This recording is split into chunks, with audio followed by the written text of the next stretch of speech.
Under a clear, bright sky, the atmosphere at the archery championship was electric. With the vast stadium filled with spectators, all eyes fixed on the green field where competitors aimed for perfection. It was the third set of the competition, and with 2 arrows already piercing the bullseye, the tension mounted as one last arrow remained inbound. Poised to be released by the youngest participant of the championship, player Yu Songyun. He stood tall and focused, his gaze unwavering as he prepared for the critical shot. His perfect record prompting one of the commentators to ask if he had indeed scored 10 points on all his previous hits, to which his colleague confirmed he sure did. A soft breath escaped Songyun as he considered the weight of the moment, wondering if this last arrow would truly be the cherry on top of it all. With a determined grip, he drew the bowstring back, the weapon humming with latent energy. His form impeccable as he aimed, the air around him shimmering with a faint, blue glow. The arrow, now glowing with a vibrant blue aura, was perfectly nocked, ready to fly. He releases the arrow, a faint blue glow emanating from his fingertips as the bowstring snaps back with a purple flash, sending the projectile streaking through the air, a brilliant blue light trailing behind it as it hurtles towards the distant target. With incredible speed, it closes the distance, aiming directly for the center, where another arrow already rests. The impact is instantaneous and devastating, a burst of blue energy and purple lines erupting as the target shatters into countless fragments. The arrow embeds itself perfectly in the bullseye, leaving behind a swirling vortex of shattered debris. A collective gasp, and then a roar erupts from the crowd, as a fan proudly hoists a sign declaring Songyun's the best. From the commentary booth, a voice exclaims, "Another bullseye," as the camera pans to show the distant target, now clearly pierced.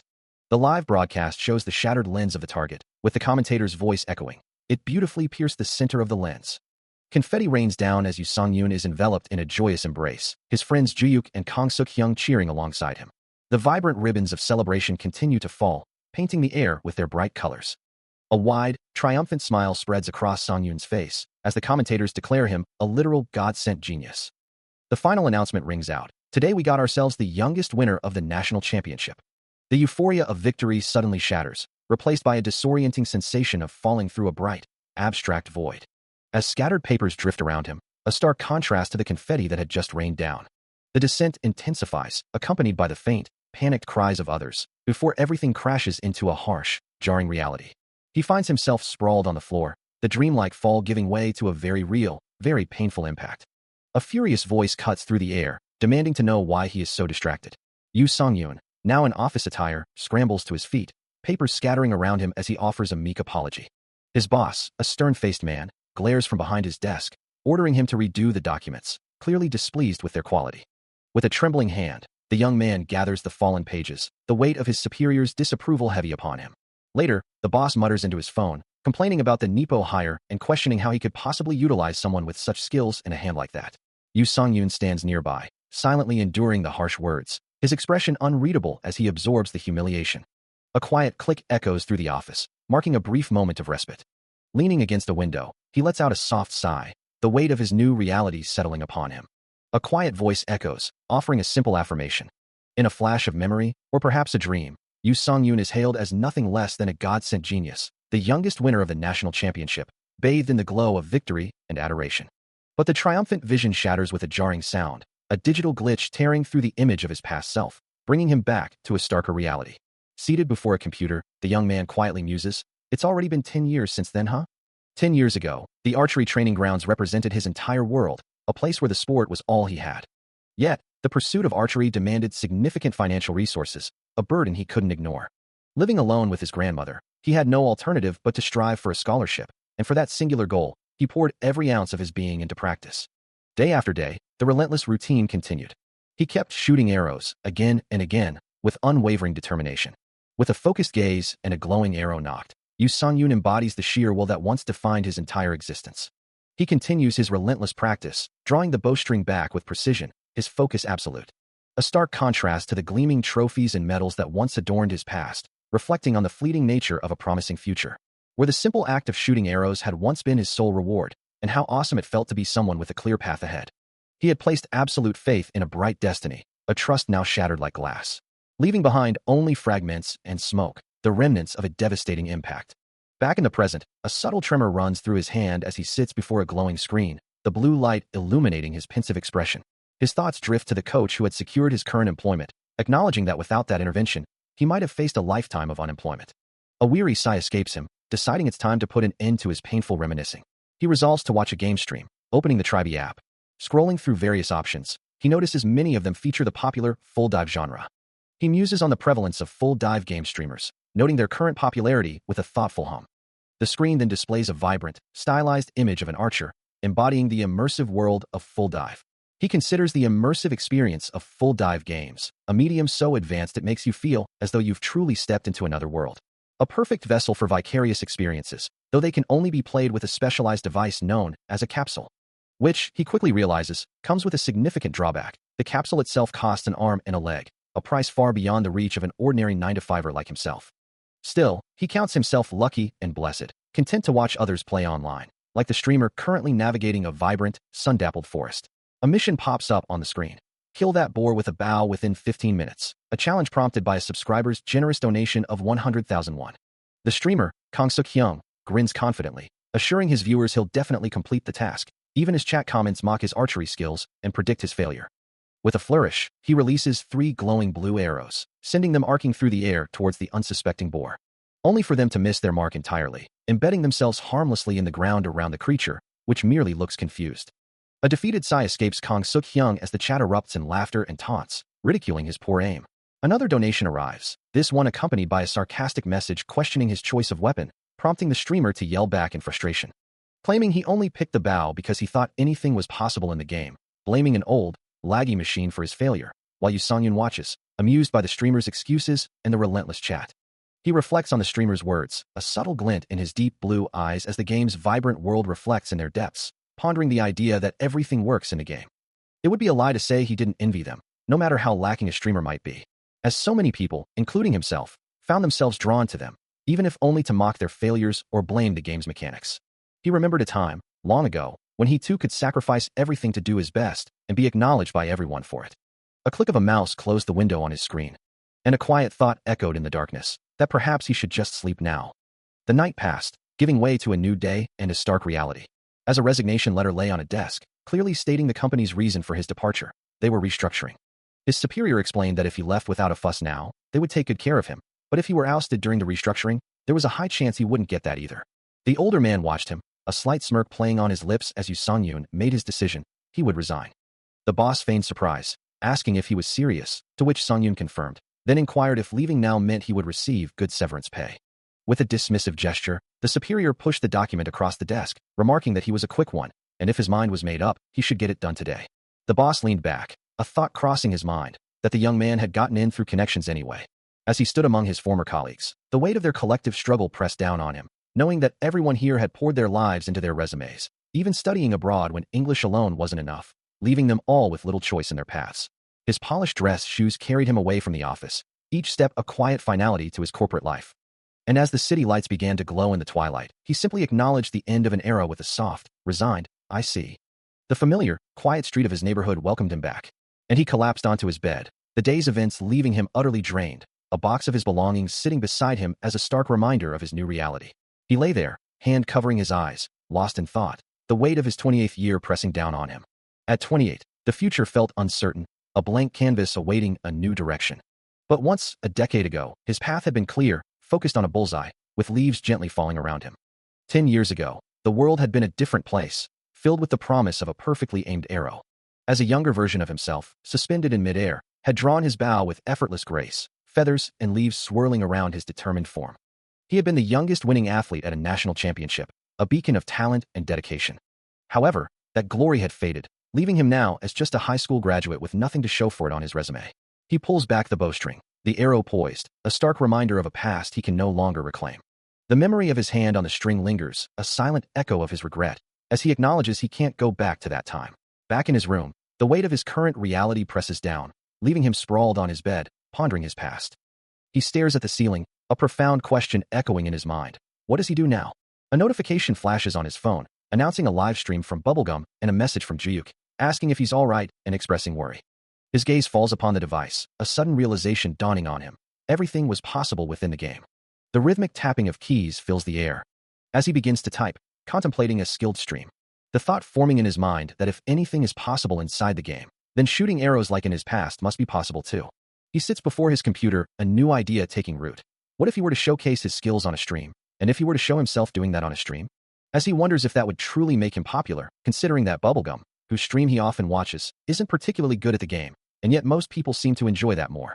He observes the chat, a flurry of comments about a streamer, some mocking, some impressed, as he considers the sheer number of skilled streamers out there, wondering how many truly exceptional talents exist. The digital landscape glows around him, a vibrant tapestry of live streams and competitive gameplay. His gaze fixed on the screens, a sudden realization dawns upon him. There are far more skilled individuals than he initially thought, and in fact, the streaming world is teeming with them. And yet, the conversation in the chat about finding shortcuts and improving speedrunning times, even suggesting leveling up skills, reveals another layer to this world, a constant pursuit of efficiency and mastery. Beyond just proving their abilities through streaming, many are actively trying to improve their skills by simply watching others play. It's just like his eyes glow with a faint, ethereal light as the thought crystallizes, the world of sports. But in reality, there are far too many variables at play. He reaches out, metaphorically touching the unseen factors that influence success: school ties, city ties, and even blood ties. A series of variables he simply cannot predict, but this world, this new world, beckons with an unknown future. He stands at the foot of a grand staircase, bathed in a soft, ethereal light. His thoughts drifting back to a time that felt simpler, a life he once knew, one that felt similar to his youth.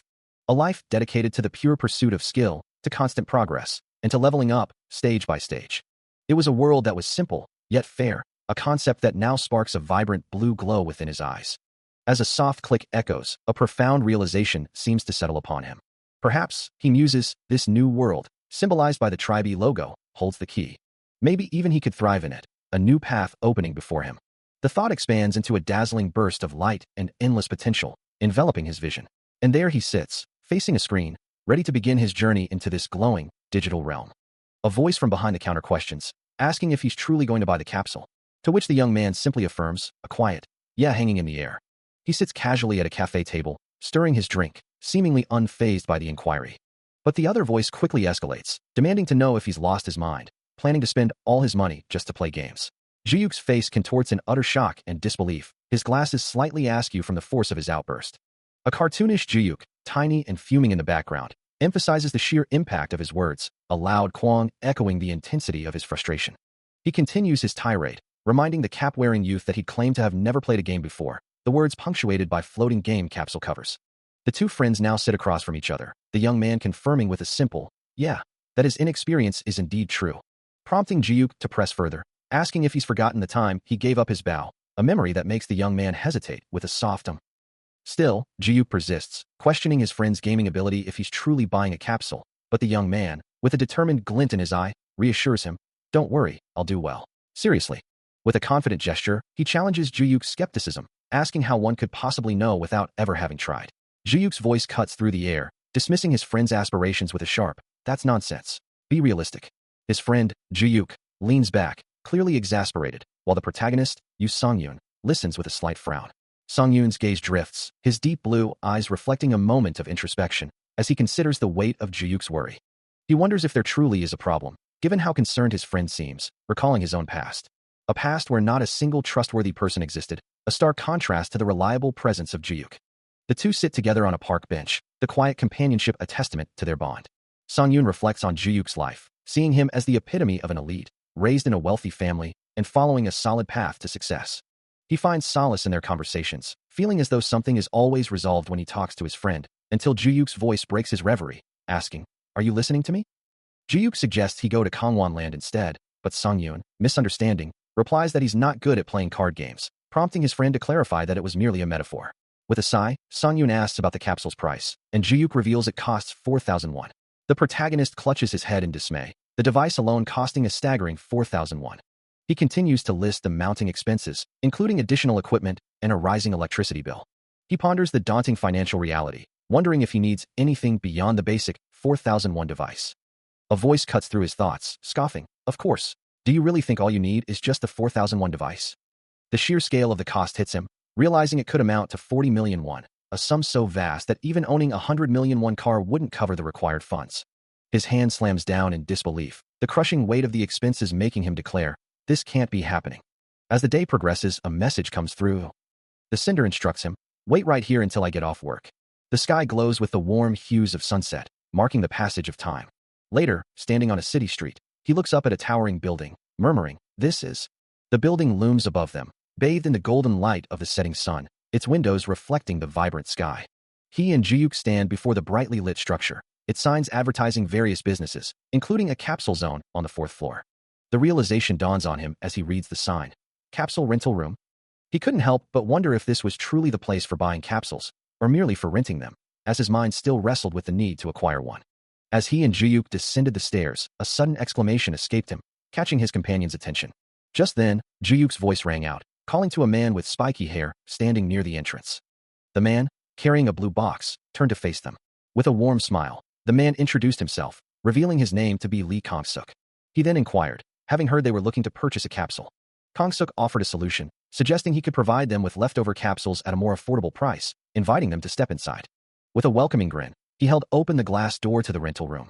It was then that Song-yoon realized the truth. This man was the very boss of the capsule rental room.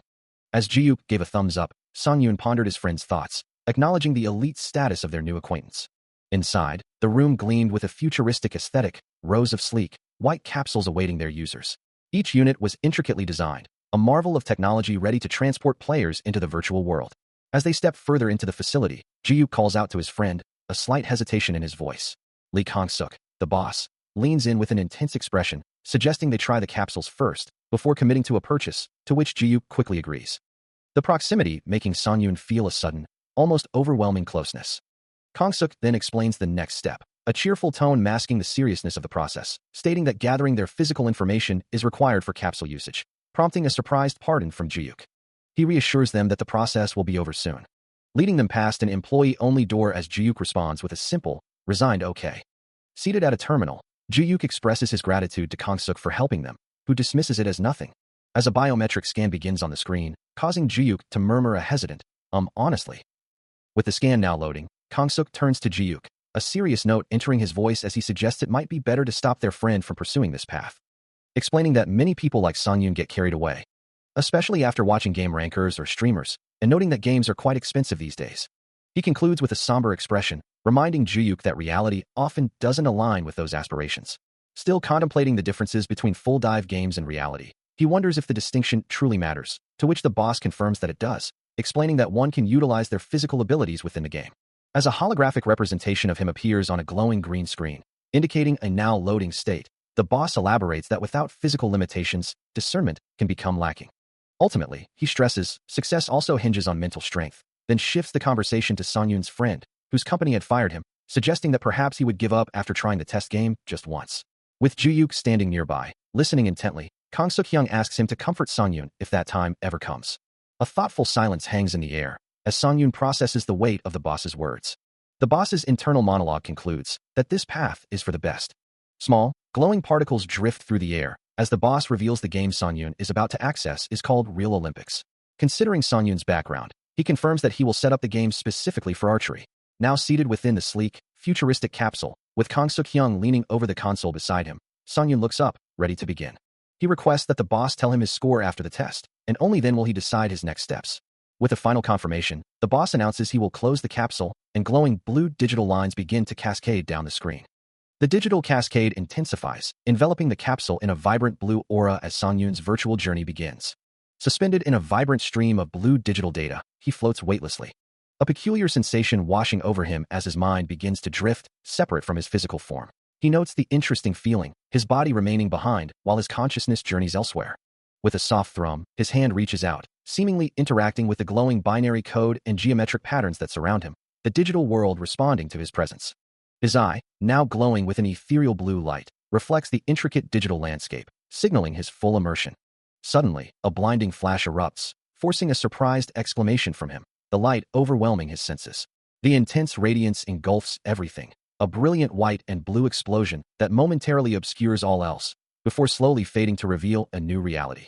Green leaves and delicate bubbles begin to drift into view, heralding a serene, natural environment. He finds himself standing in the middle of a vast, sun-drenched outdoor arena, surrounded by white tents and lush green fields, the gentle descent of leaves adding to the tranquil atmosphere. The arena stretches out, bathed in a soft green light, as more leaves continue their graceful fall. Looking around, a surprised expression crosses his face, not only at the new surroundings but also at his changed attire, now a crisp white uniform adorned with a distinctive infinity symbol. The uniform, a sleek white polo with a black collar and pleated skirt-like bottom, feels unfamiliar, yet perfectly suited for the athletic setting.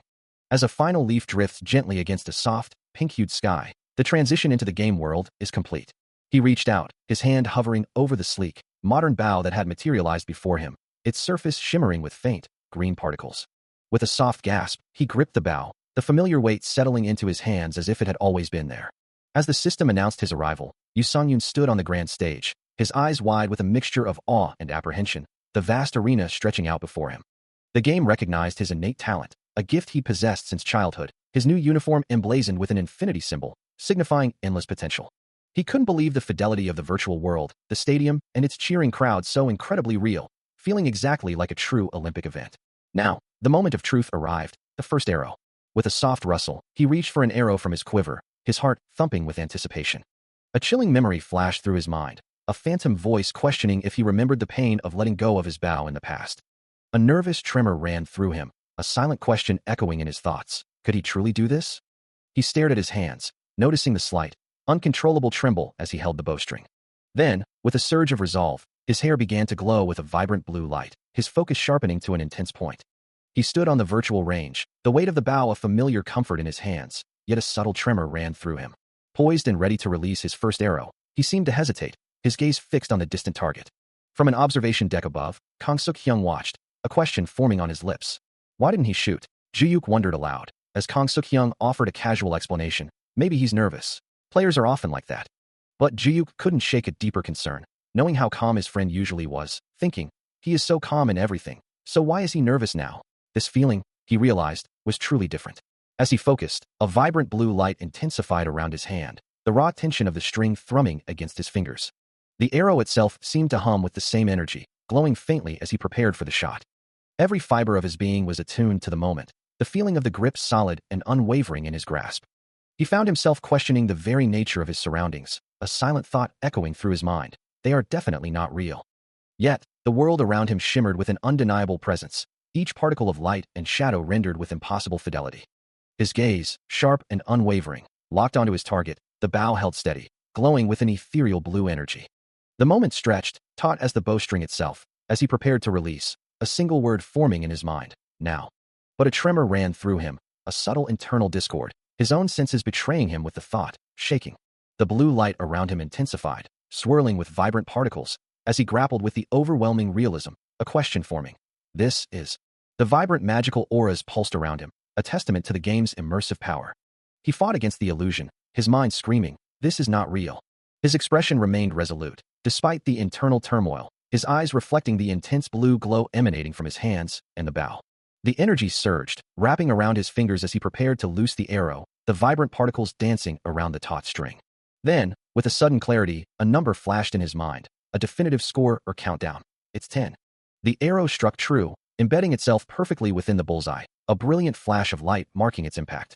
Watching the display, Ju-yuk's eyes widened in disbelief, a gasp escaping him as he exclaimed, 10 points. The system confirmed the score, highlighting the incredible speed of player Yu Songyun, who was knocking arrows with astonishing swiftness. His focus was absolute, a faint blue aura shimmering around him as he prepared yet another shot, each one destined for a perfect 10 points. With practiced ease, his fingers deftly drew the bowstring, the tension building before the inevitable release. Another arrow found its mark, joining the first in the very center of the target, the system once again confirming a flawless 10 points. He continued his relentless barrage, a vibrant purple glow now accompanying his movements, each arrow a testament to his unwavering precision, consistently scoring 10 points. With an intense gaze, he pulled the string back one last time, the command to release echoing in the virtual space. The target was now a dense cluster of arrows, every single one piercing the very heart of the bullseye, a perfect display of mastery. The system proudly announced the impossible feat. Every single shot had been worth 10 points. Overwhelmed by the sheer skill on display, Ju-yuk and Kang Suk-hyung could only stare in utter astonishment, a collective whoa escaping their lips. As his incredible performance continued, Kang Suk-hyung's jaw dropped, a stunned exclamation escaping him. He could barely believe what he was witnessing, questioning if this was truly just archery. Ju-yuk, equally bewildered, turned to his friend, reminding him of their earlier conversation about the game's hyper-realistic immersion. Kang Suk-hyung, still processing the impossible feats, initially dismissed it as rapid adaptation, watching the protagonist's avatar on the screen. But as he observed the archer's focused stance and the ethereal glow around him, a new thought began to form, realizing it was far more than mere skill. His eyes widened, reflecting a faint blue light, as he muttered, sensing a profound shift in his friend's presence. a feeling that he looked fundamentally different. The question hung in the air, shimmering like the particles in the sky, pondering the true identity of their friend. Unaware of the growing suspicion, the archer stood with his back to the virtual world, leaves gently falling around him, his form radiating a subtle, magical sparkle. His gear, sleek and functional, gleamed with faint blue light, hinting at the extraordinary power he wielded. Suddenly, a hexagonal system message materialized, announcing the completion of the game. The same message echoed, this time against a backdrop of swirling, ethereal energy, confirming the end of his challenge. A stark black screen with a single white line then appeared, marking a definitive transition. With a soft whoa sound effect, the archer's leg and hip were briefly visible, hinting at his return from the immersive virtual world. He pulls off the VR headset, the game now complete, as an unseen voice exclaims, "Damn, that was amazing." Another voice adds, wondering if it might be a waste to buy a second-hand item like this, and asks for an opinion. While Kang Suk-hyung, standing beside the VR machine with Ji-yook, offers a simple, approving, "Good job, Sang-yoon." But the protagonist remains slumped in the chair, looking utterly drained, prompting Kang Suk-hyung to ask, "What happened? Are you okay? Are you getting motion sickness? Why do you look so exhausted?" A faint trembling sound accompanies the visible distress on his face, as he presses a hand to his temple, a subtle glow still lingering around him. Ji-yook watches him with a worried expression, his concern evident. Another voice, likely Ji-yook's, softly calls out, "Sang-yoon." The question hangs in the air, "What's your true identity?" The thought echoes, a growing suspicion. A hand reaches out, as if trying to grasp the elusive truth. A memory surfaces, recalling that he was the youngest gold medalist. The youngest? A voice questions, followed by the affirmation, "Yes. Maybe he was the best in the world." Later, at a restaurant, Kang Suk-hyung gently pats the protagonist's back, who remains slumped and quiet, surrounded by bottles and food, still processing the intense experience. He had been so different, so vibrant, until that accident, and now, seeing him so withdrawn, Ji-yook couldn't help but feel a deep desire to help his friend. A quiet question hung in the air, "Is that so?" To which he could only offer a soft, resigned, "Yes." Ji-yook's gaze softened, his thoughts drifting to the past, to the person his friend used to be, and how much he truly wanted to help him reclaim that former self. He remembered how much his friend really liked archery, a stark contrast to the broken figure now clutching his head, tears streaming down his face, as Ji-yook's hand gently rested on his shoulder. A soft, almost imperceptible glow emanated from Ji-yook's hand, a silent testament to his unwavering concern and the depth of his desire to offer comfort. A voice from the past echoes, "It's been so long since you last shot an arrow. You don't even remember, do you?" A faint smile plays on his lips, as Sang-yoon recalls the memory, the words hanging in the air. He lets out a soft, melancholic chuckle, the sound barely audible. How could he ever forget? The thought crosses his mind. He remembers it all as if it were yesterday, the vivid details of a past that still haunts him, surrounded by glowing particles and wisps of smoke. The sudden accident, a shattering moment of impact, flashes before his eyes, depicted in shards of dark, broken imagery. He recalls the cold, indifferent look on the doctor's face, as he sat in the hospital, his head bandaged, a profound sense of loss already settling in. His bandaged hand, a symbol of his broken dreams, lay before him, a stark reminder of the future he had to abandon. The memory of that hand, once capable and strong, now frail and injured, lingers in his mind. A single tear escapes his eye, tracing a path down his cheek as the weight of the past overwhelms him. His friend, Ji-yook, reaches out to him, calling his name, but Sang-yoon, consumed by his grief, can only manage a choked plea, "Don't come." Ugh, damn. Still reeling from the weight of his past, a deep blush creeps across his face. As Sang-yoon finds himself muttering, "It's embarrassing." He recalls a familiar, reassuring smile, a comforting presence in his thoughts. The abstract sparkle of memory fades, giving way to the present moment. In his room, a system notification confirms the capsule's connection is complete and the necessary program has been successfully installed. His eyes widen slightly in surprise, a quiet exclamation escaping him as he realizes it has truly begun. With a focused gaze, he interacts with the glowing holographic interface, his fingers deftly navigating the virtual controls.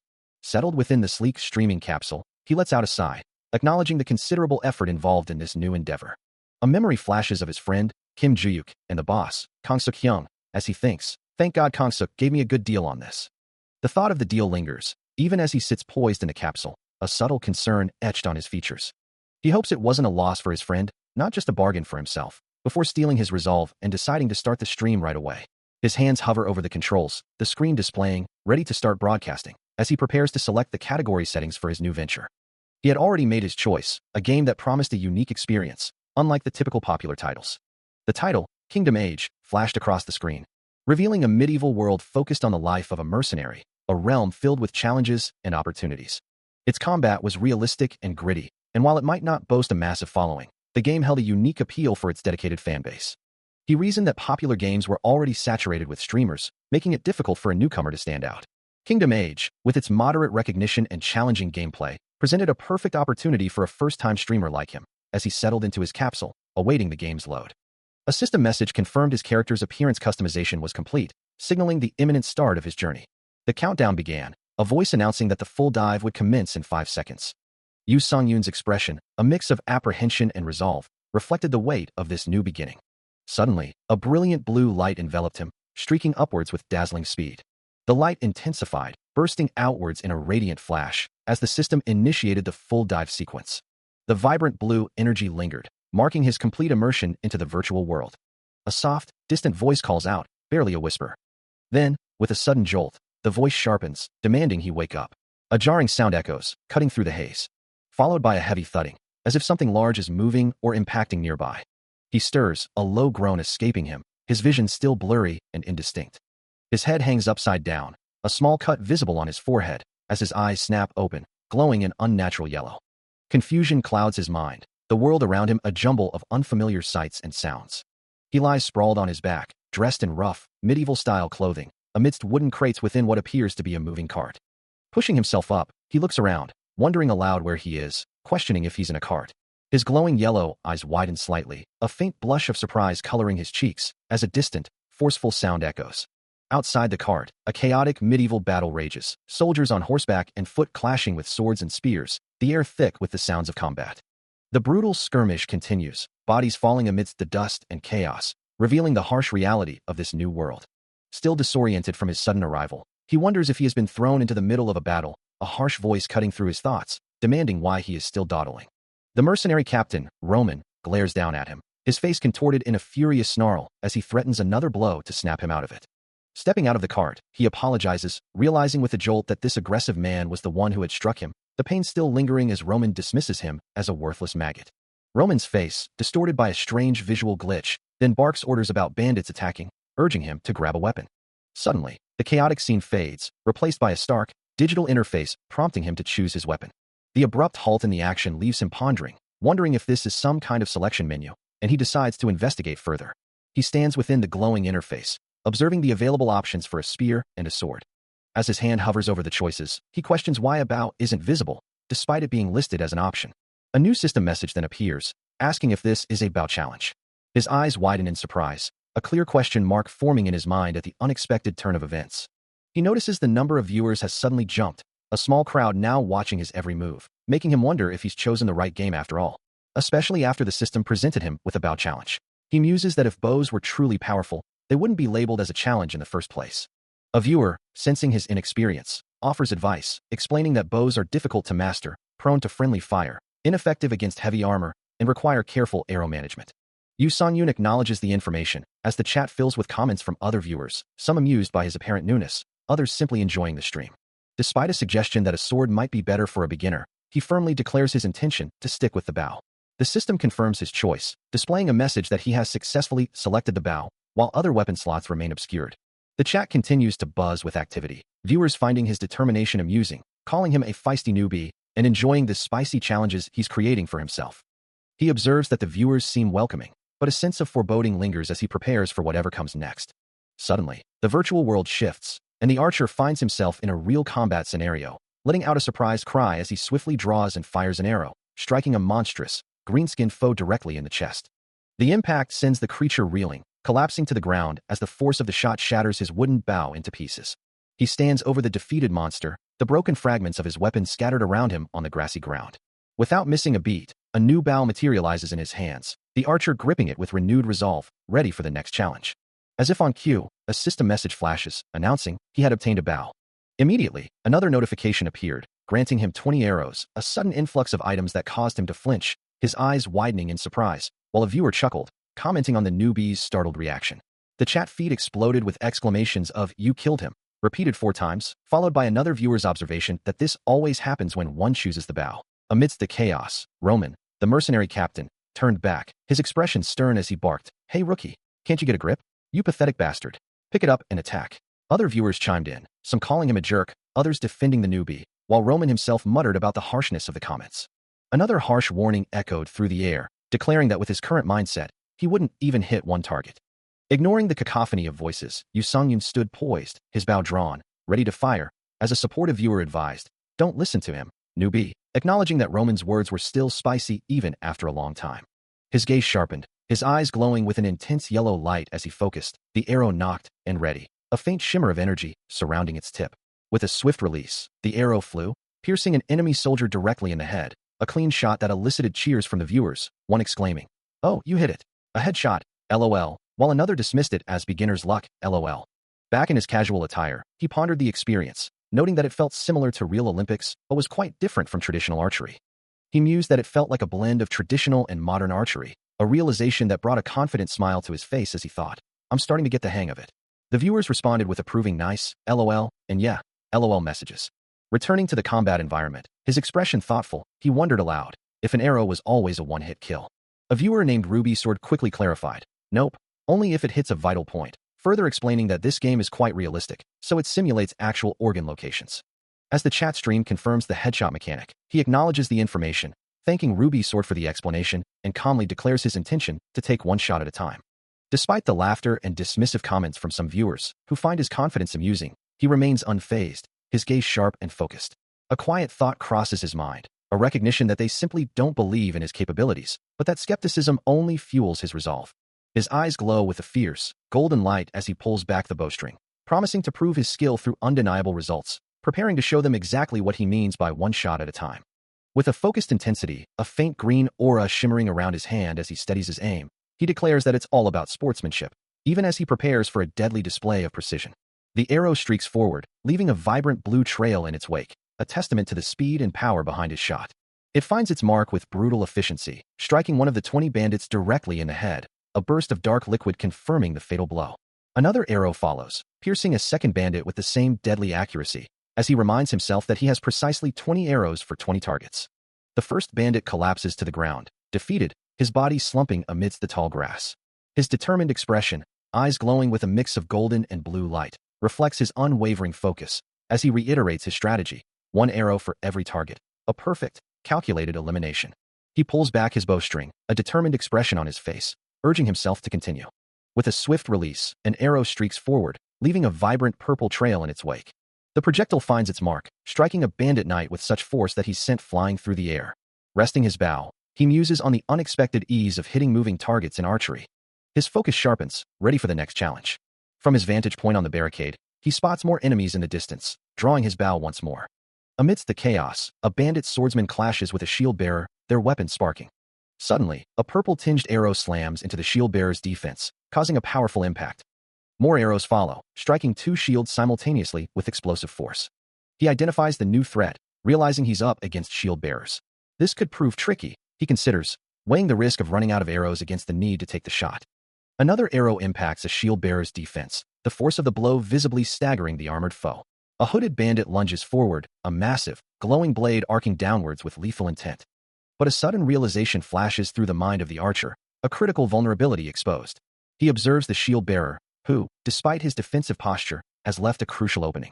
Without a moment's hesitation, his hand moves with practiced speed, drawing an arrow from his quiver, the glowing shaft settling perfectly onto the bowstring, ready for release.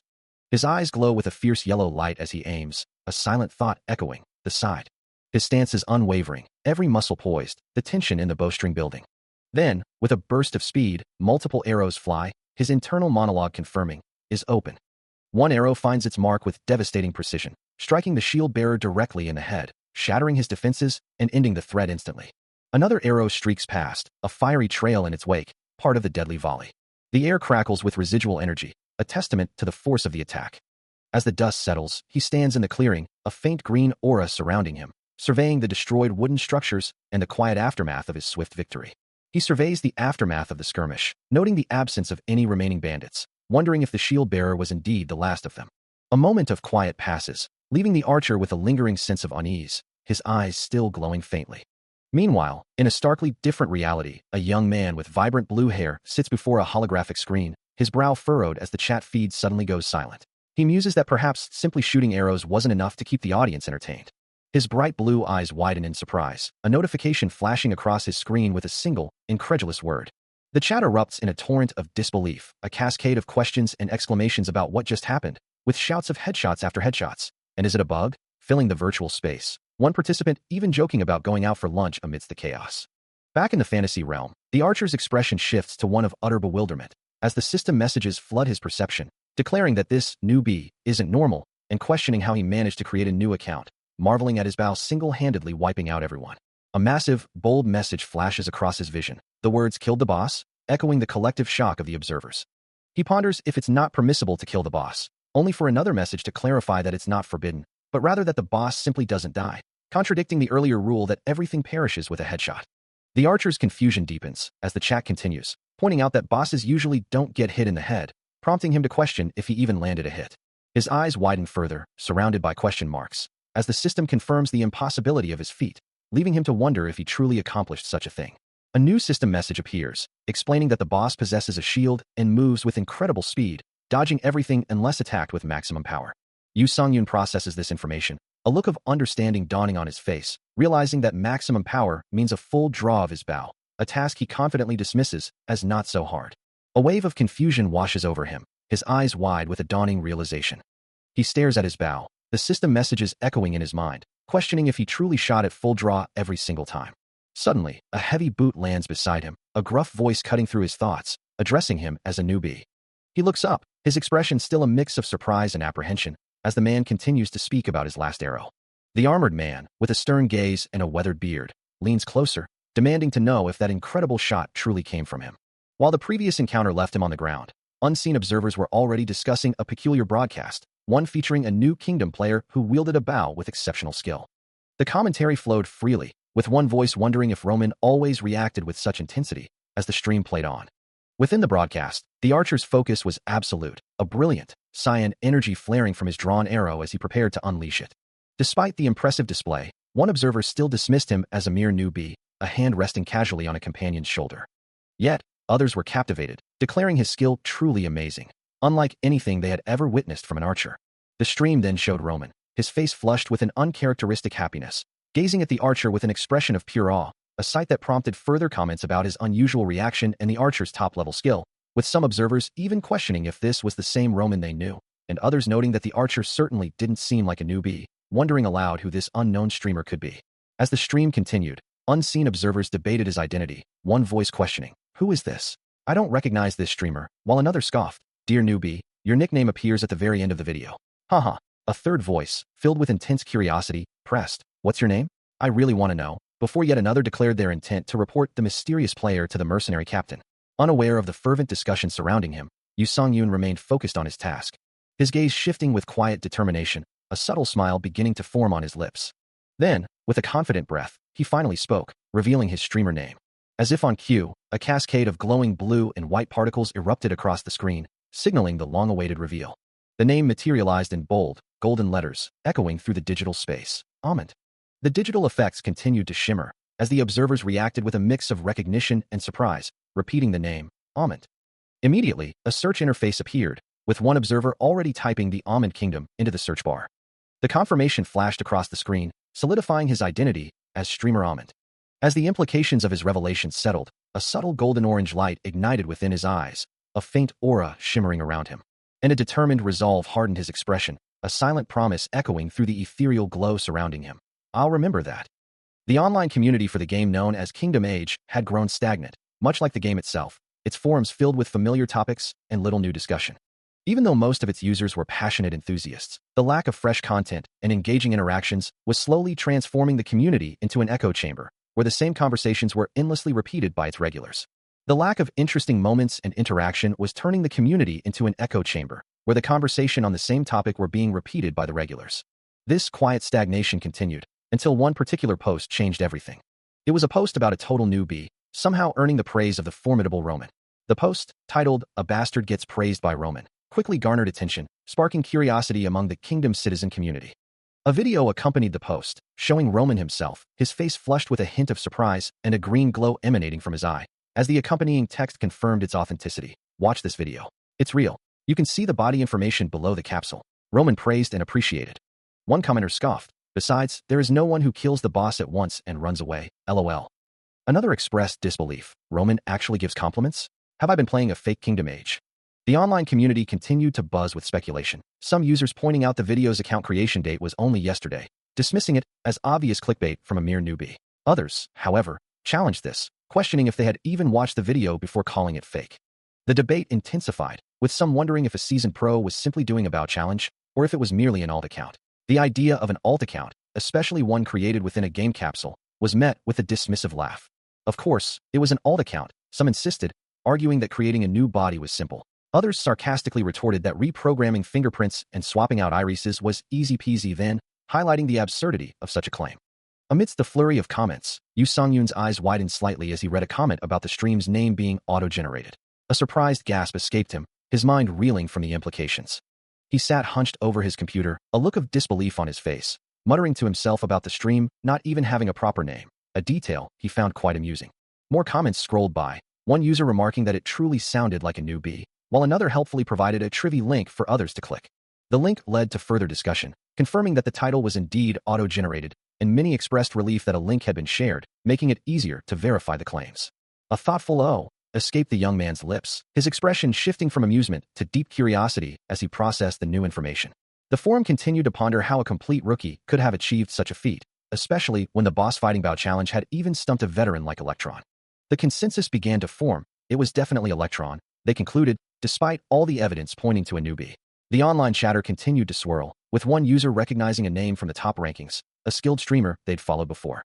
It was Electron, a name synonymous with professional gaming, a former pro gamer whose reputation preceded him.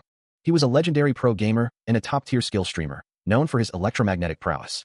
The community questioned how a newbie, whose account was created just yesterday, could possibly manage such a feat, noting that Electron no longer played this game, deeming it too world-class for such a title, yet the comparison was being made. Yu Songyun, reading the comments, felt a surge of disbelief.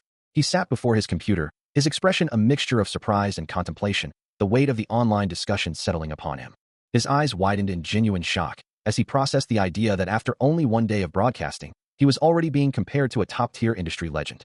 A faint badump echoed in his chest, as another user jokingly suggested that if the comparisons continued, the newbie might quit from the sheer pressure. He brought a hand to his mouth, a thoughtful gesture, as another comment appeared, acknowledging that comparing a rookie to a world-class player did seem a bit harsh. A quiet th- escaped him, his mind racing with the implications of the situation. His heart pounded with another soft badump, a mix of apprehension and something akin to excitement. His gaze was intense, a silent question forming in his mind. Could this truly be happening? A small, knowing smile began to form on his lips, a quiet haha escaping him as he embraced the unexpected turn of events. As he settled back into his routine, a sudden, insistent ring echoed through his quiet room, pulling him from his thoughts. His phone vibrated on the desk, its screen lighting up with an incoming call. Picking it up, he saw the name Kim Joo-hyuk flash across the display, wondering aloud what could possibly be happening at such an hour. He answered the call, greeting his friend with a hint of surprise in his voice. On the other end, Kim Joo-hyuk, mid-meal, inquired about the previous night's stream, expressing his gratitude for its success. Yu Songyun, now back at his desk and glancing at his VR capsule, confirmed everything was working well, reassuring his friend that the boss's worries were unfounded. As two smiling staff members served him, Joo-hyuk then asked about the stream's audience, curious if Songyun had managed to attract any viewers. With a slight hesitation, Joo-hyuk admitted it was kind of successful. He then revealed, with a small smile, that by the end of the stream, he had managed to gather around 20 viewers, a number that elicited a surprised "oh" from the nearby staff. The sheer number of viewers, 20, was met with an incredulous gasp, a testament to the unexpected success of the stream. He bows deeply, his voice filled with apologies, as his colleagues stare in wide-eyed disbelief. Still on the phone, the man repeats his apologies, his expression a mix of embarrassment and utter shock. Meanwhile, Yu Songyun crunches on a snack, listening intently as his friend asks, "What did you even do on your first pay to get that many viewers?" A slight smirk plays on his lips as he confidently replies, "I just picked a good game." He continues to munch on his honey butter almonds, the casualness of his demeanor contrasting with the gravity of the conversation. Back at his desk, Kim Joo-hyuk, still reeling from the news, exclaims, "Wow, why are you even here with talent like that?" Yu Songyun ponders the question, a chibi version of himself appearing with a thought bubble, considering if one wouldn't take a parachute into a big company if offered. A chibi Kim Joo-hyuk then concedes, "Fair enough." Later, at home, Yu Songyun sits at his table, still on the phone, as his friend asks, "Already? Don't you stream after dinner?" His gaze sharpens with resolve as he declares, "There's no lunch or dinner for me." Clutching a mug, he affirms his new path, "This is my job now." Kim Joo-hyuk holds his chopsticks midair, a look of surprise etched across his face as he listens intently to the phone call. A soft scoff escapes him, the sound of a call ending echoing from his phone. Good grief, he mutters, the words hanging in the air. He turns away, a deep sigh escaping him as he considers the conversation, a meal tray sitting untouched before him. Suddenly, a furious shout erupts. Deputy Kim. The protagonist, Yoo Sung-yoon, visibly flinches, his eyes wide with alarm as he holds his phone. The voice on the other end continues to rage, demanding, "How can you eat at a time like this? Your junior is." While Sung-yoon quickly tries to interject, Hey, I gotta go." Kim Joo-hyuk, now facing the source of the commotion, looks exasperated as the angry man, Deputy Kim, presses him. "Are you listening?" forcing Joo-hyuk to declare, "I'm hanging up." The call abruptly disconnects, the silence punctuated only by the faint sound of a drip. Sung-yoon sits alone, a mug in one hand, his gaze fixed on his phone, a thoughtful expression on his face. He lets out a small chuckle, reflecting, Manager Park is still the same. The quiet office ceiling above him seems to hold the lingering echoes of the recent chaos. A soft click echoes through the quiet room, followed by a distinct snap as a hand engages a mechanism, preparing for what lies ahead. A low hum begins to resonate, and a thought crosses his mind, wondering if he should have taken the time for a more substantial meal. Yet, as he stands before the sleek, futuristic pod, the idea of wasting even a moment on food feels like a betrayal of his urgency. The pod hums with a soft, inviting glow, reflecting his intense desire to begin. He yearns to dive in as quickly as possible, the anticipation building within him. Settling into the pod, the young man prepares himself, his expression a mix of focus and excitement. A memory surfaces of an online community he had visited earlier, and since then, his heart hasn't stopped racing. The thrill of it all, the sheer energy, fills him with an almost overwhelming sensation. He feels the weight of comparisons, the tension of being judged, a familiar pressure he hasn't experienced in a long time. Looking away from the glowing interface, he ponders how long it has truly been since he felt such a potent mix of emotions. It's a powerful realization, how much vitality he gains from the attention and feedback of others. He lets out a soft chuckle, a hint of satisfaction playing on his lips. As he muses internally, it seems I'm a true sportsman at heart. Clad in his comfortable hoodie, the digital world around him begins to coalesce. A bright, ethereal glow envelopes his surroundings. And a system message confirms the initiation, starting the stream. A soft chime rings out, followed by a rush of notifications and the excited chatter of his community, with one message reading, "Oh, Ahmed is here," and another asking, "What's this?" Seated within his pod, surrounded by a cascade of holographic screens, he watches as comments flood in. "Don't you usually stream in the evening?" "Jackpot. Ha. Você veo logo depois K6 as notificacos," others exclaim. This is going to be a sight. He wonders if the chat is moving much faster than yesterday, his gaze sweeping across the rapidly updating feed, and questions how many people are watching right now. Before a dramatic sound effect heralds the reveal of a staggering number, 2,189. His eyes widen in disbelief. A single, stunned thought escaping him. One. As the full magnitude of his audience dawns. He stares at the screen, a wave of disbelief washing over him as the number of viewers explodes, reaching an astonishing 189 people, while the chat scrolls wildly with messages like, "Show us one shot and one kill. And it's a masterpiece, right?" His eyes widen in shock, seeing the stream's chat filled with greetings for Ahmed and questions about his silence, the sheer volume of engagement overwhelming him. He can barely process the thought that the number of viewers had jumped ninefold in a single day. Such unexpected buzz from what he considered a small community was truly astonishing. A nervous tension grips him, his hand clenching into a tight fist, the pressure mounting with each passing second. He admits to himself that he's never been in a situation quite like this, feeling a distinct nervousness settle deep within him. A soft sigh escapes his lips, a quiet release of the overwhelming emotions. He closes his eyes, seeking a moment of calm amidst the chaos, his expression pensive. Letting out another soft phew, he finds himself thinking, when I feel like this, I just imagine. He envisions himself in a digital realm, surrounded by floating screens, reminding himself, this isn't the real world. His bare feet hover above the void, as he continues the thought, it's just a game I'm playing in third person. This mental exercise allows him to distance himself from reality, a coping mechanism for the unexpected pressures of his new life. His eyes remained closed for a moment longer, the last vestiges of his nervousness fading away. As if by magic, before they snapped open. A newfound resolve hardening his gaze. He thought to himself, all right then, let's pick up from where we left off yesterday. Meanwhile, in a bustling office, a man at his cubicle let out a weary sigh. Muttering about the indignity of being disturbed while eating. They say even a dog shouldn't be disturbed while eating, he grumbled, before conceding. It's nothing serious. Okay, fine, go ahead.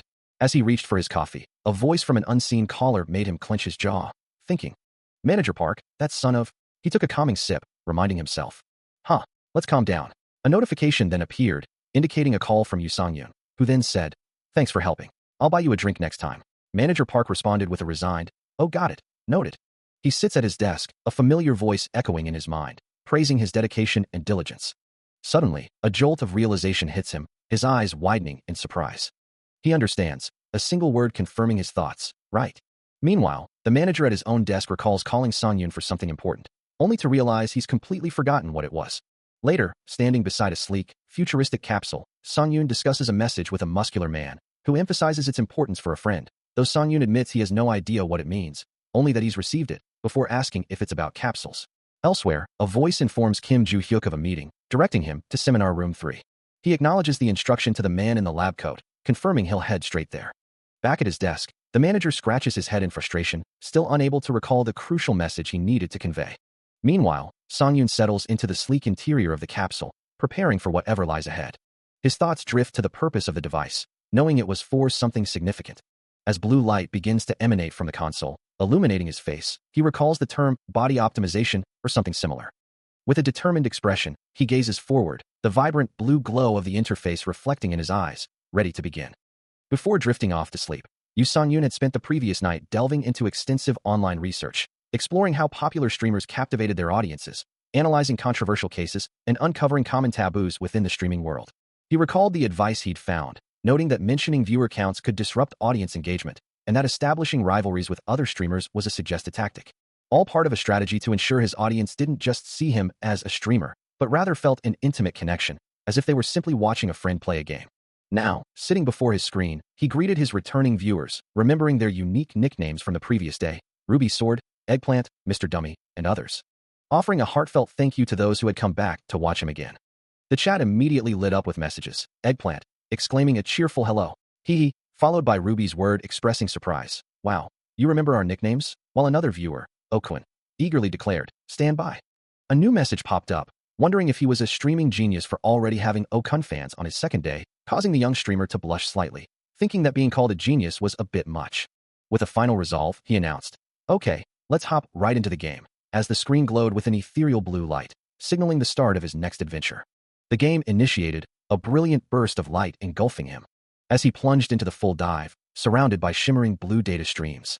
His eyes, now a striking golden amber, opened to a new reality, and he found himself startled, already mounted on horseback in a vibrant, open world. The game had begun without preamble, throwing him straight into the action from the saddle. He mused that he was already doing something within his expertise, wondering if his extra playtime the previous day had influenced this immediate immersion, especially since Roman, the mercenary leader, had introduced him to this new mission. He continued riding alongside other armored figures, reflecting on his new objective. First, he knew he had to address his audience, who were already commenting on his new role as a mercenary leader, and briefly explain the less exciting details of his current situation. The mission itself seemed straightforward. Escort a traveling noble, nothing particularly special about it. He had always imagined mercenaries fighting in grand wars, but this felt more like a bodyguard assignment. His chat quickly clarified that Nibooring's mercenaries were indeed often just bodyguards, with only a few exceptions. The sheer realism of the game was astounding. He could genuinely feel the horse beneath him. As they rode, the mercenary captain turned to Amund, asking if this was his first time on horseback. The young man, his golden eyes reflecting the journey ahead, considered the question. He admitted it wasn't entirely true, but that he'd only had a handful of opportunities to ride, wondering internally if that response was a pre-programmed dialogue, as the words had simply flowed out naturally. The captain, undeterred, insisted he would need to get familiar with it quickly. He then playfully chided Amund for blurting out his thoughts again, muttering to himself about the useless kid needing to learn fast. With an unexpectedly cheerful grin, the mercenary declared that much more riding lay ahead for them. He even gave a hearty thumbs up, his enthusiasm radiating.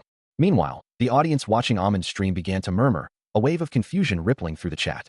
Questions and disbelief flooded the screen, many wondering why the usually stern Roman was laughing so much. Comments poured in, with one viewer stating it was their first time seeing Roman act so kindly, while another flatly declared, "That can't be Roman, man." The chat escalated, with cries of "What did you do to my Roman, Amund?" and "OMG. No," echoing the audience's growing alarm, prompting the young protagonist to finally react with a bewildered, "What do you mean by what I did to Roman?" As the group continued their journey through the dappled light of the forest, the rhythmic thud of hooves echoed softly along the path.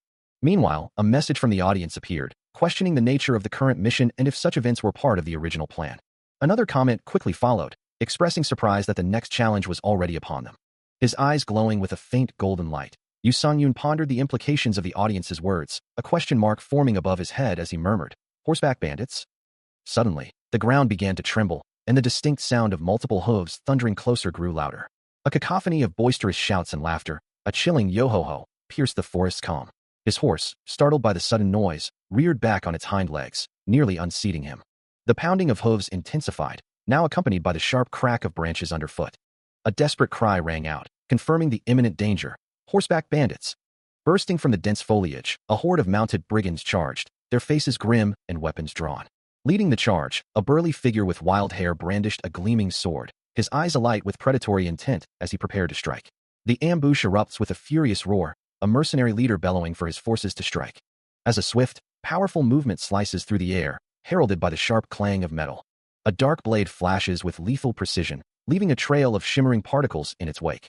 The bandit leader's hand gripping the weapon as it glows with a fierce red energy, a chilling blue aura emanating from his form. He charges with unbridled ferocity, his scarred face a mask of aggression as he closes the distance. A devastating impact follows, a heavy blow landing with a resounding crash and a spray of blood. The mercenary frontline shatters under the assault, a desperate cry echoing through the chaos as defenders are overwhelmed and blood splatters across the ground. Amidst the carnage, a dark assassin with glowing yellow eyes appears, brutally striking down an armored mercenary with a swift, lethal blow. The situation quickly devolves, with frantic shouts for aid to protect the back row as the ambush spreads. Observing the unfolding disaster from horseback, Yu Songyun realizes the full gravity of their predicament, his chibi form reflecting his deep concern. He observes the approaching chaos, a thought forming in his mind about the excitement of those watching him. Despite the online chatter questioning his skill and predicting failure, a common reaction in the sports world, he finds himself quite familiar with such doubts. It's quite easy to silence them, he muses, as he reaches for an arrow, his gaze fixed on the distant, rapidly approaching figures. They move with surprising speed, and he estimates their numbers to be around 50.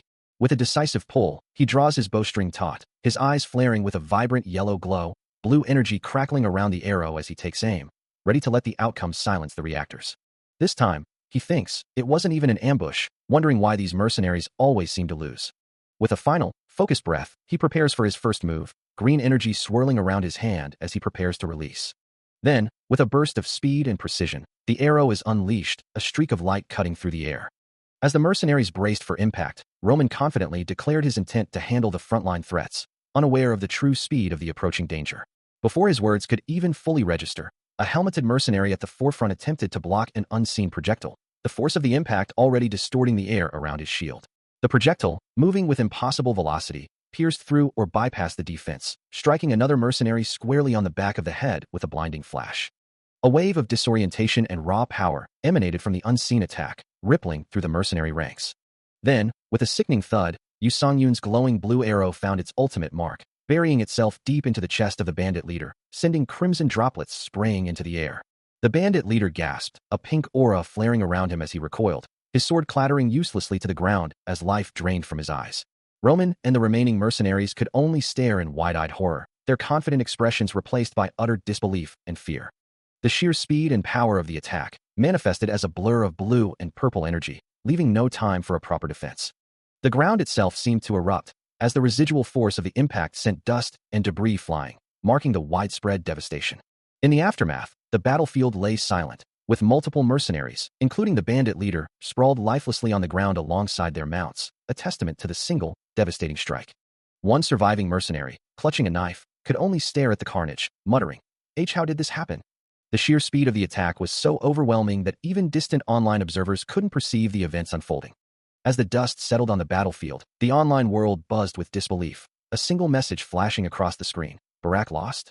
He watched the comments scroll by, a mix of outrage and confusion, some declaring it a lie, others questioning how a single strike could achieve such a feat when they couldn't even perceive the action from their vantage point. A slight frown touched his lips, wondering what could possibly be wrong with their mood.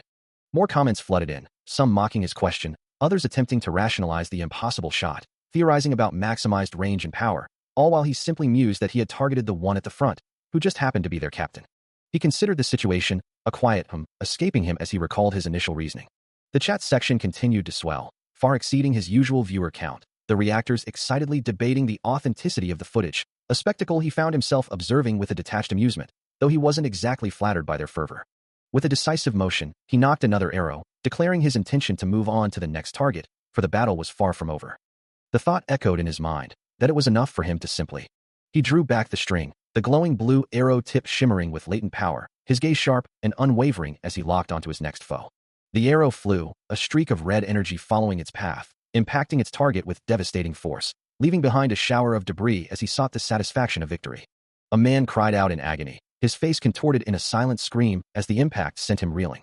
Without a moment's pause, he prepared for the next shot, his movements fluid and precise, ready to continue his relentless assault. The impact of his previous strike sends a mercenary reeling, blood splattering as the force of the blow distorts his face in agony. Another glowing arrow, fired with impossible speed, finds its mark, piercing a mercenary and sending him tumbling to the ground amidst a burst of light and debris. The remaining mercenaries stare in wide-eyed horror, their faces contorted in disbelief as the online audience confirms the impossible. I thought this was fake footage, but it's live. Panic erupts among the viewers, their comments flooding the screen. It can't be. And retreat. We're going to retreat. As one observer mockingly asks, who's the villain now? Amidst the chaos, a mercenary on horseback desperately tries to flee, his face etched with terror as another of his comrades lies defeated on the blood-soaked ground. But the hunter's resolve is absolute, a chilling thought echoing in his mind. I can't let you escape, followed by a sinister chuckle. With glowing yellow eyes fixed on his target, Yu Sanyun draws his bowstring taut, the online community cheering him on. Ha ha, go Almond. A quiet sorry escapes his lips as his fingers release the arrow, sending it streaking through the air with deadly precision. The glowing projectile cuts through the distance, a vibrant streak of energy against the forest backdrop. It strikes the fleeing mercenary with brutal force, his cries of OW stop and KYA echoing as the impact takes his breath away, the online comments celebrating his demise with a simple good job. As a lone figure on horseback gallops away down a sun-dappled forest path, an unseen observer wonders aloud. A subtle shift in the air accompanying the thought. While Yu Sanyun, his eyes glowing with a fierce yellow light, maintains a steady gaze. The observer noting a peculiar detail about the fleeing rider. But doesn't it feel like his posture is different? Meanwhile, the remaining mercenaries, swords drawn, realize their dire situation, one of them shouting, the enemies are running away. Another among them rallying his comrades with a desperate cry, catch and kill them all. Just then, a system notification rings out, announcing, the mission has been updated. A glowing scroll materializes, clearly displaying the new objective, mission, chase and eliminate the horseback bandits. The hunter's eyes widen slightly in surprise, a silent exclamation escaping him. He glances down at his bow, a question forming in his mind. The mission got updated? With a decisive shift in his stance, he declares, let's chase them and end this mission. A soft clicking sound echoes, followed by another, as he navigates through the digital interface. He scrolls through the Kingdom Age community board, his gaze sweeping over various posts, including an announcement about a newbie who opened the horseback bandit extermination route. The details of the newbie's achievement catch his attention, a true story of someone on their second day achieving such a feat. More clicking sounds accompany his search, as he finds comments questioning if there was a route to insta-kill the bandits, a path no one had ever heard of before. He had come to see if there was any news about him, and the chat logs were filled with mentions of Almond finding a strange route, Almond knocking out Barak in one shot, and debates over whether it was Almond or Peanuts. His brow furrows slightly, as he wonders aloud, who is this Almond? Suddenly, a new thought strikes him. Observing a video feed, he notes, he's holding a bow. The streamer's message invites viewers to join live, and he deduces there must be some kind of bow challenge underway. A smirk plays on his lips, as he reflects on the stupid streamer who would play such an unpopular game. His expression shifts to one of surprise and mild disgust, realizing it's none other than this pervert.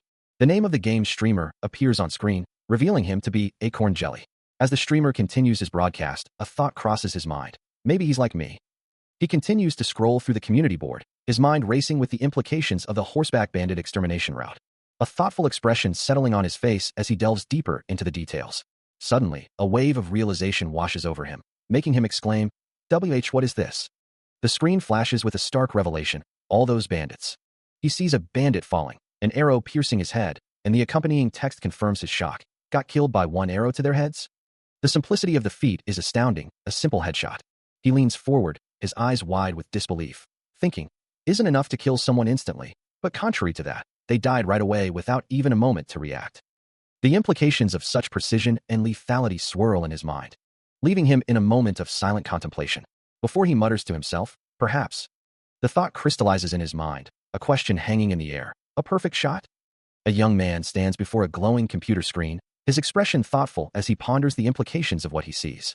He wonders aloud, if this truly is a perfect shot. In the world of Kingdom Age, it's common knowledge that striking an enemy's critical point means instant death for them, a devastating blow that shatters their very being. However, This rule only applies to enemies of a certain rank, leaving higher-tier foes unaffected by such simple tactics. For a boss-level enemy, even a perfectly aimed critical hit won't instantly kill them, as their formidable defenses and sheer power allow them to endure what would fell lesser creatures. That's what has been widely reported, but in reality, the game holds a deeper secret. This game has a hidden system, and the only skill that can truly surpass a critical hit, possessing an even higher accuracy than a headshot, is. The online comments section buzzed with skepticism, some demanding proof, others dismissing the idea outright, as even among seasoned players, opinions were sharply divided on whether such a skill truly existed. But the truth was far simpler than any conspiracy theory or hidden mechanic. The reason it remained a myth was clear. It wasn't a secret, or a bug, or even a legend. No one had ever actually used it. A scoff escaped him, his expression a mix of weariness and disbelief, as he considered the stubbornness of people who clung to their beliefs, regardless of the facts. He knew the truth, the almost impossible conditions required, wondering if it was even normal to encounter such an insane activation requirement. The system's demands echoed in his mind, the first attack within 1.5 seconds of sneaking up on a target. He clutched his head, the sheer difficulty of it all overwhelming him, and precisely hitting the target's center of the vital spot. It was ludicrous. Yet, the impossible had been achieved. Moreover, this streamer not only succeeded in that, but also seemed to make every attack a perfect shot. An arrow flew with unerring accuracy, striking its mark with devastating precision, a testament to the streamer's uncanny ability. The thought surfaced, a common accusation in the gaming world, was it a hack? Hacking programs, especially those with auto-aim, were the most prominent for easy gameplay. He slumped in his chair, dismissing the notion with a weary sigh. It wasn't that. Unless you were an idiot, why would you bother to do that in such a crappy game? The question lingered, a puzzle yet unsolved. Was he a player who only played Kingdom Age, dedicating his entire existence to mastering its intricacies? He stares intently at the screen, the name Amand highlighted, a question forming in his mind about the player's true nature. Could this person be some kind of Olympic gold medalist, possessing such incredible precision? A bead of sweat trickles down his back as he processes the information, the implications slowly dawning on him. He remains hunched over his keyboard, his focus unwavering. A sudden realization hits him, a gasp escaping his lips. The truth is almost unbelievable, stuttering out as a fragmented thought. He can barely comprehend it. The player he's watching, the one with such impossible skill, is a complete newbie. Suddenly, the scene shifts to a blur of motion, as if plunging directly into the heart of the game world. The hooded figure, Amand, glances back with sharp, amber eyes, his expression a mix of determination and urgency as he rides through the forest. His horse, a powerful chestnut, gallops with fierce intensity, its muscles straining with every stride. From behind, a voice echoes with a harsh command, urging the pursuers to close the distance. A group of riders surges forward, their intent clear, as the chilling order to catch and kill him rings through the air. As the in-game chase intensified, a voice from the party chat questioned, Amand, do you truly intend to use your bow while riding? Riding alongside him, Roman offered a practical suggestion, believing that spears or bats would be far more advantageous for striking in their current situation. The sentiment was echoed in the live chat, with one viewer remarking on the inherent difficulty of shooting an arrow from horseback, a thought shared by others. Another viewer agreed, acknowledging the validity of Roman's point as Amand continued his perilous ride. Despite the advice and the obvious challenge, Amand remained resolute, his gaze firm as he declared his preference for the bow. His simple affirmation, I'm fine, conveyed a quiet confidence. Roman, surprised by the unwavering determination, could only offer a silent exclamation as they continued their frantic escape. A moment of understanding passed between them, a quiet acceptance of Amand's unconventional choice. The horses galloped onward, their hooves kicking up dirt as the two riders pressed forward through the blurred landscape. A memory of Roman's encouraging smile surfaced, his words echoing with unwavering belief. If it's you, I'm sure you can do it. Back in the chat, the commentary continued, with one user humorously pointing out the discrimination in Roman's trust, comparing it to a popular guy receiving preferential treatment, a metaphor another found crazy. Then, a shocking revelation from Amand himself appeared in the chat, admitting he had never ridden a horse before, and this was also his very first time attempting to shoot a moving target. He rides hard, the wind whipping past him as he prepares to draw his bow, knowing the challenge ahead. Despite the difficulty, he affirms to himself that he can do this. With a soft kirarak of the bowstring, he takes aim at the distant figures, his focus absolute. This is it, the moment of truth. Yet, no matter how perfectly he visualizes the shot, the reality of the situation weighs heavily upon him. As he nocks an arrow, glowing particles shimmering around it, a subtle tremor runs through his hand. His hands still shake, a stark contrast to his unwavering resolve. But even with the blue energy lines indicating the tremor, he refuses to yield to this physical limitation. He won't just give up because of this, not when so much is at stake. With a surge of intense focus, he releases a volley of arrows, some glowing blue, others red, streaking through the air towards their targets. His body tenses with the effort, every muscle straining to maintain accuracy. Meanwhile, the game's chat explodes with awe. "That's crazy," one user exclaims, while another marvels. "A horseback archer shot?" as the sound of hooves echoes. The comments flood in, repeatedly praising him as a horseback archer from Joseon dynasty, highlighting the extraordinary nature of his feat. Still riding hard, he paused for a moment of introspection, a silent thought passing through his mind as he gripped the reins. His brow furrowed slightly. He recalled his last shot, acknowledging that while he had aimed for the head, the arrow had struck the neck instead. Such imprecision was unacceptable, he knew, realizing he had to perfectly match his body's movement to the horse's rhythm. With a renewed surge of determination, the horses beneath them responded, their hooves pounding the earth with a powerful, rhythmic beat. He urged them onward, a silent command for more speed echoing in his mind as the wind whipped past. The ground blurred beneath the thundering hooves, the trio of riders now a streak across the landscape. And with that increased velocity, his focus sharpened, a vibrant aura of energy beginning to coalesce around him. His eye glowed with an intense, golden light as he drew his bow, the tip of his arrow shimmering with a potent blue energy. The bowstring stretched taut, a brilliant, almost blinding light erupting from his hand as he prepared to release. His resolve hardened, demanding even greater precision from himself. Then, with a final, decisive motion, the charged arrow was unleashed. It cut through the air with a sharp, whistling sound, a streak of brilliant blue light finding its mark with unerring accuracy. An arrow, imbued with a vibrant blue and purple energy, slices through the air with a powerful whoosh, striking its target with a resounding impact. The force of the blow sends a cloaked figure reeling, their head snapping back from the precise hit, while in the distance, Amand, astride his horse, releases yet another arrow, its blue trail arcing gracefully upwards. The defeated enemy slumps forward, a faint red glow surrounding their form as they fall, a testament to the incredible accuracy of the shot. With a renewed sense of focus, his eyes now burning with a fierce yellow-orange light, Amand draws his bowstring taut, the air around him crackling with a subtle energy as he prepares his next devastating attack. His hand releases the arrow in a blur of motion, sending it streaking towards its mark with impossible speed. Another cloaked enemy is struck, their head enveloped in a blue glow as the arrow finds its mark, the impact echoing through the quiet forest. The force of the hit sends the figure violently recoiling, their body thrown back as Amand continues his relentless assault. Moments later, two figures lie motionless on the ground, one with dark hair and another with striking blue locks, arrows embedded near them, silent witnesses to the swift and decisive battle. As his horse's hooves clatter softly on the earth, Amand looks down at the fallen enemies, a voice in his mind expressing disbelief at how quickly such a number of foes could be wiped out in a flash. A seasoned mercenary, his face etched with a mix of awe and disbelief, turns to look back at the young archer, a soft exclamation escaping him. Others around them echo his sentiment, declaring the archer's skill to be truly unprecedented, unlike anything they had ever witnessed. They marvel at his prowess, hailing him as the revival of a legendary figure and expressing immense fortune that he had joined their mercenary group. Meanwhile, Amand observes the chat messages scrolling by, one comment noting the senior's unusual affection, while another message simply highlights his partner's. A slight smirk plays on his lips as he reads a message about his frustrating skill, the system acknowledging his undeniable talent. More comments flood in, questioning how such talent could exist in this era and wondering how he even ended up in what some called a crappy game. A sudden system notification flashes across his vision, its vibrant blue light momentarily glitching. He reacts with a surprised query, his eyes widening slightly at the unexpected alert.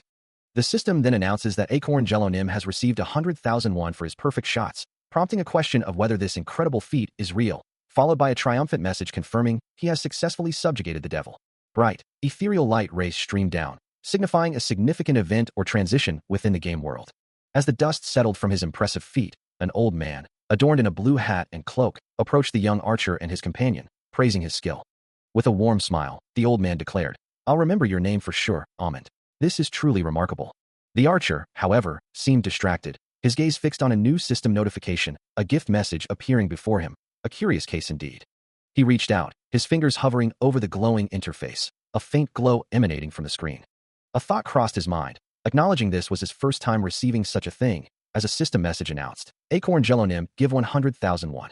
The chat exploded with questions, wondering if he was the famous Acorn Jelonim and demanding he turn on his broadcast. He pondered the chat's reaction, wondering if he was truly famous, then questioned why there were only 200 viewers in his stream if that were the case. Suddenly, another system message appeared, its vibrant colors demanding, "Why are you not giving any reaction?" The chat continued to flood with comments, speculating he was in shock and urging him to simply perform a reaction, making him realize he needed to respond. He wondered what he should do, as the chat provided a clear suggestion, react like you shoot the arrow shot, followed by a playful, shooting reaction LOL. A light bulb seemed to go off above his head, and with a determined expression, he decided, I'll do that. A shooting reaction it is. He resolved to perform the reaction, promising to show it right then and there. With a focused gaze, his hands gripped the bowstring, a vibrant green targeting reticle glowing brightly, ready to execute his promised reaction.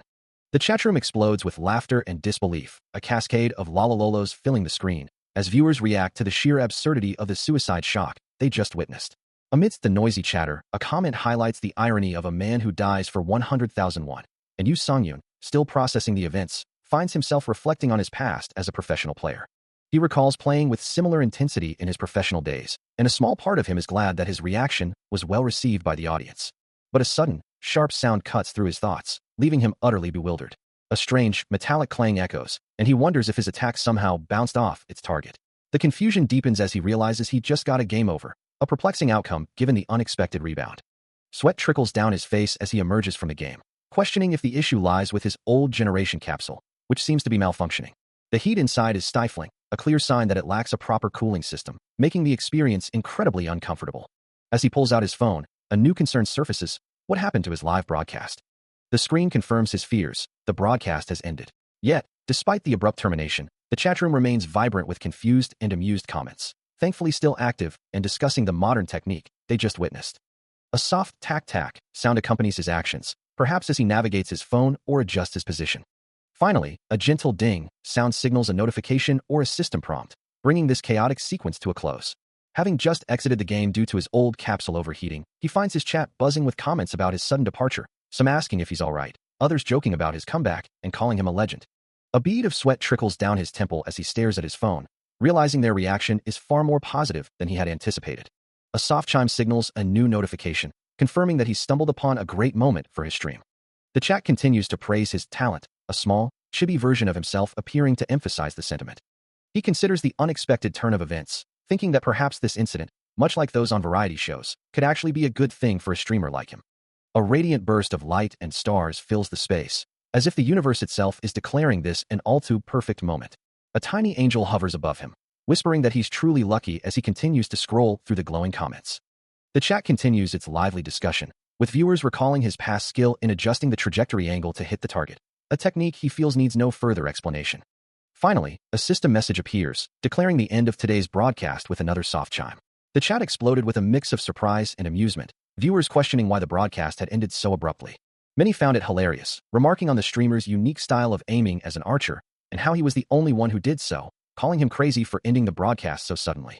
Even after a generous gift of 100,000 won, the broadcast had simply cut off, leaving viewers wondering when Ahmed would stream again, with some having already turned on notifications, while others expressed disbelief at those who hadn't seen the sudden end. The chaos was deemed priceless, though a warning appeared for those who were everywhere in the chat, advising them to be careful or risk being banned. Meanwhile, another streamer, with only 200 viewers, received a gift from Acorn Jelly Nim, sparking a flurry of comments from their chat, wondering why everyone was fussing over such a small broadcaster. The chat continued to buzz, marveling that Acorn Jelly Nim had actually acknowledged the smaller streamer, a rare occurrence that left the recipient of the gift visibly surprised. On their phone, the streamer searched for Acorn Jelly on AllTube, contemplating whether they should take a closer look at the famous benefactor's content. Yu Songyun, watching the other streamer's reaction, felt a surge of emotion, his eyes widening with a subtle, almost imperceptible glow. A flashback to his own Acorn Jelly channel gameplay showed him in full armor, mid-combat, with a viewer exclaiming, "He is amazing." Back in his room, holding a can, he mused to himself that the bow challenge wasn't really his thing, reflecting on his past content. The thought of other videos being good too lingered, perhaps a continuation of the other streamer's consideration of his content. As he looked at his phone, displaying a stream with 0 viewers, Yu Songyun wondered, why is such a talented streamer on my broadcast? He stares, a flicker of surprise crossing his features as a message appears on his screen. From a user named Trivi, who greets him directly, addressing him by his streaming alias, Omonim.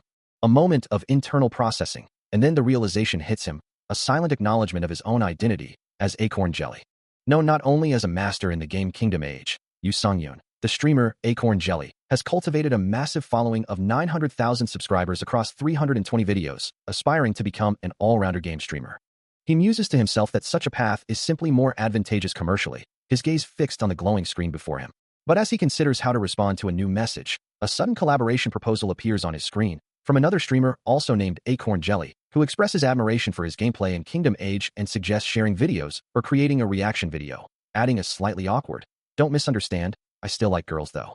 The proposal, ending with a casual invitation to contact him for inquiries without pressure, leaves Yu Sung-yoon in deep thought, his hand resting against his cheek. His fingers hover over the keyboard as he silently questions, why would he feel any pressure at all? He knew that the other, Acorn Jelly, was an all-rounder game streamer, someone he had always aspired to be like, and a collaboration would undoubtedly be a tremendous help to his own career. Yet a part of him worried that if he agreed to the proposal, it might appear as though he were simply riding on the other streamer's fame. Sitting at his desk, the weight of the decision pressed down on him, and he found himself without anyone to consult about such a complex matter. A soft ring echoed through the quiet room. As his phone lit up with an incoming call from Kim Ji-yuk, a name he didn't immediately recognize. On the other end, a man with glasses sat on a park bench, a soda can in hand, greeting him cheerfully, announcing that he had just searched up his broadcast. He then directly addressed the streamer, asking if he was indeed Amit. Yu Sung-yoon, still at his desk, confirmed his identity, then, with a sigh, asked about the reactions to the broadcast, hoping they were good. The caller simply replied, well, yeah, leaving Yu Sung-yoon internally questioning the blandness of his reaction. He reminded himself that as an archer, he should maintain his composure, striving to remain calm despite the unexpected call. After all, everyone had called him a genius since he was a child, so he was quite accustomed to this kind of attention. The man on the phone chuckled, admitting that it couldn't be helped. He sits on a park bench, phone pressed to his ear, as the voice on the other end asks if he called just to discuss that particular matter, to which he quickly replies, denying it. However, the voice on the line hesitates, then begins, actually, Kim Ji-yuk, still on the other end, smiles brightly, a vibrant aura of sparkling particles surrounding him as he holds a can, his laughter echoing through the phone. The unexpected sound makes the streamer's eyes widen in surprise, a confused chuckle escaping him. His mind races, filled with question marks, trying to decipher the sudden shift in the conversation. Ji-yuk takes a sip from his drink, then explains, you why? Why so suddenly? I just had a fight with Manager Park, that son of a bitch. The streamer's expression turns to one of concern, a small laugh escaping him as he thinks he should have thrown an ashtray at the manager, before interjecting, wait. He pauses, processing the information, then asks, so? A new image of Ji-yuk appears, now dressed in a sharp suit, radiating confidence with papers labeled job hunting in hand, as the streamer realizes, Ji-yuk, the top elite, is now a free agent. A free agent, in this context, refers to a player who, after a period of activity with their team, can freely negotiate contracts with other teams and transfer. Back in his room, the streamer sits at his desk, still on the phone, contemplating the implications of Ji-yuk's status, thinking, if that's the case, I endured it for a long time too. But that Manager Park is really. His hand clenches into a tight fist, a new idea forming in his mind as he considers, what if I asked him to be my manager? He couldn't just blurt out such nonsense, wondering if he could even afford to pay him, but regardless of the details, it had already happened. A voice on the other end of the line declared, starting today, I'll be your manager. The speaker, a man with a confident smile, added, looking forward to working with you. His words left the young streamer utterly stunned, his eyes wide with disbelief. He stammered, trying to clarify if he truly liked the idea. That's not it. I really like it. The other man then shifted the conversation. Isn't your savings about 100,000 won? Sitting casually on a park bench, he continued. And? He pressed on, teasing, let's talk about the capsule now. You cried the first time you tried it. A flush spread across the streamer's face as he protested. Why are you suddenly talking about that? The other man's words clearly struck a nerve, as he muttered. I saw you like that. It got me thinking. Caught off guard by the sudden declaration, he could only utter a single word in response. Ji-yuk's thoughts drifted back to a memory of Sung-yoon, a younger version of him, seemingly captivated by archery. He recalled the moment he first truly saw him, realizing then that he had never pursued anything with such genuine passion himself. A quiet longing stirred within him, a desire to discover his own true interests. Meanwhile, Sung-yoon sat on a park bench, deep in conversation, the sunlight dappling through the leaves around him. A pause hung in the air as he considered the implications, knowing that such a move could jeopardize his entire career within a major corporation. From his own space, Ji-yuk's bare feet rested on the floor, a sudden concern coloring his voice as he questioned the unexpected worry. Sung-yoon, a faint smile playing on his lips, reassured him that success would lead to a great contract, urging him not to worry. On the other end of the line, the white-haired man's sharp gaze narrowed, demanding to know why Sung-yoon seemed so uncertain, scoffing at the very idea. His voice grew harsher, a clear ultimatum delivered, promising a comfortable life if Sung-yoon would just resign immediately. Ji-yuk, in a chibi-like burst of frustration, let out a mocking laugh, questioning if Sung-yoon was merely imitating a manager. With a knowing smile, Sung-yoon confirmed his intentions, affirming that was precisely why he was working with Manager Kim. He could start working tomorrow, but the suddenness of it all left him bewildered. Then, a new call came in, and he found himself asking, a collab proposal? A voice on the other end confidently declared, sheesh, picking a proposal is my ability. Sung-yoon, still processing the news, hesitantly inquired, are you really okay with that? His manager's voice was firm, replying, Of course. We can't lose such an opportunity, right? But Sanyun's own insecurities surfaced, admitting, but I'm not good at impressing people. A chuckle came through the phone, followed by a reassuring tone. Well, you can just leave that to me. He continued, outlining his strategy. I have something in my mind, so let's show our skill to them. I think that will be enough. The manager's confidence echoed through the city, concluding with a simple, okie dokie. Later, in a bustling cafe, the atmosphere was set for a new encounter. As a phone screen displayed the Ahmed profile, boasting 324 followers, with a message reading, Hello, this is Ahmed.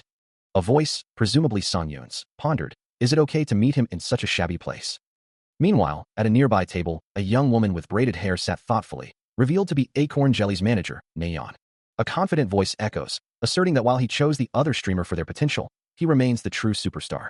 This is Do Jae-mok, a prominent figure known as Acorn Jelly, who holds a drink and a phone, his presence commanding attention as he speaks of his protege.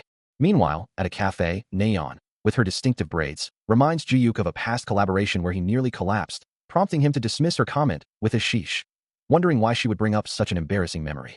Nayeon continues, her thoughts drifting to the subject of their discussion, a skilled archer whose physical prowess is unmatched in the country.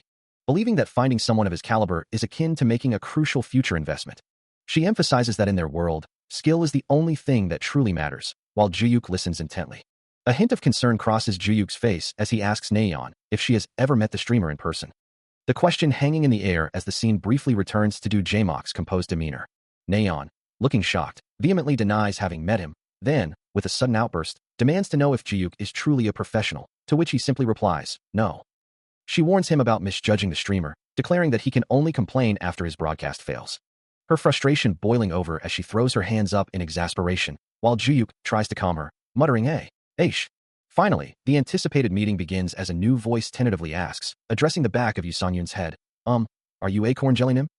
As the door opens, a nervous, yes, WL, escapes Do Jae-mok, while Nayeon, seated beside him, also looks up in surprise as an unseen voice invites them to come. Inside. Stepping into the room, his back to the onlookers, Yoo Sung-yoon makes his entrance. His voice rings out with a confident greeting, Hello, I'm Ahmed, Yoo Sung-yoon. Turning to face them, he offers a charming smile and extends a hand, his presence immediately commanding attention. A polite response follows, Nice to meet you. Nayeon's eyes sparkle with admiration, a silent thought of so handsome. Crossing her mind, while Do Jae-mok's jaw drops in utter shock. Still visibly flustered, Do Jae-mok manages a shaky handshake, stammering, yes, nice to meet you too. He then formally introduces himself, I'm Do Jae-mok. With introductions made, everyone settles around the table, Yoo Sung-yoon now seated, with another figure in a suit beside him, their back to the viewer. An off-panel voice begins to clarify the identity of this new individual, stating, the person beside you is, prompting a surprised from Do Jae-mok. The man in glasses then smiles, completing the introduction himself, I'm Kim Ji-yook, Yoo Sung-yoon's manager. With a polite gesture, he extends a business card across the table. As Nayeon accepts it with a soft, thank you, Do Jae-mok observes the exchange, a thought forming in his mind about the unexpected social grace of the man before them. He ponders, his expression shifting to one of intrigued surprise. Then, as both their gazes fall upon the card, a sudden realization dawns, sparkling with golden light around the name. Nayeon's internal monologue bursts forth with admiration. Meanwhile, Yoo Sung-yoon dismisses the card's significance with a casual air, while Do Jae-mok's thoughts race, connecting the dots to a larger company background and marveling at the manager's foresight. Nayeon, flustered and overwhelmed, tries to clarify her own position, stammering about being merely a manager herself. With renewed enthusiasm, Do Jae-mok declares his eagerness to collaborate. Nayeon, still visibly embarrassed by her earlier outburst, silently urges herself to calm down. Finally, with all introductions made and the initial pleasantries exchanged, Do Jae-mok and Yoo Sung-yoon shake hands across the table. The discussion quickly turns to the practicalities, with Do Jae-mok explaining that the broadcast sequence is laid out for reference. The conversation continues, the four individuals settled around the table. As the initial discussion concludes with a soft tap on the table, the conversation shifts to the more sensitive topic of compensation. Yoo Sung-yoon, addressing the man across from him, begins to outline the financial aspects of their collaboration. He explains his position as a newcomer to the field, stating his need for assistance, and then, to the surprise of his counterparts, offers to work without any payment at all. The man in the suit, taken aback by the unexpected proposal, can only stammer out a bewildered pardon. Yoo Sung-yoon, gesturing emphatically, insists that such an arrangement is impossible, reminding them that they are not living in a bygone era of servitude, and that such a move would only lead to trouble later on. Nayeon, listening intently, agrees that working without compensation feels wrong, despite their experience. The man in the suit, recovering his composure, then suggests a compromise, offering to pay at least the minimum wage if Yu Song-yoon insists on receiving payment. However, the discussion quickly hits another snag, as the man points out that in their industry, payment isn't typically hourly. With the previous options exhausted, he then proposes an alternative approach. Leaning forward and raising a finger, the man prepares to lay out his new terms. He boldly declared his terms, offering half of the donations, the portion he would receive when they broadcast together. The businessman's eyes widened in disbelief, a stunned half escaping his lips. He stammered, trying to process the unexpected proposal, uttering a bewildered, "Hey, that's..." Yu Song-yoon, unfazed by the reaction, then calmly inquired, "What do you think about it?" His gaze remained steady, awaiting a response to his audacious offer. As the day begins with a promising start, a voice expresses optimism about the unfolding events. The conversation quickly turns to finances, specifically the significant donation amount received on the day of the stream, prompting a question about its sheer scale. Yu Song-yoon and Ji-yook continue their discussion, walking along a paved path as Song-yoon elaborates on his findings. He reveals his thorough research, having looked up the minimum donation for Acorn Jelly's stream last month, which amounted to 2 million won, confidently stating that they could easily secure 100 times that amount, a truly massive gain. Ji-yook, taken aback by the detailed information, questions when his companion even had the time to investigate such specifics. With a knowing smile, Song-yoon offers him a phone, initiating a transfer and prompting Ji-yook to ask what it is. The screen displays a recording file, labeled Acorn Jelly Recording, transferred to Kim Ji-yook, leaving him utterly bewildered by the unexpected content. A recording, too? Ji-yook murmurs in surprise, while Song-yoon simply chuckles, explaining that one can never be too prepared. Such meticulous planning draws Ji-yook's admiration, leading him to muse that this level of foresight is what defines future executives and conglomerates, before Song-yoon smoothly transitions the conversation to their profit sharing. As they continue their walk, Song-yoon outlines his proposal. He specifies that if Ji-yook manages to earn over 300 a month, he would only ask for 20% of the additional amount. A single word escapes Ji-yook, his expression one of utter disbelief. He worries about the financial implications, thinking to himself, "I'm not even making minimum wage yet. Are you sure that's okay?" But Song-yoon, ever confident, simply boasts, "I have a lot of money saved up. They call me the investment genius, you know." As they walk together, Song-yoon reassures him, "And dude, I have a plan for everything." After a moment of consideration, Ji-yook concedes, "Well, okay, I trust you." The other man reflects on Song-yoon's background, knowing he was born with a silver spoon, making his generosity all the more impactful. Suddenly, a system notification flashes across the screen, announcing the arrival of Almond to the Genius Archer's streaming channel. The streamer, Yu Song-yoon, greets his audience with a warm smile. "Hello, everyone. It's been a while." His chat immediately explodes with activity, viewers clamoring, "Almond, why didn't you stream yesterday?" And "Can't miss Almond's stream," as others clarify. He means Almond, hi." Followed by a flurry of laughter. Amidst the usual greetings, a new message catches his eye, inquiring, "I heard you're going to collaborate with Acorn Jelly. Is that true?" The question hangs in the air, revealing that the rumors have already. Song-yoon's eyes widen in surprise as he processes the chat, which now includes comments like, "Wow, Acorn Jelly is making it big by collaborating with Almond, and already collaborating with a Tier 1 streamer. That's insane speed." He wonders aloud, where did it leak from? As it seems like there are more people than usual watching his stream. As the unexpected news of his collaboration spread, a memory flashes back to the initial planning stages, where he had asked his partner, Ji-yook, and two other figures about the upcoming collaboration, wondering what a small fry like him could possibly contribute. The group had agreed to coordinate the promotion and keep it a secret until then, with him emphasizing the need to pretend not to know for now. Back in the present, as he logs into Kingdom Age, he confidently declares his intention to take down the enemies in one shot today. His chat immediately lights up with skepticism, viewers questioning, "The boss in one shot," followed by a chorus of lol. One viewer reminds him that bosses don't die from a headshot, newbie, making him pause and wonder if a single shot truly wouldn't work, a confused "huh" escaping his lips. He recalls a past triumph, a memory of a fierce game character, where he had indeed taken down Dukkha in one shot. The chat, however, quickly corrects him, pointing out, "It's not Dukkha, it's Burka LOL, with others exclaiming, "LOL that's too much," and "LOL Almond is just extreme." More messages clarify that Burka is an elite mob, not a boss. Bosses are way bigger, and that you can tell it's a boss mob right away when you see one. The streamer processes this information, a realization dawning on him as he thinks, "Oh, he wasn't a boss? I see." A wave of regret washes over him, as he internally laments, "This is problematic. I shouldn't have boasted about taking down the boss in one shot." He looks visibly flustered, a bead of sweat forming on his temple as the glowing blue interface reflects his concern. Suddenly, a donation alert flashes across his screen, announcing that Ruby Sword has donated 10,000 won, with a mission, succeed in one-shotting the boss for 100,000 won. His eyes widen, surprised by the generous offer. The chat erupts once more, with viewers commenting, "LOL he just accepted it. and humorously asking, "How could you resist 100,001 lol? LOL. A system message confirms, you have accepted the mission for 100,001. Mission, succeed in one-shotting the boss for 100,001, followed by mission accepted. He sighs, realizing the gravity of his new challenge. Ah, right, boss. He knew that mobs in the game didn't just go down in a single hit, but the thought of the 100,001 prize money was a powerful motivator. And despite the mission seeming impossible, he felt a good flow building, a sense of momentum. Looking out at the digital expanse of his stream, he decided it was time to embrace a little shamelessness. A confident smile spread across his face as he addressed his viewers, thanking Ruby Sword for the generous donation and declaring his absolute intent to secure that 100,001. No sooner had the words left his lips than a notification chimed, announcing that Eggplant had donated 2,001, cheering him on.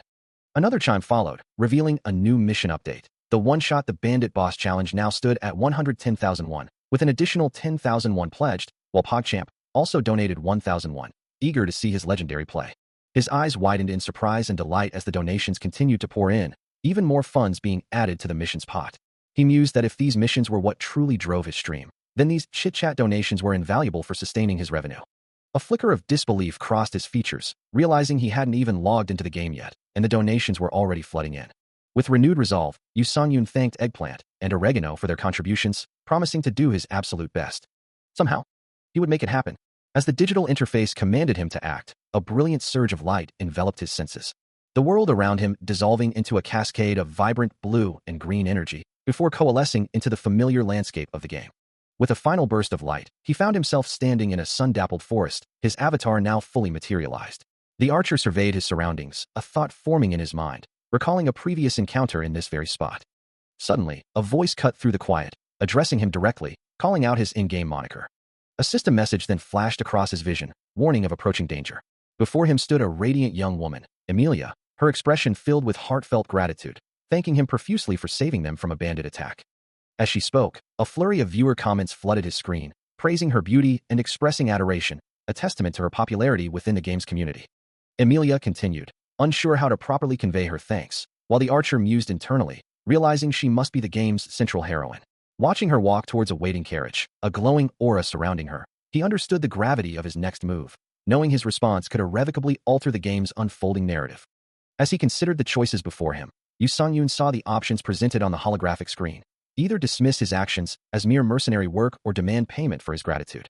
The stream's viewers, however, were already making their own demands, flooding the chat with 2,222 in favor of the latter. Ignoring the clamor, he chose the first option, declaring his actions simply what mercenaries do, a decision that only intensified the viewer's insistence on the alternative. One viewer, clearly disappointed, lamented the boring choice, yet Emilia's voice still offered a polite, "Still, thank you." Her radiant smile, framed by glowing particles, captivated the audience, with one viewer exclaiming their love for her and admitting she was the reason they started playing Kingdom in the first place. However, another comment quickly shifted the focus, asserting that Kingdom was truly all about Rosanita, not Emilia. This new name sparked a thought in the protagonist's mind, wondering if Rosanita was the game's second heroine, as a cloaked man beside Emilia respectfully addressed her as my lady. The cloaked man then voiced his concerns, explaining the risk of bandit remnants still lurking throughout the mountain range and suggesting a special assault team be dispatched to subdue them. Emilia, listening intently, responded with grace, assuring him that she would indeed be grateful if such a task could be accomplished. The cloaked man, acknowledging her words, simply stated, "Understood," as another figure stood silently in the background. With the plan set, the protagonist realized the defense team would remain to prepare the camp, a pivotal moment that made him understand. So this was it, the true beginning of his adventure. He moved through the dense, glowing foliage, the soft rustle of leaves echoing around him. Every step was deliberate, a quiet shhhk against the undergrowth, as the team advanced deeper into the moonlit forest. The cloaked figures spread out, their movements barely disturbing the shimmering particles in the air, maintaining a silent, coordinated approach. Through the trees, a small village emerged into view, its dim lights a beacon in the dark expanse. The group paused, observing their target from the cover of the woods, their forms blending seamlessly with the shadows. Yu Songyun, his eyes glowing with a faint golden light, blew a few small bubbles from his gloved hand, a subtle gesture of concentration. The leader of the group made a decisive gesture, his hand rising with a soft thwack against his arm. He instructed them, "We'll approach as close as possible and strike from behind in one go. Everyone, to your positions," the grizzled leader commanded, receiving a firm yes in response. A thought crossed Yu Songyun's mind. This was far more nerve-wracking than he had anticipated. He let out a soft breath, a quiet, who escaping him, his golden eyes reflecting the intensity of the moment. With his bow ready, he mused that the sensations in this full dive game were almost indistinguishable from reality itself. He couldn't dismiss it as just a simple game anymore, the tension of the ambush feeling far too real. With a gleaming sword raised high against the moonlit sky, Yu Songyun prepared to strike. A fierce battle cry erupted, signaling the start of their assault. Purple energy flared around him, as the cloaked figure surged forward with blinding speed.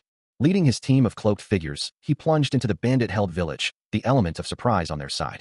Inside the camp, a hooded bandit, clutching a spear, shouted in alarm as the ambush began, another cowering nearby. Damn, where did they come from? He cursed, caught completely off guard.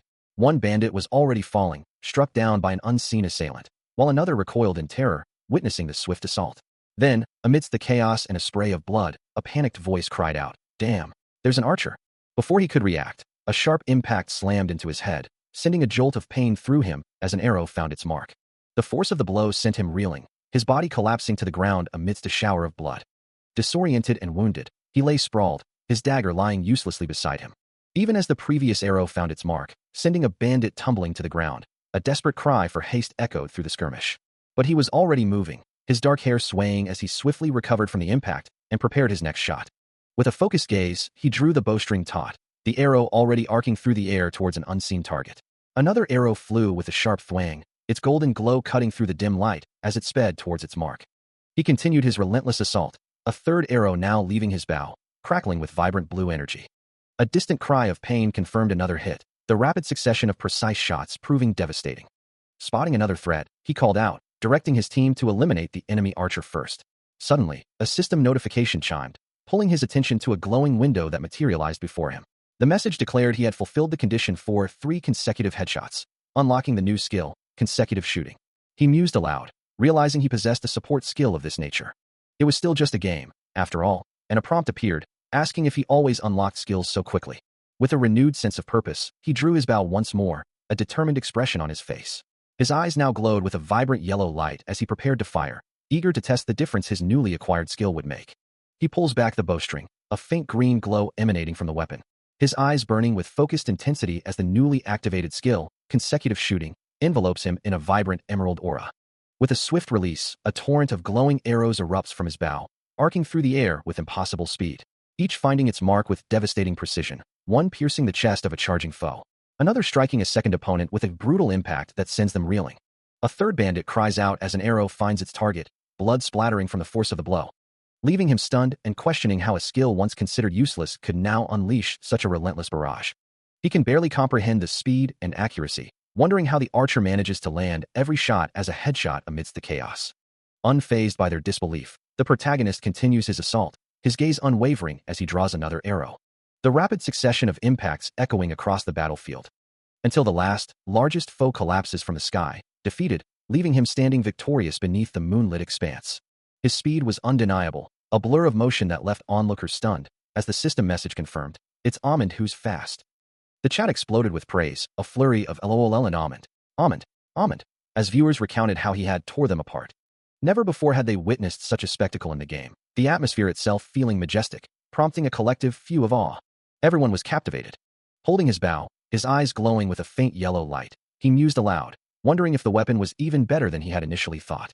The chat continued its lively commentary, some playfully accusing him of being a deceiver or calling him Amund Antoinette, while others simply noted that his success was only good for you.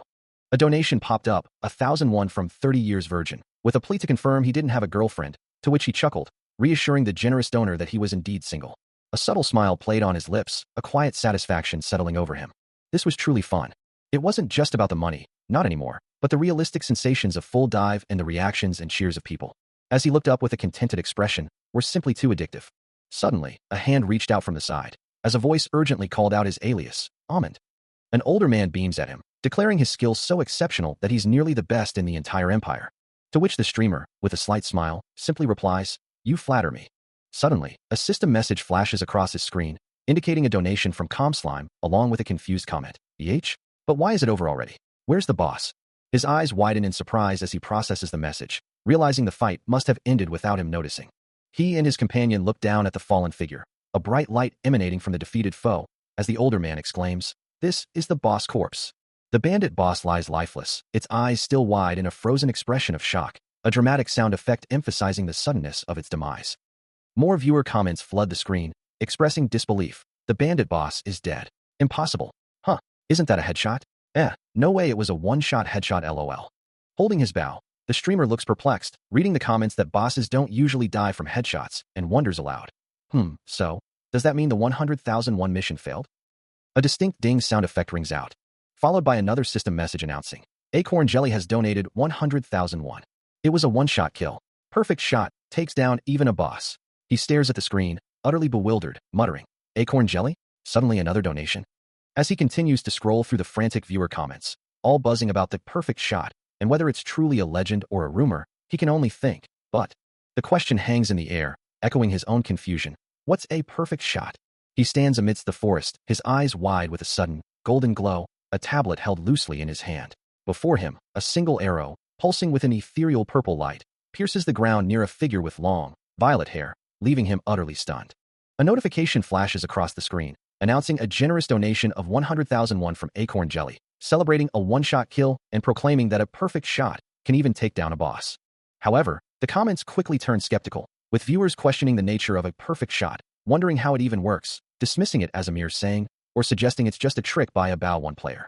The stream chat fills with laughter and dismissive remarks, as the comments continue to mock the idea, causing the streamer to visibly bristle with irritation.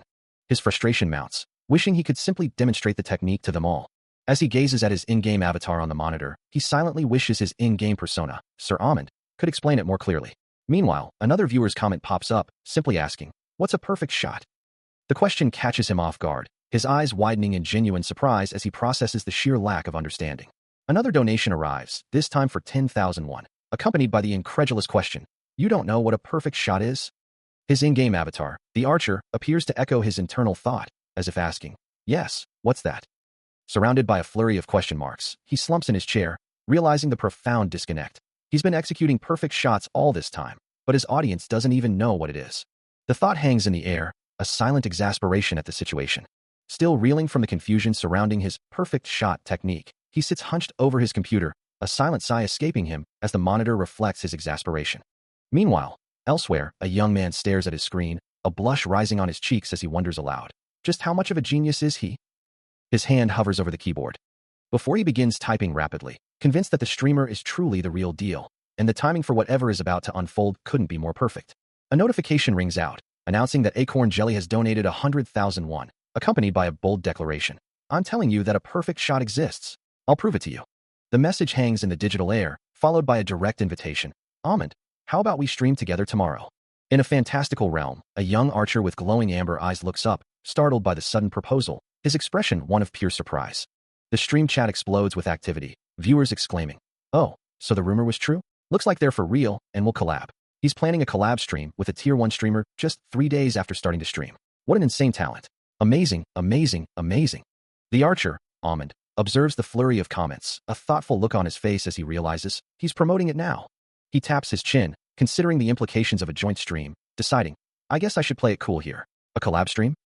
The chat continues to buzz with excitement and apprehension, some agreeing with the sentiment of that's right, while others ominously warn, you're doomed. Indeed, many viewers express concern about the new members joining, with comments ranging from, the fucking new members will come, to Acorn Jelly Public Execution Day, and even Amund and Acorn Jelly, low. The digital chatter continued to buzz, a mix of excitement and skepticism filling the air, as the community debated the upcoming collaboration stream, with many secretly looking forward to the spectacle.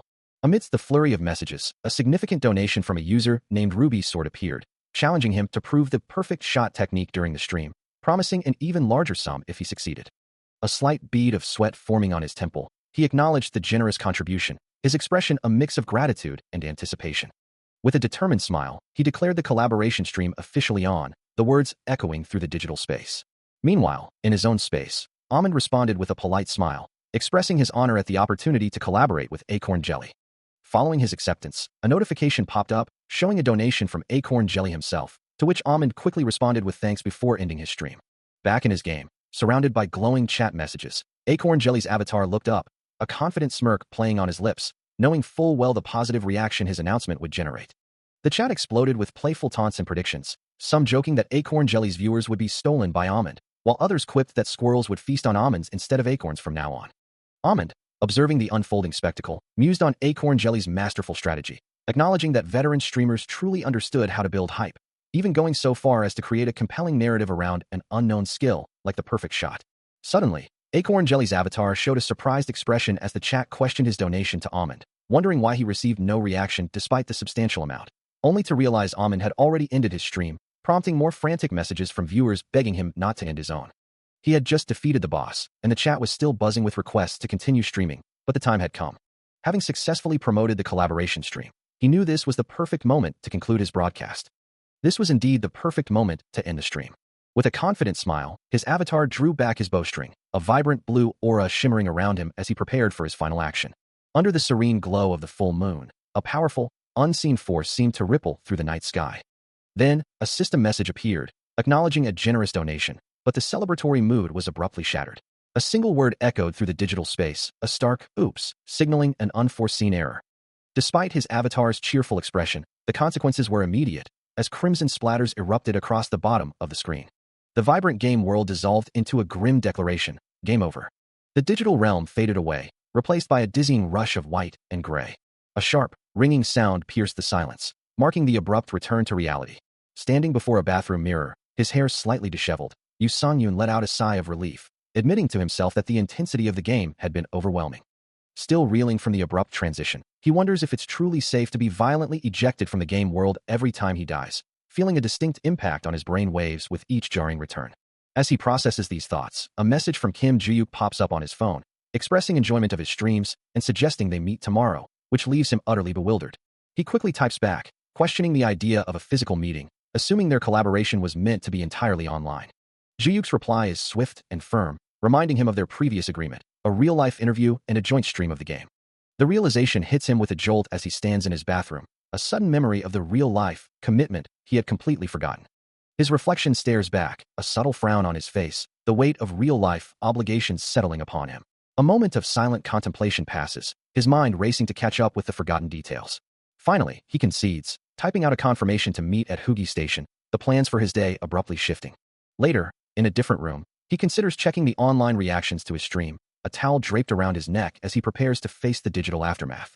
The comments flood in, some praising Acorn's shot as a damn perfect shot, while others lament that Almond ended the stream by dying yet again. A notification highlights Acorn Jelly's appearance on Almond's stream today, his eye narrowing slightly as he processes the information. He then finds a breakdown video titled Almond One-Shotting the Boss, with a comment confirming his swift demise and a promise to slow down the boss part for viewers. Even in slow motion, the sequence remained unclear. Two distinct shots seemed to land on his avatar, one after another. Yet, the figure seemed to stagger only after the first impact, the distance making it difficult to discern the full truth of the attack.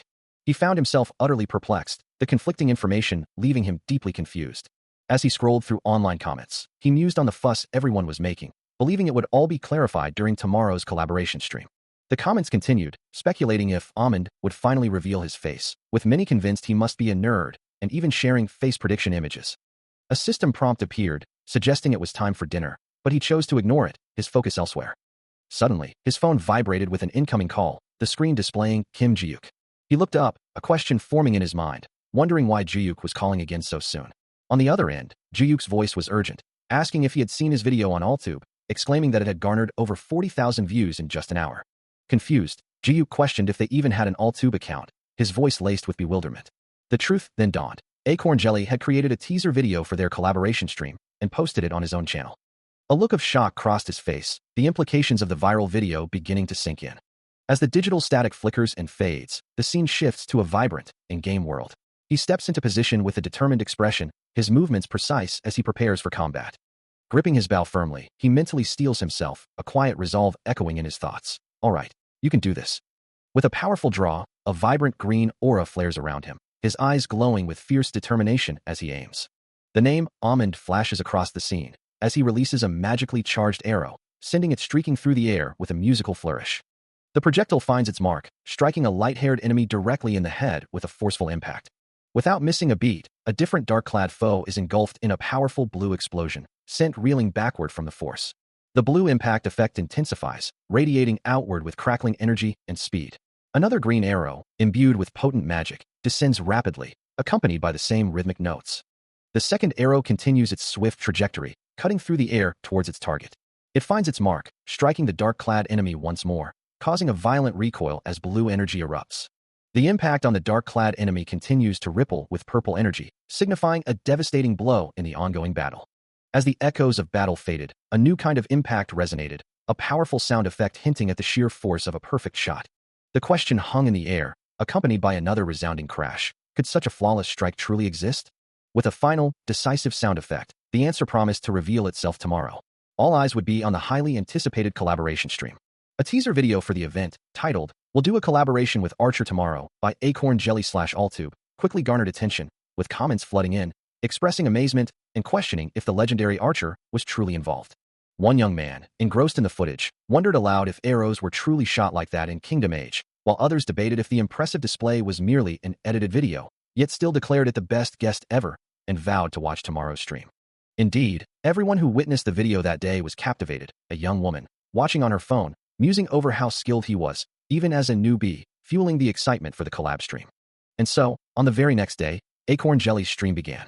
As expected, the broadcast recorded the highest viewership across all of Alltube. Above the bustling city, under a clear blue sky, the stage was set for the next chapter. From within a towering building, a voice called out, addressing him directly, indicating it was time to begin the stream and greet their audience. He confirms the plan, ensuring everyone is comfortable with their faces being shown to the audience. Receiving an affirmative response from the young man, who then exclaims with delight that usually 3,000 to 4,000 people are present from the start. Meanwhile, the manager instructs Yoo Sang-yoon to tidy his clothes, telling him he can just stand by for now, as the final preparations for the broadcast are underway. With a final good luck, Yoo Sang-yoon from the manager, and an all right, then from his assistant, the stream officially goes live, marked by a vibrant on-air glow. A bright flash illuminates the screen, announcing that the stream is starting.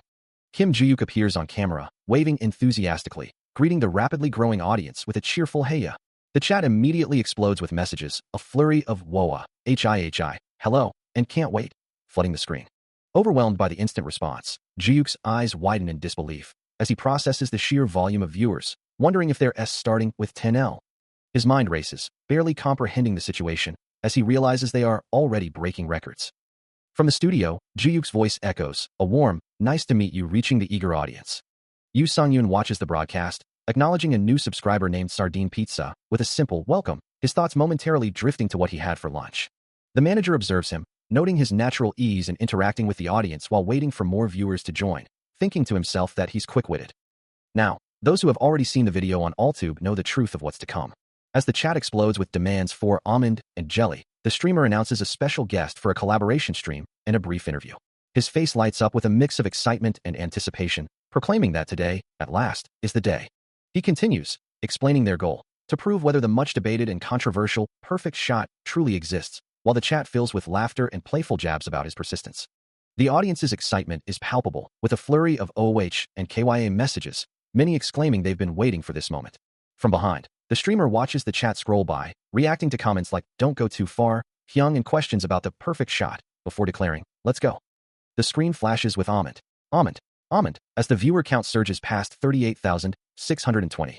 The chat continues its fervent calls for almond and perfect shot, the numbers climbing rapidly to 39,762. With each passing second, the viewership explodes, the screen now displaying almond, as the count reaches over 40,000. A determined expression settles on the face of the awaited guest, his jawline set with quiet resolve. Stepping into the light, he extends a welcoming hand, as the streamer exclaims, "Let's bring him in," introducing him as the genius archer of the hour. He steps forward, bathed in a brilliant, almost blinding light, his silhouette sharp against the intense glow.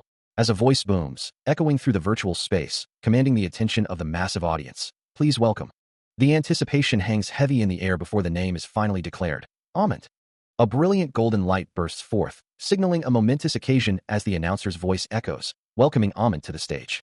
The chat erupts in a flurry of excited messages, many questioning if this is truly Almond, anticipating the big reveal with a collective ba-dump of hearts. Others wonder if this marks the first time he's ever shown his face, some even humorously wishing for him to be unattractive, perhaps to temper their own expectations. Then, a hand extends into view, as the man himself greets everyone with a simple, confident declaration. He introduces himself, confirming the identity everyone has been waiting for. His gaze, sharp and direct, meets the unseen audience, his features perfectly framed by his dark, layered hair. A soft, sparkling aura surrounds him, highlighting his casual yet stylish attire as he makes his grand entrance. The reaction is immediate and overwhelming, a single word echoing the collective sentiment of his captivated viewers. The chat explodes once more, with exclamations of disbelief and adoration, some even donating money while praising his unexpected handsomeness. Amidst the chaos of hearts and shocked questions about his good looks, a few playfully express their disappointment at his attractiveness, while others simply revel in his charm. The chat room explodes with a mix of reactions, some viewers demanding he stop, while others praise his appearance, even as a donation flashes across the screen, declaring him the worst streamer on earth, Almond.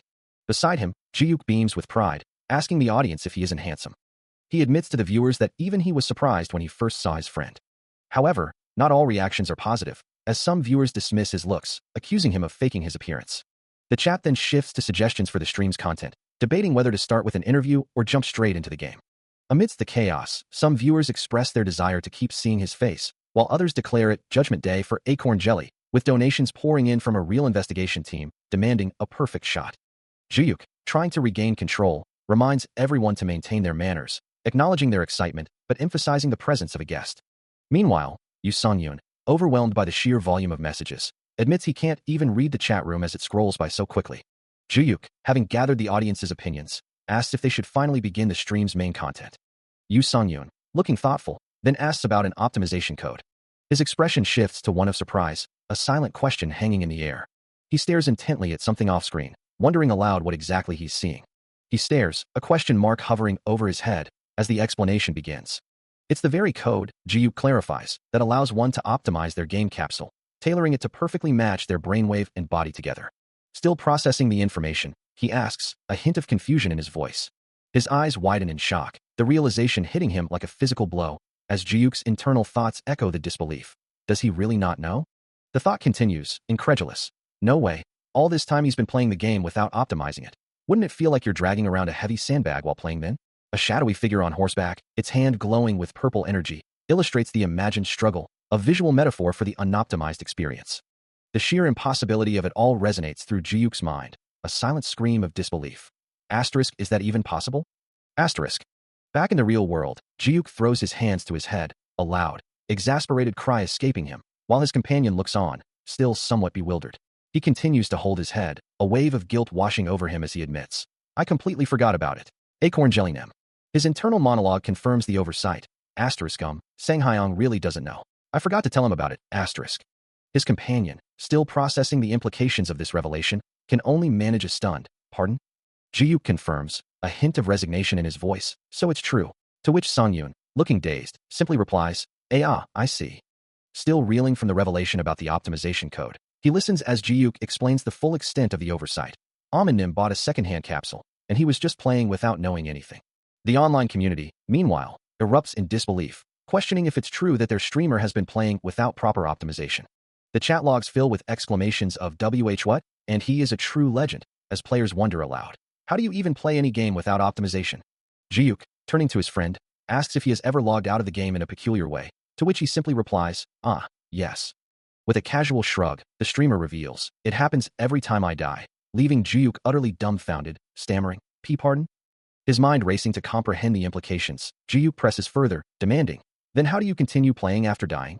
The chat logs, meanwhile, clarify the situation, explaining that he never truly died, but rather just shot an arrow to his head, using the D key as a shutdown button, leading Ji-Yook to stare in awe, concluding, so you're really a genius. Looking away with a slight blush, the protagonist humbly responds, I think so too. A small, knowing smile plays on his lips, a rare expression of self-satisfaction. Ji-Yook, however, is left utterly defeated by the sheer absurdity of it all, muttering, great. Ji-Yook watches his friend, a profound realization dawning on him as he thinks, he really is something. Indeed, he embodies the very essence of a typical genius figure that everyone desires. As the stream chat scrolls by, viewers praise his composure, declaring him a true professional and a genius, while the narrative voice adds that he also appears to possess considerable experience in dealing with people. All these qualities combine to make it clear, he is exceptionally well suited for a live stream. Ji-Yook, however, can only wonder, why this particular genius? A slight smile plays on Sung-yoon's lips as he asks, if this newfound attention feels good. Then, with a decisive tone, Ji-Yook suggests they create an optimization code first, to which Sung-yoon readily agrees. The stream chat erupts with excitement, urging them to begin immediately. Suddenly, a cascade of vibrant blue digital lines and geometric shapes begins to form, swirling and coalescing around an unseen point. The glowing particles intensify, enveloping Sung-yoon as he looks up, his expression one of calm focus amidst the ethereal light. The blue energy pulses around his entire form, a dynamic aura of data flowing through him. As the light begins to fade, he wonders if the process is already complete. He reflects on the optimization process, noting its unexpected speed, despite anticipating a longer duration. His companion confirms the completion of the process, inquiring about the sensation. As a faint glow emanates from his form, Sung-yoon simply states that it feels good. He then elaborates on the experience, describing the virtual space as so immersive it feels as though he no longer possesses a physical body. Ji-yook, with a knowing smile, clarifies that this is natural, given they are operating within their conscious world. With the optimization now complete, the companion ponders their next move. A shared moment of anticipation passes between them, their faces reflecting a mix of excitement and a hint of mischief. Ji-yook's enthusiasm bubbles over, proposing they immediately attempt a perfect shot in the game, much to Sung-yoon's visible annoyance. The system interface lights up with a flurry of excited messages, confirming the imminent start of their adventure. With a final, enthusiastic prompt, the game Kingdom Age begins to load. Amidst a cascade of glowing blue binary code, Sung-yoon briefly questions whether he should truly employ the perfect shot ability right away. The system then announces the next step, preparing to outline the mission for the day. As the game world of Kingdom Age materialized around him, the archer found himself amidst a group of fellow adventurers, a system message appearing to announce their next task. Young Lady Amelia had assigned them another mission. This time, a goblin cave nearby was causing trouble for the local farmers. Their objective was clear: they would find the cave and eliminate the threat. His companion, Ji-yook, beamed with excitement, declaring it had been a while since they'd received such a good mission, and he expected excellent results, to which the archer readily affirmed his understanding. Soon after, the group set off, the virtual world's mist-shrouded paths giving way to vibrant forest trails. The rhythmic clatter of hooves and cart wheels echoed through the glowing, sunset-drenched woods, carrying them deeper into the territory. Dust motes danced in the golden light as their carriage rumbled onward, a steady journey towards their destination. Later, resting by the roadside, Ji-yook turned to his friend, reminding him that he should know precisely when to unleash his perfect shot. He explained that in this particular game, a point system governed even the most vital areas, suggesting he imagine a central circle on a target's forehead, surrounded by smaller ones. The first condition for the perfect shot was straightforward, just like in traditional archery: simply hit the target. It was indeed just like archery, but the archer, intrigued, pressed him for the second condition. With a sigh, Sung-yoon admitted that the second condition was truly difficult. He had to succeed on the very first try, a daunting condition to fulfill for the perfect shot ability, leaving him utterly stunned. Emphasizing the gravity of the situation, Ji-yook pointed a finger, making it clear there was only one chance. The young man listened intently, his expression thoughtful as he processed the information. A question mark seemed to hang in the air around him, the complexity of the ability's second condition making perfect sense now. Ji-yook continued his explanation, detailing why it was indeed called a perfect shot. Observing his companion's reaction, Ji-yook wondered why he seemed so calm, almost as if the challenge meant nothing to him. Indeed, the difficulty of the perfect shot seemed to hold no sway, as Ji-yook considered his friend's unique capabilities. Perhaps, he mused, the ability wasn't such a monumental task for someone who could already achieve it. Suddenly, a gruff voice cut through the air, as a grizzled man with a beard erupted in a furious outburst. He grabbed the young man by the collar, shaking him vigorously, a comical sound effect echoing the unexpected confrontation. A system message flashed, indicating Roman's presence, while his furious voice demanded to know what they were doing, having just arrived. Standing over the kneeling young man, Roman continued his scolding, as the protagonist offered a sheepish apology. Still reeling from the sudden confrontation, he finds himself on the receiving end of Roman's fury, who demands to know where he came from, threatening to split him in half if he talks back. The mercenary captain's anger is palpable, his expression shifting from outright rage to a stern, unyielding gaze. Then, with a surprising shift in tone, Roman addresses him by his alias, and Amund. His stern gaze softens slightly as he offers a word of encouragement. Let's do well in this mission. Sung-yoon can only wonder internally why he's always the target of such intense attention, while a system message confirms the identity of their boisterous leader. That's our Roman. The scene shifts abruptly to a sun-dappled forest, where a small group of goblins lurks among the trees, their crude clubs clutched tightly as they eye their surroundings. Meanwhile, Ji-yook, ever the showman, addresses his audience with an excited grin. Everyone, are you ready to witness the perfect shot? He holds up his shield, a glowing screen displaying his stream, before declaring, then. Before Ji-yook can finish, a powerful, red-tinged punch erupts from the side, connecting with brutal force against an unseen foe, sending a shockwave of impact through the air. Roman stands over the group, his face still etched with irritation, as he barks at them. If you want to help, just keep quiet. Amidst the ongoing stream chat, Roman issues a direct command to Yu Sanyun. Amund, take the lead and show the newcomer. He nods, acknowledging the instructions, yet a familiar frustration bubbles beneath the surface, leaving him to wonder why these peculiar situations always seem to find him. As the rustling of leaves signals an approaching presence, a grotesque goblin emerges from the undergrowth, letting out a guttural growl. Without a moment's hesitation, the archer's hand presses firmly into the damp earth, taking a low, stable stance. He crouches, bow in hand, a sense of newfound agility washing over him, the previous discomfort completely gone now that his character feels perfectly optimized. Then, with a piercing yellow glow in his eyes, he draws the bowstring back, his gaze locked onto the target. The bow creaks under the tension, pulled to its absolute limit. Behind him, Jiuk, shield raised, watches with wide eyes, wondering if he truly intends to shoot from such an unconventional position. Despite the apparent impossibility of the shot, Jiuk's thoughts betray a deep trust, certain that Amund can pull it off. With a sharp thwack, the arrow is released, a blur of motion streaking towards its mark. It strikes the goblin with a sickening crunch, sending its head snapping back as a pained scream tears from its throat. A sudden, sharp sound echoes through the forest, drawing Jiuk's attention. And he can't help but exclaim in genuine surprise, a single word escaping his lips. Meanwhile, Yu Sanyun, his eyes glowing with a fierce yellow light, swiftly pulls an arrow from his quiver, his movements fluid and precise. The arrow flies with incredible speed, a blur of motion culminating in a violent impact. It finds its mark with deadly accuracy, piercing the head of a grotesque goblin, which recoils from the blow. Witnessing the flawless execution, Jiuk's admiration grows, realizing the hunter's technique has become even more refined and advanced than before. He had even adjusted his shot to be quieter, perfectly fitting the ambush strategy. From his hidden position in the tall grass, the archer maintains his stance, bow still drawn, ready for the next move. Jiuk, still processing the display of skill, wipes a bead of sweat from his brow. It truly was impressive, he muses. Beyond his monstrous physique, the archer possessed a distinctive characteristic that shone through his every word and action. This unique trait was evident in his speech and attitude, setting him apart. A soft blush spreads across Jiuk's face, a testament to his profound admiration for the genius archer. He feels as though the other hunter is standing directly in the spotlight. A radiant glow surrounding him even in the depths of the forest, his form illuminated by an almost ethereal light. The air crackles with the lingering energy of his precise strike, a testament to his undeniable power. Jiuk watches, a silent acknowledgement of awe on his face, his thoughts echoing the sentiment.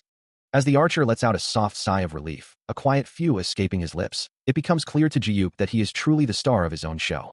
The cave entrance lay before them, littered with the still forms of defeated goblins, their green skin stark against the earthy ground.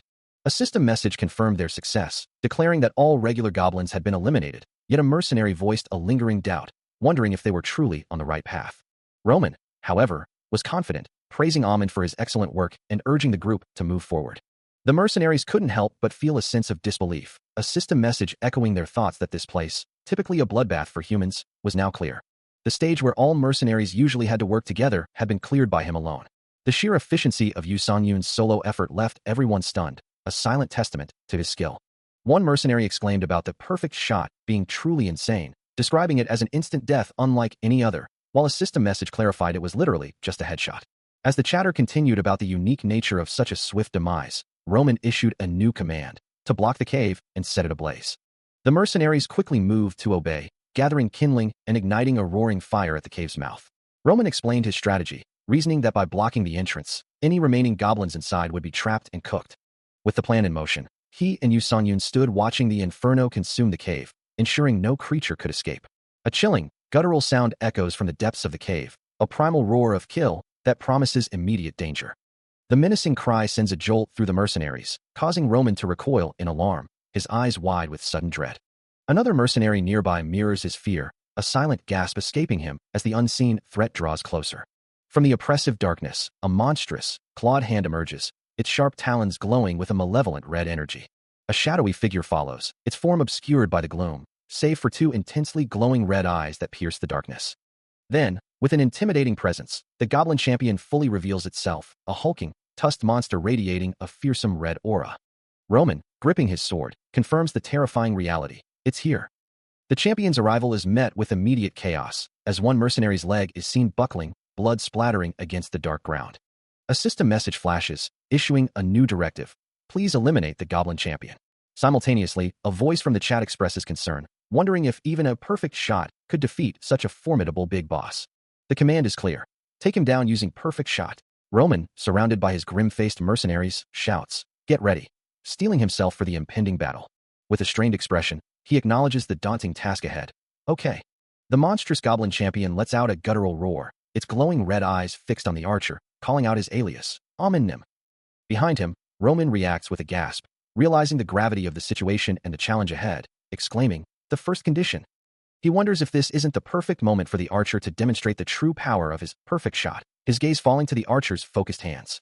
The archer, Yu Sungyun, stands ready, bow drawn and arrow nocked, his intense yellow eyes locked onto the formidable foe. Roman's thoughts urge him to simply shoot the boss now, but a flicker of confusion crosses Sungyun's face, a quiet, escaping him. A moment of silence hangs heavy in the air, as the archer remains motionless, his arrow still aimed. Roman's mind races, questioning why he has stopped, wondering if the pressure of a single, perfect shot is getting to him, or if Amund is, after all, just human. The archer's own thoughts are troubled, a low growl escaping him as he focuses on the formidable creature before him. The goblin champion glares back, its skeletal face and glowing red eyes radiating menace. It's then that the crucial detail becomes clear. The champion wears an iron mask, covering its forehead. This unexpected defense presents a critical problem, explaining why he cannot simply shoot him as planned. With the forehead now out of the question for a perfect shot, Yu Sungyun's expression tightens as he considers if he should aim for a different spot altogether. He considers the head the most vital and easiest target, a fundamental truth of combat, yet the system's analysis suggests otherwise. With the goblin champion's iron mask in mind, he acknowledges that conventional wisdom simply cannot be compared to the reality of this unique defense. If that's the case, a new strategy must be forged. With a swift, fluid motion, the archer draws his bow, aiming not directly at the champion, but high into the air. His eyes glow with an intense yellow light as he releases the arrow, a shimmering projectile streaking upwards with incredible speed, leaving a trail of glowing particles. From the perspective of his viewers, confusion ripples through the chat. Up high? Is he ending his stream again?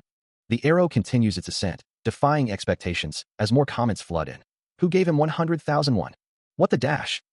Then, with a sudden, impossible shift, the single arrow fragments into multiple projectiles, leaving the viewers stunned. Wait. That's... Reflected in his glowing yellow eye, the image of the splitting arrow confirms his unwavering focus and the precision of his unconventional attack. A perfect shot, he reminds himself, only needs to hit the critical point, wherever that may be. Meaning, the target doesn't have to be the head, as a brilliant flash of light erupts, signaling the imminent impact. The goblin champion, its red eyes glowing ominously, braces for the impact as the multi-pronged attack descends with a shattering force. He knew a perfect shot didn't have to be a forehead, and with that realization, his multi-pronged attack descended, glowing with fierce intent. The barrage of arrows struck the goblin champion with explosive force, each impact echoing like a thunderclap. The creature recoiled, a guttural cry escaping its masked form, its defenses overwhelmed by the sheer precision and power. Online viewers watched in stunned silence, one exclaiming, "Wow, shit. Is he a one-man fortress?" Even Roman, observing from a distance, stared wide-eyed, the glowing particles of the attack reflecting in his shocked expression. Another viewer typed, questioning the impossible, Did he really kill it? The question hung in the air, followed by another incredulous whisper, "Really?" But for the genius archer, there was no doubt, his eye glowing with an intense yellow light, the image of the falling champion perfectly mirrored in its depths. A spray of blood confirmed the fatal blow, painting a grim picture of the champion's demise. The goblin champion, once a formidable foe, now tumbled lifelessly, its head thrown back in a final, silent scream. Golden particles drifted through the air, marking the end of the fierce battle. Roman and the other knights stood over the fallen beast, a sword impaled in its chest, the rain washing away the dust of combat as the champion lay utterly defeated. A final, resounding impact echoes through the chamber, as streaks of light dissipate into the air, leaving only the lingering scent of ozone and victory. The goblin champion, once a formidable foe, now lies motionless on the shattered ground, its monstrous form slowly fading into nothingness, a silent testament to the archer's skill. Above the fallen beast, Roman and his mercenaries stand in stunned silence, their expressions a mixture of disbelief and awe at the swift and decisive end to the battle. The very air seems to shimmer with residual magic and the faint spray of blood, marking the spot where the champion met its demise. Meanwhile, elsewhere, a wave of exhilaration washes over Kang Suk-hyung, his face contorted in an expression of pure, unadulterated joy. He throws his fists into the air, shouting with unbridled enthusiasm, the words, "WOAHHHHHH," and "Acorn Jelly, your wish has come true," echoing his excitement. The online chat explodes with similar sentiments, a flurry of comments like, "It's crazy LOL," and "He finished it LOL," flooding the screen, followed by a cascade of "Congrats" and "Crazy LMFAO." A triumphant ding rings out as a donation message flashes across the screen. Rubusword donated 200,000 won. Nim congrats for winning over him. Yu Sungyun, seated before his monitors, offers a polite, Thank you, Rubis word, while Kang Suk-hyung, still buzzing with excitement, exclaims, I told you. More diring sounds punctuate the air, indicating a continuous stream of notifications and support. He looks on, a hint of surprise and perhaps a touch of overwhelm crossing his features, as the reality of his success and its immediate rewards sink in. He continued to receive an astonishing amount of support, with notifications for thousands of one flooding his screen from viewers like Chidori, Goose, and Domino, culminating in a massive 100,000 won donation from the Perfect Shot believers, a testament to his incredible skill. The sheer volume of it all hit him with a sudden jolt, leaving him breathless and wiping away a bead of sweat. He sat in the passenger seat of a car, the glowing purple accents of the interior reflecting his dazed state, while Kang Suk-hyung, utterly beside himself with joy, bounced in the foreground, exclaiming that even the system couldn't handle the heat of his success.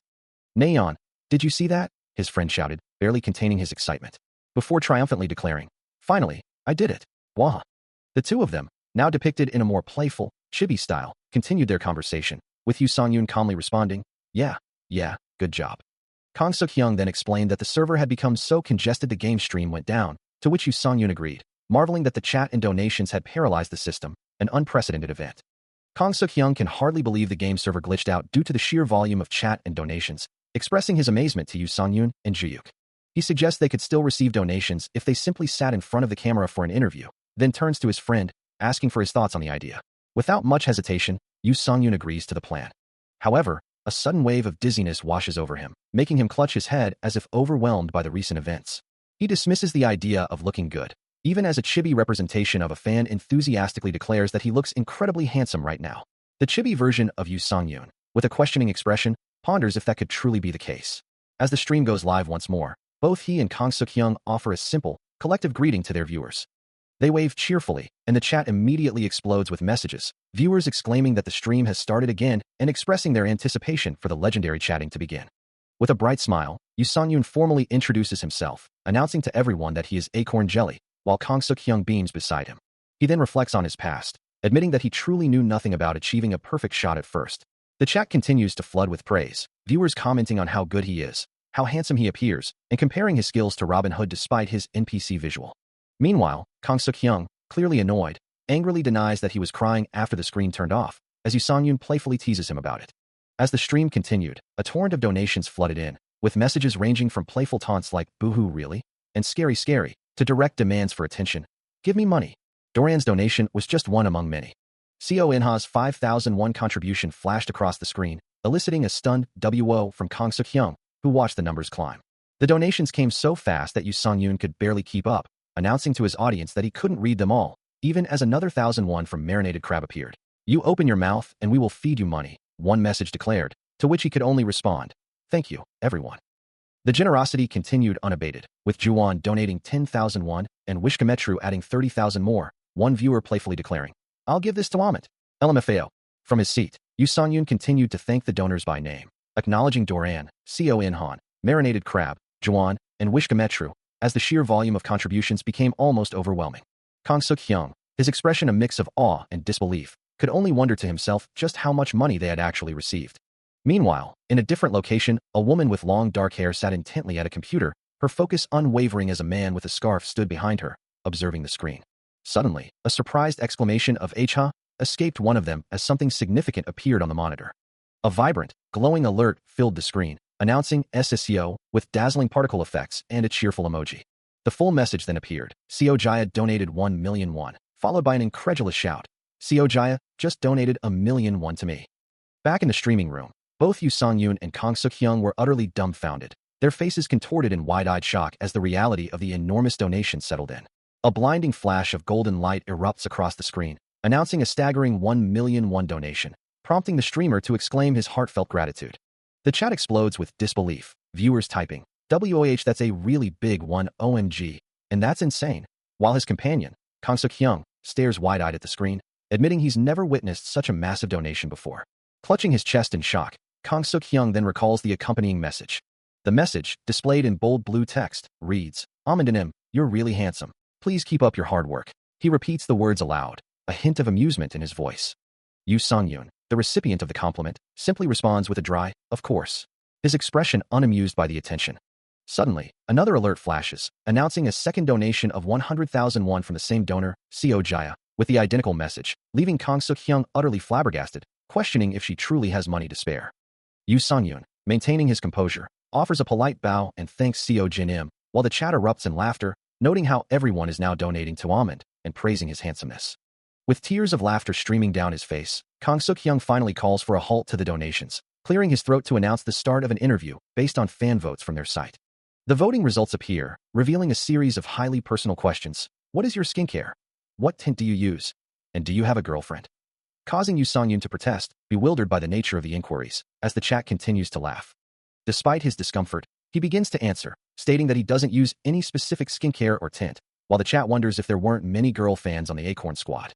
Kang Suk-hyung, blushing profusely, questions why he's even answering such questions, as Yoo Sung-yoon looks away, a hint of embarrassment on his face, finding the situation somewhat awkward. Regaining his composure, Yoo Sung-yoon looks directly ahead, preparing to answer the next personal question by stating he doesn't have a girlfriend, and a profound sense of warmth washes over him. As he and Kang Suk-hyung sit amidst a swirling vortex of digital screens, immersed in the vibrant world of streaming, Kang Suk-hyung gestures towards the holographic display before them, remarking that this unique connection is truly the most captivating aspect of their work. The digital windows float around them, each one a portal to countless interactions and shared moments.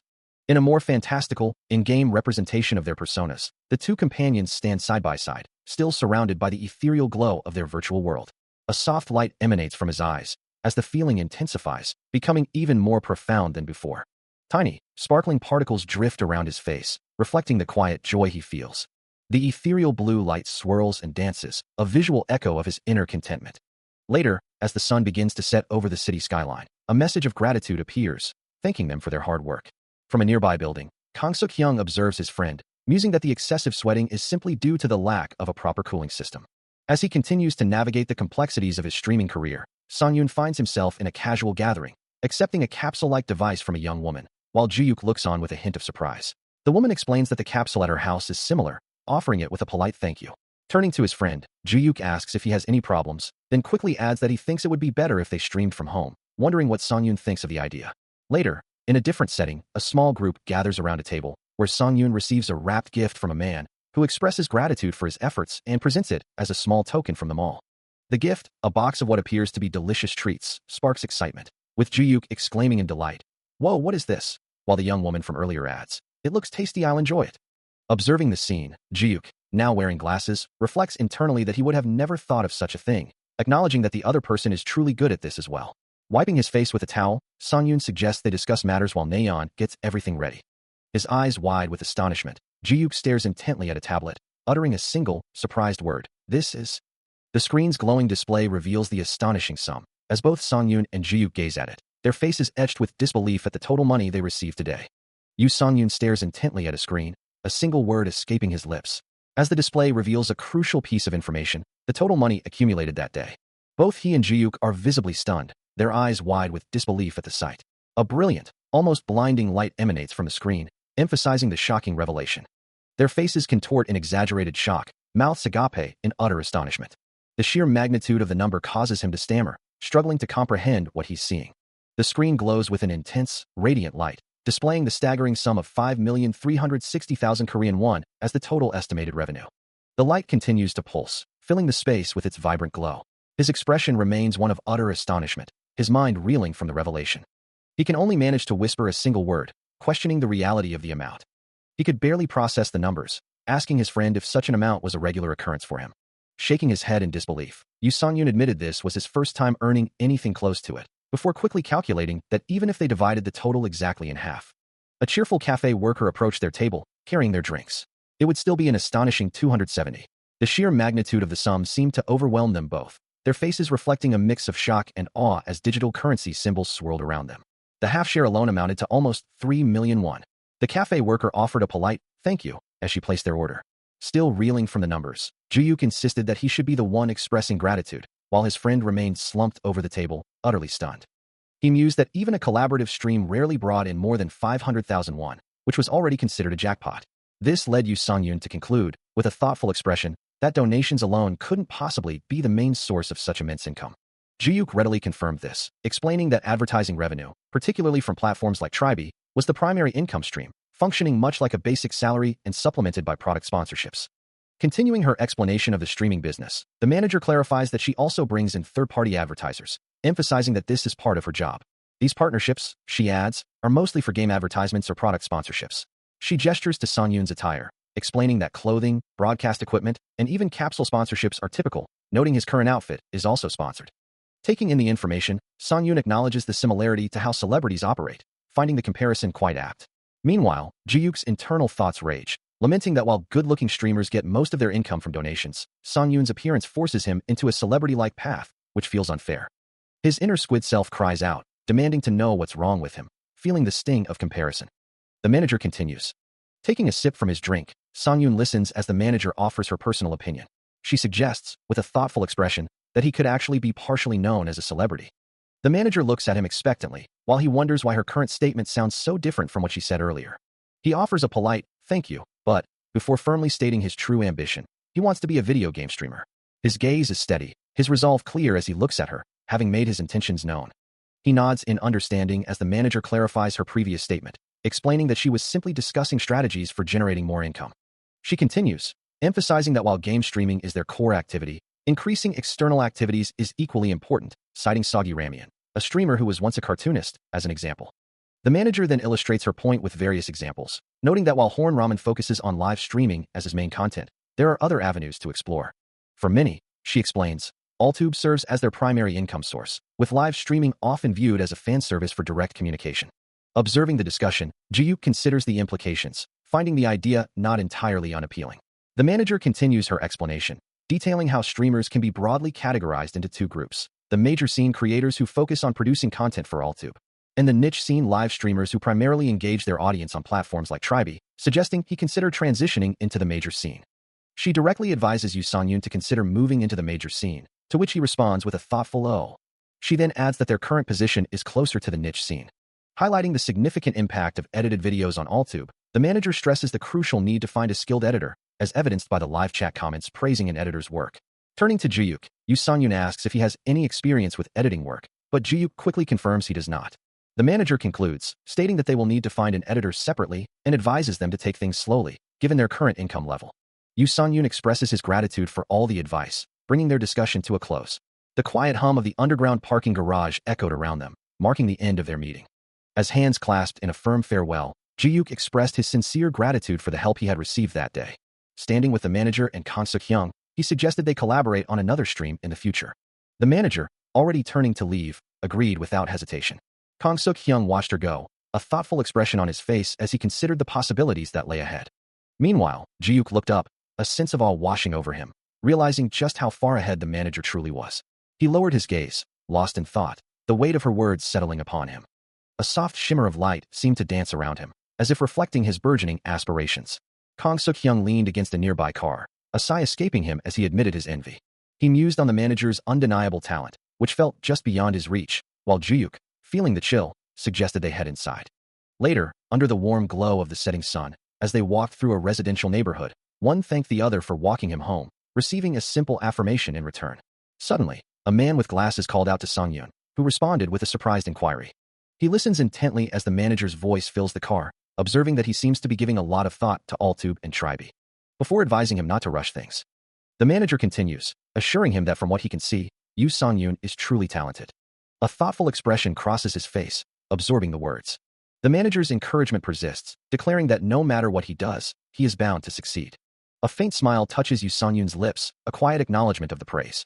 Later, under the warm glow of a setting sun, he offers a simple, "Yeah, thank you," as the conversation concludes. His steps carry him along a quiet street, the day's warmth slowly fading into the evening chill. As he descends a flight of stairs, he notes the air is starting to get quite chilly. He finds his grandmother on the stairs, expressing concern that they are frozen in the winter, making them slippery and dangerous. She assures him she's fine, but he insists on carrying her bag, worried she might slip. The streetlights begin to cast their glow, illuminating the path ahead. His thoughts drift to her safety, a quiet worry for his grandmother lingering in his mind. He smiles, reflecting on his recent success, having earned a significant sum that day. Yet, despite the financial gain, he finds the work itself genuinely enjoyable, considering whether to continue this path, even though he hasn't taken a single penny for himself. As he walks, hands in his pockets, a more introspective mood settles over him. His gaze falls upon his right hand, which glows with a subtle reddish aura, and a deeper thought begins to surface. He clenches his fist, the reddish energy flaring around it, assuring himself that his right arm is perfectly steady, without a hint of a tremor. But the memory of a terrible car accident lingers, a painful event not just for him, but for his grandmother as well. He recalls the sight of his grandmother's wrinkled eyes, her silent tears shed in secret, a burden he carries deeply. The weight of those memories presses down on him, his face obscured by his hand, his silhouette bowed in quiet anguish. His right arm, he realizes, is far more than just a fleeting bad memory. It represents the most hateful presence, the very thing that caused his grandmother such profound pain. Yet, paradoxically, it is also something that accompanies him in every aspect of his life, a deep and unpleasant shadow that has followed him relentlessly since that fateful point. His right hand, glowing faintly with a reddish hue, steadies an arrow, the digital particles of his system shimmering around it. With that once cursed right arm, a new strength now flows, radiating a soft, ethereal blue light. He grips the bowstring, the golden light of his weapon reflecting in the subtle glow of his hand. He can finally pull the bowstring again, a feat once thought impossible. A smile touches his lips as he reflects. Isn't it amazing? You would have fainted if you saw me like that. And now, he finds himself surrounded by good people, all helping him along his path. A feeling that makes him believe they are sent by his grandmother. A single tear escapes his eye, a testament to the overwhelming gratitude he feels, unsure how he could ever repay them. His shoulders slump slightly, the weight of his emotions settling upon him. He wipes away the tear, a quiet resolve hardening his expression. He stands firm, determined to try his best, but a quiet doubt lingers, questioning if it might already be too late. You're not going to say it's too late, right? He remembers a stern voice from a dream, urging him to work harder, a sentiment that echoes in his waking thoughts. A soft smile plays on his lips as he acknowledges the truth of those words, knowing deep down that he understands the necessity of effort. Yet, a pang of sorrow hits him, wishing the person who inspired such dedication could witness his current progress. As he ascends a flight of stairs, bathed in a warm, ethereal glow, his mind drifts back to the profound sense of loss. The regret weighs heavily on him, a silent acknowledgement of what he misses most. Meanwhile, the online community is abuzz with excitement. As a young man stares at his phone, his eyes wide with surprise, realizing the immense reaction to Acorn Jelly's latest broadcast, where a champion goblin was defeated in a single, perfect shot.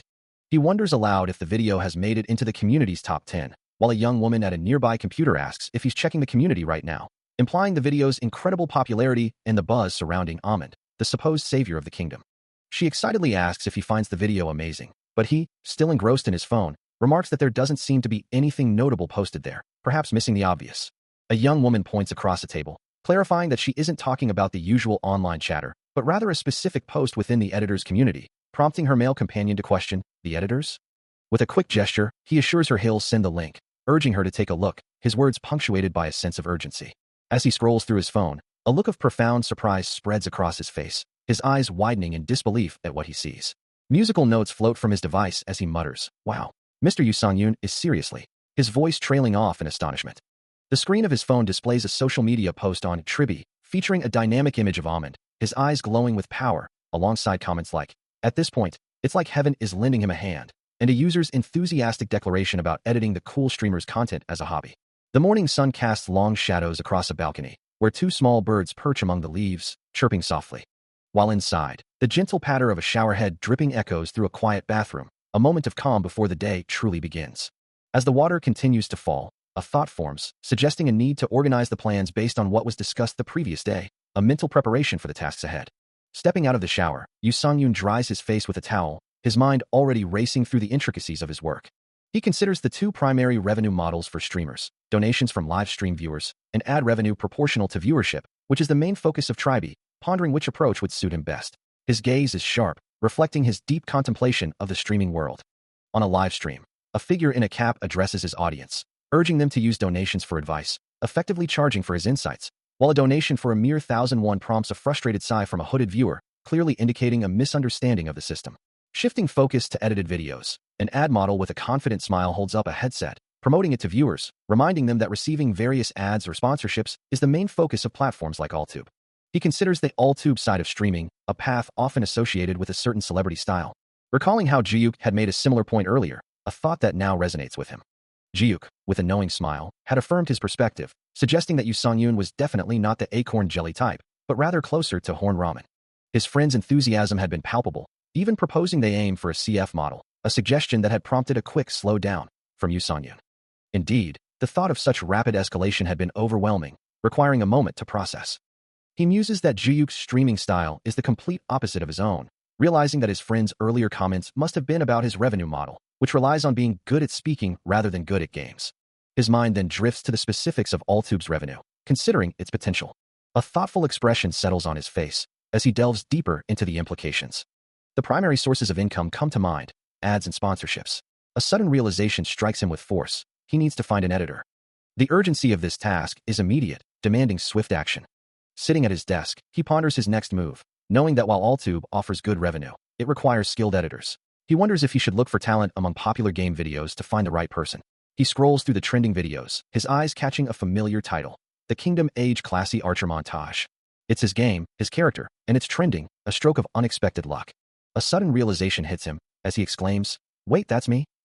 The video plays, showcasing his avatar in action, a powerful archer moving with fluid grace. He notices the uploader's name, Amin Fan Jaya, and a question forms in his mind: Jaya? The name sparks a memory as he wonders if this is the same person who made a $1,000,001 donation not long ago. The video continues to play, his avatar poised and ready for battle. The scene shifts, accompanied by a whimsical melody, as musical notes drift through a hazy, ethereal sky. A lone bird soars through the air, its flight mirroring the gentle flow of the music.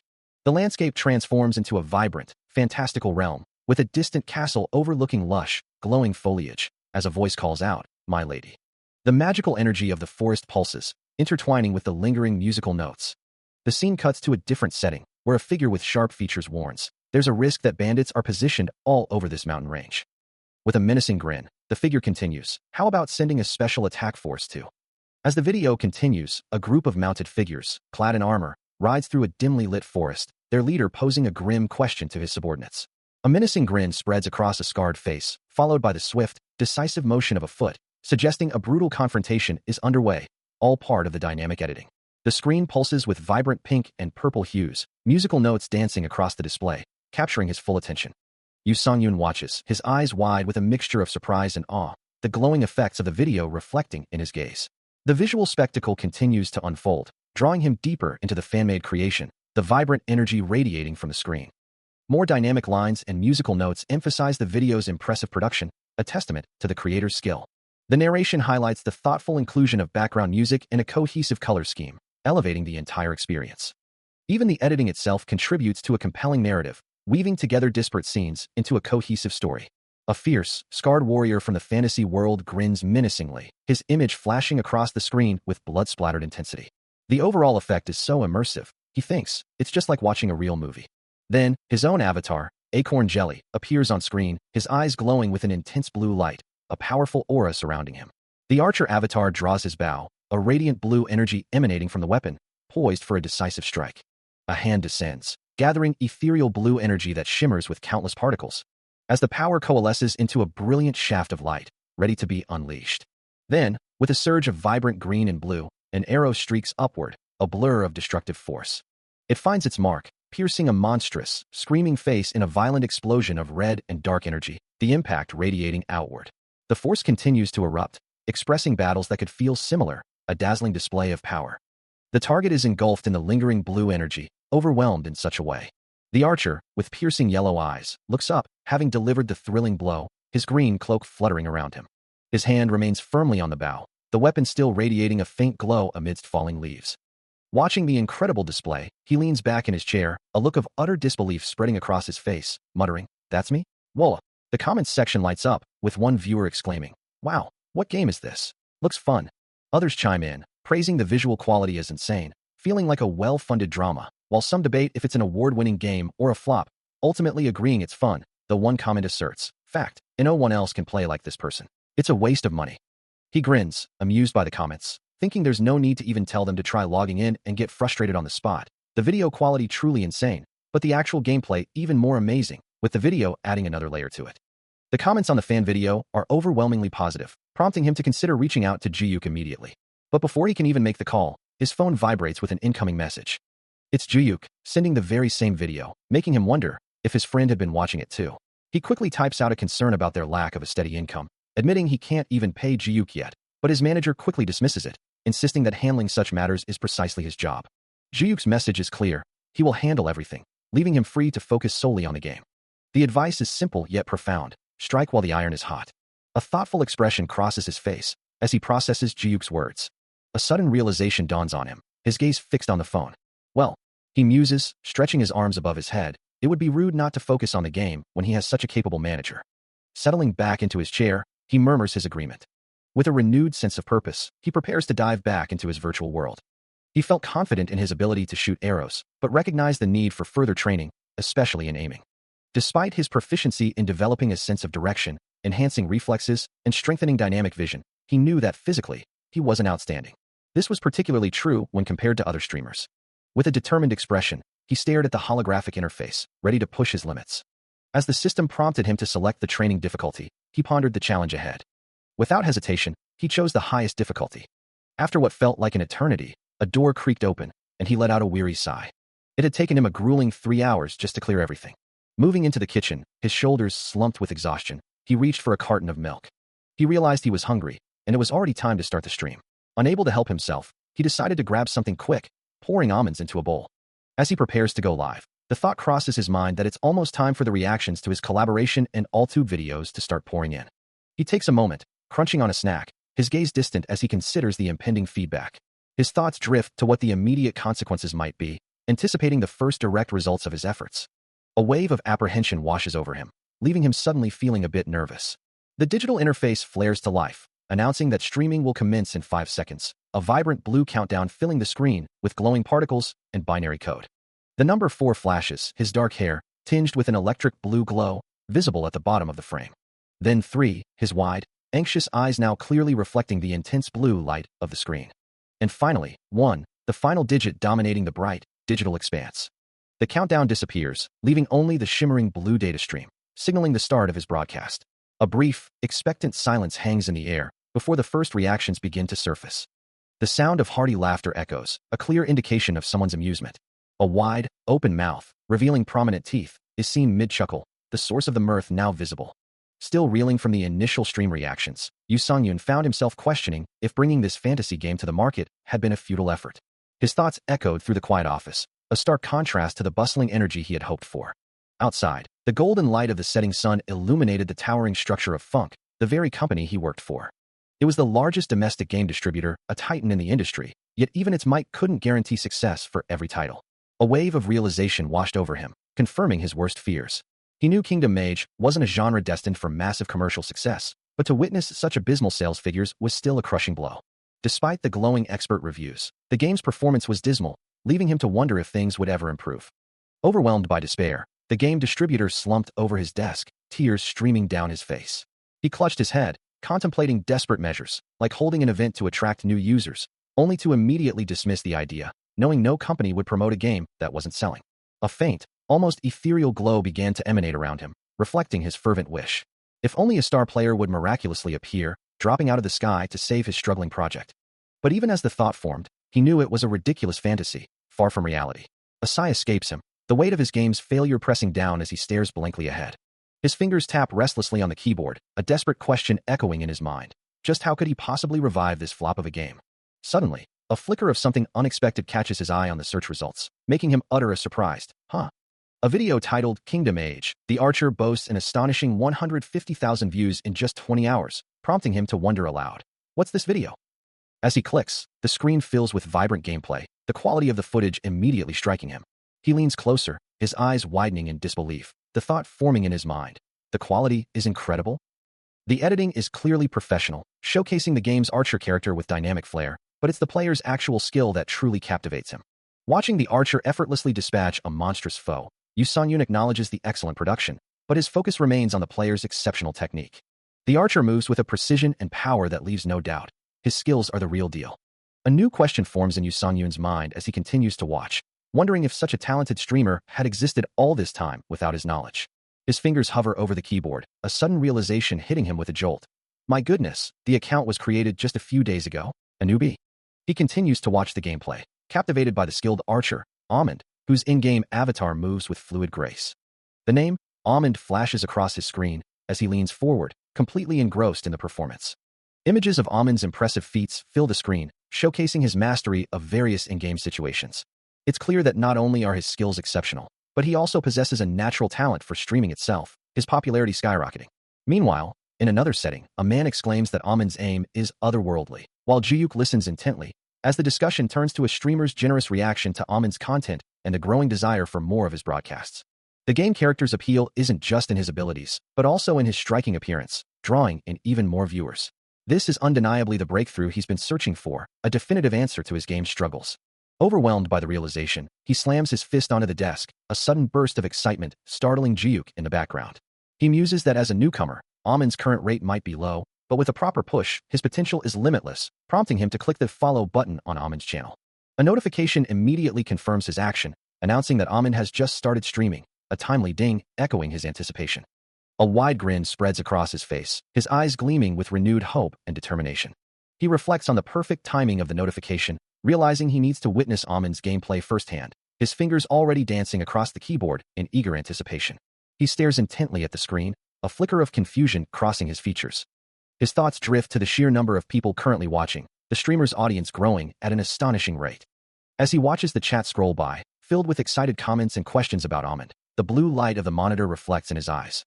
The screen then shifts, revealing a stark, glowing number, displaying 1,003 viewers, a surprisingly high count for a new stream. He wonders if such a large audience was already present when he first discovered the channel, or if Amin's popularity had exploded in the short time since. A staggering 1,003 people were watching, a number that made him question if he had ever seen this many before. As a wave of chat messages, glowing with vibrant blue energy, flooded his screen, many calling out his streamer name, Amin. His eyes widened in disbelief, reflecting the bright blue light of the incoming comments. The sheer volume of new viewers was overwhelming, with greetings and excited exclamations filling the digital space around him. Whether it was a collaboration, a perfect shot, or a well-edited montage that drew them in, Yu Sung-yoon, now wearing glasses and a green shirt, sat intently at his desk, his focus unwavering on the monitor before him. He knew that once a streamer broke through the wall of 1,000 live viewers, they could truly become a full-time professional, a goal that now seemed within his grasp. He watches the numbers climb, a single word escaping his lips in disbelief. But the chat, now a torrent of messages, demands to know why he remains silent. The screen fills with frantic pleas to start the Amin broadcast, causing him to flinch at the sheer volume of the digital clamor. He stares wide-eyed at the glowing text, a hint of exasperation in his voice as he mutters that the broadcast is already live. The chat continues its relentless assault, a new command flashing across the screen, urging him to cut the spam. The digital chaos intensifies, the messages overlapping and screaming that the chat is going crazy, demanding he cut the spam once more. A moment of quiet reflection washes over him as he tries to process the overwhelming situation. The thought echoes in his mind. The chat is indeed going crazy, yet he remembers a time, during a past collaboration, when things were different. He recalls a stream with 50,000 viewers, where everything remained calm, because he and his fellow streamers, Jiuk and Jaya, were professionals. They had managed it well, but now, the situation is entirely his to face. With a surge of resolve, he realizes he has to handle this alone, his hand pressing firmly onto the keyboard. His fingers hover over the keys, ready to take control of the chaotic stream. Feeling a surge of confidence, he begins his stream, the word awesome flashing across his mind. A warm welcome immediately greets him, making him smile at the enthusiastic start. Chat messages flood in, hailing him as Amin Bro and simply Amin, as he formally greets his audience, announcing the continuation of his Kingdom series.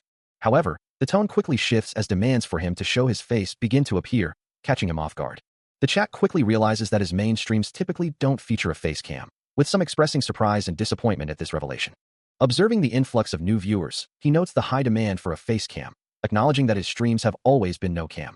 Suddenly, a direct message pops up on his screen from someone named Junhyuk, who calls him a lucky bastard and includes a link. The message's content seems to trigger a system notification, with the word game appearing amidst glowing particle effects.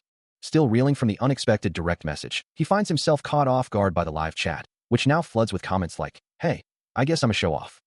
The sheer volume of new viewers, all demanding a face reveal, leaves him utterly bewildered, a tiny, bespectacled figure of confusion appearing beside him. Yet a faint blush creeps onto his cheeks as he reads, "I love it," and the relentless stream of "lol, just turn on the cam already." His usual no-cam policy is clearly being challenged. The chat continues to explode with laughter and excitement, the digital noise almost palpable. Finally giving in, a bright live indicator flashes as he dramatically announces, "Tada," revealing his face to the stunned audience, who immediately erupt with cries of wow. And starting from today, you're turning on the cam? The chat devolves into a flurry of hearts and ecstatic messages, with comments ranging from ho-ho to passionate declarations like KYA and BRO, marry me. Donations begin to pour in, a cascade of digital currency, with one viewer, Oyuryu, sending 1,001 with the comment, super handsome, followed by Dorami, who donates 2,001. Waving to the camera, Yu Song-yoon addresses a specific donor, acknowledging, "Bro, that perfect shot was a killer. Couldn't donate then, so I'm doing it now." He then offers a general thanks to his entire audience. "Thanks for the donations right from the start." As the digital interface glows with vibrant blue energy, the atmosphere shifts, signaling a change in focus. With a determined grip on his bow, he declares, "Since we're running late, let's start the game right away." He stands in a vibrant, sun-drenched landscape, his bow resting on his back, as a figure cloaked in deep purple turns to him, her voice carrying a hint of admiration. "Almond, I've heard about your skills." With a gentle smile, the blonde-haired woman continues, "You easily dealt with the goblins that have always been a nuisance in our territory." Meanwhile, a viewer's comment flashes across the screen, "My heart, Emilia, is always so beautiful." Another message appears, echoing the sentiment, "I feel energized every time I see you, Emilia." The archer, however, humbly deflects the praise. "I didn't do it alone," he states, as the blonde woman simply responds, "No." Her hand reaches out, her fingers adorned with an intricate golden pattern, as she adds, "I've heard all about it from Captain Roman." Without warning, her hand gently clasps his gloved one, a sudden, intimate gesture that leaves him speechless. He manages to stammer out a surprised, "Almond, actually." The stream chat explodes with reactions, one viewer exclaiming, what? Why are you suddenly holding hands?" While another questions, "Didn't you work on your affinity?" The comments continue to flood in. When did they become so close? As Emilia, seemingly unfazed, declares, "I have another mission for you." Her light blue eyes widen slightly, a hint of surprise in her expression, as she maintains her grip, the unexpected intimacy of the moment hanging in the air. The chat is filled with laughter, one message bluntly stating, "They're just using you more LOL." More comments appear, highlighting the game's mechanics. Affinity work x physical labor O, and a final question, but why didn't you ask Captain Roman first?" He listens intently as Emilia explains her desire for him to undertake this mission alone, assuring him that the Lord has also agreed to the terms. Her gaze then drifts towards the horizon, asking if he can see the distant castle. With a delicate finger, she points towards the ancient structure, and he confirms that he does. A hopeful thought crosses his mind, imagining that a solo mission might be something straightforward and simple. But then, Emilia's voice takes on a chilling tone, a single word echoing with unexpected gravity. "Please." Her expression, once gentle, hardens as she delivers the true objective. "Kill the lord of that castle." The words hit him like a physical blow, his eyes widening in utter disbelief as the world around him seems to crack and distort. Even as his mind reels, Emilia's hand remains firmly clasped in his, a stark contrast to the brutal command. With a serene smile, she continues to elaborate on the mission's details, explaining that the Lord rarely leaves the castle, necessitating a stealthy infiltration. The system chat explodes with confusion, questioning if she misspoke, and wondering why Emilia's character has taken such an unexpected turn. More comments flood in, expressing disbelief at her behavior, with some even suggesting that the power level scanner must be broken to allow such a character to exist. Still holding hands, the two stand together, the weight of the assassination mission now hanging heavy between them. Emilia's voice rings with unwavering confidence, assuring him that he can definitely accomplish the task. Her smile is bright, almost too bright, as a system message flashes across the screen, announcing a donation from New Noble, and a translated message, "You can definitely bring down the castle with one arrow." More donations pour in, one from Mission Machine declaring this is what 200% trust looks like, followed by Emilia Antoinette, with a chillingly translated message, "Die, commoner." The game's interface then presents a stark choice, a prompt asking, "Will you accept the mission?" with options to 1. Accept or 2. Reject. He stares at the prompt, his amber eyes wide with disbelief, the weight of the decision pressing down on him. Meanwhile, on the live stream, Emilia's smiling face remains on screen, while a small icon of Juyuk appears below, his shocked expression mirroring the audience's collective gasp. "Kill the Lord?" He reflects on his extensive experience, thinking, "I've played Kingdom multiple times, but the daunting reality of the mission sinking in. Completing this quest with a bow is impossible." Back in the office, Juyuk sits hunched over his desk, watching the stream, a colleague working diligently at the next station. The real-time chat scrolls rapidly, filled with audience comments like, "But I'm curious how you'll attack the castle with a bow, and how. He's just gonna die LOL."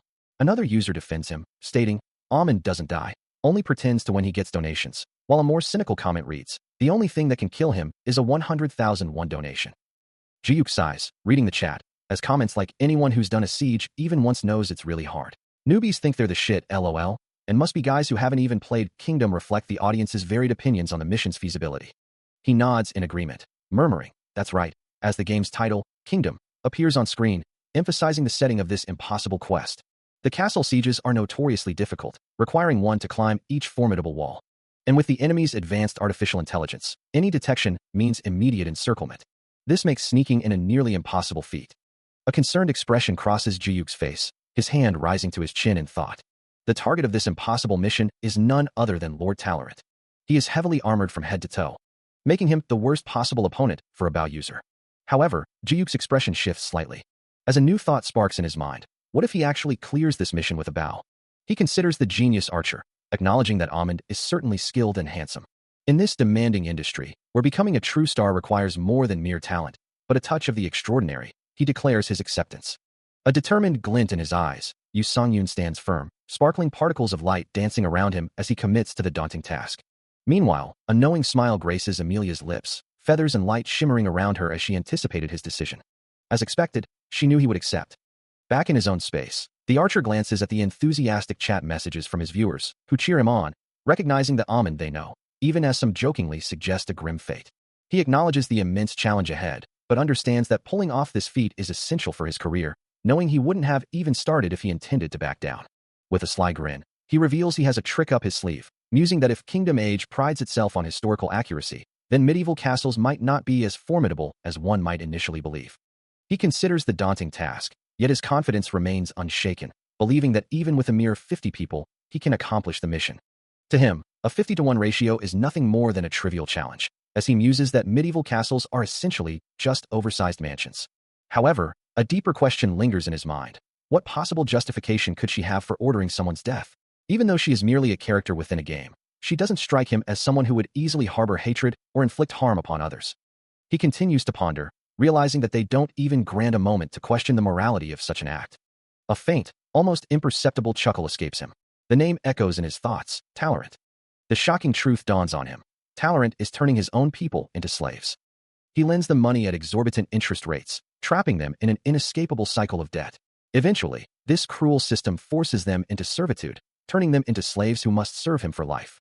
The grim reality includes even women and children caught in his web of exploitation. If the Lord were to die, her family would ensure the well-being of those under his care. Amelia explained, her gaze firm as she continued, I'd prefer an all-out war, but we lack a just cause. The protagonist listened intently, his golden eyes reflecting the gravity of her words. His expression unreadable as he processed the implications. Then, her voice returned, cutting through his thoughts. Does that answer your questions?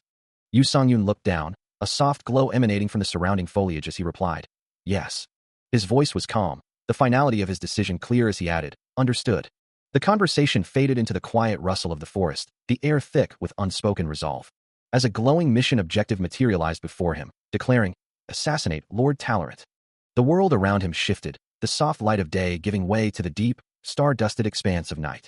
A mournful cry echoing through the stillness, a long, drawn-out howl.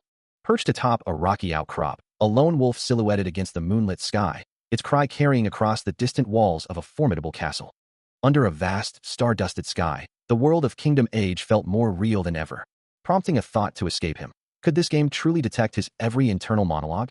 A system message flickered, almost as if in response, offering a cryptic maybe as he stared at the interface. A soft chuckle, cuckoo, echoed through the system, further blurring the lines between player and character. Another message appeared, informing him that settings could be changed, and he realized with a quiet, it works, that his thoughts were indeed being monitored. Yet, despite the intrusive nature of the game, he mused that realism was paramount in this world. With a resolute breath, he declared, I'll just go, ready to face the mission ahead. His form became a blur of motion, a faint blue glow trailing behind him, as he moved with impossible speed through the dense cornfield. His eyes, now glowing with a fierce golden light, remained fixed on his objective, his concentration absolute. An observer's thought surfaced. Wow, how do you not make a single sound passing through a cornfield? The system chimed in with a EI sound effect, confirming that the movement is unusually good compared to before. His ghostly afterimage weaved through the stalks, as the commentary continued. Seems like his character's been optimized pretty well, followed by a deeper insight. No, he was born with extraordinary concentration. He could feel a distinct improvement in his movements, a fluidity that surprised even him. And a grateful thought crossed his mind, all thanks to the rigorous training program. A slight smirk played on his lips as he realized those 3 hours of practice had been more than worth it. Under the vast, star-dusted night sky, the imposing stone walls of Lord Talleyrand's castle loomed. A faint, ethereal glow emanated from one of the tower windows, casting long shadows across the surrounding foliage. The dense, dark leaves of the cornfield provided perfect cover, a natural cloak for his approach. Along the outer perimeter, an armored guard paced slowly, his torch casting flickering light with every heavy step. But before the guard could even register a disturbance, a faint blue blur of movement zipped past his position. The young man, now safely past the unaware patrol, looked up at the towering walls, his eyes gleaming with determination. His green cloak billowed behind him as he moved with impossible speed, a testament to his newfound agility. He had made it this far, but now the real challenge was how to scale these formidable walls without being detected. The silence of the night was broken only by the distant sounds of the castle and the unsettling knowledge that 2 more guards were nearby. He knew that a reckless attack would only alert the other guard, leading to immediate reinforcements. The textbook method, he mused, involved approaching from behind, covering their mouths, and taking them out silently, then laying them down quietly to avoid detection. But, he thought, as his sharp eyes narrowed, there was a significant hurdle. He wasn't yet confident with any weapons other than his trusty bow. A faint glow emanated from the communication device pressed to his ear, his expression etched with concern. A voice from the other end questioned, "You're going to use a bow?" He confirmed, "Yes, for now," only for another voice to immediately interject. "No, that won't work, you'll get caught." The first voice then suggested, "If you're going to make noise and kill both at the same time," prompting the second to ask, "How do you kill both at the same time?" He stood, bow in hand, admitting, "Well, I won't lie, it makes sense." His eyes, now glowing with a fierce yellow light, reflected a sudden surge of inspiration as particles of thought seemed to coalesce around him. Under the vast, star-dusted night sky and the luminous full moon, he declared, "I have an idea, everyone." His unseen companions waited, their generic icons on the communication device reflecting their silent anticipation, eager for his next words. Having considered the challenge, he announces, "I have thought of a way." His eyes glow with a fierce yellow light, reflecting his resolve, as he stands ready, bow in hand. The plan, he explains, is to kill them simultaneously with a single bow shot. A brilliant, rainbow-like aura shimmers around the tip of his arrow, sparkling with potent magic as it prepares for flight. Under the vast expanse of the night sky, a full moon casting its gentle glow, Yu Songyun announces a bold proposition to everyone present, revealing his ingenious method to eliminate their adversaries simultaneously with a single bow. He has devised a way to overcome the overwhelming odds. Clad in his archer's cloak, he grips his bow, the light glinting off the polished wood and metal, a silent testament to his readiness. The idea is met with incredulity, a voice questioning if he truly intends to shoot 2 arrows at once, like some fantastical movie stunt, a feat deemed impossible in their current reality. The skepticism continues, dismissing his plan as mere fiction, reminding him that such cinematic heroics simply don't apply in the harsh world of Kingdom Age. It's a world where reality bites, not a stage for impossible tricks. Yet, as he draws his bowstring taut, glowing particles shimmering around him, the question hangs in the air. Is he truly going to attempt it? The odds are stacked against him, 50-1, and the voice warns that if even a single enemy is struck, the ensuing chaos would alert the rest, making their situation even more dire. The implication is clear. Failure to eliminate them all at once means certain defeat, a stark reminder of the high stakes involved. Despite the overwhelming doubts and the seemingly impossible challenge, Yu Songyun's resolve hardens, a quiet declaration echoing his unwavering confidence. His eyes, now glowing with an intense yellow light, fix on his target, a clear sign of his activated abilities and his absolute focus on the task ahead. As the first light of dawn broke over the towering fortress walls, he meticulously calculated his next move, deciding to aim for the figure on the left, launching his arrow in a high, arcing trajectory. The shot, he knew, needed to be precise, just enough to delay their landing. An unseen observer questioned his strategy, wondering what Amund was truly attempting as a brilliant blue energy flared from his position. The sky above erupted in a cascade of radiant blue light, streaked with white lines as the arrow ascended with incredible force. Without a moment's pause, he reached for another arrow, his gaze fixed on the distant horizon. Golden particles swirled around his head, a testament to the intense concentration and power he was channeling. His eyes, now glowing with a fierce yellow light, narrowed in absolute focus as he drew the bowstring taut once more. Another surge of brilliant white and blue energy erupted, sparkling upwards into the vast expanse of the sky. High above the fortress, a single glowing arrow became visible, a beacon arcing gracefully through the twilight. The archer stood firm, his posture unwavering, the subtle glow around him a testament to his unwavering resolve. With a final burst of blue light and resonant sound, the arrow continued its ascent, a silent promise of impact. With a sudden, explosive burst of energy, the command rings out, signaling the precise moment for action. His eyes glowing with an intense yellow light, Yu Songyun pulls back the string of his bow, a vibrant blue aura flaring around his arm as he prepares to unleash his shot. The arrow, now imbued with his potent energy, launches forward with incredible speed, leaving a shimmering trail of blue particles in its wake. Moments later, a fiery explosion erupts as the projectile finds its mark, sending one of the red-robed figures reeling from the impact. Almost simultaneously, another arrow strikes a second combatant directly in the head, the force of the blow sending them crashing down amidst a burst of light and flame. A third impact follows, the arrow piercing a nearby wall with a sickening thud, dislodging a torch and splattering blood across the stone, confirming yet another successful hit. The remaining red-robed figures recoil in disarray, their movements blurred by the sudden, overwhelming assault.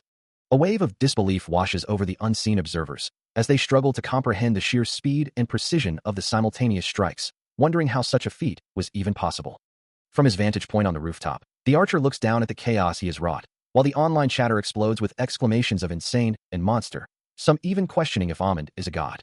A look of slight relief and surprise crosses his face as he considers the outcome, while the digital chorus continues to praise his incredible skill, calling it cool and crazy. The online world buzzed with disbelief, a question echoing through the digital ether. Could such a feat truly be possible in real life? As the donations poured in, a cascade of digital currency and fervent praise, he simply smiled, a glowing interface reflecting in his eyes. One viewer, Ruby Sword, contributed 10,000 won, while another, Crazy Man, declared their aspiration to be just like Amund when they grew up. He offered a brief thank you to Ruby Sword and Crazy Man, as Sheep added another 3,000 won, remarking that even the game's developers couldn't have anticipated such a spectacle. The chat exploded with exclamations of disbelief and laughter, a chibi avatar mirroring the collective shock and amusement of the audience. Meanwhile, in a starkly different setting, an executive stared at his screen, his mouth agape, a bead of sweat tracing a path down his temple. His mind raced, a single thought crystallizing amidst the chaos. He had truly not expected this. His hand clenched into a fist on the desk, the weight of his realization pressing down on him. He had spent years in game distribution, witnessing countless players, but never once had he encountered anyone quite like him. With a decisive thump, he placed his phone on the desk, his expression shifting from shock to resolute determination. He spoke into the receiver, addressing Director Now, proposing they set up a meeting for the following day. He promised to send the streamers details via message, his voice firm with conviction. The director's eyes, sharp and unwavering, reflected a singular command. They had to recruit him, no matter the cost. As the corporate world buzzed with plans for his recruitment, Yu Sung-yoon was deep within the virtual realm, a vibrant energy shimmering around him. His current challenge unfolded against the backdrop of a towering stone structure, its ancient walls reaching into the twilight, a formidable obstacle under the faint glow of distant stars. The battlements stretched out, lined with cannons, hinting at the dangers that lay within this virtual fortress, but his focus remained on the ascent. With a swift, almost effortless motion, he began his climb, his body a blur against the stone. His hand found purchase on a narrow ledge, a solid thud echoing the impact, each grip precise and calculated. He pulled himself upward with incredible speed, the sheer force of his ascent leaving streaks of motion in his wake. Despite his apparent ease, the effort was immense, a quiet groan escaping him as he admitted to himself that this climb was truly tough. Finally reaching a precarious ledge, he collapsed onto one knee, panting heavily, his body aching from the strenuous exertion. He let out a relieved sigh, looking down at his companion on a lower platform, who remarked that the game felt like hell, save for the archery, and that his ability to scale the walls so quickly was impressive, as it usually took at least 3 attempts. He had indeed practiced, even on the highest difficulty, honing his skills to perfection. Planning to repeat this part multiple times, as repeating practice is fundamental for athletes, Yu Sung-yoon decides to start by cleaning up the bodies. Suddenly, a sharp sound cuts through the air, and his eyes snap open, glowing with a vibrant yellow as he turns, instantly alert. A distinct series of footsteps echoes nearby, prompting a surprised utterance from him, a quiet huh, escaping his lips. As a figure in red armor walks away in the distance, he wonders what's happening, questioning where all the guards have gone. The area around him falls into an eerie silence, the only sounds being the crackle of a nearby fire and the distant quiet. A shadow falls across his face as he considers the possibility, wondering if those guys are simply sleeping somewhere again. Without further hesitation, he drops into a kneeling position, drawing his bow and taking aim with deadly precision. A swift thwip signals the arrow's release, slicing through the night air towards its unseen target. He lets out a soft exhale, the tension in his body easing as the task is completed. Reflecting on the recent events, he acknowledges that ambush was truly insane, considering if he aimed for their throats to ensure silence, or perhaps because it was a vital point. They died without bleeding or struggling, a testament to a perfect shot. As the system prompts him to continue, unseen observers comment on the ease with which he dispatches his foes, wondering if the quest is proving too simple for Amund. They acknowledge his sharpshooting prowess, but muse that close combat against numerous enemies would be impossible, a thought that causes him to pause and consider. He realizes the lower section of the area will present a significant challenge, leaving him to ponder his next move. Moving through the castle grounds, he observes 2 guards patrolling a courtyard, their presence a stark reminder of the dangers ahead. The situation feels more precarious than he had anticipated, a growing discomfort settling over him. Continuing his cautious advance, he navigates the dimly lit passages of the fortress. Spotting a building ahead, he identifies it as the armory, deciding to quickly resupply on arrows before pressing onward. As he steps through the doorway, a nearby guard, caught in a moment of inattention, lets out a soft yawn. The guard's eyes snap open, his voice ringing out with surprise as he spots the intruder, demanding his attention. Having just been spotted, a guard immediately turns, his voice cutting through the quiet armory, demanding to know what he's looking at.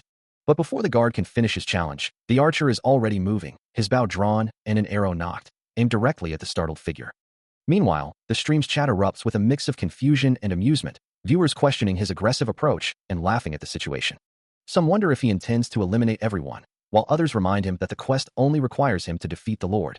Unaware of the commentary, Yu Sang-yoon's expression hardens, a distant torch illuminating the moment he realizes his stealth has failed. A system notification confirms the obvious, declaring that he has now been spotted, as more laughter fills the chat. But instead of panic, a fierce determination settles over him, his eyes glowing a vibrant yellow as he fully commits to the confrontation. As he pulls back the bowstring with practiced ease, a sense of nostalgia washes over him, a familiar feeling of intense focus. The arrow in his hand begins to glow with a soft blue aura, and he recalls the competitive days of his past. During those times, the world would fade away, his senses narrowing until only the target in front of him remained. The guard, caught off guard by the sudden shift in atmosphere and the speed of the incoming projectile, recoils in terror, his face contorted in a silent scream.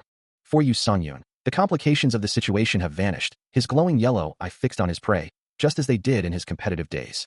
It's about whether you hit or miss. Those are the only two outcomes in this world.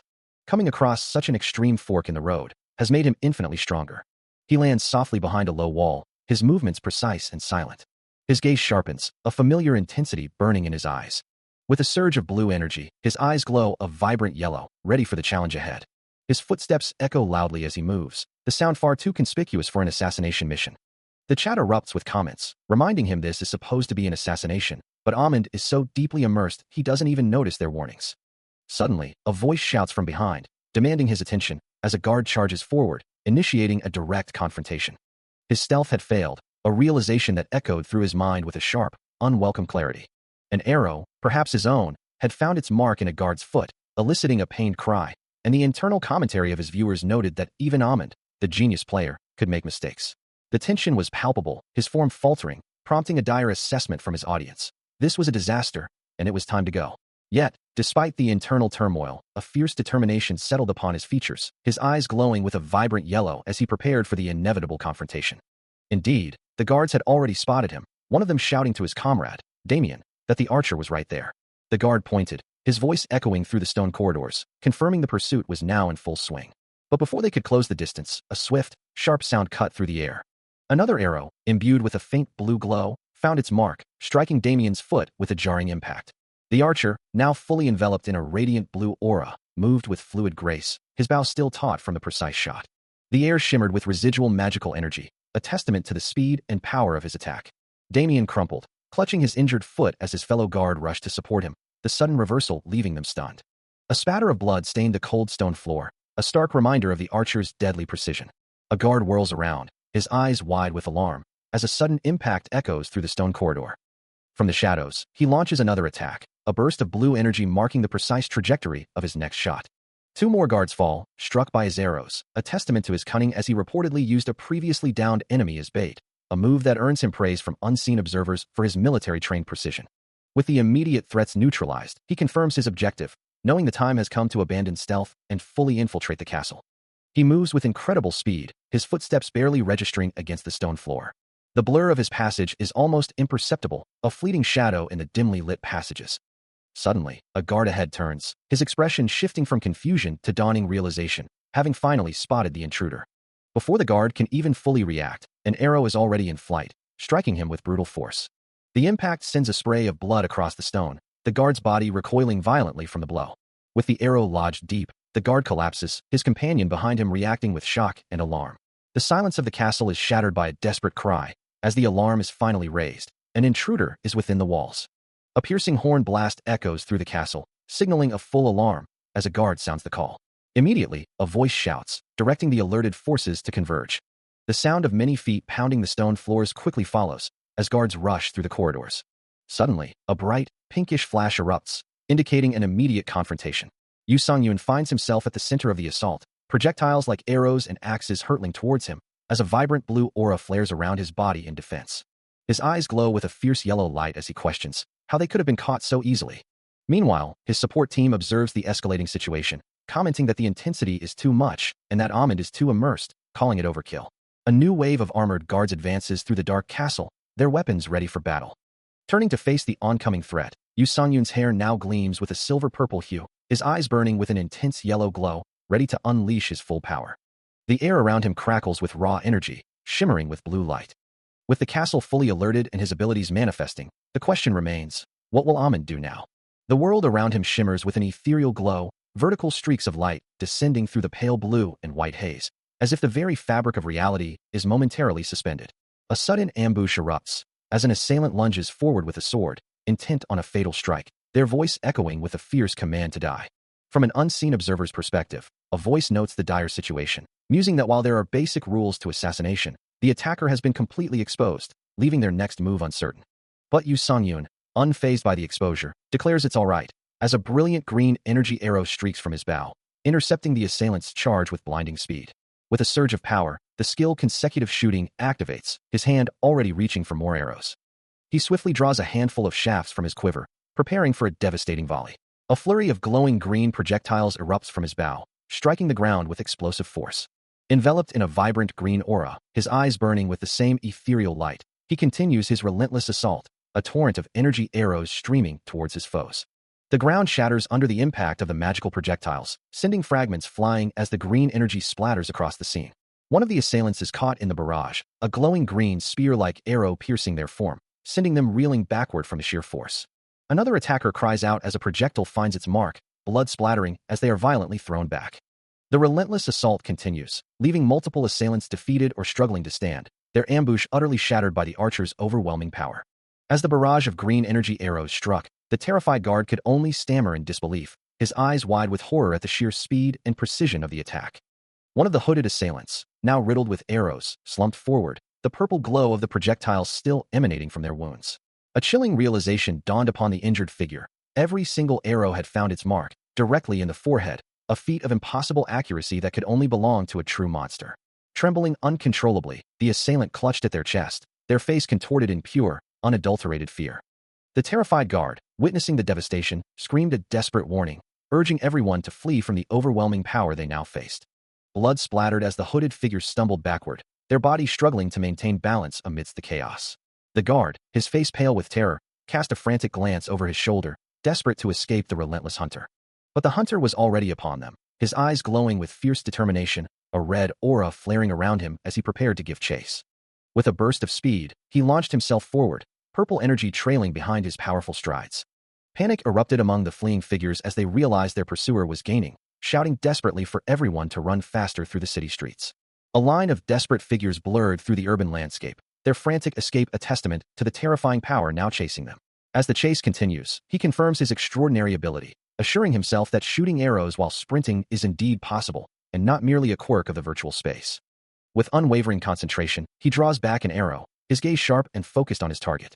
This sheer focus makes the impossible possible, allowing him to unleash a brilliant, sword-like energy that erupts from his form, a testament to his unwavering concentration. Meanwhile, the fleeing figures scramble desperately through the city streets, their panic palpable.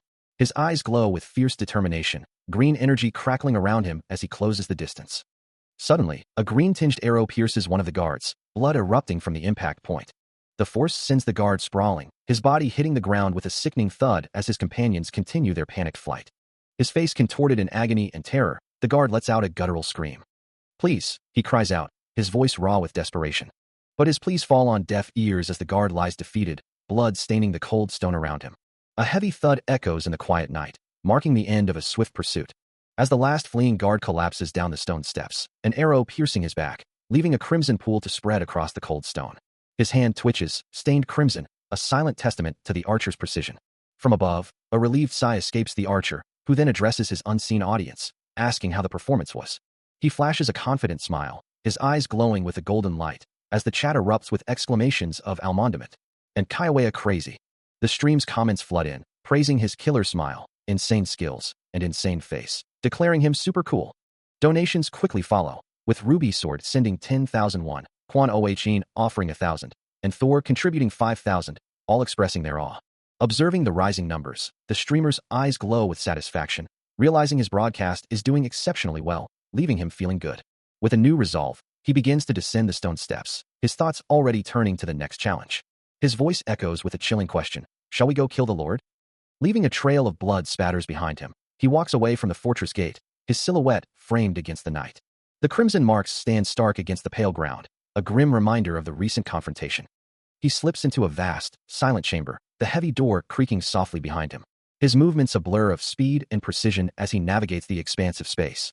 His gaze fixed on the imposing, armored figure seated on a distant throne, an arrow already nocked and ready on his bowstring. The archer poised for the inevitable confrontation. A thought flashes through his mind, a question echoing in the vastness of the hall. Could this truly be the Lord he was sent to eliminate? He had expected a different kind of adversary, perhaps a portly, older man, but this figure, clad in gleaming armor and radiating an undeniable presence, definitely possessed the aura of a formidable boss. The realization that the Lord was clearly anticipating his arrival, despite the supposed secrecy of his infiltration, stirred a flicker of confusion within him.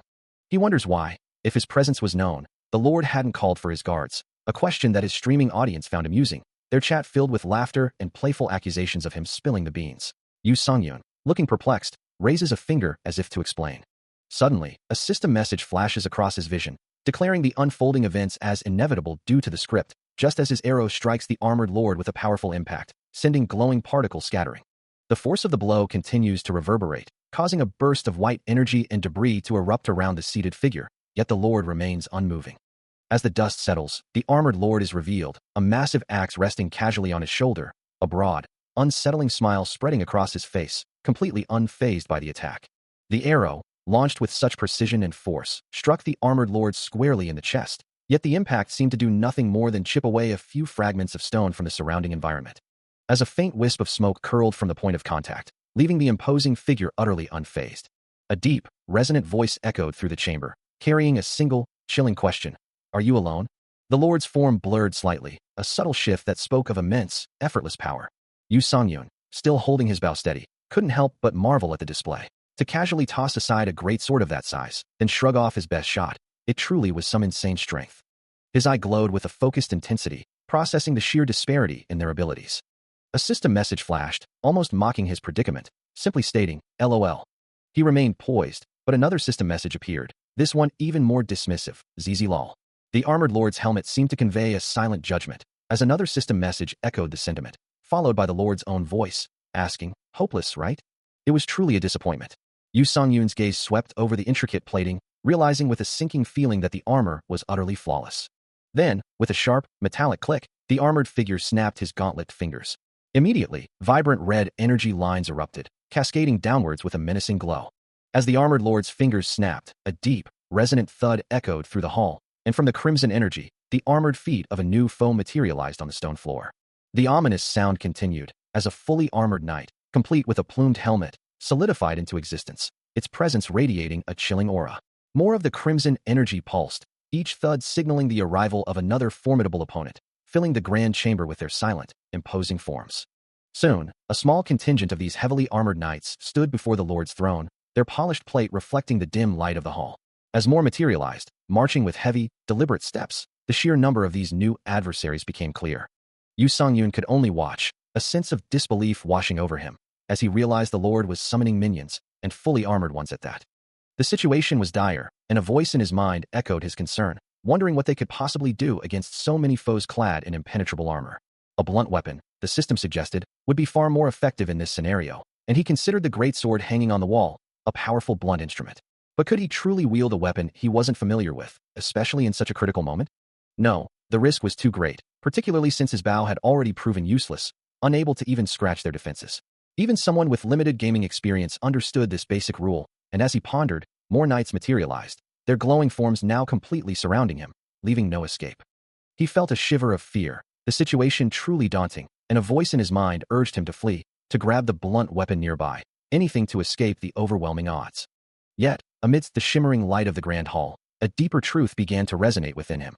Every challenge, every game, always presented a path to victory, a way to clear its missions, no matter how impossible they seemed. And for him, the answer lay not in abandoning his core strength, but in finding a solution with the very weapon he knew best, the bow. With renewed focus, Yu Songyun lifted his gaze, his mind now set on observing his opponents with meticulous detail. As he drew an arrow, a faint golden glow ignited in his eyes, a sign of his heightened perception and burgeoning strategy. The system's directive echoed in his thoughts, urging him to scrutinize every detail of the situation. Before him, the armored knights stood resolute, their heavy plate clanking softly as they maintained their formation. He took in their imposing presence, a flicker of surprise crossing his face as he processed their defenses. One of the knights shifted slightly, its helmeted gaze seemingly fixed on him. Another remained still, its silent posture adding to the tension. But then, a subtle shift occurred in the archer's expression, a confident smirk spreading across his face as his glowing eyes narrowed, a new plan already forming in his mind. He launches his attack, a powerful shot striking the helmet of the nearest armored knight with a resounding impact. The force of the blow sending a shockwave through the knight, causing him to recoil violently. With a sharp crack, the helmet is ripped from the knight's head, spinning away amidst a shower of debris. Yu Songyun, already knocking another arrow, maintains his relentless assault, his form a blur of focused motion. His eyes glow with an intense yellow-gold light, a testament to his heightened perception and unwavering resolve as he draws the bowstring taut. The arrow streaks through the air with impossible speed, leaving a vibrant trail of energy in its wake. The dislodged helmet tumbles, revealing the knight's stunned face beneath, an exclamation of disbelief hanging in the air. The knight grimaces, the arrow having precisely struck the helmet's weak point, forcing it clear of his head, leaving him exposed. He knocked off the helmet with an arrow? A voice exclaims in disbelief. The discarded helmet clatters to the ground, the impossible feat echoing in the minds of the onlookers.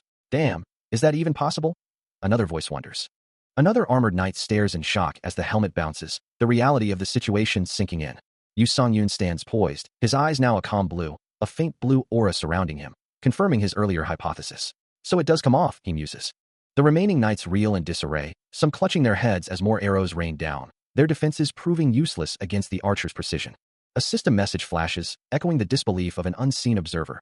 Hey, are you even human? LOL.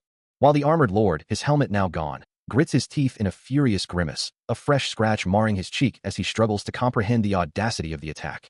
A guttural ugh escapes him, followed by a venomous, "You bastard," as his rage boils over. Another knight, fueled by the lord's fury, lunges with a broadsword, its heavy blade arcing through the air towards Yu Songyun, who stands ready with his bow. But before the strike can land, the attacking knight recoils sharply, a sudden impact sending him stumbling backward amidst a shower of debris. Yu Songyun, now low to the ground, his eyes blazing with a fierce yellow glow, prepares his next move with deadly precision. His hand rises swiftly, surrounded by a flurry of glowing particles as he draws another arrow. In an instant, an arrow finds its mark, piercing the forehead of another armored foe, whose eyes widen in a final, shocked expression. The impact sends a shockwave rippling through the air, shattering the illusion of their impenetrable defense. A desperate cry of ugh, haha, erupts from a third knight, his body contorting as he too succumbs to the relentless assault. With his eyes still glowing, Yu Songyun draws his bowstring taut once more, another knight already falling in the background, unable to withstand his barrage. The final words echo through the hall. Too late, as the last knight collapses, defeated by the archer's overwhelming skill. The relentless barrage of arrows continued, each shot finding its mark with devastating precision. As he fired another, sending a knight recoiling violently from the impact. The grand hall was now littered with fallen armored figures, two more knights collapsing to the ornate red carpet. Another knight was sent spiraling upwards, a direct hit to the helmet echoing with a desperate cry, the impact so powerful it seemed to defy gravity. The sheer speed and precision of his archery left onlookers stunned, a chorus of disbelief and awe at the Korean archery god's overwhelming power. Another knight's helmet took a brutal hit, the metallic clang signifying a decisive blow. Amidst the chaos, a question arose about the armored lord, who seemed to lack a crucial vulnerability. The imposing figure of the lord, however, remained undeterred, drawing his massive sword with a heavy clang, a faint blue glow beginning to emanate from the blade. He advanced steadily, each step deliberate, as the condition for 3 headshots was finally met. The archer, poised and ready, knocked another arrow, his gaze unwavering. He intended to verify something, a new strategy forming in his mind. Meanwhile, the lord's sword flared with an intense, ethereal blue light, signaling a powerful attack. He considers the breakthrough he has found. A surge of blue energy radiating around him, and confirms it is indeed the right path. With a determined expression, the archer stands amidst the glowing particles, his resolve hardening. As he draws a luminous blue arrow, a system message flashes, announcing that consecutive shooting has been activated. As the consecutive shooting skill activates, a flurry of arrows materializes around Yu Songyun, ready for his command, an observer noting the unexpected arsenal. With a soft thud, they settle into a quiver, poised for immediate use. He swiftly knocks multiple shafts onto his bowstring, leaving another observer to wonder what his strategy might be with such a volley. From an elevated vantage point, the vast, dimly lit dungeon corridor stretches out before him, a silent stage for the impending confrontation. A voice echoes through the cavernous space, mocking his efforts, declaring his arrows utterly useless against him. The armored lord stands resolute, his heavy plate armor radiating a menacing red aura as he grips his hammer, seemingly impervious to any ranged attack. The challenge is met with disbelief from unseen onlookers, who question the point of a bow challenge if arrows are so easily dismissed. Despite the explicit warning from the NPC not to engage in the bow challenge, Yu Songyun's eyes glow with fierce determination as he pulls back the bowstring. A quiet, "It's okay," his only response to the skepticism. In a blinding flash of light, an arrow strikes the armored lord's chest, the impact radiating outward with surprising force. The seemingly impenetrable armor now bears a distinct indentation, a testament to the unexpected power of the shot. The armored lord's voice echoes through the grand hall, a dismissive challenge to the distant figure, asking if he truly understood his words. Turning his back, the armored figure declares that any effort against him is utterly useless. He then glances down at his armored foot, a hint of irritation in his tone as he laments the audacity of someone turning his castle into such a mess. But before he can finish, a brilliant green flash erupts from his chest, a powerful impact shaking his very being, the force of the arrow momentarily stunning him. Another arrow follows, striking with a sharp clang, the green energy of the impact radiating outward. A relentless barrage of glowing green arrows descends upon him, each one striking with incredible speed and precision. The armored lord is engulfed in a blinding explosion of green energy, the sheer volume of impacts overwhelming his defenses. Yet, through the chaos, his voice cuts through, still defiant, questioning if the archer truly believes this will accomplish anything. Another sharp impact answers him, a fresh burst of green energy confirming the attack continues. The armored lord is once again struck by multiple glowing projectiles, the impacts creating a dazzling display of light and force. The archer's resolve hardens, his internal monologue pushing him further, demanding his attacks become faster. His eyes glow with a fierce yellow light as he pulls back the bowstring, his focus absolute, his aim becoming sharper with every shot. The true measure of a warrior, it is said, lies not in strength alone, but in the unwavering resolve of their spirit. With that resolve, a blinding flash erupts, as another arrow finds its mark against the armored figure, showering the air with brilliant sparks. The relentless barrage continues, each impact sending more fiery fragments dancing upwards into the dim light. Even the armored lord's helmet cannot escape the precision, as a direct hit sends a fresh burst of sparks flying, prompting him to exclaim, "Holy smokes, sparks are flying. This bastard." The sheer volume of impacts and the resulting pyrotechnics lead onlookers to wonder, is he a welder? How accurate do you have to be for sparks to fly? Another arrow strikes with pinpoint accuracy, and a voice calls out, "Did you see that, Amund?"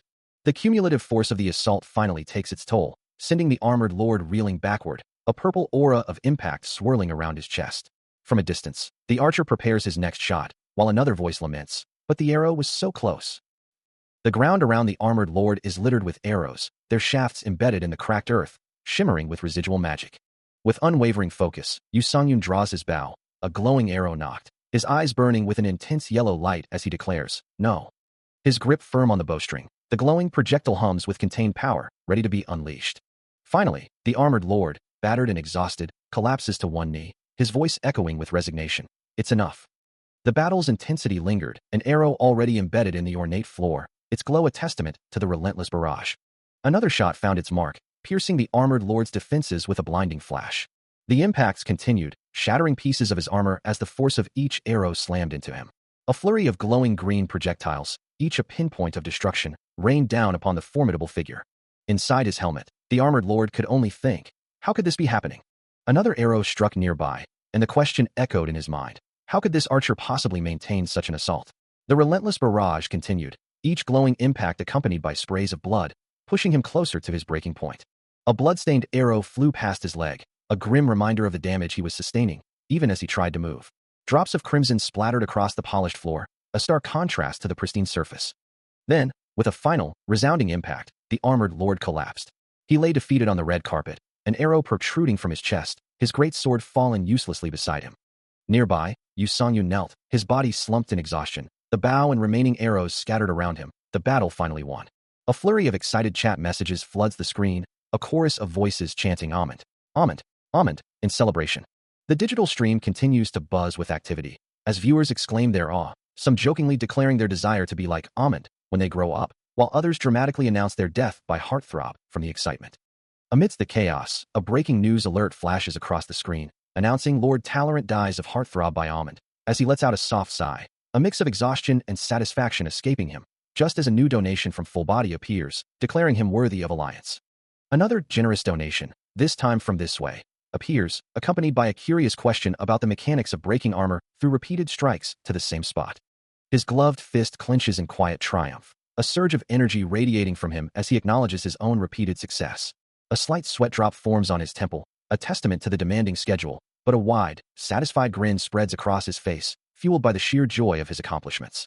This profound sense of achievement, he muses, energizes him time and again, pushing him forward through every challenge. In a more subdued moment, he offers his gratitude, thanking both This Way and Full Body for their generous contributions. Standing before a wall adorned with multiple glowing screens, he points thoughtfully at one, a question forming in his mind. But what's an ally? He expresses his thanks once more, then reflects on the recent battle, estimating it took around 40 shots to break the armor, noting its vulnerability to repeated impacts. As he smiles, more chat messages appear, one praising Ahmed as a total pro streamer, while another playfully asks if he's not going to commit suicide again, right? The chat continues, with one viewer asserting that he's not a baby anymore, and another confirming his significant improvement. He smiles, anticipating the reaction of Lady Amelia, as his stream continues to draw an audience. Suddenly, a vibrant notification flashes across his screen, announcing a generous donation of 300,000 won from Siajaya, a message of admiration accompanying the sum. The digital confetti rains down, emphasizing the magnitude of the contribution. His chat explodes with comments, some recognizing Siajaya as a previous $1 million donor, others speculating on the streamer's reaction to such a large sum, wondering if he would perform a backflip or even end the stream. The sheer generosity leaves him wide-eyed and visibly stunned, the glowing donation message reflected in his surprised gaze. Another chat message expresses envy for the Silver Spoon donor, as the donation notification continues to shimmer with magical particles. Elsewhere, the rhythmic clunk of a subway door closing echoes through the station, as passengers wait on the platform, some engrossed in their phones. Inside the crowded car, a voice announces that the exit door is on the left, but a woman in a red cap finds herself caught in the surge of people, unable to move. The pressure intensifies as more people board, and she cries out in frustration, pleading for the pushing to stop. Trapped by the crowd, she desperately declares her need to get off the train. Still reeling from the suffocating press of the subway crowd, the young woman hunches over, gasping for breath as the oppressive weight of the city bears down on her. The irritating noises and endless throngs of people a constant, inescapable presence. From the rooftops of the city, her silent plea echoes into the twilight, wondering how much longer she must be swept away by this relentless current. As she makes her way through the quiet streets, the red cap on her head a small splash of color against the deepening blue of the evening, her thoughts drift to a profound desire. She longs for something more than merely embracing the wave of life, a yearning for true escape. Stepping into the dim light of her home, the world outside still feels too close. Her mind conjures images of a vast, empty sea, a place where she could finally fall and be free from the overwhelming currents of existence. With a weary gaze, she looks up, her expression a mix of exhaustion and quiet longing. Meanwhile, in a different room, a young woman sets down her backpack with a soft thud, a question hanging in the air. Had it already begun? Her eyes, wide with anticipation, sparkle with a vibrant energy, reflecting the excitement building within her. A wide, joyful smile spreads across her face as she realizes the answer, exclaiming that it had just started. The game loading screen flickers to life, displaying the familiar avatar of Yu Songyun, the streamer known as Acorn Jelly, as a triumphant Lucky flashes across the bottom. A stylized signature appears, then fades, as the stream begins in earnest. Watching him from her room, the young woman clutches her hands to her chest, a soft sound escaping her lips as she admits to herself that his stream is her only joy in life. She recalls how she initially started watching because of his unique nickname, but then became completely hooked the moment she truly saw him play. On screen, his in-game archer character stands before the imposing armored lord, while the streamer's avatar questions the mission's bizarre nature, wondering aloud how anyone is supposed to clear it. The young woman gasps in her room, her eyes wide with disbelief as she realizes he actually accepted the challenge. Back in the game, the armored lord stands ready, and she wonders if he's truly serious about attempting to clear such a difficult task. A wide smile spreads across her face, as the archer character moves with swift precision, a blur of motion against the dark backdrop. He draws his bow, a vibrant green aura flaring around the arrow, leaving the young woman to question the nature of this powerful new skill. Her mouth opens in a silent cheer, as the glowing projectile strikes the armored lord's leg with a sharp impact. The armored lord's face contorts in pain, blood splattering from the wound, while the young woman watches, her expression a mix of awe and satisfaction. The powerful green arrow, launched by Yu Songyun's archer avatar, strikes the armored lord with devastating force, erupting in a blinding flash of light and energy. The impact sends the massive armored figure reeling, collapsing onto the cracked stone floor, an arrow visibly embedded in its back, signifying its defeat. From above, the archer avatar stands victorious over the fallen foe, while the young woman watching the stream below sparkles with pure, unadulterated delight. Her hands clasped tightly together, she gazes at the screen, her expression a mix of awe and utter joy.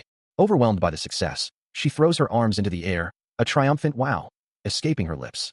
Still sitting on the floor in front of her monitor, she can hardly believe her eyes, realizing he actually cleared the mission. Back at her desk, a thought crosses her mind, wondering how much she should donate this time, perhaps another 100,000 like before. As her fingers hover over the keyboard, a new donation message appears on screen. If you do a perfect shot in a collab stream, I'll give another 100,000 won, causing her to pause. A determined glint enters her eyes, as she declares her intention to aim for a much larger sum, 300,000 won. Her hands still suspended above the keys, a conflicted expression plays across her face, weighing the cost of her enthusiasm. Still reeling from the decision, the young woman's mind fixates on the staggering sum, a full 300,000 won. Meanwhile, the streamer, Yu Sung-yoon, offers a warm smile to his audience, thanking Seojaya for her generous donation, a flicker of recognition crossing his features as he notes her familiar nickname. Her heart pounds with excitement, the realization that he remembers her sending a thrill through her, leaving her to wonder what kind of reaction he'll give next. Considering the challenge, Yu Sung-yoon muses aloud. A somersault to conclude the stream sounds like a good idea, and he resolves to do just that. The chat erupts with enthusiastic messages, viewers exclaiming about the locked-in challenge and jokingly asking if he plans to repeat the feat 300 times, their excitement palpable. Within the game, his archer avatar executes a flawless somersault, landing with a flourish as a triumphant tada echoes through the stream. However, the celebratory moment is abruptly cut short, as a sudden, jarring visual distortion flashes across the screen. His avatar, previously triumphant, now stands frozen in confusion, a bewildered "huh" escaping its lips. A chilling blue glow envelopes the archer, as a system message declares his unexpected death, returning him to the last checkpoint, leaving a trail of question marks in its wake. The screen fills with a cascade of question marks, reflecting the sudden, inexplicable turn of events. Back in his room, the streamer looks down at his hands, a look of dismay on his face, realizing he hadn't disconnected because of some optimization issue. The chat expresses confusion, wondering if a streamer could truly lose their concept due to optimization, and if he wouldn't end the game and continue the stream, to which he simply replies, "I can't help it." His in-game avatar, still active despite the unexpected death, cheerfully announces the stream's conclusion, expressing heartfelt gratitude to Seojaya for her generous support. Meanwhile, the chat explodes with viewer reactions, some surprised he's actually ending the stream, others noting the late hour, while one user, Ahmed, points out the stream will end regardless. Back in his streaming room, a look of utter shock washes over his face, a silent gasp escaping him as he processes the implications of his avatar's continued presence. He muses to himself that the stream won't disconnect even if he dies, initially surprised it didn't, but realizing from the chat reactions that the optimization seemed to have worked out, at least securing a reaction worth 300,000 won. However, his thoughts are abruptly interrupted by a dazzling display of light and text, revealing that the viewer Seojaya had just donated a staggering 1 million won. The sheer amount makes him pause, a thoughtful expression on his face, as he recalls her previous large donation during a collaboration stream and wonders what she does for a living to afford such generosity. The weight of the donation settles upon him, feeling a bit overwhelming as his eyes convey a sense of deep concern. He considers the possibility that she might be young, and donating such large amounts to a stream feels a bit excessive. Scratching his head in a moment of self-reflection, he questions if he's being too judgmental about his viewers' generosity. The thought lingers, if a streamer feels burdened by receiving money, then what does that truly mean for the nature of their work? He lets out a contented sigh, a small smile playing on his lips as he considers his current situation, musing that he must truly be a silver spoon to have such luck. Reflecting on the day's broadcast, he acknowledges how much fun his stream had been, suddenly remembering a crucial task. He needed to clip the best moments. With a quick, decisive movement, he springs up, ready to begin the editing process. His cursor hovers over a list of audio files, pondering which background music would best suit the montage. One track doesn't quite fit, but then he finds the perfect one, clicking it into place. He considers the convenience of his situation, thinking that company resources certainly come in handy for such tasks, and that using a common sample should be perfectly acceptable. The stream's content had been exceptionally clean and visually stunning, and he had performed even better than before, a fact that brings a satisfied smile to his face. As he continues to work, a genuine sense of pride washes over him. He envisions a future where, as he continues to grow, the montages he creates will only become more impressive, reflecting his increasing skill and popularity. A soft, knowing smile graces his features, his eyes sparkling with determination. A bright, almost magical glow emanates from the screen, as he declares with conviction that this video is going to be epic, clicking the final edits into place. Sitting cross-legged before his monitor, he finishes his work, the soft clicks of his mouse echoing in the quiet room. A persistent ringing echoes through the quiet morning, growing louder with each passing moment, until a hand reaches out to silence the insistent sound. The caller ID flashes, revealing the name Kim Jun-hyuk, as the device is finally answered. A groggy voice responds, barely managing a coherent, yeah? The caller's voice, clear and energetic, immediately questions, were you sleeping? What do you think? Kim Jun-hyuk, a cheerful expression on his face, continues, then, today's lunch is lasagna. The phone line crackles slightly, before a soft apology is offered, followed by a playful that's enough. Cuckoo. Still half asleep, the protagonist asks, but what's up so early in the morning? Jun-hyuk, now sitting on his bed with a laptop, replies with a hint of concern. Well, there's a problem. He then elaborates, remember Seo Jia? The one who posted that montage. What about them? The problem with Seo Jia continued to unfold, as it became clear that the person in question simply wouldn't look at the comments. Kim Jun-hyuk's voice came through the phone, explaining that her account was private on Tribe, leaving Yoo Sang-yoon to wonder, really? What now? As he sat on his bed, still processing the news, Jun-hyuk suggested they might mention it when she donated next time. But the idea didn't sit right with him, as he replied, I'd rather not go that route. Jun-hyuk then asked if they should just wait, even if hiring someone took longer. He agreed, finding that approach more suitable, and Jun-hyuk quickly concluded the call, letting him know he was hanging up. With the phone call ended, a thoughtful escaped him, his mind still wrestling with the new information. Indeed, when one's mind is clouded with thoughts, sometimes the best course of action is to clear one's surroundings. A heavy trash bag was gathered, ready to be taken out. Stepping out, he mused that cleaning up the house was truly the best way to clear his head. As he descended the outdoor stairs, a familiar weariness settled in, thinking, I go up and down these stairs every day, but each time I find myself catching my breath. Yet, he quickly dismissed the thought, deciding, no, let's not complain. Instead, he reframed his perspective, choosing to think of it as exercise. He muses that everything difficult is only temporary, eventually becoming familiar, as he steps out to dispose of the trash, only for a door to suddenly swing open, sending debris scattering and him stumbling backward. A panicked cry of eek escapes the person who opened the door, followed by frantic apologies, leaving him sprawled on the ground, looking up with a dazed expression. The person who caused the collision quickly kneels, asking if he's hurt anywhere, to which he responds with a slightly hesitant, yes. He then brushes himself off, assuring them, I'm fine. As he gathers the scattered trash bags, the other individual stands silently, still looking apologetic. The person in the cap covers their mouth, eyes wide with lingering shock and embarrassment. Remaining speechless, he looks at them, confirming, you're okay, right? The person in the cap then quickly states, if you're okay, then I'll be going, before attempting to make a hasty exit. After the unexpected encounter, a quiet moment passes, the sound of a door closing echoing softly. He finishes his chore, leaving a pile of trash bags by the curb, a mundane task completed. Wiping his brow, he feels a sense of relief, muttering that the sweat makes him feel better, before a sudden vibration from his phone catches his attention. He answers the call, a puzzled expression crossing his face, asking what's happening on the other end. From the other end, a voice exclaims, announcing that it is finally up. Meanwhile, Ji-hyuk sits at his desk, excitedly gesturing towards his laptop, proclaiming that Seo Jaya's all-tube video is totally awesome and asking if his friend has watched it yet. The video, featuring a familiar Archer avatar, had just premiered, already boasting 3,000 concurrent viewers. Titled, The Archer Who Took Over the Castle Alone, Almond, the comments section was already buzzing, with over 100 comments flooding in. The video was tagged as a trending gaming video, currently ranked 78th, and at this impressive rate, reaching 200,000 views within 24 hours seemed entirely possible. Listening to the enthusiastic report, Yoo Sang-yoon's expression softens, acknowledging that it's indeed a hit. He explains that he left a contact comment as soon as the video went live, suggesting they wait and see what comes of it. As he walks away from the trash bins, the protagonist concludes the call, thanking Ji-hyuk and excusing himself before hanging up. As he walked along the street, a voice suddenly called out to him, pulling him from his thoughts. He turned, a flicker of recognition crossing his face as he saw the hunched figure ahead, realizing it was the woman he'd encountered earlier. Still bent over, her voice was muffled as she repeated her plea, her attention fixed on something on the ground. Approaching her, he inquired if she had dropped something, but she could only stammer a response. His gaze fell upon a small item near her feet, and he pointed it out. With a swift motion, he bent down to retrieve the fallen notebook and pen. The woman straightened up, her face flushed with embarrassment, taking the items back with a grateful huff. He looked at the notebook and pen, then back at her, a question forming in his mind about an autograph. A sudden realization dawned on him, as he considered her true intentions. Standing beneath the glow of a street lamp, the two faced each other in the quiet alley. The thought echoed in his mind, could she possibly be a fan? With a sense of wonder, he finally asked if she watched his streams, to which she enthusiastically nodded, leaving him utterly surprised. He couldn't quite believe it.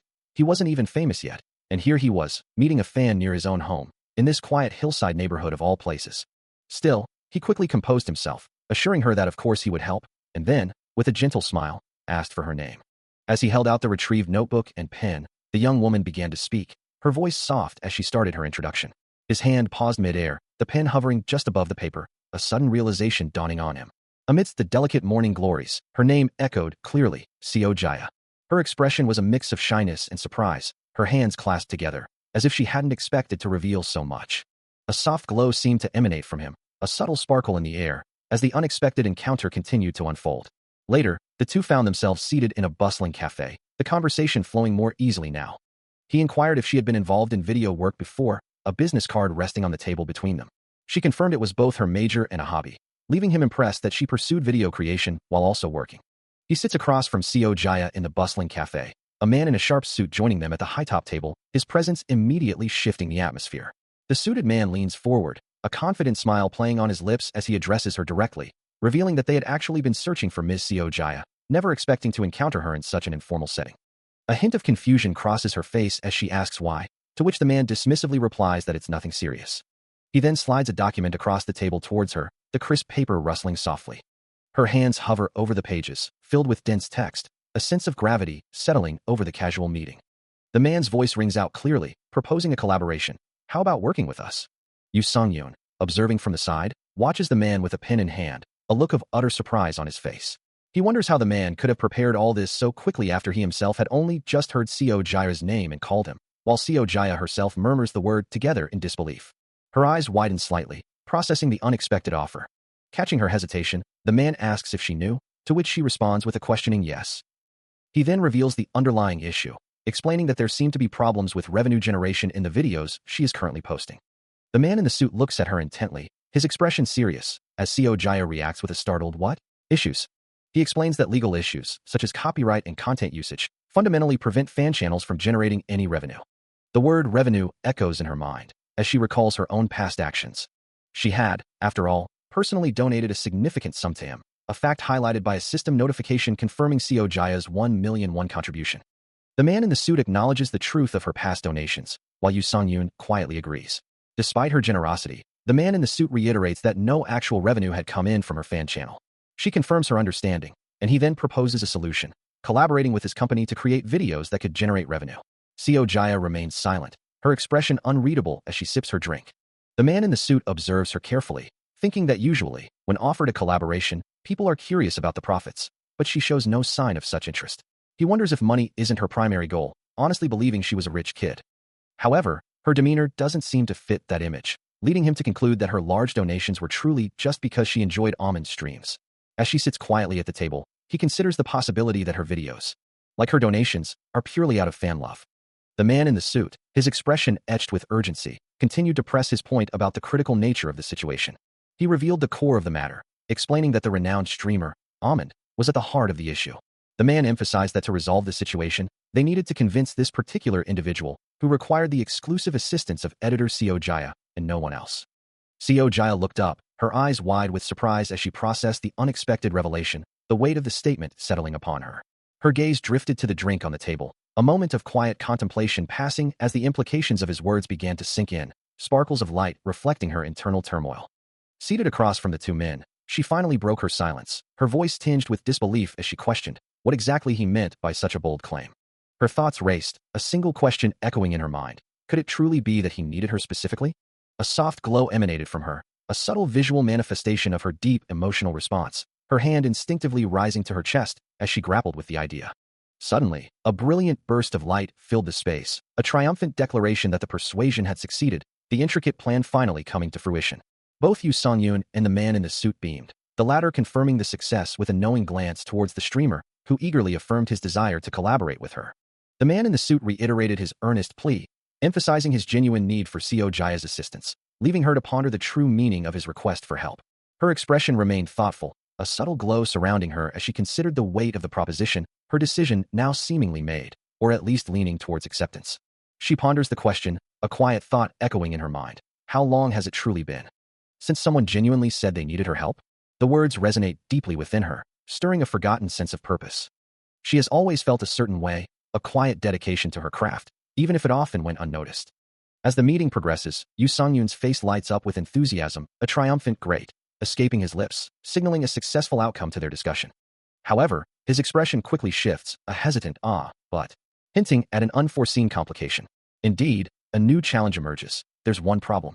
Seo Jaya listens intently, her eyes widening slightly, a flicker of concern crossing her features as she processes his words. The sparkling light around her seems to dim slightly, reflecting the sudden shift in the mood of their conversation. A serious expression crosses his face as he reveals the core of his predicament, stating, "There's one problem." His gaze drops, reflecting the weight of his words. As he continues, "My current company doesn't allow double contracts." He explains that to become an official editor, he would have to quit his current job, but he also desperately needs the money to live on. Adding to his concerns, he notes that his current company's salary isn't bad, and relying solely on video revenue feels far too risky for him.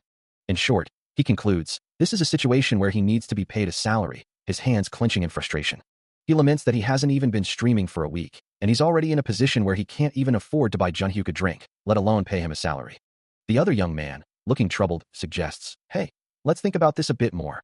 Meanwhile, a man in a sharp suit, wearing glasses, observes the pair from a distance, his expression unreadable. A silent exclamation mark hangs in the air around him, hinting at his keen interest in their conversation. He reveals a new development, explaining that a significant email had just arrived. His friend, Junhyuk, listens intently as he looks on with a mix of surprise and concern, the news clearly weighing on his mind. The email, a partner streamer proposal from a company called Punk, flashes across his screen. He can barely believe his eyes, exclaiming in disbelief that a major distributor like Punk would be interested in him. Meanwhile, a young woman, Seo Jaya, watches her laptop screen with a thoughtful expression, her fingers touching her nose as she processes the implications. The decision is made, a firm voice declaring that the contract will be signed. Back at the cafe, Yoo Sung-yoon looks away, a hint of regret in his eyes, musing that perhaps she couldn't continue working for that company anymore. Seo Jaya, still at her computer, finds the sentiment relatable, as the contract details reveal a base salary of 25 million won per year. Further incentives are outlined on the document, promising an additional 40% of his all-tube revenue. The man in the suit considers the alternative of a 50-50th split without a base salary, but the streamer's preference is clear. A stable base salary is what he desires. With a decisive flourish, his hand moves across the paper, signing the agreement. As the discussion concludes, the man in the suit assures him he will make contact again once Punk responds, to which Yoo Sung-yoon replies, "I'm counting on you." Nearby, a young woman stands with them, her presence suggesting a continuation of their business dealings. She then inquires about the videos she had uploaded to her channel, and the man in the suit explains that those would likely need to be re-uploaded to the official channel. Accepting the terms, she simply asks to be informed once a decision is made. With a soft step of her shoes, the woman walks away, leaving Yoo Sung-yoon and the man in the suit to watch her depart. As she disappears from view, the man in the suit gently taps Yoo Sung-yoon's arm, drawing his attention. Later, Junhyuk confronts Yoo Sung-yoon, demanding to know if the partner streamer deal is truly real, accusing him of lying, to which Yoo Sung-yoon indignantly asks who he thinks he's calling a scammer. Internally, Yoo Sung-yoon wonders why he would lie about such a thing, overwhelmed by the realization that such a famous company genuinely wants him. Both friends share a moment of wide-eyed surprise, the weight of the news settling in. Junhyuk admits he was also surprised that morning, then asks if Yoo Sung-yoon intends to sign the contract, who readily confirms that the terms are simply too good to pass up. Meanwhile, the man in the suit muses to himself, finding Ms. Seo Jaya to be cool and straightforward, and believing that recruiting her would be easy since she is already a fan. He walks alongside Junhyuk, the conversation about the contract still lingering in the air. As Junhyuk reminds him that being a fan is one thing, but being under contract with an idol is another entirely. Still, Yoo Sung-yoon can't shake a certain feeling. After all, if she donated that much money, it must mean she genuinely likes him, right?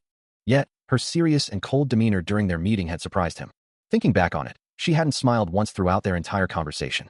Regardless, he concludes it's probably better to work with someone so professional in the future. Meanwhile, elsewhere, Seo Jaya steps into a room, her gaze fixed on the floor. But before she can fully register her surroundings, an unseen force violently yanks her to the ground, sending her hat flying.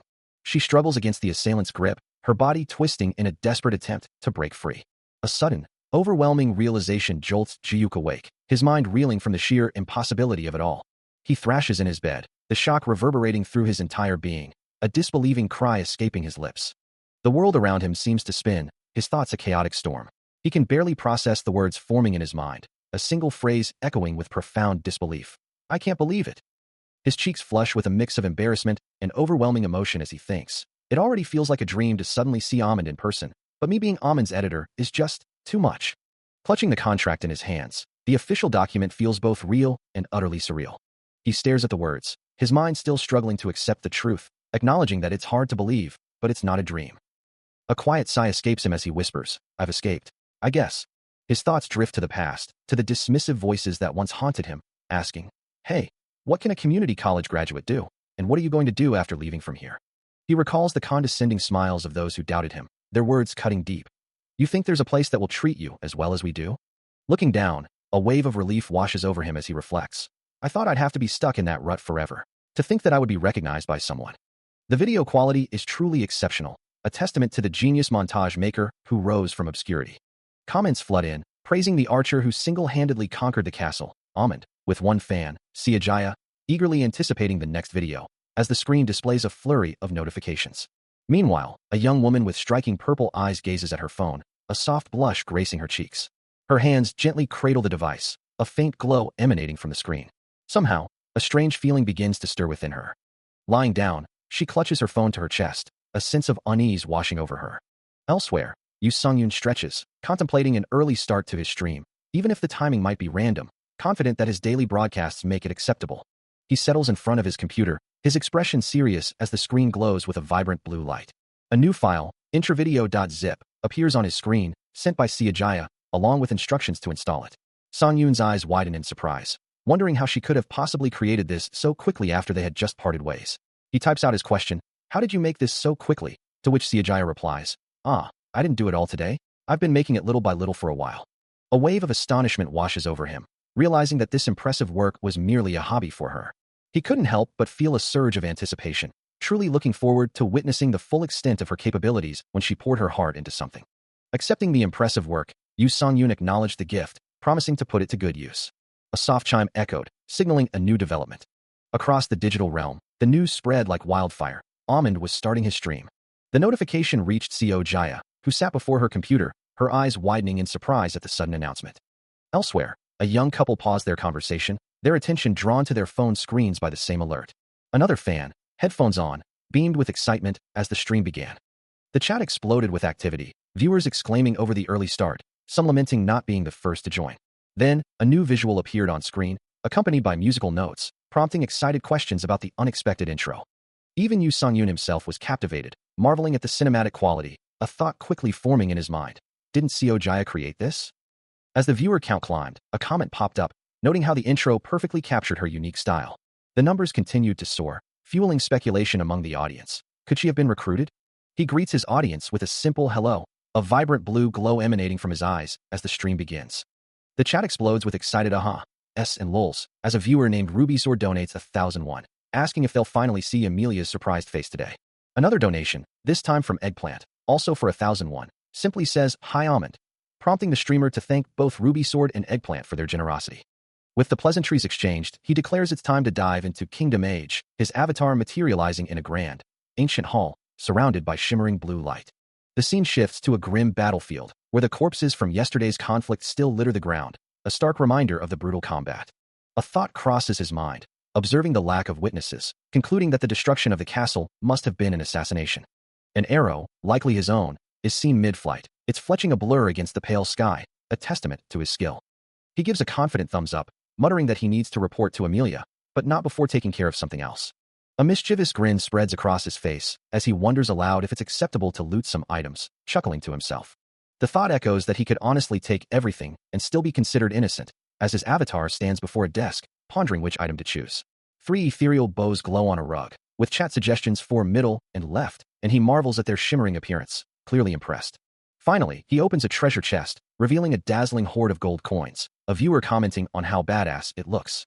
A newly acquired armor set gleams on a mannequin, its polished surfaces reflecting light with a subtle shimmer. He watches the display with wide, impressed eyes, a soft sound of awe escaping him as he takes in the new gear. His avatar's boots step firmly onto the ground, the new armor now equipped and ready for action. A satisfied smile spreads across his face as he admires the new look, though a hint of greed surfaces as he wonders if he could carry even more loot. He quickly realizes the limitations, however, acknowledging that the current weight is likely the maximum he can manage, cursing the restriction. His avatar's feet continue to move, lamenting that in any other game, he could simply sweep everything into an infinite inventory, finding the current system a real shame. Despite the minor frustrations, he finds solace in the fact that he now possesses enough defense to avoid being instantly defeated by most threats. Under a sky filled with shimmering stars, a sturdy horse stands ready, its gaze directed upwards. With a confident grin, He mounts the horse, the animal rearing up slightly as they prepare to depart. The hooves strike the ground with purpose, as he declares their intention to complete the quest. He arrives at a grand, sun-drenched castle, the journey having passed in what felt like an instant, a testament to the game's unrealistic travel mechanics. With his quiver slung across his back, he takes in the serene surroundings, glowing particles dancing around him. A moment later, standing beside his horse, he looks up in surprise as a voice calls out to him. The voice echoes, clearly recognizing him, asking if it truly is Amant. He turns to see a luxurious carriage nearby, from which Amelia peers out, her expression one of disbelief. Stepping out, she confronts him, wondering aloud how he could have returned so quickly. Her gaze sharpens as he explains that he has come to update her on the mission. Inside the carriage, Amelia addresses her attendant, requesting privacy to speak with him, much to the attendant's surprise. With a stern, unwavering expression, she insists the attendant leave immediately. The attendant, understanding the command, quickly complies, her footsteps fading into the distance. Amelia then gestures towards a nearby entrance, directing him to follow her inside. Together, they walk towards the building, the carriage will still visible as they disappear from view. He returns with swift, decisive steps, his mission completed with unexpected speed. Meeting Amelia, he is met with a question, wondering if he had perhaps changed his mind about the task. The noblewoman looks at him with a hint of concern. While he simply gazes back, his expression unreadable. Her surprise is evident as she exclaims, "What? It's only been 2 days since I entrusted you with this task, though?" He explains the mission's timeline, detailing a day to go back and forth, half a day to prepare for the raid, and half a day for the raid. Amelia's disbelief deepens, her voice filled with astonishment as she murmurs, "My goodness, I can't believe it." Her eyes widen, reflecting her utter shock. But then a new detail catches her attention, causing her to interject. "Wait, did you say raid? I am certain that what I asked of you was an assassination." He pauses, a slight awkwardness in his demeanor, before responding, about that." A small smile plays on his lips as he elaborates. "The security was tight, so." He finishes his thought with a casual shrug. "I just killed them all." Amelia stares, utterly dumbfounded by his blunt confession. Her mind reeled, struggling to process the casual brutality of his words, a single, incredulous thought echoing through her consciousness. A cold sweat broke out on her brow as the full weight of his confession settled in, her eyes wide with a mixture of horror and utter disbelief. Finally finding her voice, though it was laced with a tremor, she demanded an explanation, the words sharp with indignation. The silence that followed stretched, thick with unspoken implications, leaving the air heavy with tension. A wave of shock washes over the young woman, her eyes wide with disbelief. As a gasp escapes her lips, beads of sweat forming on her brow. The chat window scrolls rapidly, filled with laughter and exclamations of "Amelia, lol," followed by a comment that it was a good meme, prompting a quiet ahem from the embarrassed noblewoman. Amelia covers her mouth, her eyes squeezed shut in mortification, trying to compose herself amidst the online commotion. Later, standing before a grand castle, she turns to Yu Songyun, asking, "Then, are you saying Talorant's castle is now completely vacant?" He confirms there was no one there, adding matter-of-factly that it was to be expected, since everyone had been killed, a statement met with another lol in the chat. The revelation leaves the noblewoman stunned, her thoughts echoing, "You have conquered Talorant's castle." Her expression shifts to one of awe and disbelief, hands clasped in front of her, as she considers the sheer scale of his accomplishment. The archer simply offers a confident, slightly amused smile, his eyes glowing with a vibrant golden hue amidst sparkling magical effects. From the castle grounds, a voice declares, "Then, there's no need to delay any further," prompting a curious inquiry. "By delay, you mean?" Amelia's expression tightens with concern, her thoughts racing to the people in Generat's territory, knowing they must arrive quickly to protect them. As the protagonist, now cloaked, issues a firm command, "Guys, get the carriage ready." He continues, his voice resolute, "We're heading to Talorant's castle. We must arrive before the other nobles exert their influence." A nearby servant responds promptly, "Yes, I will prepare it immediately." Outside the grand estate, a luxurious carriage awaits, with faint farewells echoing in the air, as Amelia and a female attendant stand beside it. The attendant offers a polite farewell, while Amelia glances back towards the entrance. Her eyes widen in surprise as Yu Songyun emerges from the doorway, a faint, ethereal glow surrounding him, prompting her to utter his alias, "Amant." A beat passes, and she responds, "Yes?" Still looking back, lost in thought, she hears his voice cut through the air. "What are you doing standing there lost in thought?" His tone shifts, becoming more direct. "Get in. I have a lot of questions about you." Amelia turns, a subtle, knowing smile gracing her lips, her eyes sparkling with a mix of intrigue and amusement. Meanwhile, a digital display flashes with vibrant particle effects and blooming flowers, exclaiming, "WHHHOYA, amazing." He considers the system's prompt, a gasp escaping him as he realizes this kind of reaction only comes with maximum likability, wondering why he should even bother with such a thing when he could simply seize a castle instead. Ultimately deciding that seizing a castle also increases likability, he resolves to just focus on increasing his appeal. The carriage rumbles onward, its wheels turning steadily as the young woman beside him asks, "How can you be so powerful?" He dismisses her awe with a casual wave. "That's too much praise. I'm not that powerful." Seated opposite her in the moving carriage, the archer smiles faintly as Emilia shakes her head. Her expression is one of disbelief, her hand pressed to her chest as she insists, "I've seen many knights, but—" She trails off, unable to articulate the vast difference. "None of them have achieved as much as you." He looks away, a slight blush on his cheeks. Before offering a humble explanation, "I just happen to be good at shooting arrows." Emilia stares at him, her eyes wide with incredulity. "Just with that, you managed to defeat all the troops in the castle?" She stammers, clearly struggling to comprehend his feat. Is that possible?" The external commentary echoes her confusion, noting that neither she nor the observers understand how he achieved such a feat. Indeed, a sentiment echoed by unseen observers. Emilia leans forward, her expression one of genuine fascination, remarking that she'd never encountered a knight who insisted on using a bow. He simply shrugs, clarifying that he isn't a knight at all, but merely a mercenary. The word mercenary seems to catch her off guard, her hands clasping together in a thoughtful gesture. He meets her gaze, a system message flashing above his head, confirming his identity as Amund. A new thought then crosses her mind, wondering if, after this current task concludes, he might ever consider becoming a knight himself. The two continue their journey, seated opposite each other in the opulent carriage, the sunlight streaming through the window illuminating their quiet conversation. She muses internally about the future, realizing that someone will be needed to manage Talorant's castle once it's fully incorporated into new territory. With a slight blush, she clarifies that her questions are purely out of curiosity, while external observers comment on the surprising, advanced route Emilia seems to be taking, questioning if such a development was even possible, and wondering if there's a similar path for him to become a knight, noting how the elites are already jumping to conclusions about his future, even before he's been asked, making the situation quite scary as they eagerly await Amund's response. He reflects on his current standing, feeling that even with his skills, he is merely a mercenary, and wonders aloud how he could possibly become a knight, as a delicate hand subtly enters the frame. Emilia hesitates, a slight blush coloring her cheeks, before finally speaking. Her father, she explains, has expressed a desire to meet him. He is apparently pleased with how he handled the recent situation, she adds, as he looks up at her, a hint of confusion in his eyes. He reacts with a startled, "Oh, and why?" He thinks about the Earl, recalling that he left immediately after briefing Emilia, didn't he? Emilia, however, places a finger to her lips, suggesting the Lord is probably not yet aware of something important.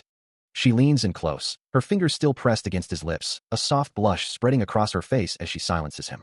"It is," she whispers, "a lady's courtesy to overlook such things." Her gaze remains direct, her fingers still holding him in a moment of shared secrecy, the air thick with unspoken implications. He looks ahead, a surprised expression on his face, realizing they have arrived at their destination. He couldn't help but internally exclaim at the situation, wondering if Emilia had simply fabricated an excuse to see him again, and if he was truly about to meet her father, truly planning to become a knight. The thought was unbelievable, as another voice, perhaps a friend, cursed Emilia for being too lovely, then turned their ire to Amund, calling him a sly piece of dog shit, a holy moly escaping them in exasperation. Meanwhile, outside a grand stone gate, several figures were engaged in mundane tasks, sweeping debris and carrying sacks, seemingly unaware of the significant arrival about to occur. One of the gate guards paused his sweeping, his expression distant as if sensing an impending change. Suddenly, a radiant glow emanated from the open gate, revealing Emilia, the archer, and him, approaching with an undeniable presence, prompting the guards to question who they were and if they hailed from Talorant. A firm voice cut through the air, a simple, resounding no dismissing their initial assumption. With a delicate thack sound, Emilia's elegant boots stepped onto the ground, her arrival marked by a subtle shimmer. She stood tall and graceful, a confident smile gracing her lips, while he remained by her side, the unidentified archer a silent presence behind them. The guards below murmured in disbelief, one questioning if the newcomers were from Generate, finding the situation utterly unbelievable. Their confusion deepened as they debated whether to expel the visitors if they were indeed from Generate, only to be met with the shocking revelation that Talorant's forces had been wiped out, leaving them to wonder who could possibly help them now. From atop the castle wall, Emilia and the archer observed the bewildered guards below, who continued to ponder the implications of kicking out such powerful figures, unsure of what consequences they might face. The people below remained in a state of profound confusion, their murmurs echoing through the courtyard as the two main figures stood silently on the battlements. From the castle wall, a tattered red banner hung, its fabric bearing the emblem of Talorant's territory, a symbol of the fallen lord's dominion, now awaiting its fate. As he stood beside Emilia, the young archer watched her with a slight smile, a silent acknowledgement passing between them as she prepared to act. With a decisive motion, her hand reached out, grasping the old banner's fabric, pulling it down with a swift, firm tug. The sound of tearing fabric echoed through the air, a clear signal of change.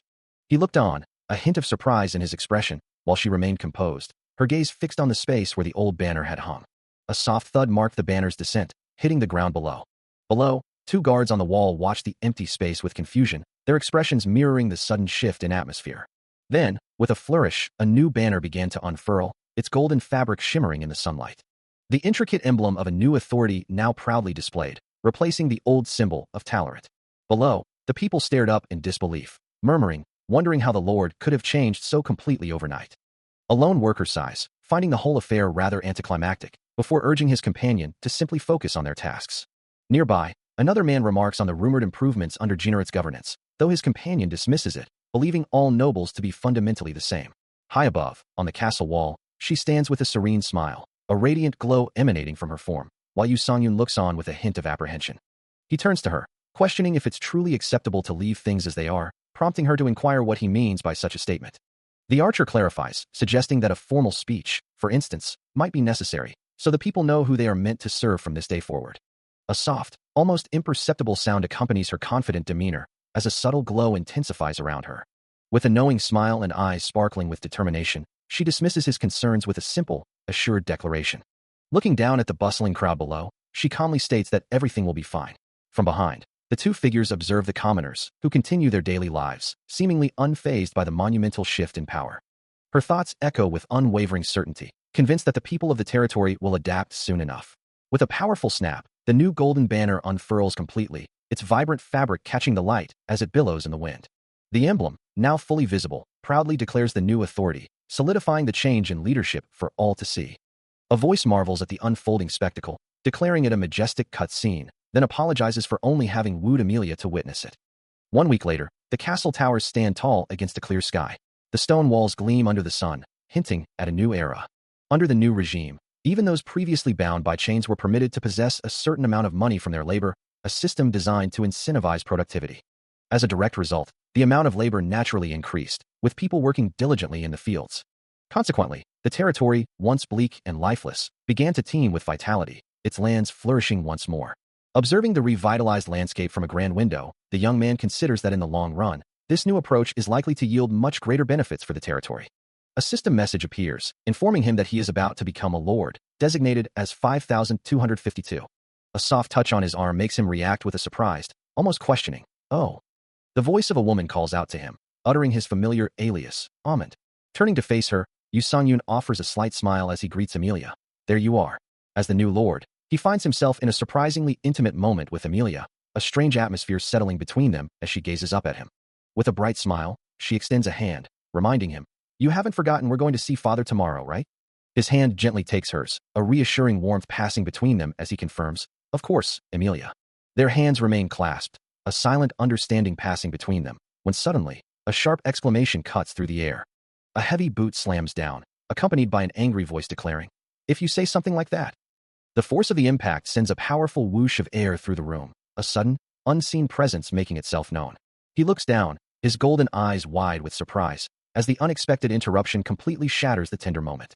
A sudden, ominous sound pierces the air, causing Emilia to flinch, her hand instinctively rising to her chest in alarm. The distant fortress, once a symbol of peace, now stands silhouetted against the cloudy sky, a foreboding presence on the horizon. Below, a vast army marches forward, their banners emblazoned with fierce emblems, led by a formidable armored commander whose very presence seems to shake the ground. A surge of purple energy crackles around the commander's helmet, a clear sign of immense power radiating from within. The air around the figure hums with a deep, resonant blue aura, intensifying the sense of impending conflict. The speed of their advance is dizzying, a blur of motion across the landscape. From the battlement, Emilia wonders if these are the allied families of Talarit, while Yu Songyun confirms her suspicion, explaining they've likely come to retake the fortress. His gaze fixed on the approaching threat, he declares with unwavering resolve that he can stop them. A fierce determination burns in his eyes, which now glow with a vibrant, golden light. As he prepares for battle, Emilia's hand gently grasps his arm, a silent plea. Her voice, filled with concern, softly calls out his alias, "Almond, please." She clings to his arm, her expression a mix of fear and desperation, imploring him to reconsider his dangerous resolve. As the light of day breaks over the fortress, a sense of foreboding hangs heavy in the air, and with a sudden, sharp gust of wind, the The golden banners of the allied forces unfurl with a resounding snap. The fabric ripples violently, carrying with it the rustle of leaves and the growing tension of the impending conflict. Below, a stern voice cuts through the morning chill, commanding the assembled troops to form up. The commander, a man of imposing stature, turns to face his soldiers, his expression grim. Raising his sword high, he declares their purpose. Today, we stand to defend the fortress of Talarit. His voice rings out with conviction, proclaiming their loyalty. For the Honorable Lady Generate, who has employed us. The soldiers respond with fierce determination, their collective will echoing his resolve. We will definitely win this war. A powerful roar erupts from the ranks, a unified cry of WH that shakes the very ground. Their faces contorted with battle lust, the troops surge forward, their weapons glinting under the cloudy sky. A hand grips a weapon tightly, the resolve of the army palpable in the air. Meanwhile, from a hidden vantage point, Yu Songyun watches the spectacle unfold, his eyes glowing with an intense, golden light as feathers drift around him. His golden eyes glowed with an intense, almost predatory light, reflecting the scene unfolding before him, while from a higher vantage point, Lady Generate watched with a calm, calculating gaze.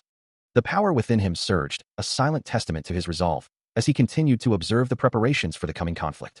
Meanwhile, a commander stood firm, ready to lead the charge into the impending war for victory. With a powerful surge of vibrant orange energy, the commander unleashed a resounding command, his aura flaring brightly. A declaration echoes across the digital battlefield, proclaiming an absolute victory in the ongoing conflict.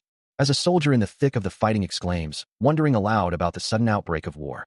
Another warrior, equally stunned by the scale of the conflict, marvels at the immersive experience, feeling as though this truly is the Kingdom Age in a top-tier game. Meanwhile, in the stream chat, viewers express their astonishment, with one lamenting having quit the game too early to experience such grand events, while another highlights that Amon had reached this point in mere days.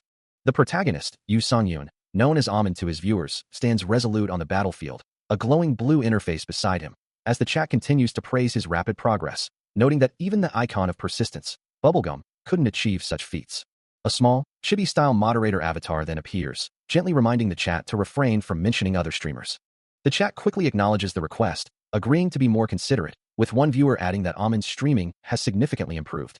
His feet step onto the grass, a soft thud accompanying the movement, as he prepares to address his audience. With a bright smile, he announces that he's going to wrap up today's stream. He gives a cheerful thumbs up, but his viewers react with immediate shock and disbelief, questioning why he would end the stream when they're just getting started. The chat explodes with further protests, demanding to know who would end a stream at such a crucial point, followed by a flurry of crying emojis.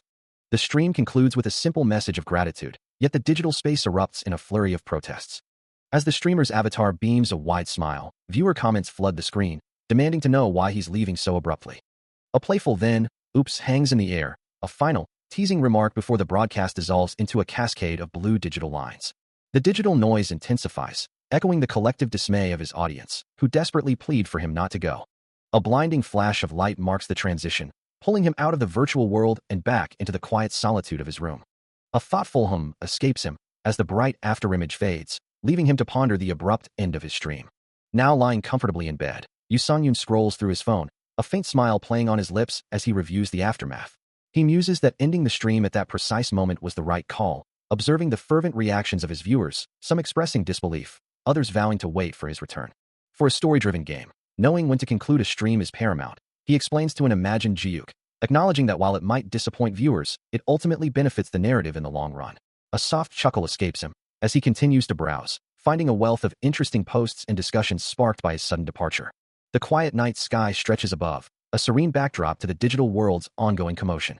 Suddenly, a game notification appears, revealing a shocked Emilia, her eyes wide with alarm, as a new guide on how to max out Emilia's affection flashes across the screen.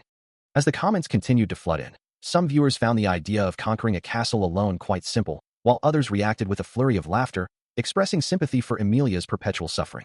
The sentiment shifted from playful mockery to genuine curiosity, with some demanding to know how to clear the game, while others vehemently declared they wouldn't buy it, only to be countered by those insisting it was a fact and urging them to purchase it.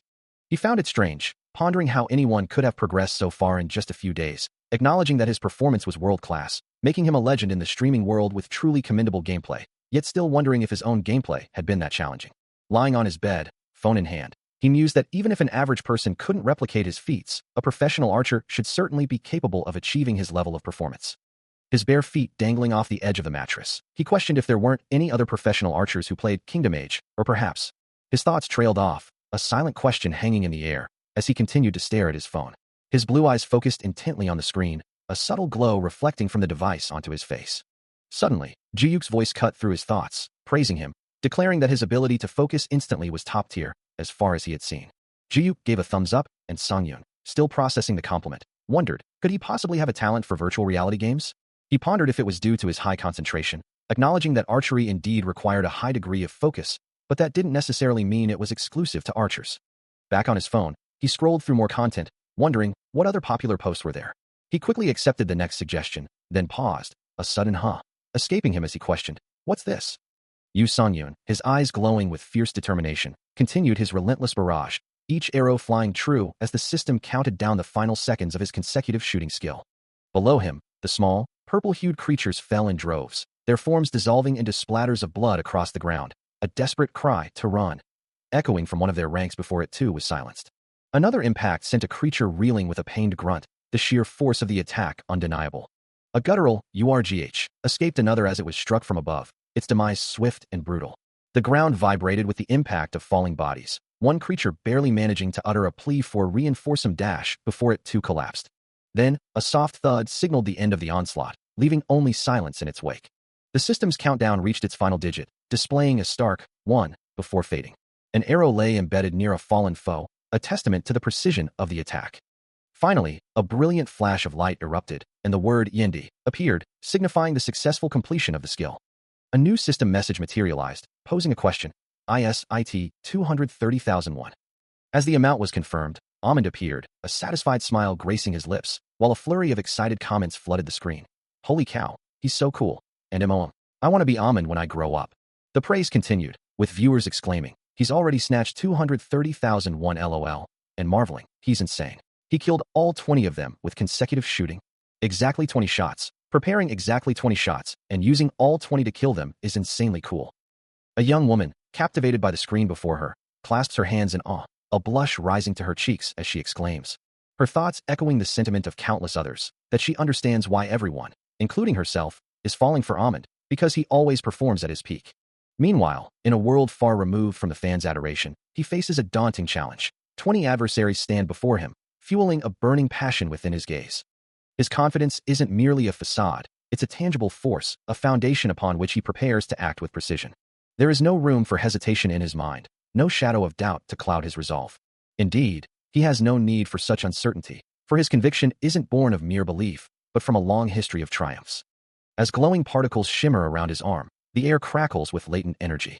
His actions are always rooted in the undeniable proof of his past successes. And this unwavering certainty is precisely what propels his next move. A glowing arrow streaks through the air, its path a brilliant line towards a cluster of armored figures, who brace for impact. With a violent burst of purple energy, the projectile slams into a shield, sending shockwaves through the enemy ranks. The force of the shot ripples outward, leaving behind a trail of shimmering particles and the undeniable proof of his power. Indeed, he embodies the very image of a true genius, a figure people aspire to become. His influence is undeniable as a flurry of donations floods in, with Omi contributing 10,001, followed by 1,001 from Insane Amand. And then Isthisriel, adding another 1,000, before Leftover Gum sends a generous 20,001. The support continues to pour in, with Jinte donating 10,001, Bucket Mozzarella matching that amount, and Mila Fepanata adding 5,001 to the growing total. With a swift, practiced motion, the archer drew his bowstring taut, the air around the weapon shimmering with faint, glowing particles. His gaze sharp and focused as he sighted his next target, a faint, greenish-gold light reflecting in his eyes. Another distant figure fell, adding to his rapidly climbing tally, a system notification proudly announcing 40 kills in a row. The chat buzzed with comments, one viewer remarking, as there are no survivors, it's definitely an assassination, lol, with another agreeing, true lol. Meanwhile, the archer calmly assessed his resources, thinking to himself that he had about 40 arrows left. As he pulled another arrow from his quiver, a donation popped up from Shy Napoleon, the message pleading, Hyung, spare me. No, just kill me. More chat messages flooded in, one user exclaiming, he asked to be killed, LMAO, while another wondered, is he asking to be spared or killed? A third comment lamented, LLLL, how could we have known it would hit 400,001 so quickly? On the battlefield, a knight on horseback, clad in gleaming armor and a flowing blue cape, could only stare in utter disbelief, the sheer scale of the archer's destruction leaving him speechless. Around him, fallen soldiers lay scattered across the muddy ground, prompting a shocked voice to question, he got all 20 of them? Arrows protruded from the bodies of the defeated, reinforcing the incredulous query, a single archer? The commander's voice boomed with urgency. Deploy 40 soldiers to the front. Don't let him kill any more of our soldiers. Yes, the knight commander exclaims, his voice echoing with fierce resolve as he sits atop his warhorse, surrounded by his loyal soldiers. The ground trembles with the rhythmic thud of their advance, their heavy boots kicking up dust as they march forward. Towards the distant figure of Yu Songyun, who stands silhouetted against a blinding light in the forest clearing. Meanwhile, the soldiers press on, unaware of the digital drama unfolding, as a message flashes across his screen. Shy Napoleon donated 1,001. Oh please, please, no more. The chat erupts with comments. It's too late. No takebacks. What's he begging for? LOL. LOL. Shy Napoleon, you've got at least 1,000,001 in your trivia account, and you're whining. LOL. One viewer questions, 1,000,000? For real? Another message confirms. Yeah, you need at least 1,000,001 to place a kill mission. His eyes widening in shock, Yu Songyun gasps, 1,000,001? The implications of the donation settling in, he stares at the streaming interface. A chibi version of himself appearing to question. Is that true, Shy Napoleon? The chat continues. Shy Napoleon, I'm screwed. Hungry eraser. Wow. And with a renewed grip on his bow, the archer's expression hardens. If that's the case, he mutters, ready for whatever comes next. He knew what he had to do, deciding to claim the 1,000,001 reward for the kill mission. His hand tightening around the bowstring, a faint glow emanating from the weapon as he prepared for the onslaught. Meanwhile, in the chat, Shy Napoleon reacted with a bewildered, pardon, as the implications of his donation became clear. Back in the forest, a flurry of arrows erupted from the shadows, striking the advancing soldiers with blinding speed and precision. One of the soldiers desperately cried out to maintain their formation, but it was already too late as another arrow pierced their ranks, activating the consecutive shooting skill. A confident smirk played on his lips, his eyes glowing with an intense blue light as he embraced the challenge. He declared, then let's start again, his voice echoing with renewed determination. Another soldier cried out in pain as an arrow found its mark, while a comrade nearby called out, Hyung, in alarm. A third soldier reeled from a hit, shouting, Hyung, wait, as Shy Napoleon's chat message, Sulma flashed across the screen, reflecting the chaotic amusement. More arrows rained down, striking multiple targets, and Shy Napoleon's la la la la appeared, highlighting the relentless assault. As another soldier was struck, a frustrated, shitten, echoed through the chat, marking the continued devastation. A sudden, blinding flash erupts from the dense foliage. As he continues his relentless volley, arrows blurring through the air with incredible speed. But then, an unexpected impact sends dirt flying near his position, prompting a startled cry from his ally. Amund, do they have their own archer too? The voice of Shy Napoleon rings out with urgency, warning him, don't just shoot from there. Take cover, Amund. Are you out of your mind? You shouldn't move while using that skill. Unfazed, the archer calmly replies, if you move, the accuracy drops. It's not possible. His gaze sweeps the battlefield, a silent question forming in his mind. Where is it? Meanwhile, the enemy forces continue their charge, a blurry wave of motion across the distant terrain. Another arrow strikes the ground, closer this time, a clear sign of the unseen foe's precision. Suddenly, his eyes narrow, glowing with a faint blue light as he pinpoints the source, a triumphant declaration escaping him. There. With unwavering focus, he locks onto his target, a determined glint in his gaze. Then, with a swift, powerful draw, he releases an arrow, sending it arcing skyward with a trail of vibrant blue energy. He stands poised, surrounded by a shimmering blue aura, his gaze fixed on the trajectory of his shot, awaiting the inevitable impact. His powerful, glowing arrow connects, a vibrant red energy flaring outwards as it strikes its unseen target. Online spectators erupt in a flurry of confused messages, their disbelief palpable as they question if he truly deflected an arrow with another. The chat explodes with exclamations, labeling Amund a monster and declaring the situation insane as the impossible feat unfolds. The enemy archer, hidden until now, gasps in utter bewilderment, unable to comprehend what just occurred. Before he can fully process the event, a brilliant blue arrow pierces his face, the force of the impact sending him reeling backward. The blow is devastating, the sheer power of the shot echoing through the air with a sharp, concussive force. He collapses to the ground, his body momentarily blurring from the speed of his fall. Meanwhile, in the tranquil forest, the genius archer stands poised, his shot having found its mark. Below him, in the clearing, several enemy archers lie defeated, their forms scattered across the grass. More of their comrades are sprawled motionless, some twitching faintly, as the full extent of the ambush's failure becomes clear.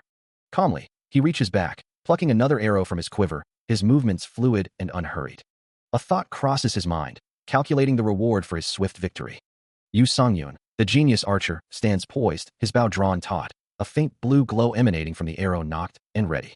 Meanwhile, the enemy archer, having just faced his devastating counterattack, finds his legs trembling uncontrollably, a wave of fear washing over him. A furious thought erupts in his mind, cursing the archer who had so easily bested him. As the archer attempts to flee across the rugged terrain, Yu Songyun, with unwavering focus, draws his bow, preparing to deliver the final blow. His eyes, glowing with fierce determination, lock onto his target, a swift, decisive action already underway. With a blinding flash of speed, the arrow finds its mark, piercing the fleeing enemy's head with brutal precision, sending blood splattering into the air.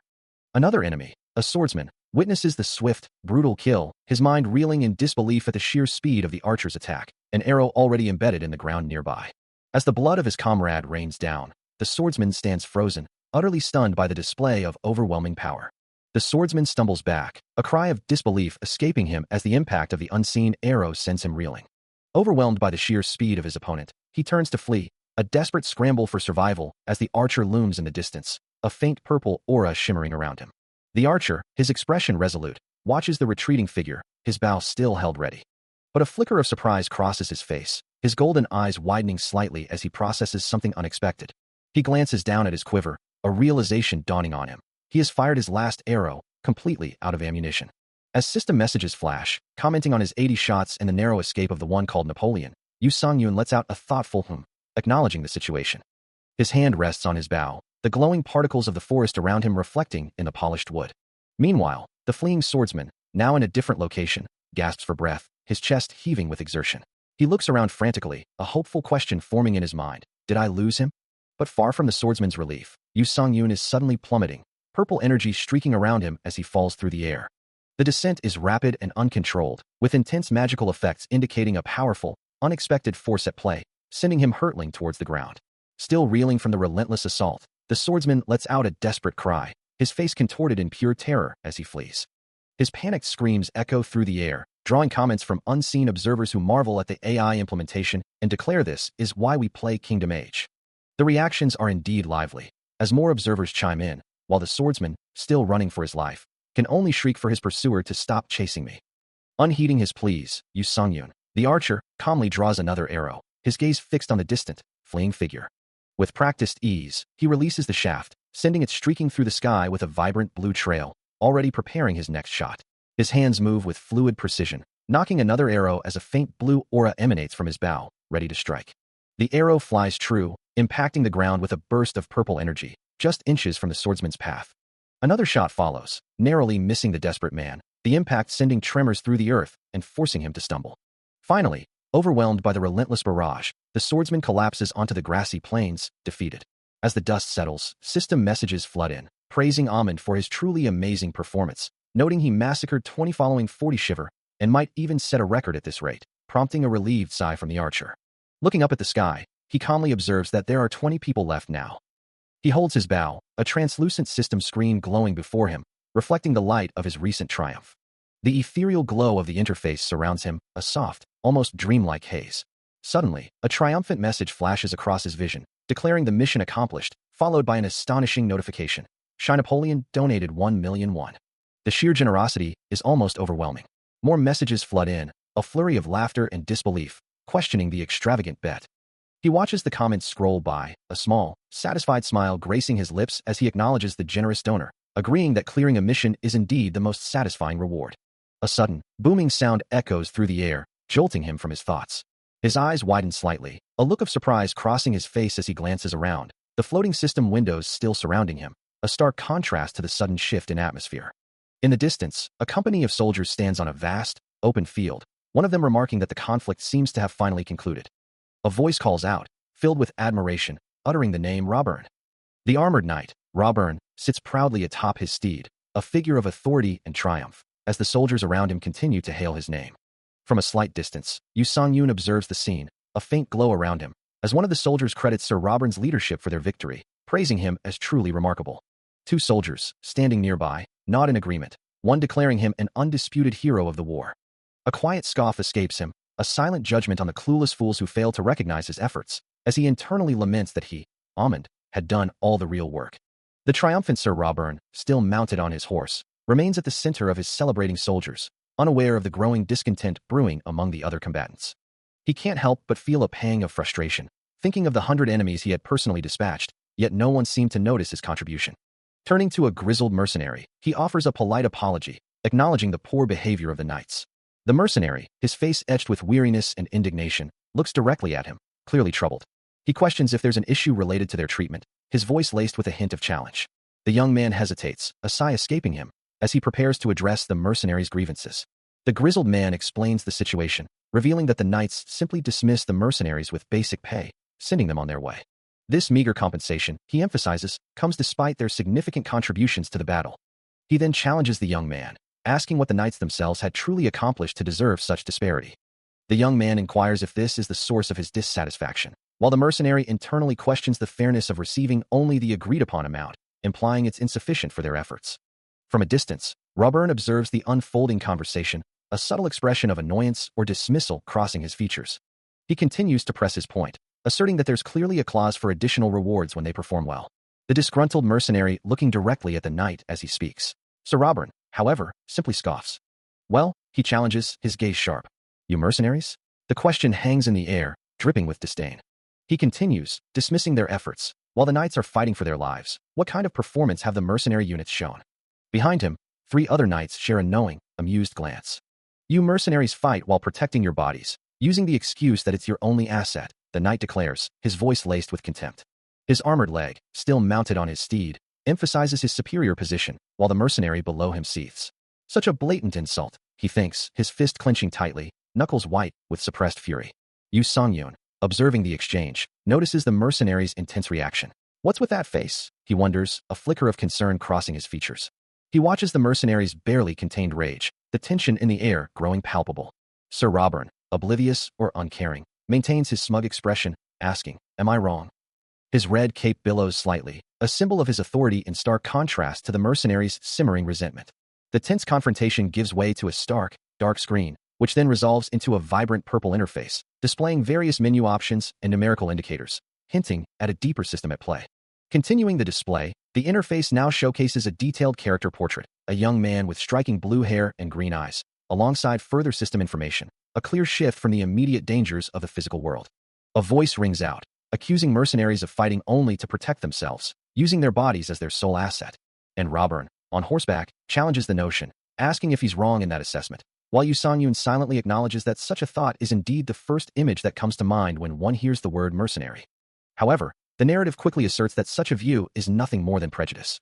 The disgruntled mercenary, clenching his fist, reflects on the necessity of trust, understanding that if mercenaries cannot fight properly from the start, they cannot build trust, and without it, their very existence is jeopardized. He remains silent for a moment, the weight of his thoughts heavy, as the underlying system that governs their lives feels unsustainable. His voice then carries a note of indignation, reminding Robern that he had trusted them with the war, recognizing their skills, and to discard that respect so soon after the conflict ended was hardly honorable. Robern's face contorts in anger, demanding to know what the mercenary just said, his tone filled with outrage at the audacity of a mere mercenary speaking to him in such a manner. Amidst a sky filled with glowing particles and drifting leaves, a startling revelation emerges. This young man alone killed 100. Both the disgruntled mercenary and Yu Songyun react with wide-eyed shock, their expressions mirroring the sudden impact of this incredible fact. The mercenary's armored hand is shown, emphasizing his resolve, as he challenges Robern, asking if he still believes they brought their assets into the war and did nothing.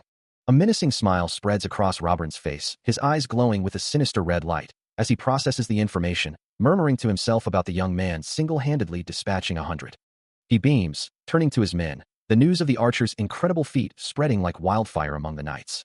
Meanwhile, the archer himself receives a flurry of messages, some demanding to know the fastest way to confront him, others jokingly suggesting he simply eliminate his opponents with a single shot. The mercenary, Roman, clenches his fist, barely containing his frustration, as another message notes the unavoidable difference in status. His face contorts in a grimace, while the archer looks on, seemingly unfazed by the tension brewing around him. Unable to hold back any longer, the mercenary grabs his arm, a desperate plea escaping his lips. The mercenary holds him firmly, his grip tight, as Sir Robern watches the unfolding scene from a distance. But the archer pulls away, his voice firm and resolute. Suddenly, a new figure emerges, radiating an ethereal blue glow, her golden helmet and ornate armor drawing all eyes. Her intricate armor gleams, a clear sign of her noble lineage, as the whispers confirm. The sight of her golden helmet elicits a gasp of recognition. Sir Robern, his expression now tinged with surprise, acknowledges her presence. The mercenary, Roman, stares in disbelief, his face etched with shock. Her voice, though internal, rings with fury, lamenting the castle's capture without honor or justification. Her fist clenching tightly as she recalls the senseless slaughter of soldiers, their lives taken without a second thought. She questions the very concept of honor, wondering if this brutality is what the Generates truly uphold, her thoughts echoing across the ethereal landscape. Meanwhile, in the distance, Robin struggles to articulate his shock, his gaze fixed on the imposing figure. Yu Song-yoon's chibi avatar appears, observing Robin's visible fear, and deduces that the golden-armored noble must hold a significantly higher status. A system message flashes, highlighting the stark contrast between high and higher status, as Roman, agitated, begins to speak of the people Talorant has wronged, his voice laced with frustration. But he quickly dismisses his own words, his anger overriding his initial thought, demanding that Generate be summoned, for it is her he wishes to confront directly. The mercenary's internal reaction is one of disbelief, a silent protest against the unfolding events. Generate remains resolute, her golden helmet gleaming under the sky. Suddenly, a surge of power emanates from her, causing her visible eye to glow with an intense electric blue, her expression one of fierce determination. As her power flares, a massive, glowing blue symbol manifests above Yu Song-yoon and Robin, illuminating the forest around them. The blue aura intensifies, swirling around her dark hair, a clear sign of her formidable magical presence. A sudden, overwhelming presence makes Yu Song-yoon jump back, his heart pounding in his chest.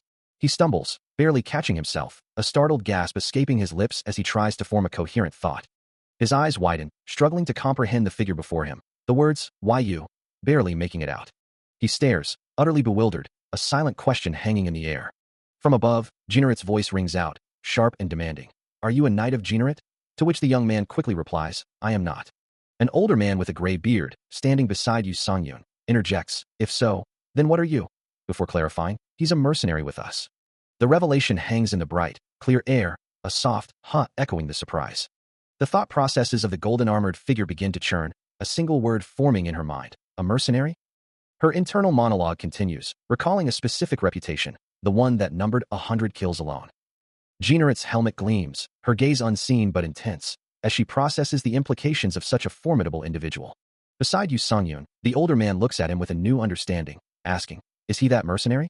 Robin, standing nearby, visibly recoils, his face etched with shock and disbelief at the sudden revelation.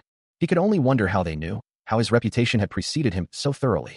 As the realization settled, a system message flashed, confirming that to be acknowledged by an enemy commander was indeed an honor, and that they had known his true identity from the very start, leaving him to ponder the implications of such widespread recognition. Nearby, Robin stood in quiet contemplation, his expression a mix of surprise and concern. Meanwhile, the other mercenaries openly scoffed, one of them voicing their disbelief, questioning how an archer, someone who typically fought from a distance, could possibly achieve 100 solo kills. Indeed, there wasn't a single shred of belief among them, their skepticism palpable. But from Generate's perspective, observing their foolishness, she found their lack of understanding utterly baffling. Clutching her helmet, her voice filled with a mix of exasperation and concern, she pressed him, asking if he truly intended to continue working with such people. Her gaze, sharp even through the visor, seemed to pierce him as she continued, wondering why he would align himself with those who couldn't even recognize his true worth. As her words hung in the air, a system message popped up, reacting to the distinct quality of her voice, while his dark hair flowed around him, leaving him to consider the unspoken alternative, if not. A confident smile plays on her lips as the woman with the flowing dark blue hair extends an audacious proposal, suggesting, "Work with me instead. How does that sound?" The system's internal chatter erupts, a flurry of disbelief and recognition, exclaiming, "WTFFFF, Rosanita? Holy shit, holy shit, holy shit." The shock continues to ripple through the unseen observers, questioning, "Rosanita came out here? Insane," before a realization dawns. "Oh wait, this is Talorant territory, and oh wonder she's here," followed by an awestruck, as, pretty. A moment of glowing, abstract transition passes. As Yu Song-yoon's eyes widen in surprise, his expression reflecting the sudden revelation. His internal system offers a choice of responses, presenting, 1. I am honored that you've recognized my worth. And 2. While I am a mercenary, I've already sworn loyalty to another. The abstract patterns of the system continue to swirl, before the scene shifts back to the open sky. As Yu Song-yoon processes the information, realizing, so the identity of the person with the golden helmet is. He glances at the system screen, while in the distance, the woman on horseback, accompanied by Robin, remains poised. The truth settles, a profound realization echoing through the narrative. Rosanita, the second heroine. Her relaxed and confident demeanor, even in the face of a recent defeat, is striking, a testament to her unwavering resolve. She carries an air that is both unsettling and fascinating, distinctly different from Amelia. Even a novice in Kingdom Age could discern the immense effort poured into the design of this character, her regal presence framed by vibrant, glowing purple roses. The thorny vines and deep crimson petals seemed to pulse with an ethereal light, a silent testament to the world's intricate beauty. Meanwhile, the game's streamer, Yu Songyun, couldn't help but notice how utterly captivated Jinrit's knights were by her, their faces flushed with adoration, prompting him to wonder if they were truly all right. The chatter around him intensified, a cacophony of voices clamoring for Rosanita, some even aggressively dismissing another figure named Emilia, urging her to simply disappear. He felt the weight of the decision pressing down on him, a crucial choice he had to make, his mind racing with possibilities. The relentless stream of comments continued, some demanding to know about Emilia, others passionately declaring their support for Rosanita, the overwhelming pressure to choose mounting with every passing second. Internally, he mused that it wasn't the right moment to switch heroines, especially considering his progress with Emilia, even as he acknowledged the honor of being recognized for his worth, a subtle hesitation in his stance. He reminded himself that this was merely a story within a game, something he hadn't truly experienced firsthand, yet the emotions felt undeniably real. A gentle, ethereal glow surrounded Emilia, her blonde hair and soft blue eyes radiating a quiet strength, a vision from his past. He recalled their shared journey, having been with her since the very beginning, their bond forged through countless trials. His attachment to her had grown deep and unwavering, a sentiment echoed by her own plea, asking if he would truly leave her hanging like a fool. Back in the present, Rosanita's voice cut through his thoughts, her expression sharp and demanding, insisting he provide an answer. As the tension mounts, the audience's comments flood the screen, some urging a swift decision, others passionately declaring their loyalty to Emilia, while a vocal contingent rallies behind Rosanita. He stares wide-eyed at the overwhelming feedback, the weight of the choice pressing down on him as the system interface glows with an insistent thrum. Images of Emilia flash through his mind, followed by the demanding presence of Rosanita, each name echoing with a heavy thud as the decision looms. A hand reaches down, symbolizing the stark choice between two paths, the numbers representing the divided factions thrumming with energy. With a forced smile, he addresses his viewers, announcing the abrupt end of the day's stream and confirming his logout from the game. His legs shift, a decisive thud accompanying his movement, as he physically disengages from the virtual world. His face, illuminated by a brilliant flash, confirms the stream's conclusion, leaving his audience in suspense. The digital world fades into shimmering particles, the remnants of the broadcast dissipating into the void. The chat erupts in frustration, one viewer exclaiming, "Almond, you son of a..." The stream's platform logo appears, a silent testament to the sudden cutoff. More comments pour in, expressing disbelief at his timing, with one viewer lamenting, "Almond, you're driving me nuts," and another acknowledging his masterful manipulation of their emotions. The screen remains blank, leaving only a lingering ellipsis in the silence. A thoughtful hum escapes him as the notification confirms his stream has ended, leaving his audience in suspense. He considers the group of people who curse until the very end, their frustrated comments flashing across his mind. His timing is brutal. "Almond, you're driving me nuts. Screw you, Elmeo. I've never felt so angry. And go to bed, bye-bye." He wonders if these are the same individuals who tune in even before the game begins. These dedicated viewers, he muses, are known as manic fans. They are the ones who are always the first to arrive at the start of every broadcast, eagerly awaiting his presence. Despite their strong language, he knows they aren't genuinely cursing him. Their reactions, including questions about Almond being a pain or not picking Rosanita, are part of the engagement. These manic fans are also the ones who flood the chat with comments like "ditching Emilia," and are responsible for spreading the events of his latest stream across various online communities. He feels a profound gratitude for them, acknowledging them as his manic fans from the bottom of his heart. Seated at his computer, his fingers tapping lightly on the keyboard, he realizes just how many of them there are. A quick glance at the statistics reveals that while his overall fanbase consists primarily of men in their 20s and 30s, the hardcore fans' genders are surprisingly evenly distributed. Further analysis shows that while male viewers tend to donate more frequently, female viewers contribute a landslide majority to the total revenue. He acknowledges that it's still too early to definitively judge these statistics due to insufficient sample sizes, yet he can't help but notice the undefeated power of the love that surpasses the total sum of donations received, represented by a cheerful, chibi-like figure. Considering all these indicators, he concludes it would be better to continue playing the game. A fleeting image of a game character, distributed by Funk for the next game, flickers across the screen. As Kim Ji-yook's face contorts in a mix of shock and irritation, the sudden shift in focus catching him off guard. The air around him crackles with an unseen energy, a silent scream of frustration echoing in the digital space. Back in his room, Ji-yook sits at his desk, a quiet awe escaping him, just as two figures in suits stride through his doorway, their presence immediately filling the space with tension. The chair he was sitting in lies discarded on the floor, a testament to his abrupt movement.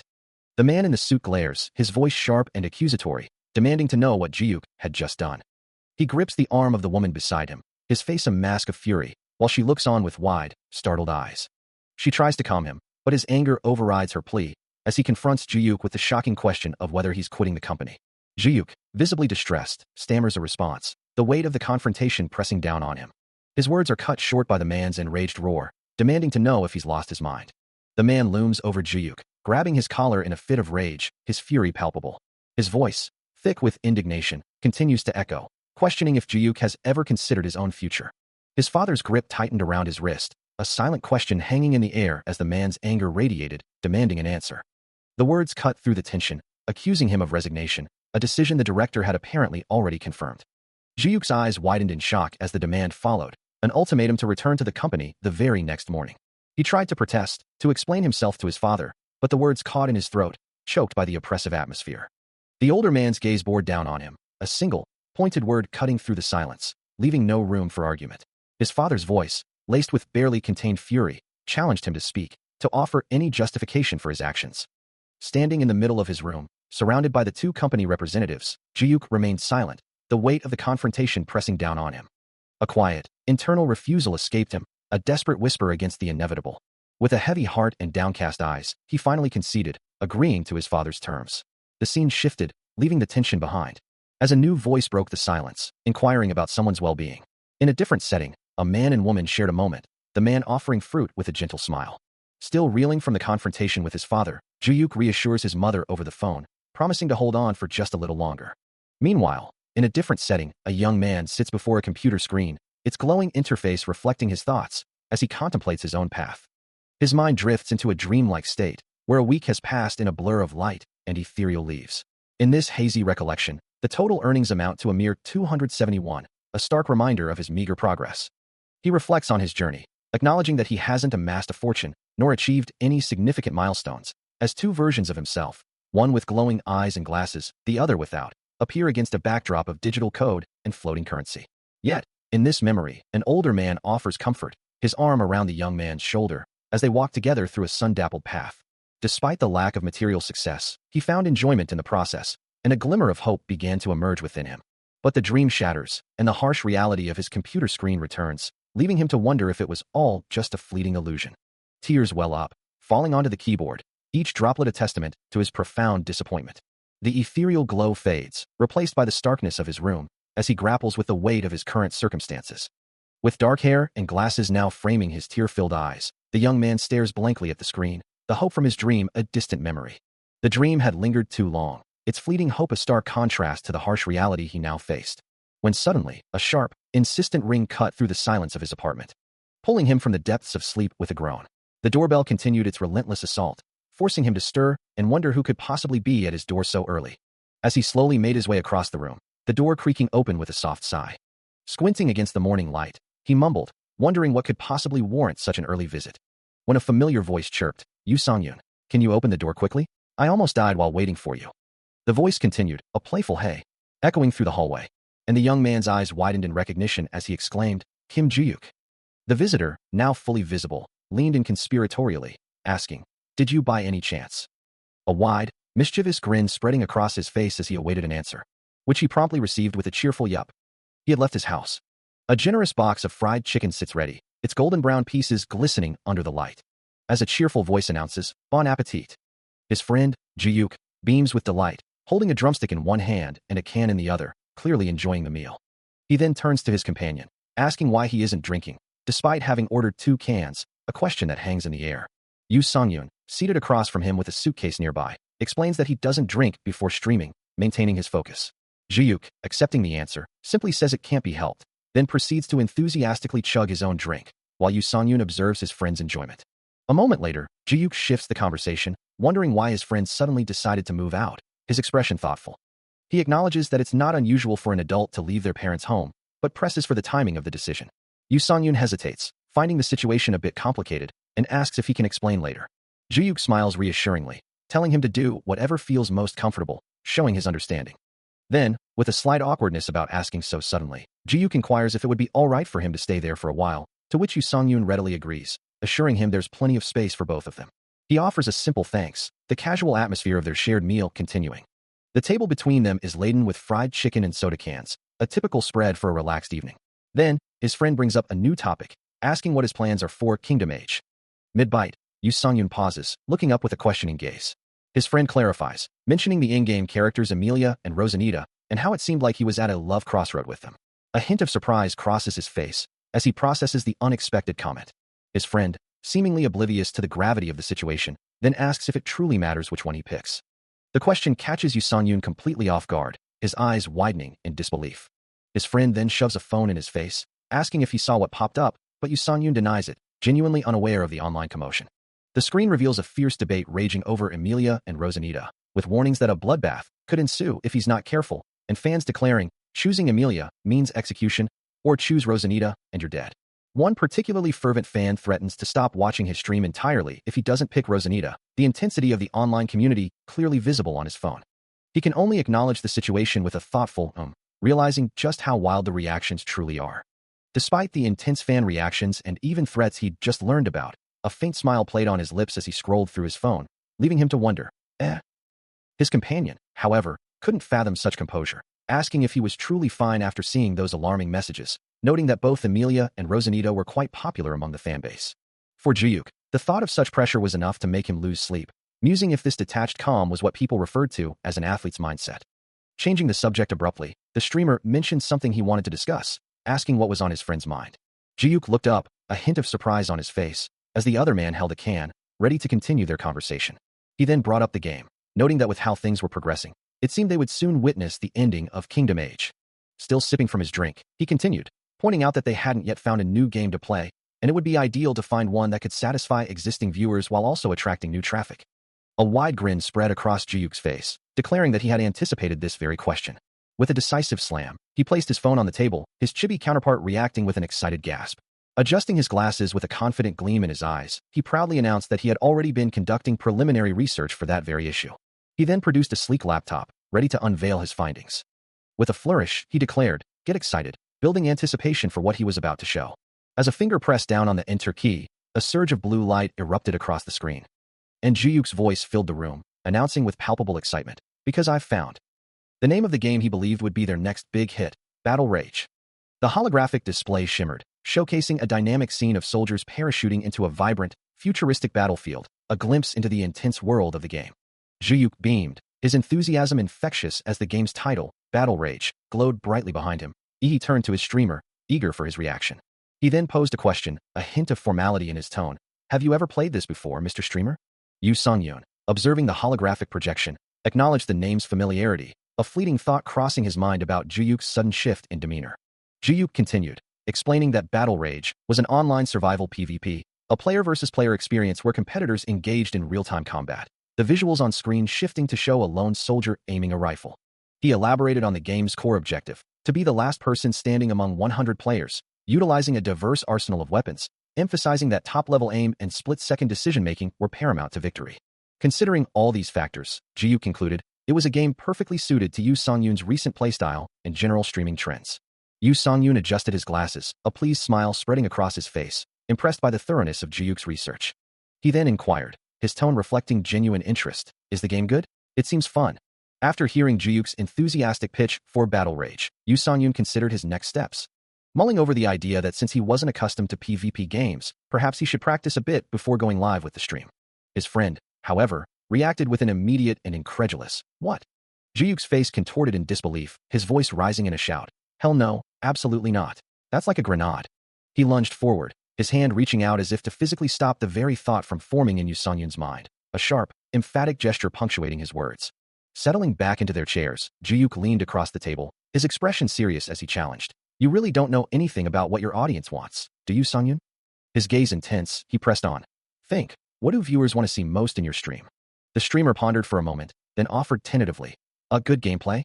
Ji-yook shook his head, dismissing the idea. "Nope, anyone can stream good gameplay if they're skilled enough." He then prompted, "What is it then?" With a decisive gesture, Ji-yook pointed a finger directly at his friend, his conviction unwavering. His eyes gleaming with certainty, he declared the answer to his own question, an unrivaled genius.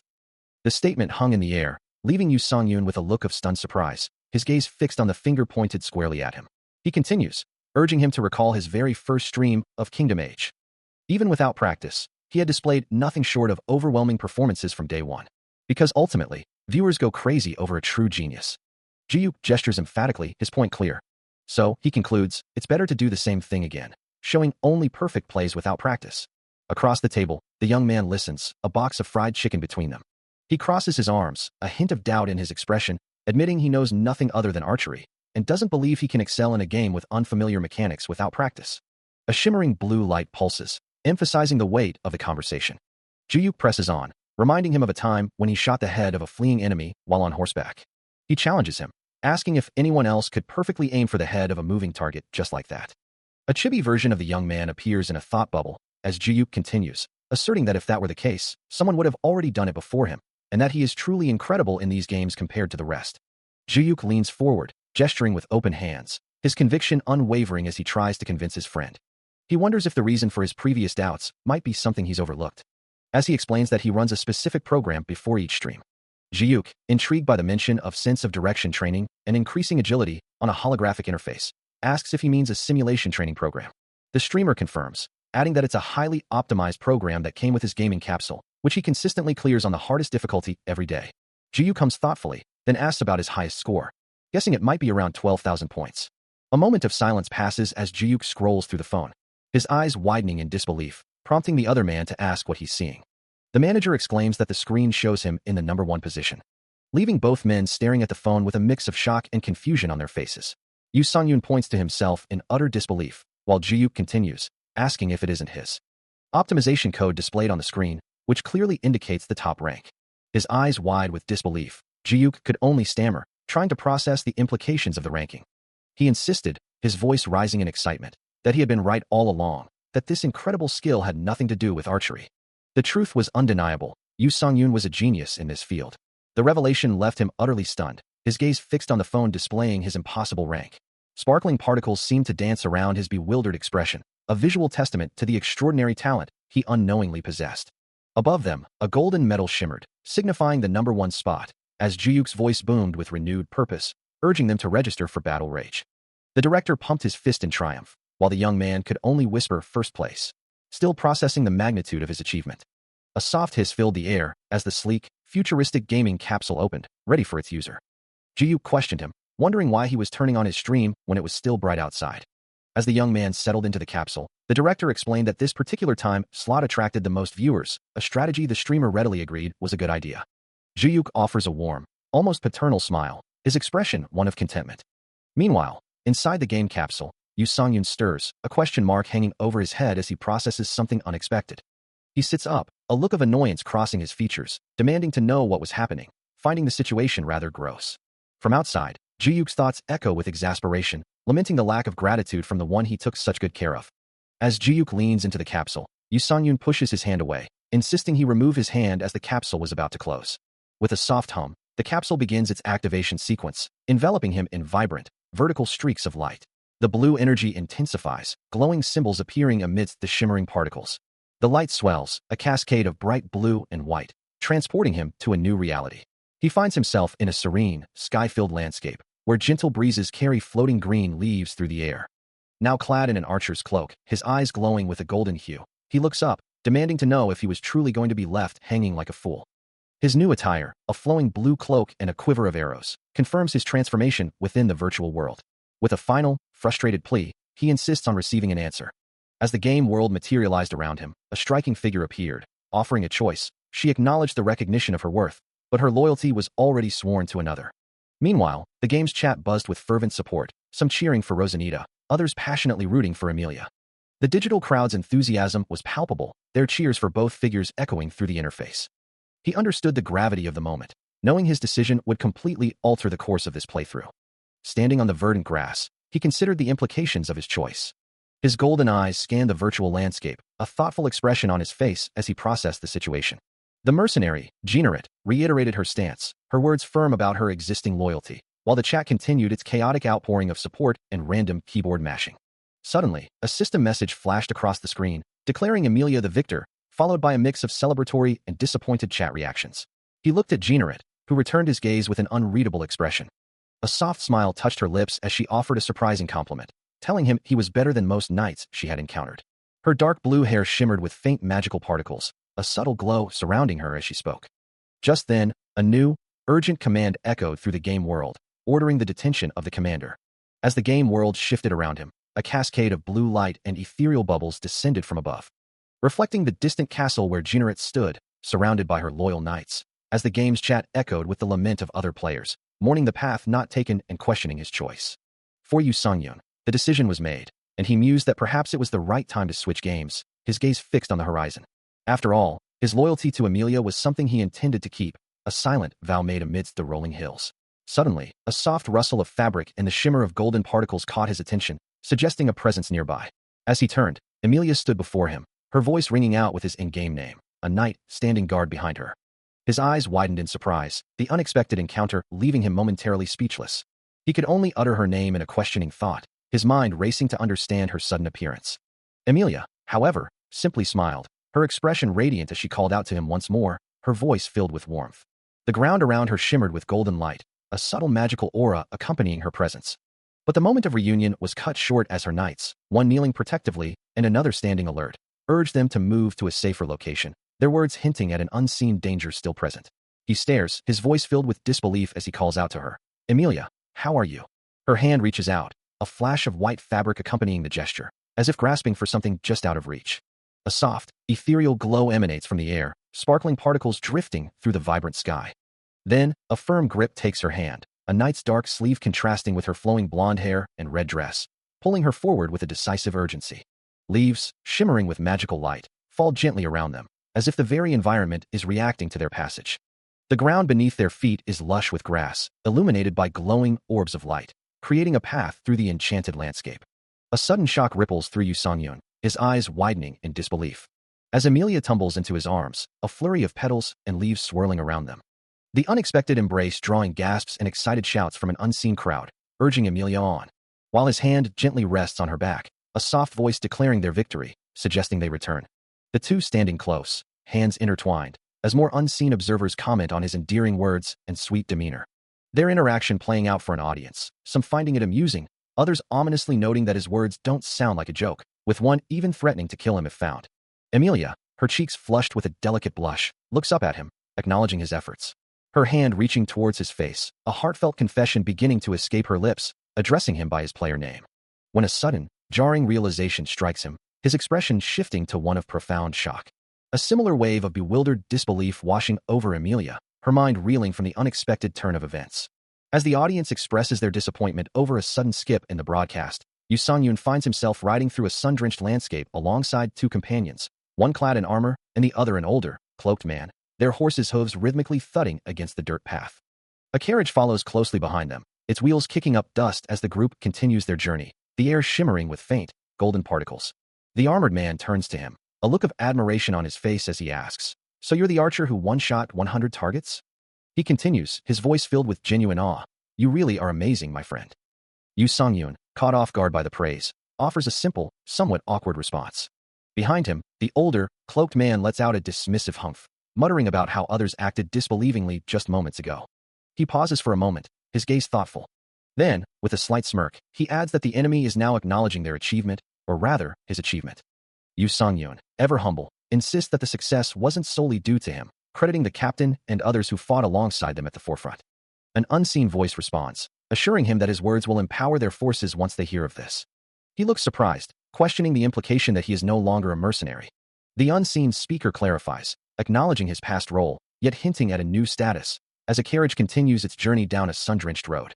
"Well," the voice continues, "I was just trying to say that now you have the freedom to do what you want, that's all." Regardless, the speaker adds, "Thank you. Because of what you did, everyone earned enough to relax for 4 months." Riding alongside a companion named Roman, the audience's comments flash across the screen, some praising Roman as a true friend, while others mockingly question his authenticity, wondering if he is a demon in disguise or what he has done with the real Roman. The journey culminates in the majestic sight of a grand castle, its spires reaching towards the golden light of the setting sun, a carriage already waiting in its courtyard.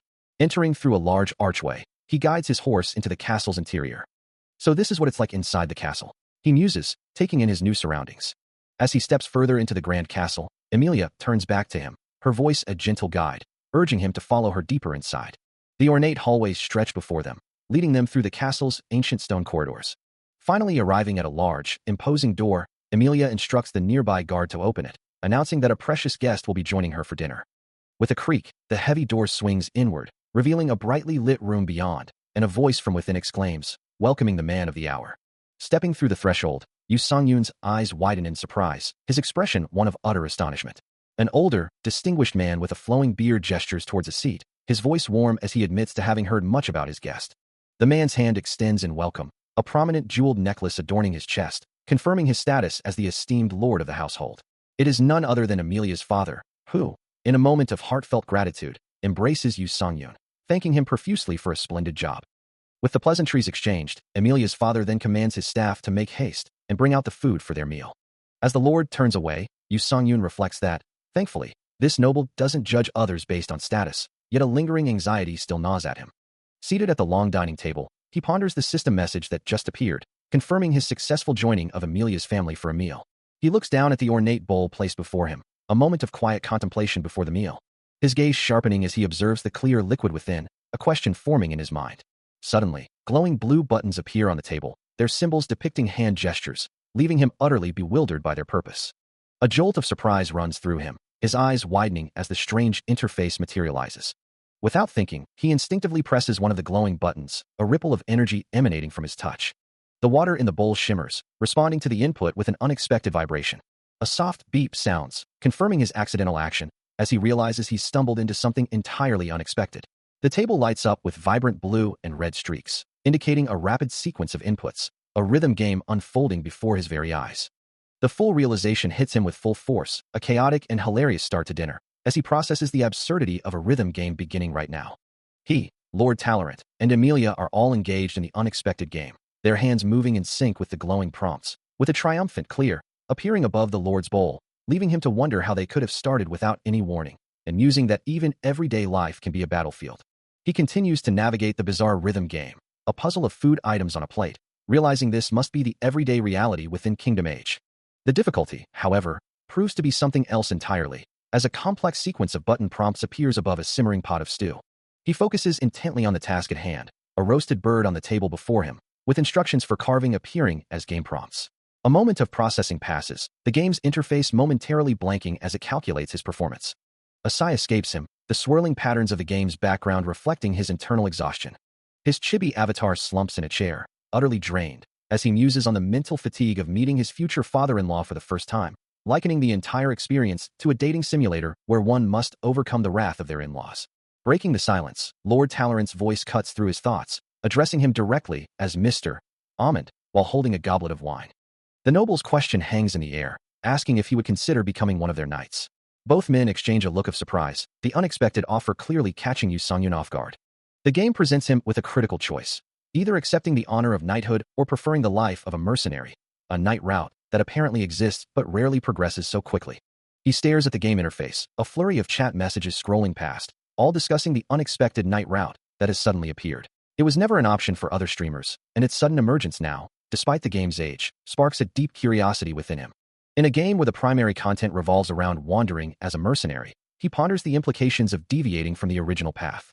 A sudden realization hits him, making him exclaim internally, wondering if this truly marks the end of the game, or perhaps just a pivotal turning point. He had initially assumed the ending would come swiftly if he simply chose the mercenary route. The image of Amelia appears, a gentle smile on her face, as chat messages flood in, pleading for him to continue as a mercenary, but the game's depth, extending to this degree, truly surprises him. More suggestions appear, some advising him to choose the knight ending for the experience, then explore other routes later, fueled by a strong curiosity about what the knight ending entails. His gaze sharpens, fixed on the two distinct choices presented before him, to be a mercenary or to embark on the knight route. After a moment of intense deliberation, he declares his decision, the choice now firmly made. The stream concludes with a final message, announcing the end of today's broadcast and bidding farewell to the audience. Suddenly, the game interface shatters with a sharp sound, displaying an error message, indicating that the unexpected crash has occurred once again, much to the amusement of some viewers. Back in the real world, Yu Sung-yoon stirs within his VR pod, slowly returning to consciousness. He reflects on his physical state, noting that he doesn't sweat when he's not actively engaged in combat. He pulls at his shirt, a quiet moment of reflection after the stream, acknowledging that while it was shorter than usual, he felt it ended well, even if the timing might have been a bit much. His friend, Jiyuk, offers a cheerful compliment, saying, "Hey, nice work. Today's stream was fun as well." To which he responds with a hint of surprise, "Really? I didn't fight though." Jiyuk gestures towards his phone, insisting, "Just take a look at the feed." The response is no joke. The screen displays trending topics like harvest tips for newbies and Almond's night route playthrough recap. Scrolling further, the comments reveal a mix of reactions, from frustration to enthusiasm for Bose, and even a desire to be Rosanita's dog. As Jiyuk points out, the events from today's stream are already at the top. Jiyuk, represented by a confident Chibi, declares, "I am always someone who lets the data do the talking," and his friend, a Chibi version of himself, simply acknowledges, "Oh, alright." Changing the subject, Jiyuk reveals, "Anyway, I got a call from Punk's representative. The editor's salary, they gave the green light for it." A wave of relief washes over him, his eyes widening as he exclaims, "What a relief." Jiyuk shrugs, a knowing smile on his face. "Well, it's only natural considering they offered it first." Despite the initial offer, Jiyuk's Chibi emphasizes, "Still, it's totally different to get an official offer. We're going to have a meeting tomorrow. There's a lot of stuff to shoot too." Under the starry night sky, his Chibi self agrees, "Sounds good. Let's sleep early then." The next day, he walks through the bustling city streets, the promise of a new opportunity weighing on his mind. A bold headline screams across a digital news feed, questioning if gamers are still sleeping, implying they lack jobs, and labeling them ruined gamers, with a stark 0 likes displayed below. Suddenly, the vibrant, neon-lit logo for Punk flashes across the screen, a powerful entity in the gaming world. As he scrolls through the news on his phone, Yusanyun can't help but react to the latest update, a thought bubble appearing above him, exclaiming that Almond is now world-class. He looks down, a hint of surprise on his face, muttering to himself that he had expected a contract with Kingdom Age instead. With a shrug, he leans back, expressing to Jiyuk that some things are truly unpredictable, a sentiment his friend seems to acknowledge from the background. The narrative then shifts to an explanation of Punk, the largest game distribution platform, dominating both domestically and internationally with its powerful presence. Despite Punk's consistent strength, a graph illustrates Hygame's exponential growth in market performance recently, challenging the established order. In response to this rising competition, Punk has begun to pivot, now focusing heavily on the promotions market. Among their new initiatives, one particular program stands out, the Partnered Streamer Program. This program is visually represented by two glowing hands clasping, symbolizing a mutual agreement and collaboration. Through this strategic partnership, Punk aims to boost popular streamers by having them play games they promote, offering substantial support in return. Online chat messages flood the screen, reacting to the news, with users exclaiming that Amon now has game homework and has become Punk's representative, some even wondering if he should be called Punk Rap now, all agreeing that the news is legitimate. The online community buzzed with questions, many wondering if it was truly wise for Punk to partner with a streamer who only managed 1,000 views. Inside the Punk offices, the sentiment was similar, with one employee questioning if this wasn't just another empty advertisement, comparing it to a bubblegum deal. Yet, others were quick to defend the decision, pointing out that he had already garnered 1,000 views with Kingdom Age alone, and speculating on his potential if he were to move on to bigger games, with many feeling a surge of excitement just thinking about it, acknowledging his ability to revive even a game like Kingdom Age instantly. The online chatter continued, with some urging him to abandon Kingdom Age and aim higher, while others worried about the fate of Amelia, a character from the game. Meanwhile, the stream itself remained closed, leaving many confused as to why they were even there, with no one seeming to know when it would begin. As the anticipation built, he was escorted by Punk's staff, the curious audience wondering what game he would play next after Kingdom Age, with some suggesting a martial arts game. However, the reality was far less glamorous, as he was simply doing his game homework from the very first day of his contract. The online community, unaware of his preparations, continued to express their impatience, urging Amon to start streaming already. Many echoed the sentiment, declaring they had been waiting for his return. As the digital world buzzed with anticipation, a collective gasp of excitement rippled through the online community. Amon's stream had finally begun, though some viewers immediately questioned his absence from the screen. Then, with a sudden digital shimmer and a burst of vibrant light, a hexagonal title card materialized, emblazoned with his streaming identity. His full image now filled the screen, a friendly presence in a casual yellow hoodie. A familiar face appears on screen, a bright smile gracing his lips as he greets his audience, confirming his identity as the popular streamer, Amon. Elsewhere, a young woman, engrossed in her phone, reads his announcement, revealing that he has finally created his AllTube account and secured Punk as his streaming partner. She continues to scroll, seeing his heartfelt thanks to his supporters, while a nearby friend gasps in disbelief, muttering about Punk. The friend, now standing behind Yusanyun, stares at the monitor in shock, confirming that the news about Punk is indeed true. The young woman, now at her own computer, prepares for the new content, as Amon announces that his gameplay clips will begin uploading to his channel today. He also mentions that previous montages will be remastered and re-uploaded, encouraging everyone to check out the scheduled releases. With a determined smile, the streamer promises to continue working hard, bringing even more exciting content to his growing fanbase. His final message is one of gratitude, a simple "thank you for watching" echoing across the digital space. The news quickly spreads, headlines proclaiming Punk recruits new streamer Amon, and Almond is Punk's official partner streamer, a development that shocks many. Public reactions flood in, with comments like, "I thought it was just rumors, but it's true. And is Almond really that good? If you still haven't seen anything?" As fans declare their desire to become like Almond. The news of Almond's debut as a streamer and his partnership spreads like wildfire, with headlines proclaiming record-time achievements. Igniting a frenzy of public excitement as fans clamor for links to his all-tube channel, the others question if any doubters of his talent could possibly still exist. Amidst the widespread celebration, a hearty cheers rings out. As two mugs clink together in a toast, their golden contents shimmering. At a cozy restaurant, the older man with glasses raises his glass to Yoo Sung-yoon, congratulating him on his success, though Sung-yoon feigns ignorance, asking what he means. The older man, taking a sip of his drink, expresses a wish that Jaya could have joined them for what he calls a company dinner. Sung-yoon, however, quickly corrects him, insisting they are merely eating out casually, not on a formal company outing. Chuckling at the distinction, the older man then praises Seo Jaya's incredible editing skills, marveling at her ability to complete 3 entire videos in just 2 days. A text message from Seo Jaya confirms the existence of 3 videos, prompting Sung-yoon to recall the situation. The older man explains that she had made those videos as a hobby in her spare time, even before officially becoming their editor. Sung-yoon reacts with genuine surprise, then questions why she hadn't seemed more excited when offered the editor position, given her passion. The older man simply shrugs, admitting he has no answer for that. As the two men continued their meal, the older man, recalling their previous conversation, realized he had forgotten something important, prompting Yoo Sung-yoon to remind him of his oversight. Before the older man could finish his thought about why Yoo Sung-yoon had left his previous home, a sudden, jarring sound cut him off, causing a ripple of unease. Yoo Sung-yoon instinctively brought a hand to his mouth, his eyes wide with a mixture of surprise and concern, as glowing particles shimmered around him, reflecting the sudden tension in the air. The restaurant's ambience, once lively, now felt charged with an unspoken apprehension, the faint sounds of distant activity doing little to alleviate the growing discomfort. From an overhead perspective, the two men remained seated in their booth, their conversation momentarily halted amidst the other patrons.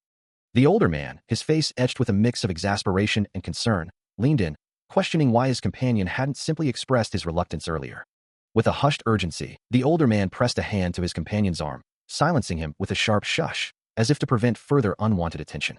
Meanwhile, outside the building, a small group of individuals debated where to sit, one of them noting the proximity of the establishment to Ah-sung, a detail that seemed to cause a moment of surprise for another. Yoo Sung-yoon and the older man exchanged glances, the latter confirming that he had indeed chosen this location due to its proximity to his work, unaware of the implications it might hold. With a shared understanding, the older man suggested they discreetly make their exit before drawing any more notice, to which Yoo Sung-yoon readily agreed, both men preparing to slip away unnoticed. However, just as they prepared to move, a new voice cut through the air, inquiring about their presence with a tone that suggested a familiar, yet unwelcome, encounter. A sudden sound causes him to turn, his expression shifting to one of surprise. The older man from earlier, now revealed to be Kim Ji-yook, stands before them, his gaze sharp and direct, as if continuing a thought from a previous conversation. He remarks on someone's presence being due to connections. "You just got here through connections, anyway." Then, with a knowing smile, he addresses the young man directly. "It's been a while, hasn't it, Kim Ji-yook?" His smile broadens, a hint of mischief in his eyes, as he reveals an ID badge bearing his own younger likeness. His gaze then shifts, a new realization dawning on him. "And look at that, Yoo Sung-yoon's here too?" The older man looks directly at him, while the young man avoids his gaze, a nervous energy filling the space between them. With a chuckle, Kim Ji-yook offers a greeting. "Haha, have you been well?" The man with glasses beside Yoo Sung-yoon reacts with a nervous sweat. Yoo Sung-yoon takes a sip from his drink, his expression unreadable, as the older man continues to press them. A soft, pishik sound accompanies Kim Ji-yook's continued smile, as he asks where they're headed. Both Kim Ji-yook and the man with glasses share a laugh, the older man's question hanging in the air. "What? Are your new jobs around here or something?" He lets out a hearty laugh, finding the situation quite amusing, as it's obvious what his new manager is trying to accomplish. This, knowing manager, has a reputation. Park's personality is well known. He's already been gossiping about them, here and there, and now he just wants to hear them admit they weren't able to handle the situation. He already knows exactly what Park will think once he hears that he became Sung-yoon's manager, a thought that brings a smug smile to his face. The manager's grin stretches wide, clearly pleased with himself. He then addresses Yoo Sung-yoon directly, instructing him. "If you see your boss, you should greet him." Sung-yoon, taking a sip of his drink, simply lets out a dismissive sound, his expression unamused. He then challenges the manager directly. "And why, exactly, should I greet you?" The blunt question hits Park like a physical blow, his eyes widening in utter shock as he covers his mouth. What? Park stammers, utterly bewildered, as Sung-yoon presses on. "What did you just say? Is there anything wrong with what I said?" The manager's composure shatters, his face contorting in distress. He brings a hand to his mouth, a bitter thought forming in his mind. What's the point of having good hands if he can't even use his head? He simply states that he doesn't believe they are on greeting terms, his casual posture reinforcing the bluntness of his words, prompting Manager Park to scoff in disbelief, accusing him of acting tough. The manager continues, asserting that this attitude is precisely why Sung-yoon is an outcast, and that he clearly doesn't understand how society functions. Yet, Sung-yoon remains unfazed, his expression calm and indifferent. Manager Park's frustration boils over as he insists that regardless of their terms, Sung-yoon is obligated to be polite and greet him. He points a finger, demanding, "Get it?" A dismissive sound escapes Sung-yoon, a soft puff echoing in the tense silence. The small bird graphic above them seems to emphasize the awkward pause as the two men stare at each other. Manager Park, utterly bewildered, begins to stammer, "Why you're?" He finally manages to articulate his disbelief, laughing. Sung-yoon's sarcastic retort hangs in the air. "You're telling me I should be polite?" As the onlookers murmur about the unfolding scene, he continues his pointed remarks, questioning the etiquette of approaching someone's table and pestering them with personal inquiries. Manager Park, his face contorted in frustration, finds himself unable to reconcile the words with the actions, muttering that it's hardly polite to say one thing and do another. Sweat beads form on his neck, betraying the immense pressure he feels, as the tension in the air becomes almost palpable. Then, with a calm, almost mocking tone, Sung-yoon challenges him directly, asking, "Don't you agree, Manager Park?" The young man's composure remains unshaken, a stark contrast to the manager's visible distress. Finally snapping, Manager Park's voice rises in a furious shout, accusing him of seeking trouble, calling him this brat. His entire body trembles with barely contained rage, his hand clenching into a tight fist as his frustration reaches a boiling point. A powerful, unseen force seems to emanate from the sheer intensity of the moment, a silent impact reverberating through the space. Despite the manager's outburst, Sung-yoon remains unfazed, looking down at the now seemingly diminished figure of Park, his gaze unwavering and resolute. A soft, almost ethereal sound accompanies the shift in atmosphere, as if the very air around them crackles with unspoken power. Breaking the silence, he presses on, his voice calm but firm. "You're going to respond, no?" His eyes, sharp and piercing, lock onto the manager, demanding an answer. Manager Park, his face contorted in a furious grimace, points a trembling finger, barely able to articulate his rage. His voice, raw with indignation, echoes through the space, challenging the very notion of a confrontation. As his anger threatens to boil over, Ji-yook, the director, steps in, attempting to physically restrain the agitated manager and de-escalate the situation. The director's hand reaches out, a desperate plea for calm escaping his lips, hoping to avert a full-blown outburst. Meanwhile, Sung-yoon maintains his composure, a slight, knowing smile playing on his lips, unfazed by the escalating tension. The manager's tie, a symbol of his professional facade, remains perfectly knotted, a stark contrast to the chaos brewing beneath. Suddenly, a new voice cuts through the air, a cheerful greeting from a man in a suit, who approaches Sung-yoon with an enthusiastic wave. Sung-yoon turns, a soft exclamation escaping him, acknowledging the unexpected arrival. Ji-yook, the director, now appears, a pleasant smile gracing his features, having seemingly resolved the earlier confrontation. Recognizing the familiar face, Sung-yoon expresses his surprise, addressing him by his title. The unnamed man, standing beside Ji-yook, then inquires about the director's identity, indicating he's unfamiliar with the new arrival. Turning his attention back to Sung-yoon, the man in the suit beams, eagerly praising the incredible view count of his recently uploaded video. Surrounded by a small group of curious onlookers, he stands bathed in a soft, ethereal glow, as one of the men asks, almost incredulously. For the directors at Punk had been so thoroughly impressed by his recent work, their excitement radiating like a burst of golden stars. The older man, beaming with pride, declares his own discerning eye for talent, while Ji-yook, standing nearby, can only manage a small, surprised sound, his expression a mix of shock and disbelief. A wave of confusion washes over him, leaving him utterly bewildered by the unfolding situation. The older man continues, explaining that a truly gargantuan company wishes to meet with Sung-yoon for a meal, a revelation that causes Ji-yook's eyes to widen in utter horror, his face contorting with a mixture of dread and disbelief. The sheer weight of the news hangs heavy in the air, as the thought of such a powerful entity seeking out Sung-yoon for a meal sends a jolt through him. Meanwhile, a young man and woman, clearly fans, gasp in recognition, exclaiming at the sight of the streamer Almond, noting how much more handsome he appears in person. An older office worker, also present, recalls seeing him earlier and finding him to be a great person, muttering about the incredible turn of events. The Punk director, seizing the opportunity, asks if he might request an autograph, while another colleague eagerly chimes in, insisting that Sung-yoon sign something for everyone to show off. With a polite smile, the Punk director confirms his request, as Sung-yoon begins to sign, surrounded by admiring faces. The director then casually mentions the partner contract Sung-yoon had signed, a detail that seems to catch someone off guard. Ji-yook's face contorts in utter shock, his mind reeling from the unexpected revelation. Yu Songyun's mind races, the implications of the punk partnership swirling like a chaotic parachute descending around him. As he processes the shocking news of being partnered with Punk, while a fan hands him a small gift, expressing their gratitude. He accepts the token of appreciation, a faint smile on his face, even as the weight of the revelation settles in. Meanwhile, Ji-Yuk clenches his jaw, a guttural sound escaping him as the truth of Songyun's contract hits him with full force. And Manager Park, seething with a sudden, fierce anger, declares they are leaving, cutting off Ji-Yuk's bewildered protest about their order. His face contorted in a furious scowl, Manager Park reiterates his command, his voice booming with an undeniable authority. Ji-Yuk, visibly terrified by the outburst, can only stammer out a meek agreement, his chibi self sweating profusely in distress. Other patrons in the dimly lit restaurant exchange confused glances, wondering about the commotion, but no one dares to intervene. With a heavy sigh, Manager Park and Ji-Yuk depart, leaving the scene of their abrupt exit. Later, Manager Park dismisses Songyun's thanks for his intervention, stating that some people are simply difficult, while Ji-Yuk stands nearby, looking downcast. Songyun, however, presses the issue, acknowledging that Manager Park lied to Ji-Yuk for his sake. A revelation that surprises Manager Park, who then begins to explain the excitement of the directors and the soaring view counts, implying the pressure and stakes involved. Manager Park chuckled, admitting he might have exaggerated a bit about the meal, having been caught in his own words. He continued, holding up a Punk ID card, explaining that those kinds of people were all bark and no bite, and only got nervous when they heard big names.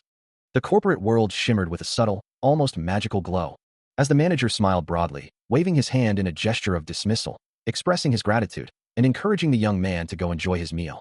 A look of surprise crossed Yu Songyun's face as he was addressed, acknowledging the manager's words. The manager then instructed him to let him know when he was available for a meal with that director. The manager's expression grew serious, looking down at Songyun, who met his gaze with a hint of apprehension.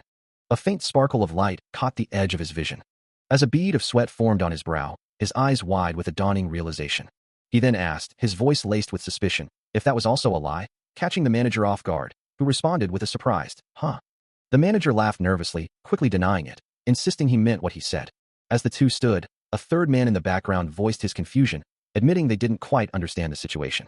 Manager Park insists he only lied about the directors from the office, claiming the rest of his statements are true.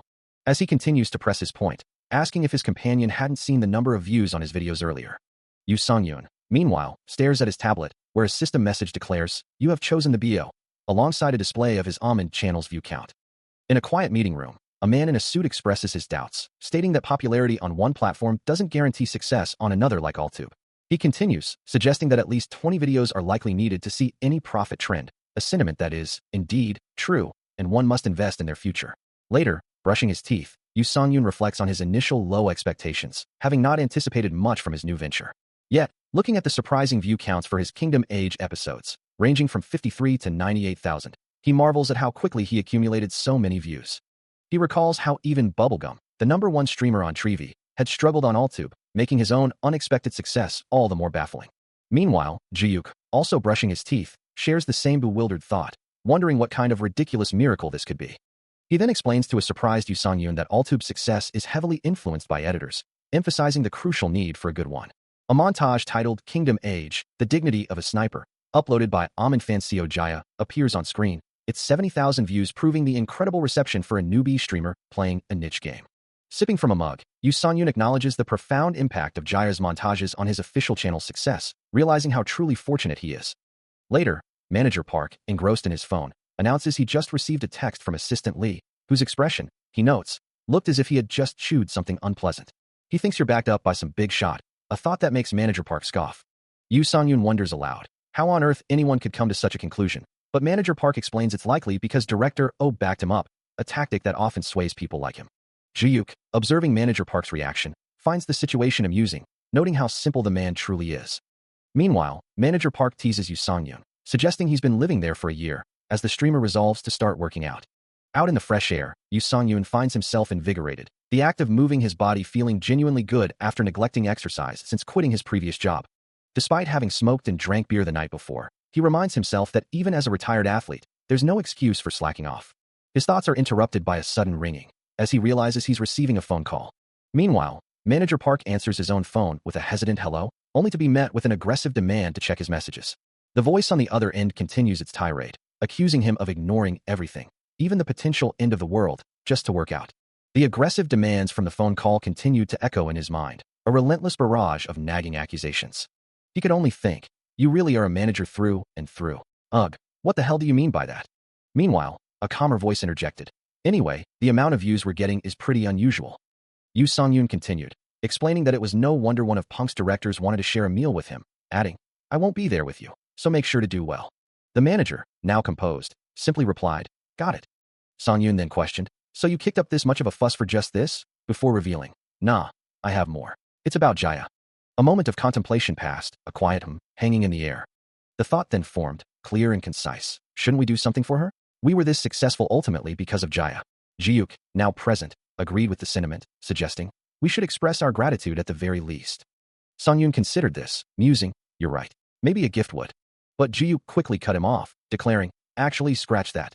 The sudden change in tone left Songyun bewildered, a simple, confused, what, escaping his lips. As the morning sun filtered through the trees, a young woman jogged along a park path, her movements steady and rhythmic. It was Jaya, her presence now a clear focal point in the unfolding events, as another voice confirmed. Meanwhile, he found himself seated in a newly opened fast food restaurant, a tray of burgers and fries before him, musing. He glanced towards the bright window, a faint sigh escaping him. As he placed 2 drinks on the table, settling in opposite Jaya, who sat quietly, her gaze lowered. Her hands rested gently on the table, the infinity symbol on her sweatshirt a subtle detail. He then slid the tray of food towards her, prompting a soft, appreciative response from the young woman. Still, he couldn't help but inquire, wondering if she was truly content with such a simple meal after all her hard work, suggesting she could choose something more extravagant. The suggestion seemed to fluster her, as she stammered, agreeing to more food, though her expression remained overwhelmed. As Jaya held a burger, he considered his approach, wondering if he had perhaps pushed her too hard, and offered to get her anything else that came to mind. He had offered her more expensive options, but she had insisted, it's really okay. Well, then, as the sound of her chewing filled the air, she took a large bite of her hamburger, while he watched her with an intense, almost surprised gaze. The two of them sat across from each other, eating their fast food, but his persistent stare was beginning to make her uncomfortable. Finally, she broke the silence, a hint of exasperation in her voice. It'll be hard to eat if you keep staring. He quickly snapped out of his trance, offering a sheepish, sorry, realizing her mouth had been so wide open that he had accidentally been caught staring. The afternoon light streamed through the restaurant windows, illuminating the quiet scene. He picked up a fry, trying to act natural, muttering to himself, these fries are tasty. Across the table, Co Jaya ate her own fries with a quiet composure, a silence so profound that he mused, even I can't compare to Jaya's quietness. The half-eaten meal sat between them, a silent testament to the lingering awkwardness. He found himself struggling to bridge the gap, even when he tried to talk to make things less awkward. Her responses were always brief and formal, a simple, yes, or yes, that's correct. The quiet stretched between them once more, as she agreed, that's true, and then fell silent again, leaving him with nothing but the unspoken words. Yu Songyun, still seated across from Jaya, finds himself reflecting on the quiet atmosphere, concluding that small talk isn't truly necessary. And in fact, he finds the silence rather comfortable, though he suspects she must have had a difficult time while working, leaving him to ponder. While Jaya, in her own mind, admits to herself that she's simply not very good at talking. The two sit in quiet contemplation, the unspoken thoughts creating a palpable tension between them. Breaking the silence, Songyun attempts to bridge the gap, recalling how she had spoken well even before, back when they were discussing the videos. But Jaya's internal response is swift and clear. That was about work. A soft, glowing blue aura surrounds her as she mentally reiterates her comfort with discussing things relating to work. But the glow intensifies as her thoughts shift to the more challenging aspect of their interaction. Normally, she has no clue as to what to talk about. A quiet gulp escapes her, a physical manifestation of her inner discomfort. Songyun watches her, a fry held thoughtfully to his lips, as she continues to avoid his gaze. He remains pensive, still trying to understand the quiet young woman across from him. She feels a familiar wave of anxiety wash over her, a quiet dread that everyone always told her would eventually pass. But the truth is, it's always been annoying to deal with during work, a constant internal battle that leaves her feeling drained. Meanwhile, at a nearby cafe, Yu Songyun stirs his drink, explaining to Jiuk that while working at a company has its advantages, there are also times when it becomes incredibly difficult. He continues to stir, the ice clinking softly against the glass, pondering how emotions, if constantly suppressed without being voiced, will inevitably overflow.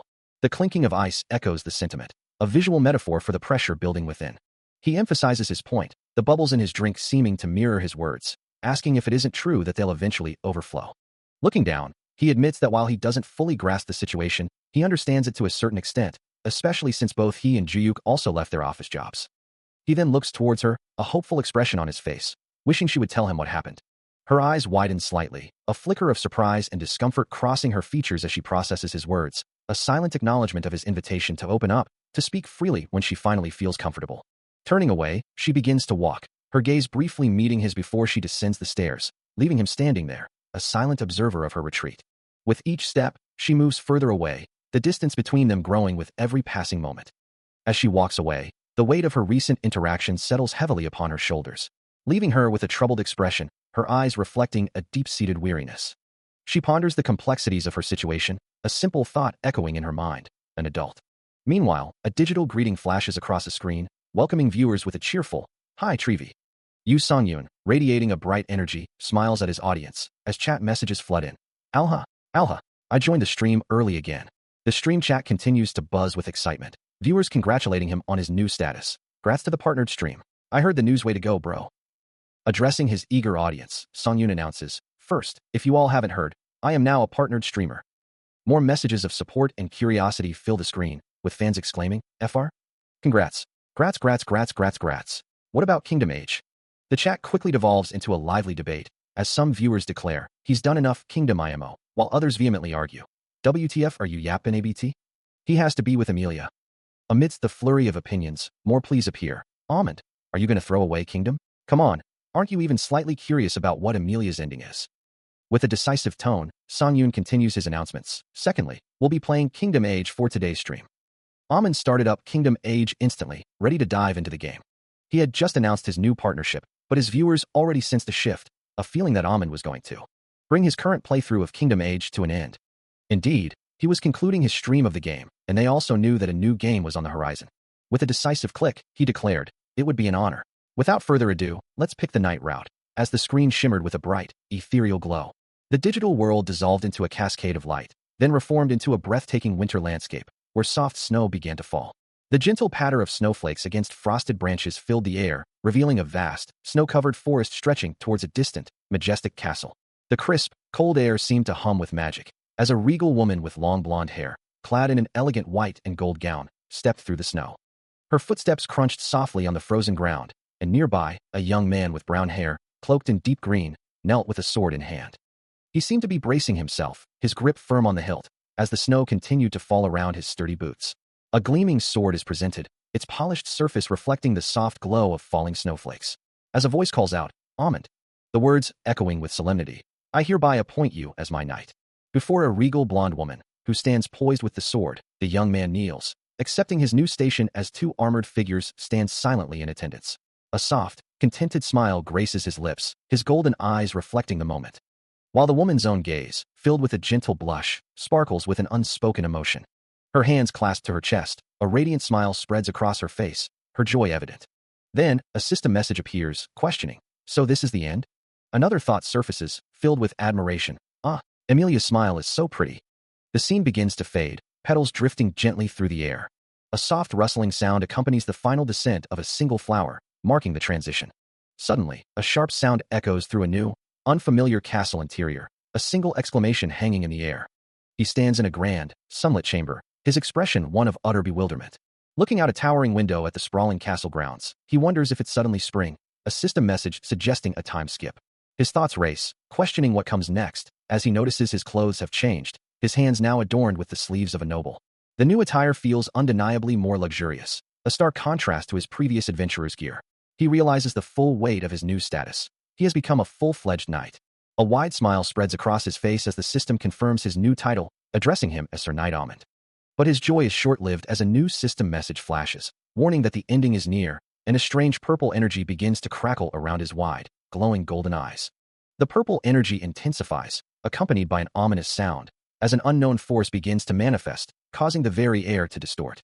A blinding surge of orange and yellow energy erupts, filling the space with a powerful, crackling aura. Confused system messages appear, questioning the nature of this phenomenon and warning that something else is about to emerge. The vibrant energy swirls and tears, resembling an ancient scroll being violently unraveled, its contents bursting forth with raw power. Amidst the chaotic, fiery glow, he stares forward, his golden eyes wide with shock and alarm, as the true nature of this unfolding event begins to reveal itself. As the chaotic energy continued to surge around him, a sharp exclamation escaped him, the sound echoing the sudden, intense shift in the magical atmosphere. Then, a new system message materialized before his eyes, declaring that he must face the final trial to become a knight. and announcing the final quest with an undeniable urgency.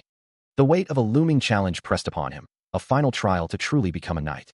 A thought that made him question if he wasn't already one, wondering aloud, does this mean I'm not a knight yet? When suddenly, a blonde attendant burst into his chambers, shouting, Sir Amand.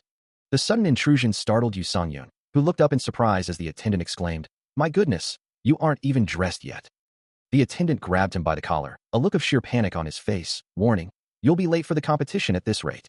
Yu Songyun's eyes widened in utter shock, his mind reeling as he stammered, Competition? Pardon. The attendant's exasperation was palpable, a silent question hanging in the air, wondering if he had lost his mind. Yu Songyun, meanwhile, cleared his throat, a blush creeping up his neck as he mumbled, No, I. The attendant's voice, though unseen, echoed with urgency, reminding him that today was the day to determine the legitimacy of his knight title and questioning where his mind had gone. Now clad in dark, formidable knight armor, Yu Songyun stood as two blonde attendants busily adjusted his gear, to which he could only respond with a quiet, right. A luxurious fabric rustled softly, the thought of Lady Amelia's reaction to his forgetfulness crossing his mind, and how she would react if she knew. As the attendant gasps in surprise, Lady Amelia, her expression serene, wonders aloud what she might be expected to know. Her attendant, overwhelmed by the sudden appearance, can only stammer out a respectful address to her lady. With a delicate step, Amelia descends, her presence startling Yu Songyun, who looks up at her with wide, surprised eyes. The suddenness of her arrival leaves him visibly shocked, a silent exclamation hanging in the air. He internally admits to being startled, while a system message flashes, announcing a surprisingly huge reward right from the start of the competition. Amelia then addresses him directly, her voice carrying a hint of warning, reminding Amand that if anything were to go wrong in this competition, their shared future might not unfold as planned, to which he readily agrees, affirming his understanding of the stakes. She reassures him of her complete faith, and he expresses his gratitude, thanking Amelia for her unwavering support. Their hands clasp together, a silent promise exchanged, as she declares it's time for them to depart. Her words echo with encouragement, urging him to prove his worth and show everyone he is fit to be a knight. With a determined resolve, they walk side by side towards a brilliant light, leaving the chamber behind as shimmering particles dance around them. The light intensifies, enveloping them in a vibrant aura, signaling their transition to the next stage of the competition. The grand arena stood before them, its vast, empty center awaiting the spectacle, while the stands above buzzed with the murmurs of an eager crowd, causing him to wonder if the castle truly had such a massive structure nearby. As he and Amelia stood observing the scene, a thought crossed his mind about the nature of the upcoming trial. He mused, wondering if this trial would be gladiator-style by any chance, when a familiar, mustachioed noble, flanked by two other men, addressed him with a sneer, remarking on his decision to appear after all. The sight of Alberto immediately ignited a spark of irritation within him, a visceral reaction to the man he considered a bastard, whose very face was infuriating. He also noticed other annoying faces in the back, recognizing them as characters from other routes, and sighed in exasperation. A scoff escaped him as he considered their reputations, which were, to say the least, a bit much. Alberto, meanwhile, clicked his tongue in disapproval, questioning what had befallen the degenerate family to take in someone like him. He couldn't help but think that the title of knight was proving to be superficial, observing that Alberto was causing fights in this route too, a character so disliked he was voted the #1 NPC fans wanted to behead. With a dismissive twirl of his mustache, Alberto continued his taunts, insisting that without a noble lineage, he would have to prove his own capabilities. He had proven himself time and time again, the young noblewoman insisted, her gaze fixed on the man beside her, gesturing emphatically as she recounted how Sir Amand was solely responsible for overthrowing Talorant's castle, and had even defeated an incredible monster. But the arrogant noble scoffed, dismissing her words with a wave of his hand, wondering aloud how anyone could trust such absurd rumors, as there was no proof. A faint, almost imperceptible sound of disdain escaped him, his expression one of utter dismissal. The noblewoman, however, was undeterred, challenging him directly, accusing him of speaking as if he possessed incredible experience himself, a remark that clearly struck a nerve with the count. His face contorted in fury, the count roared, demanding that Lady Degenerate hold her tongue. Two guards quickly moved to restrain him as he continued to rage, unable to believe she dared insult him in front of a nobody like the archer. Seeing the escalating tension, the noblewoman turned to the archer, suggesting they depart to prepare for the competition. Her expression was etched with concern, her eyes wide with worry as she looked at him. He offered a calm, reassuring smile, telling her not to worry. His confidence seemed to momentarily ease her apprehension, a faint sparkle of light reflecting off his cloak as he met her gaze.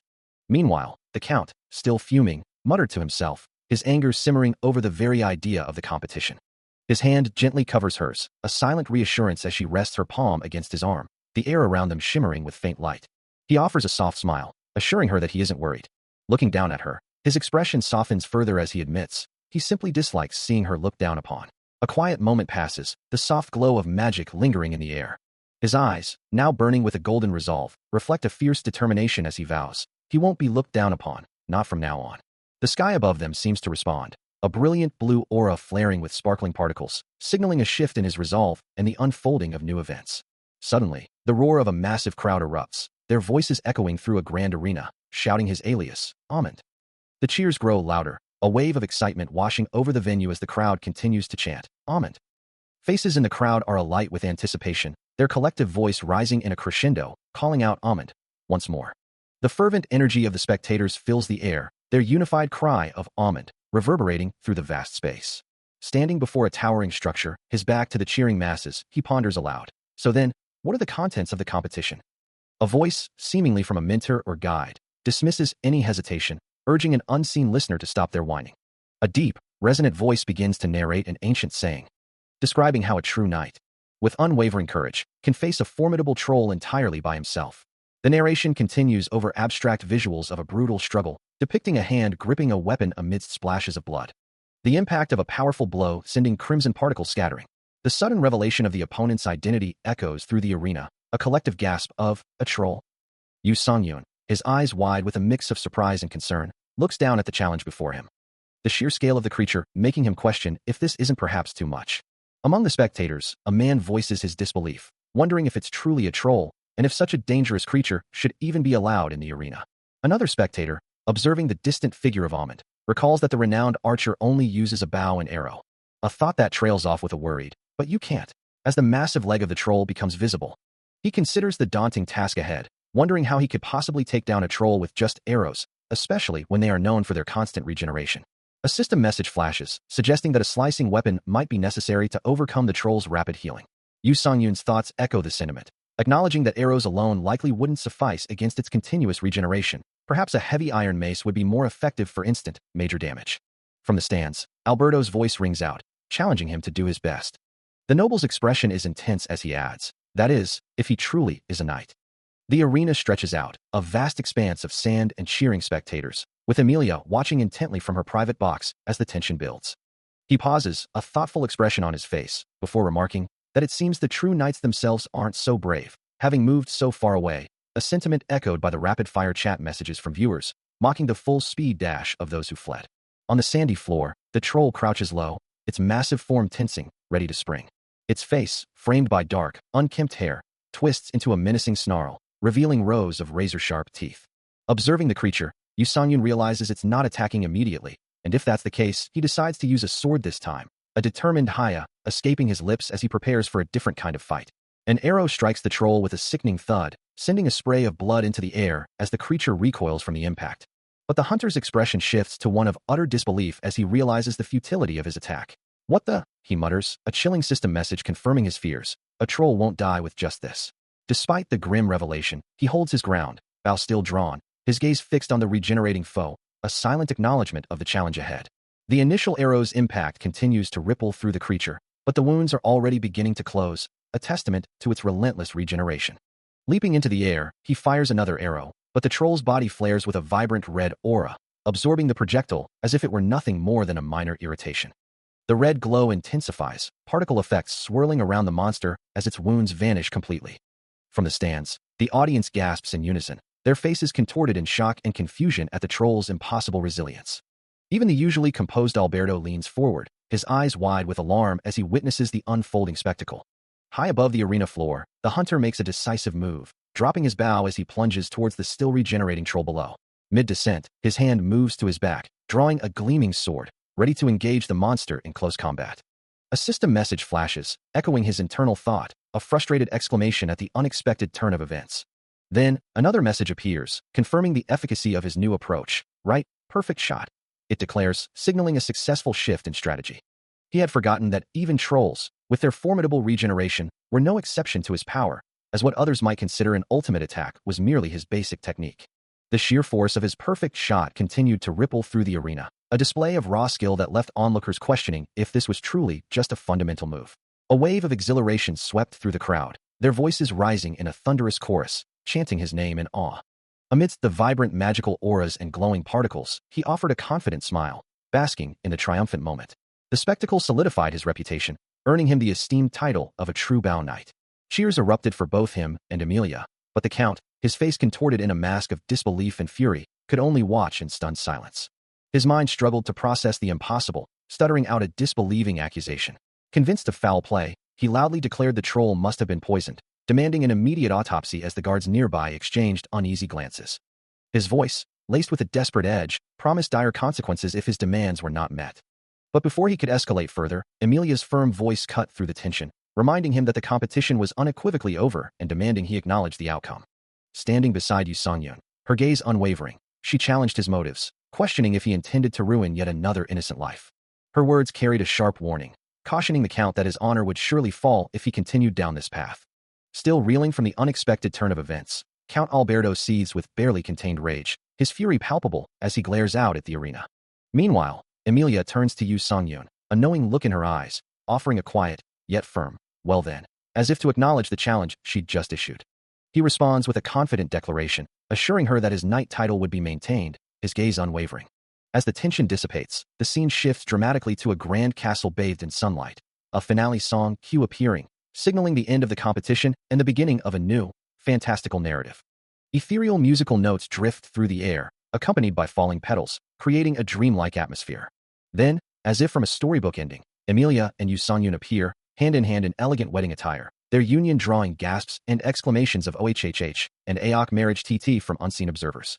A close-up reveals Emilia's blushing face, her eyes closed in serene happiness, as the excited commentary continues, with some playfully urging the damn couple to be happy, while others express their overwhelming emotion. The focus shifts to the intricate details of her necklace, as the unseen audience showers her with adoration, proclaiming her name and marveling at her beauty. So beautiful, so beaut. The couple continues their walk, bathed in a soft, golden light, their backs to the viewer, as the emotional outpouring from the audience reaches a crescendo of joyful tears. Their steps are light and graceful, as they move across the verdant grass, leaving behind a trail of shimmering light and musical notes. The collective sentiment of the viewers is clear, as they express their delight, declaring that the ending vibes are so great. And with a final flourish, one last comment echoes the universal joy. "I love this song." As the grand finale concludes, a quiet moment of reflection descends, and a comforting hand rests upon Yu Songyun's bowed head, a silent acknowledgement of the journey's end.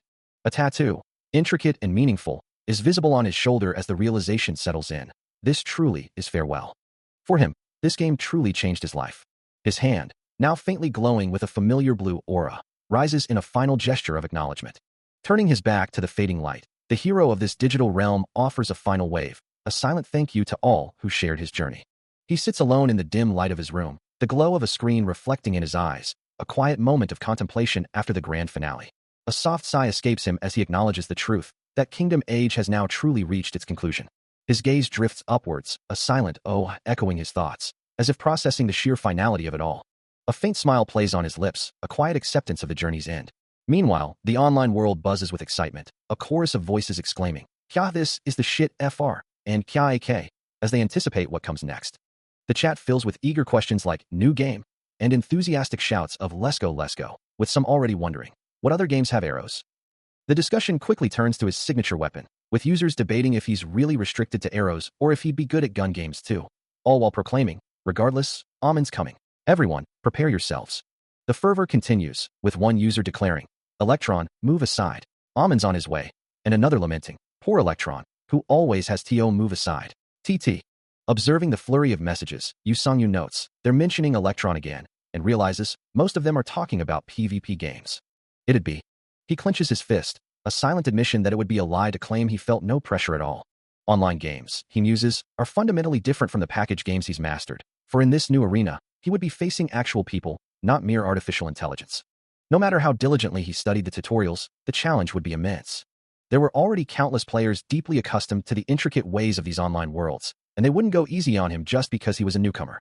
If he wasn't careful, the carefully cultivated image of a genius that his fans expected from him might shatter into a million pieces. Fragments of his apprehension seemed to fall around him, like shards of a broken reality. The feeling of uncertainty lingered, a stark contrast to his usual confidence. However, a faint smile touched his lips as he considered the second game he was planning to play today, a new resolve hardening within him. He couldn't simply stand still, paralyzed by the fear of disappointing others, and with that thought, the name of his next challenge echoed in his mind, Battle Large. A confident grin spread across his face as he declared, it was indeed battle large. A holographic projector casts an image of fried chicken onto the table, a small comfort as the thought crosses his mind that it truly is a shame. His friend, Jiuk, observes that it's likely the viewers from Kingdom Age will abandon them when they switch games. A common challenge that all general streamers inevitably face. So he advises Yu Songyun not to stress about it. Songyun, holding a blue can, wonders how many of them will actually leave, to which Jiuk explains that while it depends on the specific game, streamers sometimes lose half their viewers, making him question if they truly have to take that risk every time they switch games. Jiuk confirms that they do, asserting it's more advantageous for streaming in the long run. As it's obvious, if one truly considers it, that no viewer would want to watch a streamer without growth. Songyun listens intently, a thoughtful expression on his face as he holds his drink. And he internally acknowledges that this is what he had said, but a hint of doubt still lingers in his eyes. Despite the logical necessity of growth, the immediate consequence of his decision was stark, as the viewer count plummeted by 900, nearly half his audience, prompting comments about Amon switching to battle large. Yet, he remained unfazed, reassuring himself that this was an expected part of the process, and declared his intention to begin streaming battle large as soon as the download completed. As the game downloaded on his screen, a viewer's surprise comment popped up, questioning if he was truly downloading it at that very moment. The chat quickly filled with a flurry of astonished reactions, from disbelief that he hadn't played it before, to exclamations about a battle large newbie and how rare such a sight was. He pondered a viewer's question about its realism compared to Kingdom Age, while a donation from Affogato provided the answer. Battle large was based on the real world, making it distinctly different. Another viewer then inquired if a game based on the real world was similar to the real Olympics, a question that hung in the air over an image of a vast, open arena. The thought of real Olympics brought to mind the previous game, which had also been praised for its realism. A smile spread across his face as the download finally completed, a sense of anticipation washing over him as he declared, "This seems like it'll be fun." With a final click, the system confirmed his entry, announcing, "You have entered battle large." A vibrant, glowing pink and purple aura enveloped the screen, signaling the start of his new adventure. The light intensified, pulling him deeper into the digital world as the transition completed. The world around him dissolved into a swirling vortex of light and shadow. As the game loaded with a series of intense visual effects, golden streaks of energy flashing across the void. The abstract patterns continued to shift and coalesce, building anticipation for the new reality he was about to enter. Finally, with a last burst of light, the transition completed. Inside a military transport, a masked officer announced, "We have arrived." His voice was firm, leaving no room for doubt as he commanded, "Prepare to drop." Yu Songyun, now clad in military fatigues, could only stare in wide-eyed disbelief, a single thought escaping his lips, in no way. His boot, heavy and unfamiliar, hovered over the edge of the open hatch, the ground a dizzying distance below. The sheer fidelity of the virtual world was overwhelming, making him question, "It's this realistic?" From a viewer's perspective, the helicopter soared high above a sprawling landscape, one comment flashing across the screen, "Wow, high AF." Another viewer chimed in, teasing, "Almond, is it sky? ROFL." The masked officer, impatient with his hesitation, barked, "What are you hesitating for? Jump off right now." He stares down at the dizzying drop, a silent question echoing in his mind. How could he possibly jump from such a height?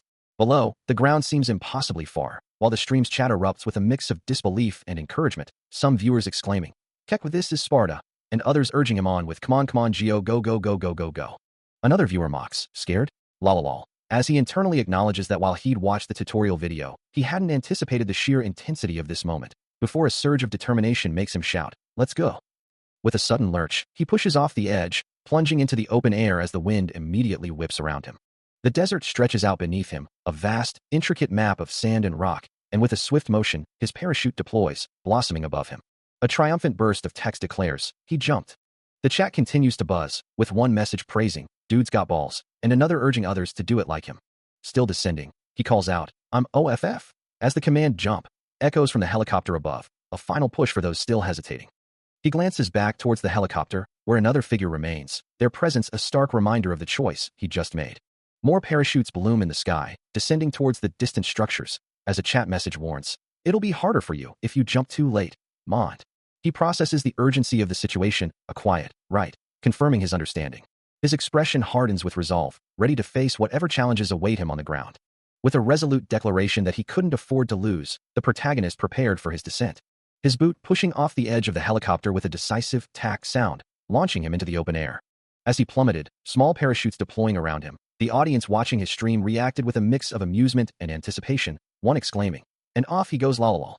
The ground rushed up with terrifying speed, the wind tearing past him as he accelerated.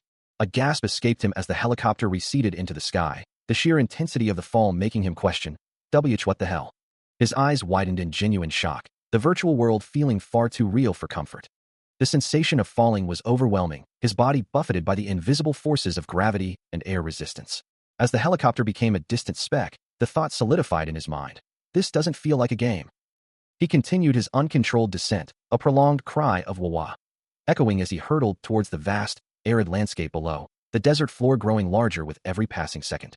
The speed was relentless, a blur of motion indicating his rapid approach to the ground. His legs braced for impact, the final moments of freefall a dizzying rush. Then, with a jarring kung sound, he hit the ground, the force of the landing reverberating through his entire body. As the parachute canopy billowed open above him, slowing his terrifying descent, he hung suspended, catching his breath in ragged gasps, a faint purple aura flickering around his hands. A wave of relief washed over him as he realized the parachute had deployed automatically, sparing him from a potentially fatal oversight. Yet, a flicker of concern crossed his face, a new thought beginning to form. Despite the parachute, the ground still rushed towards him with alarming speed, making him wonder if he was falling too quickly. The world blurred into streaks of brown and red as his descent accelerated, the wind roaring past his ears. The desert floor surged upward with terrifying velocity, the impact imminent. With a violent jolt, he slammed into the earth, a cloud of dust erupting around his crumpled form as a pained grunt escaped him.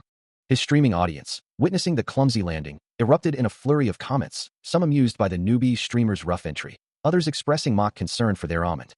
The chat scrolled rapidly, filled with a mix of laughter and playful inquiries about his well-being. Lying on the ground, he groaned, trying to force himself to breathe steadily, the intense realism of the game already taking its toll.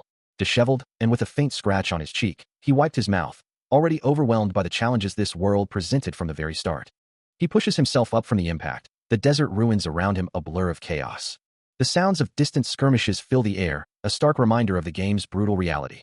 He realizes the sheer pandemonium of his surroundings, a thought echoing the chaos around him. Then, his gaze snaps to movement in the distance, a chilling realization that he is not alone. Two figures close in, one shouting about a noob, and the other expressing excitement, causing him to flinch in surprise. A sudden realization hits him. His clumsy landing must have revealed his inexperience, prompting him to flee as they give chase. A system message confirms his fears, mocking his ungraceful entry into the world. With no time to waste, he decides to seek immediate cover in a nearby dilapidated structure. He dashes through the entrance, the sounds of pursuit fading behind him. The interior of the crumbling building offers a momentary respite. Inside, he takes a moment to catch his breath, acknowledging his impulsive decision to enter. His gaze sweeps the dusty interior, searching for anything that might serve as a weapon. His gaze, sharp and focused, swept across the desolate interior of the abandoned building. A sudden glint of light catching his attention near a dusty doorframe, drawing him deeper into the shadows. He moved with cautious steps, his eyes fixed on a makeshift table in the corner, where something metallic shimmered under the faint light filtering through a grimy window. As he approached, the object began to glow with an ethereal light, its presence undeniable. The light intensified, revealing the distinct form of a compound bow. Its sleek, modern design stood out amidst the decay, a beacon of potential in the desolate room. Every curve and cable of the weapon was rendered in exquisite detail, pulsating with a soft, golden aura. The air around it seemed to hum with latent energy, a silent promise of power. He stared at the weapon, a flicker of surprise crossing his features, the words "a compound bow" echoing in his mind. A wave of nostalgia washed over him, remembering how he had used such a bow as a professional athlete, just for fun, but to think he would find one here, in this desperate situation, was truly astonishing. His hand instinctively reached out, a silent resolve hardening his expression. A sudden, distant thud echoes through the dilapidated structure, causing him to flinch, his ear twitching instinctively. As he quickly identifies the source of the disturbance, this sound, he realizes, is not merely the building settling.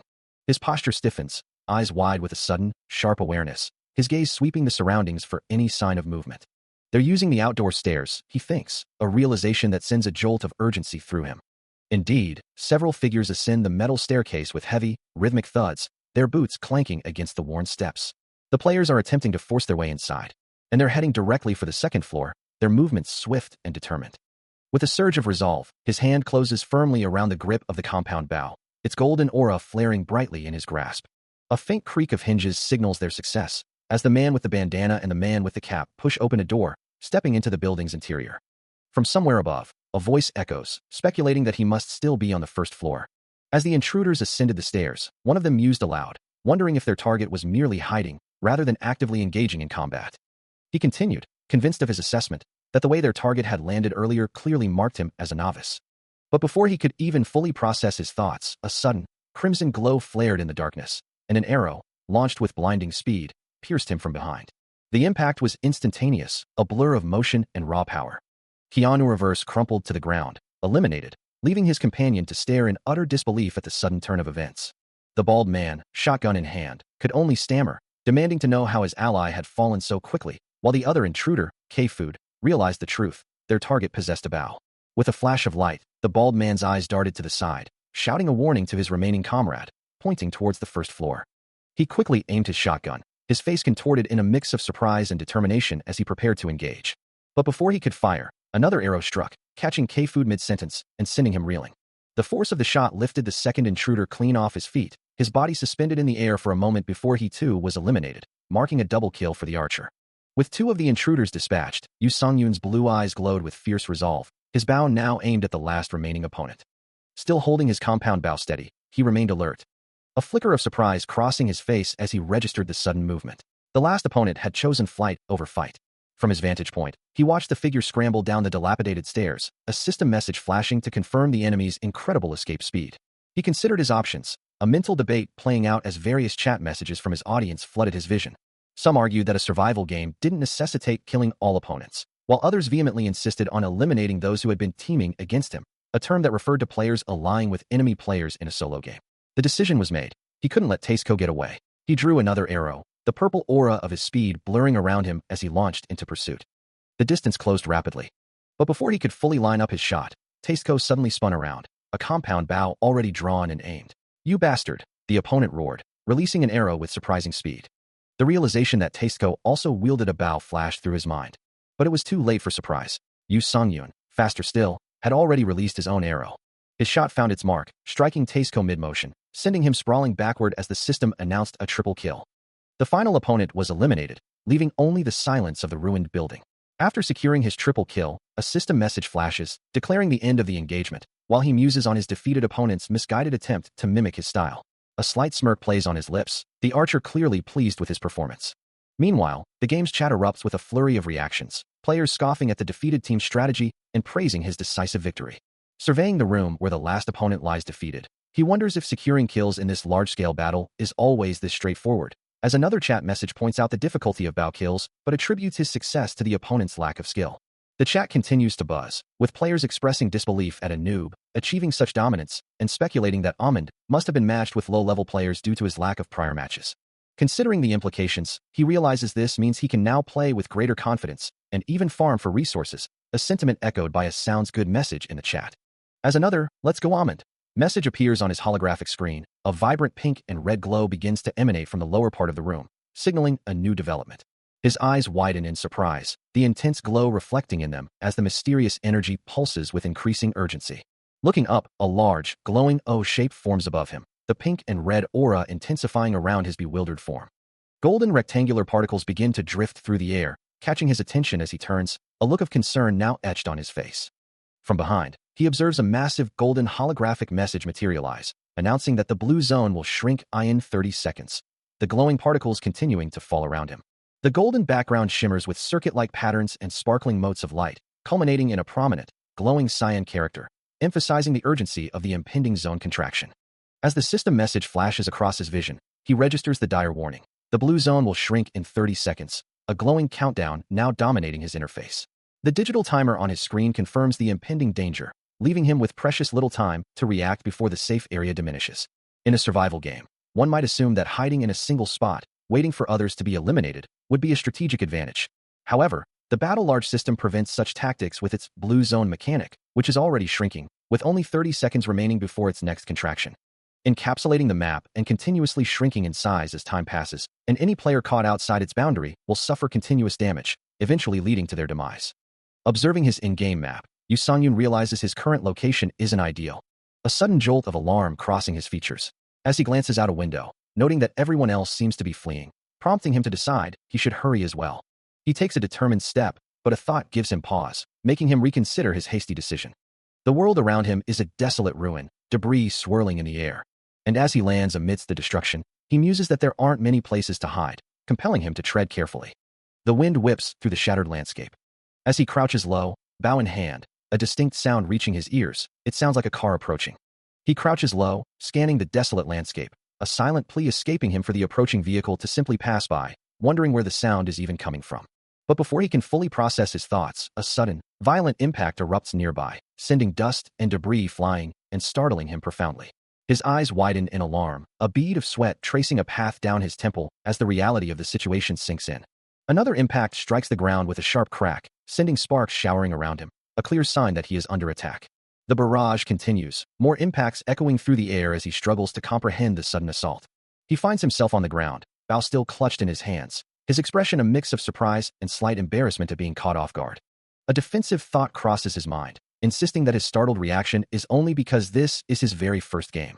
Suddenly, the source of the attacks becomes terrifyingly clear as a vehicle speeds directly towards him, kicking up a massive cloud of dust. His expression hardens, the surprise replaced by a focused determination as he prepares for the inevitable confrontation. A stark realization hits him. They are coming, and they are close. Knowing the vehicle cannot approach indefinitely, he makes a quick decision, sprinting to find cover and conceal himself from the incoming threat. As he moves, more debris explodes around him, emphasizing the urgency of his escape. He pushes forward, a desperate thought echoing in his mind as the sounds of pursuit close in. The assailants, he realizes, have already destroyed the wall he was just behind with their bullets, and if he keeps running like this, he'll eventually be cornered by yet another obstacle.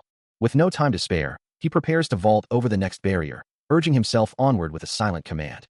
His foot slams against the crumbling structure, propelling him upward with practiced ease.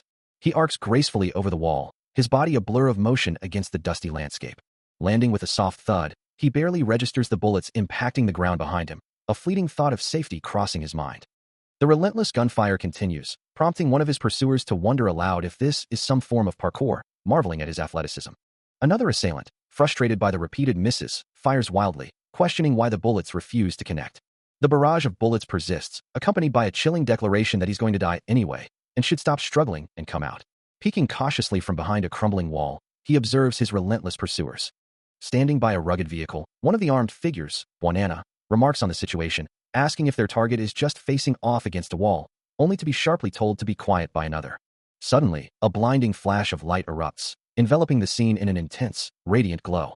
As the blinding light from the previous encounter faded, he found himself observing the battlefield, a familiar frustration bubbling up as system messages flashed before his eyes, lamenting the pervasive issue of players teaming up. He knew he had to report them all, urging himself to act swiftly, while two figures in the distance seemed to be discussing something. With a soft TSK of annoyance, he drew his bowstring taut, the weapon humming faintly in his hands. His gaze sharpened, a silent determination settling over his features as he aimed, the world narrowing to a single, precise target.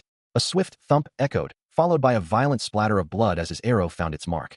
The impact was brutal, a thwack and splat of flesh and bone, sending one of his pursuers reeling backward, a dark stain blossoming on their head. A system message flared, confirming the swift kill. Amund had eliminated Ralaphan, leaving 88 targets remaining, as the body hit the ground with a dull thud. A small, grim thought crossed his mind, a relief that his targets hadn't bothered with helmets. Meanwhile, another voice, unseen, cried out in disbelief, wondering how anyone could be taken down in a single shot. One of the remaining pursuers, a man in a green jacket, explained to his terrified companion that it was a headshot, which naturally dealt significant damage, but he reassured her that they should still be all right. Before he could finish his thought, another thwack and splat erupted, as a second arrow found its mark, sending another pursuer reeling. The system confirmed another elimination. Amund had taken down Pakafan, leaving 85 targets remaining. With a final thud, Pakafan's body tumbled from a crumbling wall, a silent testament to the archer's deadly precision.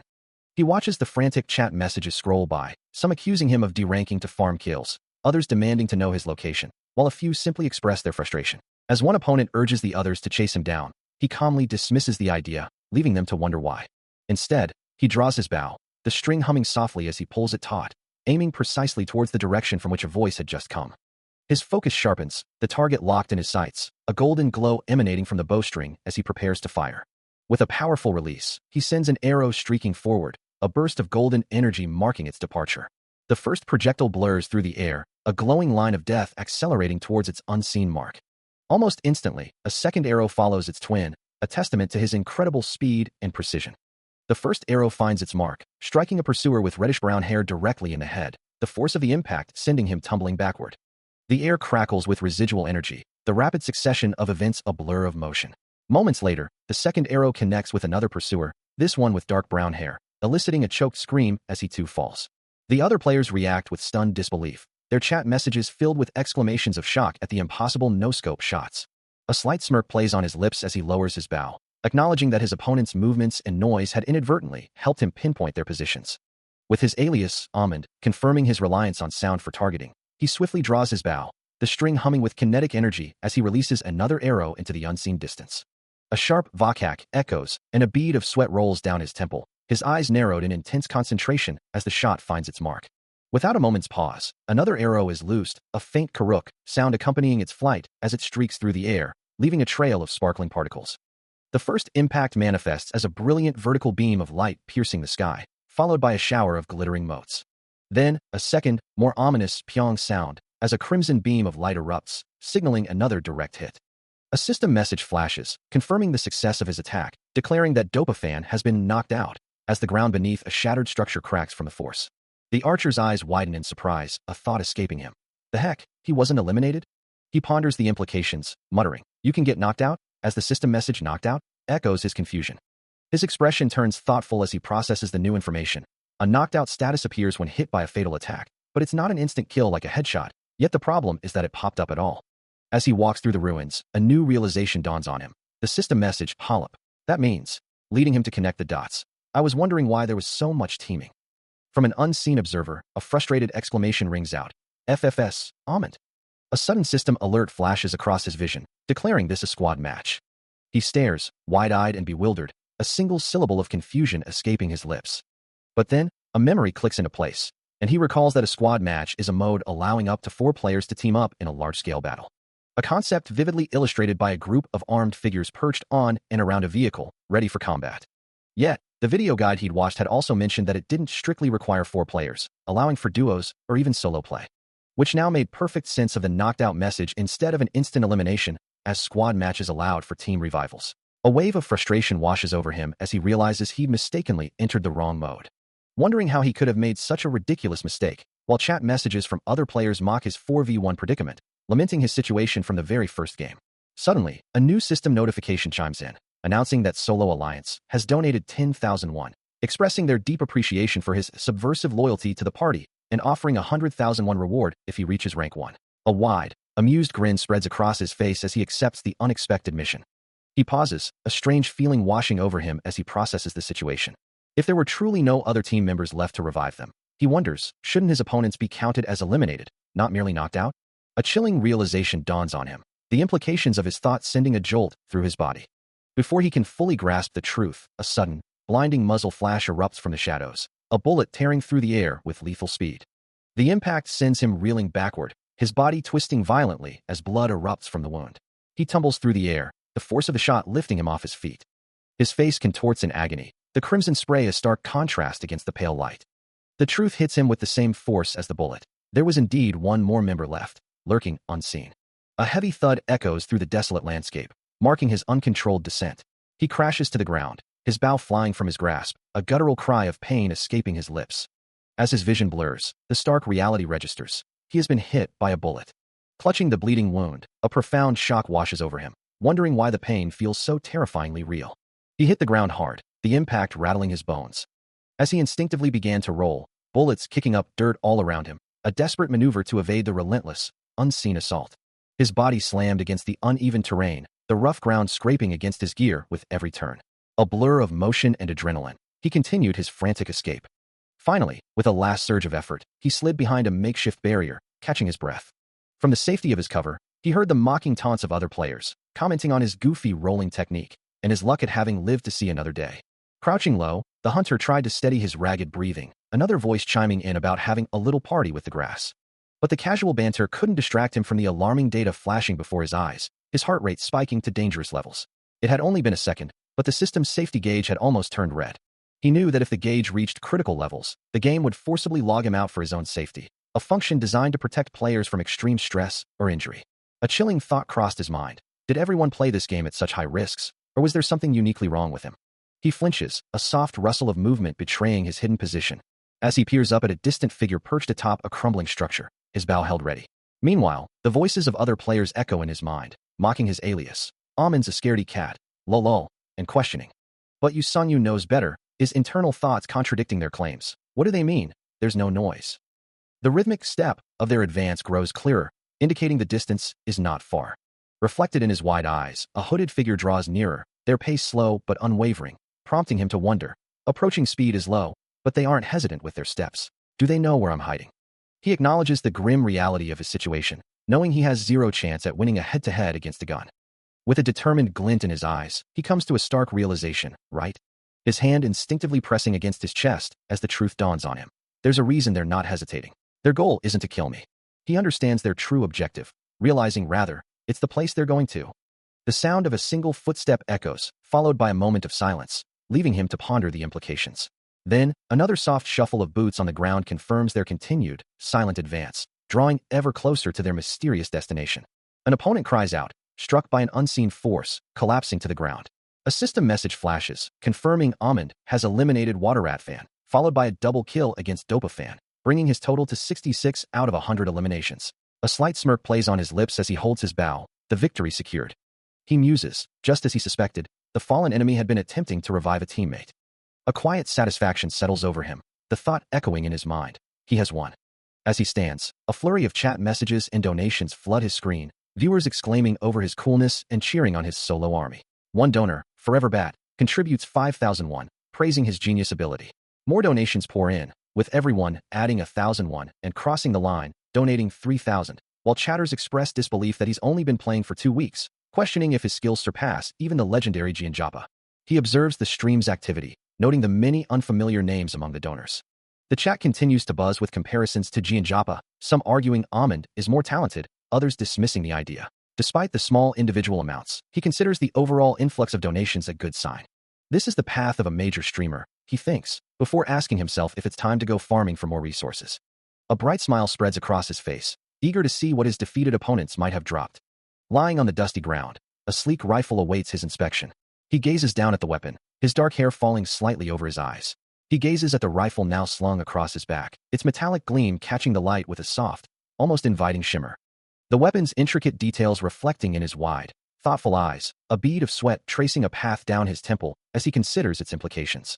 A quiet question forms in his mind, wondering if he should truly commit to this new path, or if it's time to switch his entire strategy to accommodate it. Lost in thought, his gaze drifts upwards. Yu Sung-yun ponders his next move. His hand rests on his trusty bow, while a sleek assault rifle lies discarded at his feet, presenting a stark choice. The question echoes in his mind, should he abandon his signature weapon? The rifle gleams, a tempting alternative, urging him to switch to a gun. Meanwhile, his streaming chat explodes with reactions, some exclaiming that it's an M4, a super popular assault rifle, while others excitedly wonder if Amond is finally entering his gun arc. The comments continue to pour in, with one user, YuJ, equating a muggle's wand to a gun, while another insists that Amond, without his bow, is just a generic nut, and a demanding viewer threatens to cancel their donation if he doesn't use the gun, prompting a cynical remark about such donors. The weight of expectation presses down on him, his internal struggle evident. A bead of sweat trickles down his temple as he grapples with the decision, his expression tight with contemplation. He looks down, the question still heavy on his mind, wondering what he should do. Ultimately, he considers the long-term implications, realizing that if he chooses to continue with his bow and secures first place, he will solidify his image as a bow streamer in Battle Large, extending the persona he cultivated in Kingdom Age. With a determined smile, he makes his choice, ready to claim the top spot with his bow.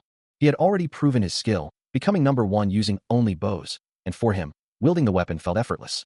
Despite the pressure to diversify, he knew deep down that he wanted to continue using the bow. Yet, a flicker of doubt remained, a quiet question of what might happen if he were to lose. Would his viewers truly understand his choice to forego a gun, or would they simply see it as a stubborn mistake? Just then, a mission notification flashed across his screen. Jia had donated 10,001, offering 100,001 if he won using only a bow, a challenge that felt like perfect timing, precisely what he needed to solidify his path. A mission like this, he thought, was incredibly lucky, but then a second thought made him pause. He stared at the mission details, the name Jia prominent on the screen. The name triggered a realization, a sudden recognition of the donor. She lived in his neighborhood, and he knew she wasn't particularly well off, making him wonder if accepting such a generous, yet potentially burdensome, donation was truly the right thing to do. With a decisive tap, he accepted the mission, apologizing internally for his necessity to progress, even at her expense. A determined smile spread across his face as he looked up, expressing gratitude for the mission, and reaffirming his resolve to achieve first place using only his bow. Meanwhile, the chat exploded with reactions, some viewers mocking the dumbass mission, while others expressed disbelief that he was seriously going to stick to the bow. As the mission details settled in, the chat exploded with mixed reactions, some questioning the feasibility of a bow-only run, while others eagerly anticipated the challenge, urging him to go farm. He found himself in a desolate, sandy landscape, where a first aid kit and several cans lay scattered on the ground, hinting at previous struggles or supplies. The chat continued to offer advice, one viewer reminding him to prioritize safety, suggesting he find a helmet first and that they were usually found in the farm. Taking in his surroundings, Yu Songyun consulted his holographic map, his brow furrowed in thought as he processed the new environment and the immediate objectives. Standing beside a weathered vehicle, he mused aloud about the convenience of having transportation, when a voice from off-screen suddenly called out, directing his attention with an urgent, "Amand, look over there." His eyes widened slightly, reflecting the vast, sun-drenched sky as he turned his gaze towards the unseen point of interest. With his bow slung across his back, he prepared to move, the holographic map still shimmering faintly beside him. Then, with a sudden burst of speed, glowing orange lines streaked across the ground, marking his rapid acceleration. He moved like a blur, kicking up clouds of dust as the vibrant energy of his movement intensified. The ground beneath him seemed to ripple with the force of his dash, leaving a shimmering trail in his wake as he vanished into the distance. The vehicle continued its journey across the desolate, dusty plains, a lone speck against the vast, empty landscape. Inside, the streamer mused aloud. "Let's go straight to the farm," he suggested, a viewer's enthusiastic "let's go" flashing across his holographic display. The vehicle pressed on, kicking up plumes of dust as it ventured deeper into the barren territory, its path leading towards what appeared to be a denser, more perilous area. A new message from a viewer, warning, "You shouldn't drive straight into a dense area, LOL," made him pause, his brow furrowing as he questioned, why?" Before he could receive an answer, a dark, heavy object suddenly plummeted from the sky, streaking down with alarming speed towards the vehicle. The impact was imminent, the air around the vehicle shimmering with an unseen force. It was a grenade, its olive-drab casing glinting as it descended, followed by a surge of ominous red energy that pulsed beneath it. The explosion erupted in a blinding flash of orange and red, rocking the vehicle violently, as another viewer's comment, "You are just begging to get shot, LAO," seemed to mock the sudden ambush. Dust and debris billowed outwards, the lingering red energy of the blast painting the air with a dangerous glow. The force of the explosion sent him flying, his body slamming hard onto the ground amidst the swirling dust, the impact echoing with a dull thud. The world spun violently, a cacophony of grinding metal and shattering glass as the vehicle was thrown through the air. Before slamming back down with a deafening impact, the force of the explosion still echoing in the air. Finally coming to a rest, the vehicle lay overturned, a mangled wreck on the dusty ground. Above, the sky remained a hazy, indifferent expanse as dust and debris slowly settled around the scene. Amidst the wreckage, Yu Songyun lay sprawled, his body aching as a painful cough escaped his lips. He wondered if he was even qualified for auto insurance after such an incident, while his viewers, ever the commentators, remarked on the importance of seatbelts and joked about kicking him while he was down, some even correctly guessing the culprit was a grenade. A chilling thought then struck him, a grim premonition that another grenade would likely follow, and he gasped, "Another one?" Indeed, a soft thud echoed nearby, confirming his worst fears. Another grenade, glowing faintly, lay ominously on the ground just a few feet away. Its pin was clearly visible, a stark reminder of the imminent danger. Then, with a blinding flash and a series of violent explosions, the second grenade detonated, engulfing the area in a fiery blast. His viewers, witnessing the devastating attack, cried out in despair, declaring Amand to be finished, resting in pieces, and that this was indeed where his journey ended, never to be seen again after this incident. Despite the devastating explosion that engulfed his vehicle, Yu Songyun emerges from the wreckage, defiant, as his chat erupts with a mix of relief and playful taunts. His viewers continue to joke about his narrow escape, but the streamer himself finds his vision obscured by the thick, acrid smoke still billowing from the burning car. Peeking cautiously around a corner, he decides it's time to move, a new plan already forming in his mind. His objective clear, he sets his sights on the rooftop, a vantage point offering both escape and a better view of his surroundings. With practiced agility, he begins his ascent up the damaged building, the orange glow of the distant fire reflecting off the cracked concrete. Each step is precise and swift, his boots finding purchase on the uneven surfaces as he scales the structure.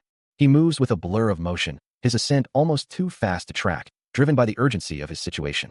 Reaching the summit, he quickly scans the rooftop, finding it empty, a temporary reprieve from the unseen threats below. A system message flashes, urging him onward, but he pauses, a flicker of intuition telling him something is amiss. He holds his breath, a quiet, "Wait a sec," escaping his lips as he focuses on a subtle detail in the smoke-filled air. Peering over the edge of the rooftop, his eyes widen in surprise as he catches sight of something unexpected, a sudden realization dawning upon him. Before he can react, a powerful, glowing impact erupts from below, sending debris flying and shaking the very foundations of the building. A sudden, powerful impact rocks the rooftop, sending shockwaves through the air. He barely has time to register the hit, a thought flashing through his mind. Did I get caught already? Dust and debris erupt around him as he recoils, his body thrown off balance by the unseen force. Another glowing strike narrowly misses him, sparking against the concrete. From a distance, two figures in tactical gear unleash a volley of shots, their glowing projectiles arcing towards the building. One of the attackers calls out, "Stop, stop, he already hit." The other, holding a sniper rifle, sighs in disappointment. "Oh, what a shame." A third soldier joins them. As the first directs, "You two enter the building, we'll cover you," receiving a quick "got it" in response. The two designated soldiers begin their descent down the rocky incline, moving with practiced coordination towards the structure. Despite his efforts to hide, another impact sends dust flying, and Yu Songyun lets out a pained grunt. He sits, bow in hand, as system messages flash across his vision, urging him, "Back to the building you go. Come on." While another questions, "Won't he get shot on his way?" There's no cover. The stream chat continues to buzz with observations, from "bruh he RLY always getting ganged up on," and "fucking cowards" to a more pragmatic "cowards." Sir, this is a squad match LMFAO, concluding with the worried sentiment. Either way, it's still extremely worrying. They don't seem like they're noobs. Hidden from view, a soft exhale escapes him. As he presses himself against the cold, cracked stone, his mind racing with a single, urgent command, he has to stay calm. With eyes closed, he focuses, allowing the glowing interface to highlight his senses, and listen closely to his surroundings. Recalling that the enemies he saw in that short moment numbered 4 people. The blue grid of the game world stretches across the landscape, revealing 2 distant figures moving with purpose. And judging by the distinct sound of footsteps and their patterns, 2 people are approaching his position. He remains crouched, crossbow ready, knowing the problem is that if he gets up from here, he'll die instantaneously, a harsh reality for a solo player, as one viewer comments. "He just like me, for real." Another chat message flashes, "LMAO," as he considers his predicament, realizing then the only option he has left. A sudden gust of wind whips around him, scattering debris, leaving the outcome of his desperate plan hanging in the balance. Through the scope of a rifle, the rooftop of a dilapidated building comes into view. As one of the enemy soldiers observes the target, noting his complete stillness, a voice questions if he has given up, concluding that he must know any movement would be fatal, and instructs others to move in for the kill. Meanwhile, a faint blue projection of a figure moves across a glowing tactical grid, its steps echoing with soft impacts. From below, Yu Songyun draws his bowstring taut, aiming directly at the illusory target. The enemy soldier remains in position, unaware of the impending counterattack, another soft sound of movement registering nearby. Another subtle sound of movement echoes through the air, as the blue projection continues its advance, accompanied by a flurry of rapid, light impacts. With a swift, decisive motion, the archer releases his arrow. The projectile bursts forth with a vibrant orange glow and a powerful, resonant impact. He follows through with the shot, the glowing arrow arcing upwards with incredible speed. The arrow strikes the enemy's rifle with a sharp, blue-tinged impact, disrupting their aim. As the blue weapon still glowed with the residual energy of the previous impact, a determined shout ripped through the air, demanding one more time. The enemy, Mr. Krabs, was clearly undeterred, but his resolve was met with an immediate counter. As Yu Songyun, with sharp, focused eyes, prepared to unleash another precise shot. Unaware of the impending danger, Mr. Krabs and another soldier charged forward, their rifles ready as they closed the distance. But before they could fully react, a glowing red-orange projectile struck with explosive force. The leading soldier, Mr. Krabs, recoiled violently, a cry of surprise and pain escaping him as the impact sent him reeling. His companion could only watch in stunned shock, rifle still raised, as the sudden turn of events unfolded. With a final, bewildered shout of "WH what the? Where did that dash?" Mr. Krabs was eliminated, falling backward as the system confirmed his defeat. It was a shot so impossibly precise, many wondered if the bow had an auto-aim function, or if Ahmed had simply trained in a circus, for he hadn't even seemed to aim, yet hit perfectly. He never imagined his childhood archery practice, a simple Robin Hood game, would prove so useful in his current predicament. As he recalled the days spent aiming at falling arrows, a skill now honed for far more dangerous targets. The memory of those carefree days, running with his friends, brought a wry smile to his face, realizing the variety of odd things he did when he was younger had indeed ended up being beneficial. Back in the present, the archer crouched low, his compound bow ready, a tense silence broken only by the distant sounds of conflict. Then, a distinct rhythm emerged from the quiet. These footsteps were drawing closer. Each heavy tread echoed through the crumbling structure, signaling an imminent confrontation. A realization dawned on him. It was the same individual who had been running in the back earlier. He remained hidden, his gaze fixed on the door ahead, anticipating the enemy's arrival. A crucial detail solidified his strategy. The opponent was armed with a gun. Considering the weapon disparity, he knew it would be difficult to engage in a head-to-head match. There simply wasn't enough time to reload an arrow while the enemy was firing their gun, leaving him with only one desperate hope, that the opponent would miss. The footsteps paused just outside the door, the silence now heavier than before. A sharp, metallic clang echoes through the confined space. But he remains resolute, his gaze fixed upwards as he clutches a quiver of arrows. His hand firmly grips the composite bow, a silent promise of resistance. He knows that simply hoping for the best isn't his way. A determined glint in his eyes reflecting the faint light above. Every fiber of his being prepares for the inevitable confrontation. Suddenly, a hand reaches for the door handle, the unseen assailant making their move. And with a violent shudder, the barrier begins to give way. His eyes widen, sharp red lines of impact flashing across his vision as the breach occurs. Just as his fingers tighten on the bowstring, a system message flashes, a bewildered WTF appearing before him, followed by an urgent, desperate cry for Amund. He stood poised, spear ready, but a sudden system alert flashed, confirming his worst fears. The door remained sealed, yet something was forcing its way through. From the darkness beyond, glowing projectiles arced through the air, streaking towards his position with alarming speed. One of them slammed into his protective barrier, erupting in a violent red burst that sent him recoiling from the sheer force. The impact reverberated, shaking the very structure around him with its raw power. A gasp escaped him as he stared at the shattered defenses, his pistol now drawn, disbelief etched across his face. He couldn't comprehend how such an attack could have penetrated his defenses, a question forming in his mind. His eyes widened in sudden realization, the answer dawning on him with chilling clarity. It wasn't a direct assault on the main barrier, but a precise strike through a minuscule crack in the door itself. The narrow opening glowed ominously, a beacon of the enemy's cunning. His expression hardened, the surprise replaced by grim resolve, as he tightened his grip on the spear. With both hands firmly around the weapon, he prepared for whatever would emerge from the breach. Beyond the shattered entrance, a patch of grass swayed gently, hinting at the world awaiting him. As the barrier finally gives way, an unknown assailant bursts through the doorway, a cloud of white dust and glowing particles erupting around them from the sheer force of their entry. Below, on the cracked and dusty floor, he stands poised, a glowing pistol held high, his gaze fixed on the point of entry, ready for whatever comes next. In a sudden, decisive turn of events, the system announces Amund has knocked out SpongeBob. A wave of shock and awe ripples through the observers, their collective gasps echoing the impossible feat. The defeated SpongeBob lies sprawled on the ground, a glowing red impact marking his demise, as a voice questions how anyone could possibly calculate the precise moment a door opens and fire a shot.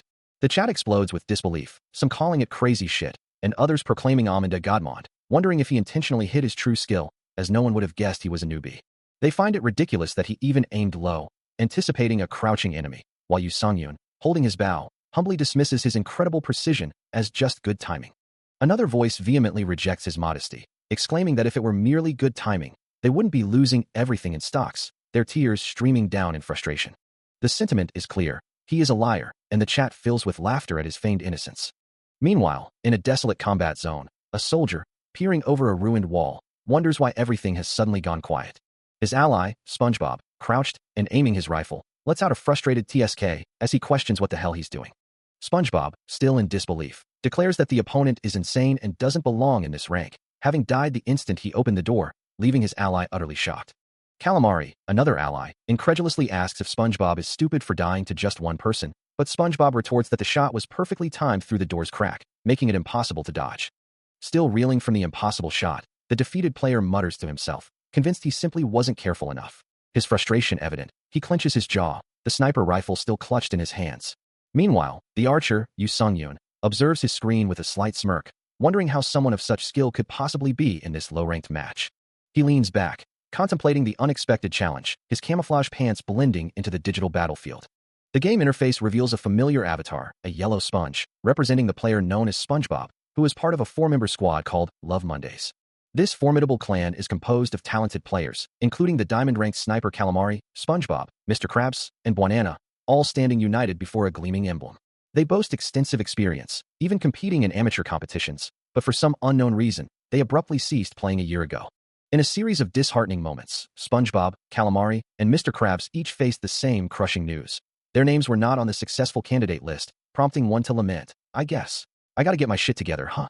The culprit behind their year-long hiatus was the state bar exam, but reality proved far from kind, forcing them to return to the game. Upon their return, their ranks had been completely reset to the lowest rating, the so-called bronze, eliciting a furious outburst from Banana. No, I'm being serious. Fuck.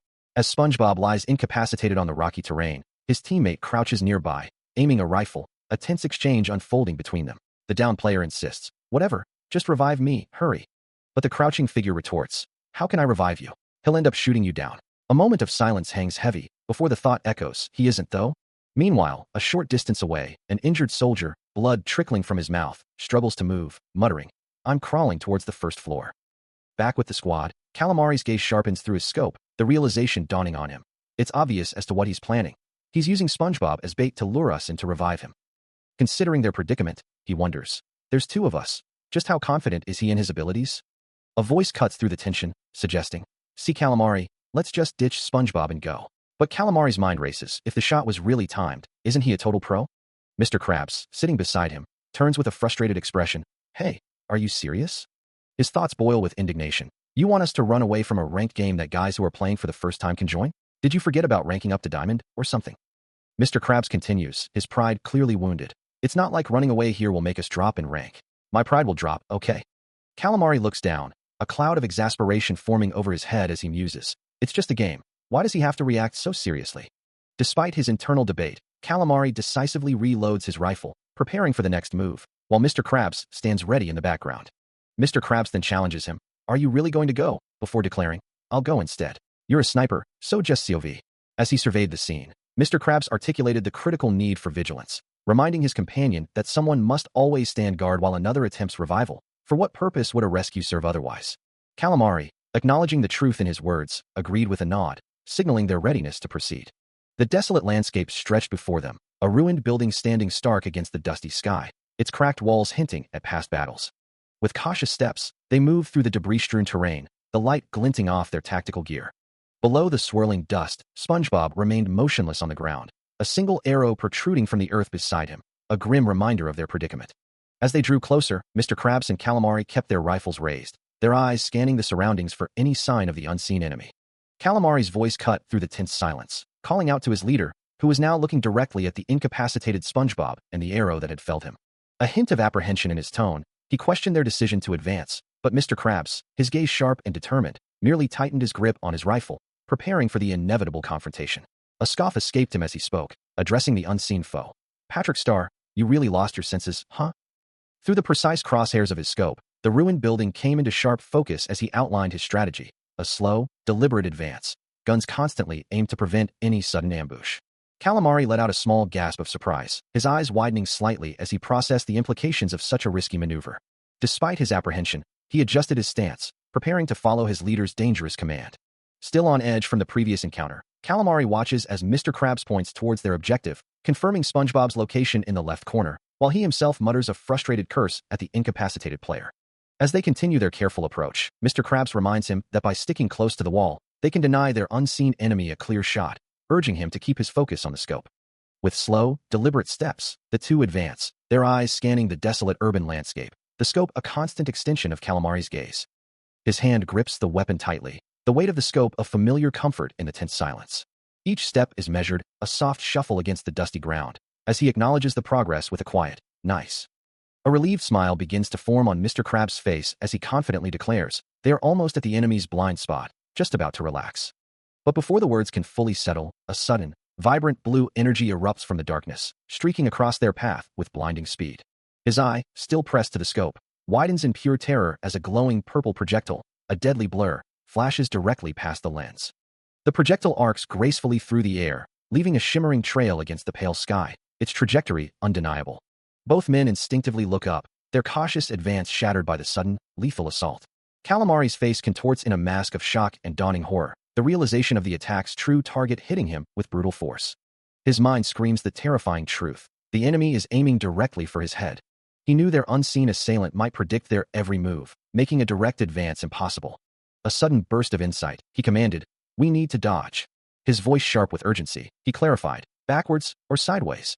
Responding instantly, both he and his companion executed a rapid, blurring retreat, their forms becoming streaks against the dusty ground as they evaded the unseen attack.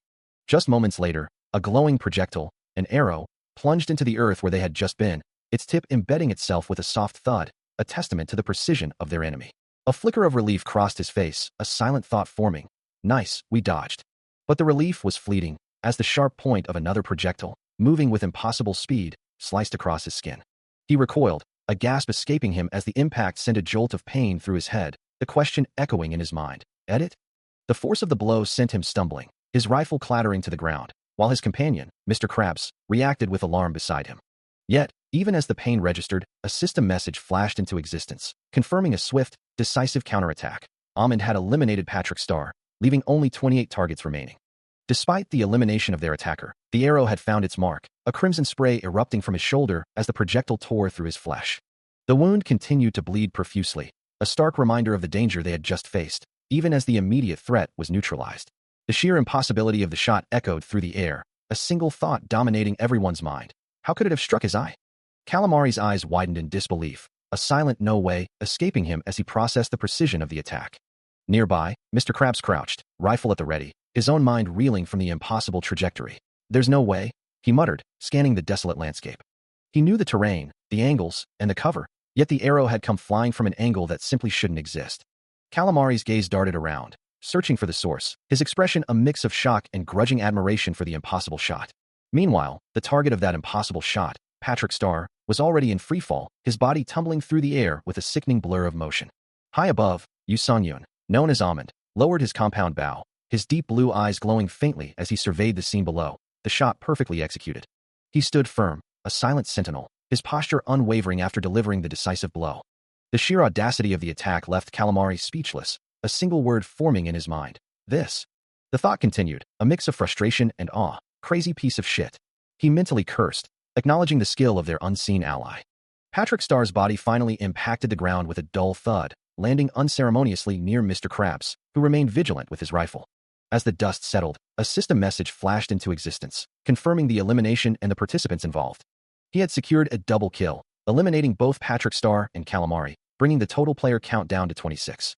Yet, the impact of his daring maneuver resonated through him, a sharp, persistent ache. The pain flared, a clear reminder of his reckless jump.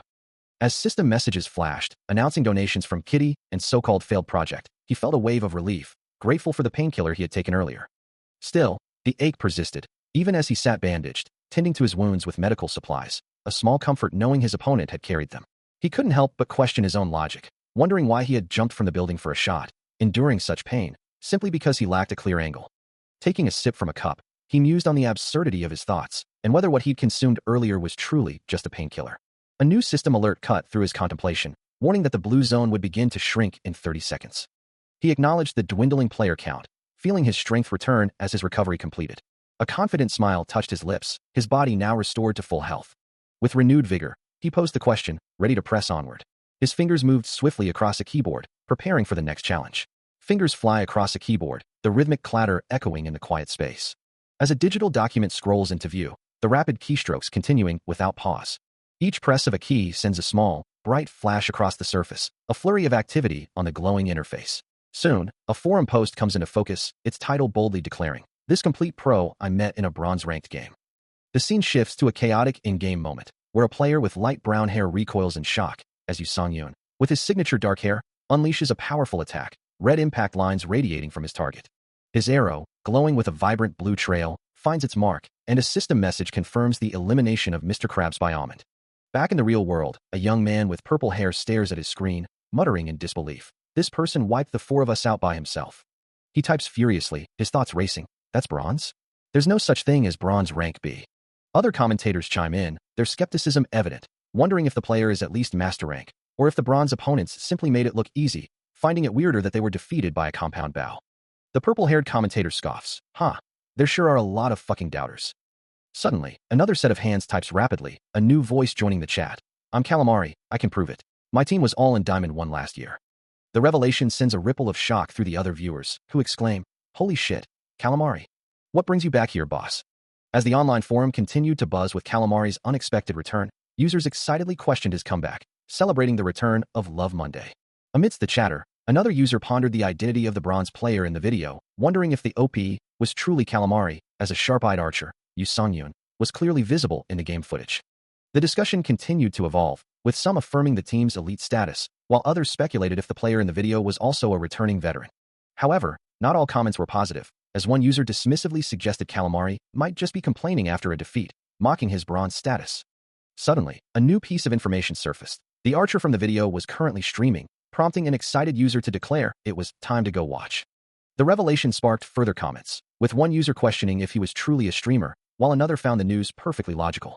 A mouse cursor hovered over the streaming link, and with a click, a user exclaimed their understanding, realizing the full context of the situation. In a dimly lit room, a figure with blue-purple hair sat hunched over a computer, their screen glowing blankly as they muttered, "There we go," settling in. A surge of anger coursed through them, as a furious thought echoed in their mind. "You're done for, you bastard." Meanwhile, Yu Sungyun, clad in a black turtleneck and tactical gear, stood poised with his bow, his expression serious and focused, likely broadcasting his gameplay to an audience. Back in the room, the blue-haired gamer continued their search, opening a drawer only to find it empty, sighing, there's nothing here too." With a frustrated click, they closed the drawer, concluding that someone must have already stolen it, followed by a wry laugh. Meds are always taken, so there isn't any lying around ADP, but for it to be completely empty. He muses, observing the virtual environment around him, where there are far too many weapons scattered about. As he stands amidst rifles, pistols, and grenades, the game chat flashes with comments like LOL and LMAO, with one user noting, "No helping it if you want to do the missing ROFL." Yu Sungyun, the streamer, watches his screen intently, his expression a mix of focus and mild amusement. He notices the prize pool for challenges like when using only a bow and when a squad match alone has increased, prompting a surprised thought. Whoa, the prize pool increased. Isn't that 200,001 total? It seems more people have added to the pool after seeing him play, he considers, deciding to check the amount of viewers. His eye widens slightly as a glowing number appears on his screen, revealing a current viewership of 1,905. The sudden surge in numbers causes a moment of stunned realization, a silent exclamation echoing his surprise. He quickly tries to compose himself, thinking, "I need to control my expression." A small smile plays on his lips as he covers his mouth, deciding, "Since there's nothing to take here, I'll go out." He recalls his viewership dropping to around 1,100 after switching games, his brow furrowing slightly in thought. Looking at his wrist, he wonders aloud, "So when did it increase again?" He watches his viewer count climb to nearly 2,000, a casual comment about a bow mission appearing in the chat. But then, the tone shifts abruptly, a flurry of messages identifying him as Ahmed, some questioning his presence, others accusing him of smuffing and reporting him, leaving him utterly bewildered by the sudden hostility. He can't help but wonder if the chat's tone is getting a bit weird, or if he's missing something crucial. A sudden shift in the chat's tone makes him wonder if something strange is happening. As messages flood in, some expressing surprise at a bow mission and recognizing him as Ahmed, while others accuse him of smuffing and declare his smuffing days are no more. The unexpected accusation leaves him utterly bewildered, prompting a confused, "Huh?" He begins to formulate a response, a single word escaping him. His wide eyes reflecting the glowing screen as he processes the bizarre turn of events. The term smuffer echoes in his mind, a question mark hanging over the strange new word. He muses on the sudden surge of viewers, wondering if they originated from a forum post, while the chat continues its chaotic accusations, with some users reporting him and others defending him, even as the definition of smuffing, higher-ranked players playing against low-ranked ones, is shared. Despite the initial confusion and accusations, he decides to embrace the unexpected attention, resolving to think positively about the situation. He knew they would understand the truth of his skill once they witnessed him play, and Jiyuk would handle the rest. Meanwhile, a stark notification flashed across his vision, the blue zone relentlessly shrinking, pushing all remaining players closer together. The tension mounted with each passing moment, a sharp, metallic clang echoing in the distance. He glanced back, his expression serious, as the sounds of conflict grew louder. Then, unmistakably, the distinct crack of gunshots pierced the air. It seemed fighting had become far more frequent, a natural consequence of the blue zone's relentless contraction, forcing players into unavoidable encounters. If that was the case, he decided it was time to start moving himself, taking a decisive step forward. His boots crunched on the sandy ground as he advanced, the game's interface urging him onward with a go-go-go prompt and a reminder to keep going with the bow. The sounds of battle intensified once more, a cacophony of impacts and explosions filling the air. A new message flashed across his screen. Sheesh, 5 players died instantly, followed by, "You'll be in the top 10 even if you die RN," making him gasp at the sheer speed of the eliminations. 10 people, he thought, surprised by the rapid attrition. With his bow ready, he continued to monitor the holographic display, keeping track of the unfolding chaos. As he walked, his mind raced, wondering how many teams were truly left, and hoping there were still players whose teammates remained. As he moved through the shrinking zone, a sudden, jarring impact sent a shockwave through the air. And before he could fully register what had happened, Yu Songyun found himself delivering a forceful blow to another figure, sending dust scattering from the collision. The momentum of the unexpected encounter lingered, leaving him momentarily disoriented as he stumbled back against a wall, a low groan escaping his lips. His eyes widened in surprise, a thought forming in his mind, wondering if he had just accidentally initiated a confrontation.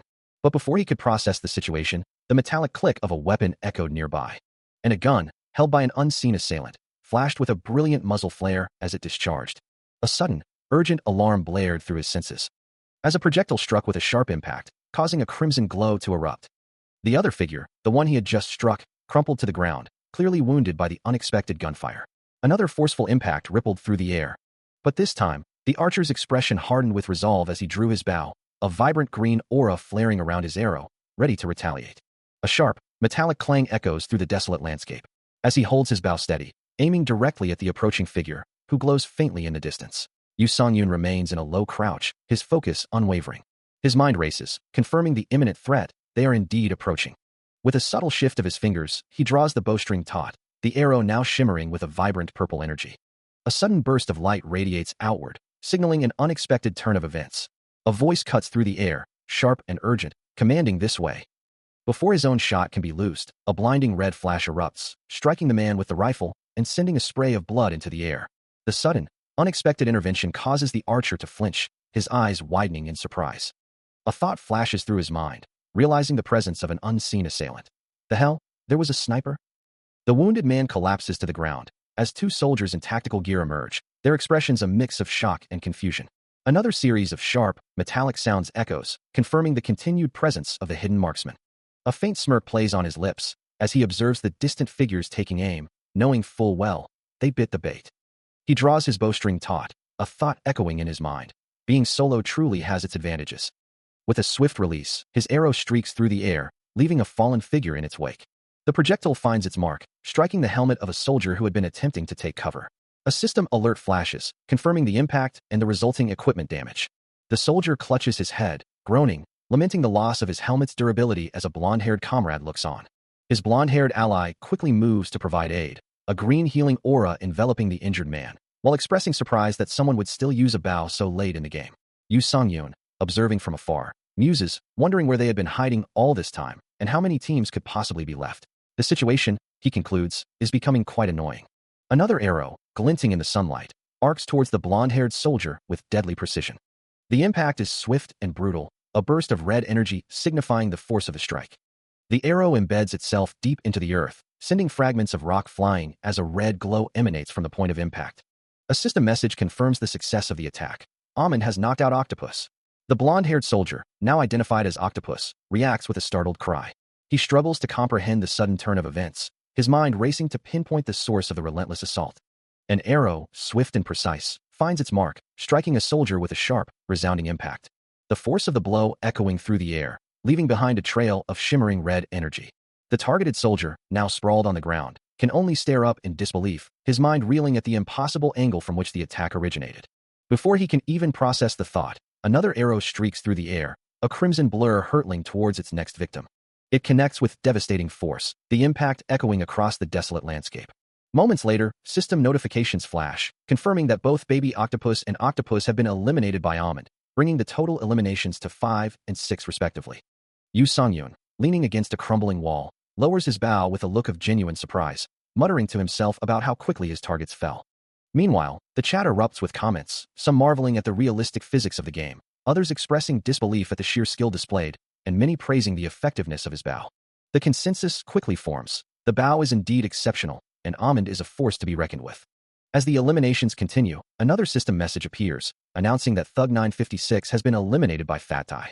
The chat continues its frenzied discussion, noting that only 4 players remain, and speculating on the team compositions of the final 3. With a subtle smirk playing on his lips, Yu Songyun glances over his shoulder, observing the unfolding chaos with a keen, calculating gaze. As the game continued, the blue zone began its inexorable contraction, with only 30 seconds remaining before the safe area would shrink further, forcing players closer together. Observing the timer, Yu Songyun let out a small sigh, muttering to himself about his supposed bad luck, even as he clutched his crossbow. The chat, however, was quick to respond to his feigned misfortune, some mocking his unluckiness, while others, recognizing his skill, ironically declared that his viewers were the lucky ones. One particularly bitter comment suggested his talent alone warranted some bad luck, while another simply cursed his arrogance. The conversation continued to swirl around the game's events, with one viewer noting the frustration of those who had contributed to the first-place mission, while the active missions themselves offered substantial rewards, 230,000 won for winning with only a bow, or 170,000 for a solo squad victory. More chat messages flooded in, some expressing fear of the encroaching blue zone, others desperately pleading for their 50,000 won, and one particularly aggressive viewer wishing for snipers to eliminate Ahmed. He simply acknowledged the chaos with a small, knowing smile. His thoughts turned to the snipers still lurking, believing that the shrinking map would eventually favor him, but for now, they still had ample hiding spots. He gazed intently at the game map, confirming his assessment of the remaining terrain and potential enemy positions.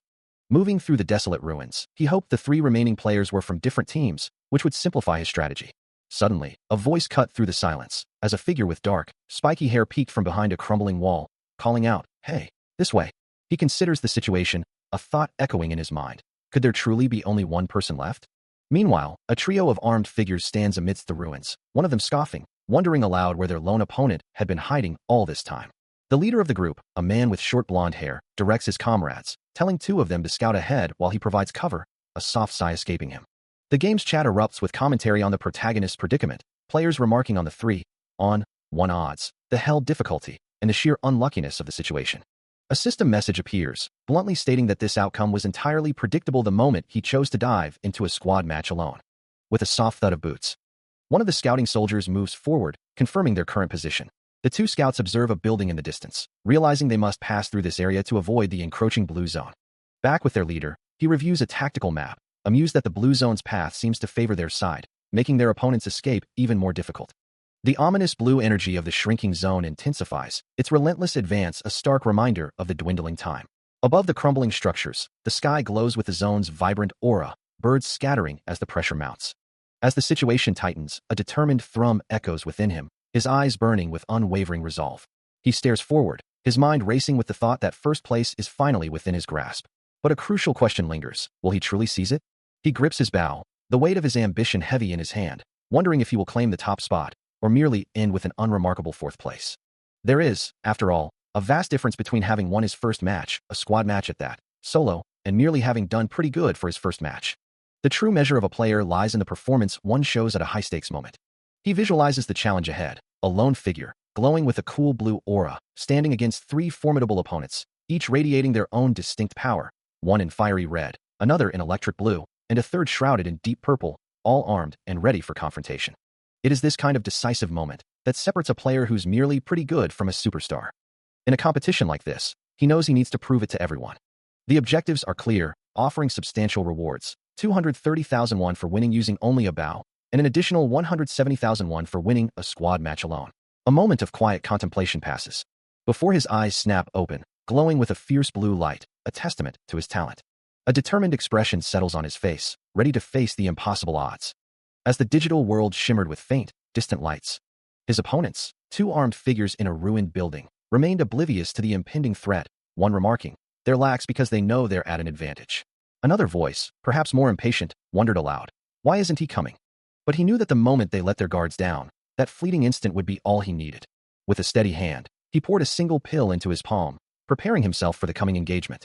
A soft, green aura enveloped him as he swallowed it, his gaze fixed on the distant figures, thinking, for that gap. His weapon, a bow, was securely strapped to his back, ready to be drawn at a moment's notice. The city around them remained eerily quiet, the calm before the storm. From their vantage point, one of the opponents peered out, a hint of concern in his voice. Are they not there? His impatience grew as he questioned, why aren't they coming? The blue zone is almost here. The other opponent, more pragmatic, advised, there's no other place, let's wait. But Yu Sung-yu knew better, his resolve firm as he anticipated, they'll definitely come out. The blue zone's encroaching energy pulsed around him, a silent countdown to the inevitable confrontation. The quiver, once full, now lies on the ground, its remaining arrows a stark reminder of the battle's toll. As the blue zone's insidious energy begins to crackle across the very fabric of the world, its electric currents shimmering like an ominous, liquid sky. A metallic device, caught in its expanding grasp, is engulfed by the vibrant, destructive aura. The air itself seems to scream, as surges of blue and purple energy tear through the environment. Even the genius archer cannot escape its reach, a grimace of pain twisting his features as the electrical currents course through him. A stark warning flashes across his vision, confirming the blue zone's relentless assault and the urgent need to escape its damaging embrace.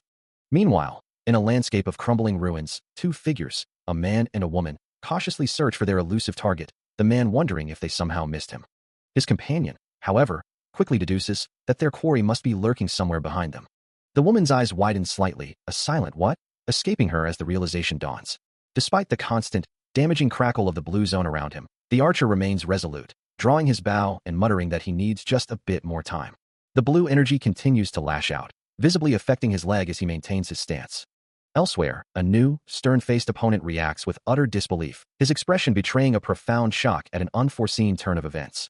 The game's intense blue energy field crackles, signaling that only one opponent remains. On the grassy slope below, one figure lies motionless, while another crawls desperately away. Observing the scene, Yu Songyun considers the sniper who remained silent even as his teammates were attacked, a remarkably level-headed individual. He wonders if this could be the same sniper frequently appearing on the kill log. From his hidden vantage point, he muses that the sniper's continued silence implies he hasn't been spotted either. With a quick glance at his tactical display, he confirms his basic understanding of the sniper's potential blind spots. As the blue zone continues to shrink, he wishes the sniper would simply stay put for the remainder of the game. Suddenly, a flicker of movement catches his eye, a surprising development. The crawling figure, an arrow still lodged near him, is now actively moving, prompting Yu Songyun to question his destination. He deduces the opponent might be seeking a teammate for healing, and if that's the case, following him could reveal the sniper's location. The figure continues to crawl through the tall grass, a desperate attempt to escape or regroup. The scene fades as the pursuit begins.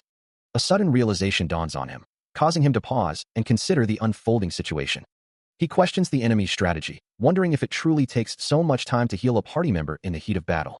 Considering the high stakes, he muses on whether they can truly afford such a risk, especially with the blue zone shrinking and their apparent positional advantage. There's no logical reason for them to take such a chance and expose themselves, which can only mean one thing. This entire scenario is a carefully laid trick. They are attempting to lure him into a vulnerable position, directly into the sniper's line of sight.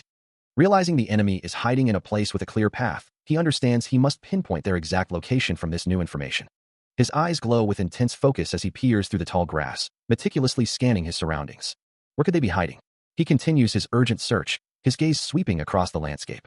Still searching for his unseen opponent, a determined thought echoes through the air, wondering just where the enemy could be hiding. With his bow held ready, Yu Songyun scans the environment, his gaze sharp and focused, blue energy crackling around him as he hones in on his target. A faint tremor of energy, a subtle shift in the air.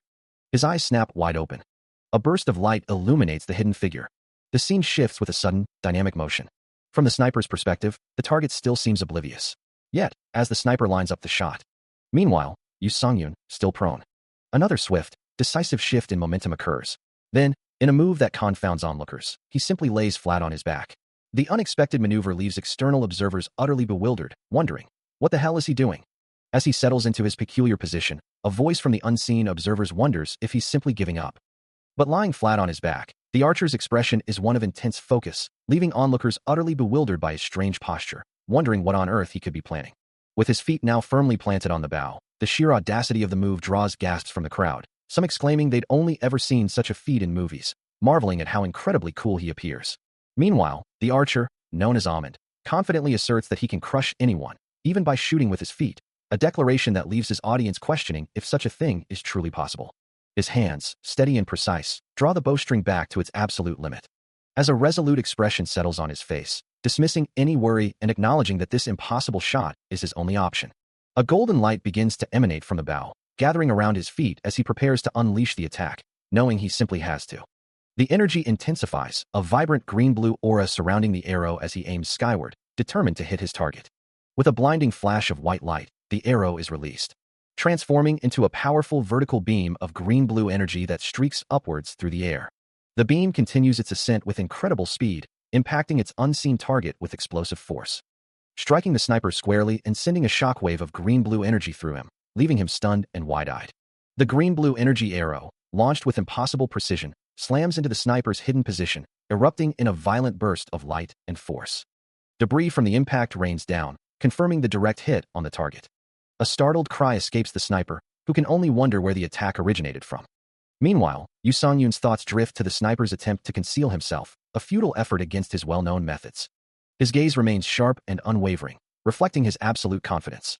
Elsewhere, Octopus observes the unfolding chaos, musing on the extraordinary nature of such a situation. The dense, dark foliage of the sniper's former hiding spot now appears disturbed, a testament to the power unleashed. A faint, ethereal light trail lingers in the air, marking the arrow's devastating trajectory. The glowing projectile is seen piercing through its target, its tip emerging with deadly precision. The impact intensifies, shattering the surrounding area with a violent burst of red and blue energy. More debris flies outward, as the destructive force continues to tear through the sniper's position. Finally, a gruesome splatter of blood confirms the arrow's full, devastating effect, leaving no doubt about the severity of the hit. Bathed in a brilliant, ethereal glow, the archer stands alone in a vast, sun-drenched field, a silent testament to his prowess. Nearby, another figure lies defeated on the ground, their weapon discarded, the impact of the archer's attack still echoing in the air. The game system confirms the elimination, announcing Amund has taken down Turindaru, marking the first of 100 targets. A golden light flares across the screen, signifying the successful completion of another objective. This is the domain of a true genius archer, a title he has earned through sheer skill and precision. His archer streaming broadcast continues, captivating an audience that watches his every move. Few viewers had genuinely believed he could secure first place, especially when facing 3 opponents alone. The chat erupts with disbelief, questioning, "It's 3v1, is this even possible?" while others dismiss it with a simple "no way lol." Yet, some begin to wonder if their initial skepticism was misplaced, as the archer continues to defy expectations, even with the blue zone closing in. From behind, the archer's focused posture suggests a deep concentration, as the narrative voice acknowledges his skill, but also hints at his perceived limitations. But then, with a sudden, decisive strike, the system announces Amund has knocked out LMFAO07, sending the opponent reeling with a burst of blue energy. The chat explodes once more, with viewers exclaiming, "What the? Is he really going to get first? And holy shit, please." As Amund delivers the final blow, knocking out Duckyuns amidst a spray of blood. Still immersed in the game, chat messages scroll by, some questioning his strategy, with one asking, "Mond, why aren't you chasing?" Followed by another urging, "Amund, chase, come on." Just as a blinding flash of light erupts from the impact point, and the chat explodes with realization, "LOL, it was a trick, holy shit," and "OH, he hit it." The light intensifies into a chaotic burst of energy, as more messages flood in. "Wow, TF was that," and "Gagagagago," urging him on. "One more arrow, one more arrow, one more." Then, the vast, open field stretches out, now silent, with a lone figure standing victorious in the distance. The final opponent lying defeated amidst the tall grass and scattered barrels, a faint glow fading from their body. A moment of stunned silence hangs in the air, broken only by a single, disbelieving thought, "Huh?" Then, a system message fills the screen, confirming the impossible. IT was a first game consisting of a one-man squad match. Congratulations on first place. Standing with his back to the camera, his quiver still full, he receives 2 more mission success notifications. Win a squad match alone, for 250,000 won, and when using only a bow for 210,000 won. The final message appears, echoing the incredible feat. In first place with only a bow. A viewer, wide-eyed and utterly shocked, stares at his screen, exclaiming, "Whoa, holy shit, actually first?"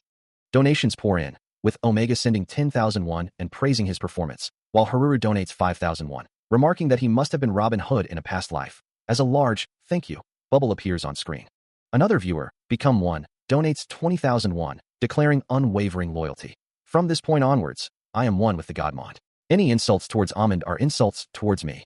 A vibrant donation alert flashes across the screen, announcing that Miho has sent 50,000 won, accompanied by a message praising Amund's skill. As the chat explodes with exclamations of disbelief and excitement, he wonders aloud if this Miho is a famous streamer, given the fervent reactions. A voice of reason, perhaps his own internal monologue, urges caution, reminding him not to react too rashly, even as the chat continues to buzz with names like Haruru and Omega, suggesting a powerful alliance. With a polite smile, he expresses his gratitude for the donations. Another donation from Miho, also for 50,000 won, pops up, this time accompanied by a playful question. "Are you looking for a clan?" The unexpected offer leaves him visibly flustered, a question mark hanging over his head as he processes the implications of joining a clan. The chat, meanwhile, continues its frenzied speculation, with viewers questioning if Miho is truly making such an offer and wondering if he's being reborn as a SEAL-level player. Some even joking that it's acceptable to be exploited, if it's by Miho. Touching his chin thoughtfully, he muses that such offers are not typically made, judging by his viewers' astonished reactions. He humbly states that he's still a beginner and needs more practice, before reiterating his thanks for the donation. Another donation from Miho arrives, expressing, "What a shame," but inviting him to contact her if he changes his mind, leaving him looking even more overwhelmed. He thanks her again for the generous donation, promising to give her offer some serious thought. Finally, with a cheerful wave, he bids his viewers farewell, concluding his stream for the day. As the stream concludes, a final message of "Bye Tribe" flashes across the screen, followed by a brilliant, ethereal glow that signifies the end of the broadcast. Later, his friend, Octopus, leans in, holding up his phone and exclaiming, "Hey, about this Miho person, she's no joke." The image of the famous streamer, Miho, appears on the screen, her delicate features captivating the eye, drawing a surprised gasp from the viewer. "Whoa, Octopus, still fixated on the screen, wonders aloud, a model? A celebrity? Both men are clearly taken by her beauty, with Octopus adding, so pretty. But it was good you rejected her clan offer. Yu Songyun nods in agreement, explaining his rationale, right? I'm still a beginner. I wanted to avoid getting compared to professionals. My talented image might take a hit otherwise. Octopus then shifts the conversation, asking, anyway, how was the game's reaction? Anyway, how were the reactions to the stream? A golden sparkle appears, signaling a transition to online discussions. So, the screen fills with chat messages praising Amon's success and enjoyment of his Kingdom Age stream, with Octopus noting, of course, there is a lot of talk about Kingdom Age, but that's obvious, since it's a site for Kingdom Age. However, as Yu Songyun scrolls through the forum on his phone, his expression turns serious as he observes, there's a problem in the Battle Large site, however. Online, the accusations against Amon are rampant, with users claiming he's a smurfer and even suggesting he's sponsored by Miho, demanding immediate reports. Observing the comments, Octopus remarks on the absurdity of winning a squad match alone, calling it a definite smurf, to which Yu Songyun calmly replies, he'd seen similar sentiments in the chat as well. Octopus, perplexed by his friend's composure, wonders aloud if he's simply calm or brazen, asking if he intends to respond to the uproar. A thoughtful hum escapes Yu Songyun as he considers the situation, realizing this is the consequence of hiding his bio ID. With a sudden spark of mischievous determination, he ponders aloud if he should make the issue public once more, a playful glint in his eye. Octopus, however, presents a more immediate concern, asking if he truly wants to share his earnings with hackers. Yu Songyun dismisses the idea, stating there's no other option than to leave it alone, but then adds that they're interested in him anyway. A confident smile plays on his lips as he declares that this kind of static is an opportunity, too. In other words, they will turn this misfortune into a blessing. A shimmering light effect washes over the scene, signifying a shift in perspective and a new resolve. The light intensifies, then fades into a stark contrast of dark and bright vertical lines, underscoring the gravity and potential of their decision. A Stark system notification flashes across the screen, revealing a chilling message. Your account has been suspended. Reason, rank manipulation. An unsettling silence hangs in the air, as Yu Songyun's face contorts in fury, unable to believe the audacity of those who would suspend him without even verifying the truth. A powerful surge of frustration erupts from him, and his friend, Octopus, slams a keyboard down, demanding to know who was responsible for such an outrageous act, scoffing at the idea of blessings, only seeing anger. Still at his computer, Yu Songyun reflects on his initial belief that the situation would be easily resolved once he explained, but the lack of response to his emails leaves him utterly exasperated. Octopus, equally incensed, declares that such unresponsive individuals would never listen to reason, prompting a wry smile to touch Yu Songyun's lips as he concedes the truth of that statement, realizing that this negative turn of events might actually be a good thing. His friend confirms his agreement, reminding him that he had said the same thing earlier. And as Yu Songyun's hand rests on the keyboard, a new resolve settles over him, understanding that all this negative attention is simply interest. He points forward with a determined gaze, asserting that since things have come to this, they should properly harness this interest. Yu Songyun, his eyes wide with disbelief, points a finger forward, his mouth agape as if struggling to comprehend something truly shocking. His attention is fixed on a laptop screen, where a game forum displays a prompt to get ready to write an announcement. The forum itself is bustling with activity, showing various posts like how to raise favorability and how not to ruin your skill tree, indicating a lively community. A sharp, metallic sound echoes, like keys rapidly striking a keyboard. He begins to type, his message appearing on screen. Hello, this is Amon. I have some bad news. During yesterday's Battle Large stream, many reports that I was a smurf were sent in. The sound of typing continues as he reveals the consequence. As a result, my Battle Large account is currently suspended. He adds, his frustration evident. Although I've sent an email to management in order to resolve this misunderstanding, I have yet to receive any response. A comment below his post simply reads, WTF? Other comments quickly follow, one expressing sympathy with that's so upsetting TT, while another questions, they suspended an account that played for the first time that day as a smurf. As the online reactions pour in, a fiery aura of frustration ignites around Yu Songyun's head, while Octopus, standing behind him, looks on with a worried expression. A small bubble notes, they're all worried. The rapid typing sound continues as a news headline flashes across the screen. Breaking news, Amon's a smurfer. Another comment appears, urging others to look at the post on the Tribe forum LOL. The situation escalates as a new statement from management appears, now in from management. If you're good, you're a smurfer. This new policy seems to directly address the controversy surrounding players like Amon. He scrolls through the comments, seeing a mix of outrage and support for his recent suspension, with some users accusing him of smurfing after his very first match, while others question the management's decision to suspend him based solely on reports. Amidst the chaos, a few voices rise in his defense, urging others to spread the word and show their loyalty. He thinks about the management, knowing they'd eventually make a big mistake, and wonders why overt trolls roam free while he faces suspension. Others chime in, questioning the game's integrity and the discrimination against smaller streamers, recalling past incidents where famous players were immune to such accusations. As he sits on the couch, observing the screen, Octopus stands nearby, asking if he thinks things are going well, noting the forum has been ablaze all day. A moment of realization hits him, a single word echoing in his mind. He ponders the absurdity of the situation, wondering how the management could label him a smuffer without even checking his record. His phone vibrates in his hand, as he questions if someone can truly be reported so much after just one game. Looking out the window, he notes the lack of uploaded videos at the moment, then realizes he just received a text from Jia. He considers the timing, knowing the person literally just played yesterday, so there's no way any videos would be up already. A stark announcement appears, partially obscured, hinting at a premiere date and the beginning of a personal revelation. I got suspended on my F. The full message then comes into view, completing the phrase, ended as a smurf on my first match. Beneath the text, a stylized blue graphic element dominates the space, its form abstract, yet striking. Another segment of the same intricate design continues the visual theme, filling the frame with its cool, ethereal glow. In a bustling office, two men sit before their computers, one scoffing. A first match smurf? The title's so clickbaity, lol. His companion, however, corrects him, explaining that the forum had been in an uproar over this very event, as the player was suspended for being too good, despite it being his very first match. Meanwhile, a man and woman on the street discuss the same topic, the woman suggesting, shouldn't we watch it, even if it's just clickbait? The AllTube chat explodes with activity, a user exclaiming, WHOA the AllTube chat is on fire, lol. Messages scroll rapidly, confirming the suspension and the forum's chaos, with one user stating, LMAO holy shit it ain't clickbait. How is that possible? The excitement builds as another user notes the stream is premiering in 10 minutes, while others express their anticipation, questioning the title's implications. Finally, the chat erupts with the announcement, it's starting, as one user warns, if this is clickbait, I'll be so pissed. The game interface flashes, displaying a helicopter hovering over a battlefield, confirming the start of a squad match. A young man, Yu Sung-yoon, watches the screen with a slight frown, his expression reflecting a hint of concern as the match begins. The game system confirms this squad match mode, prompting a flurry of confused reactions from the viewers.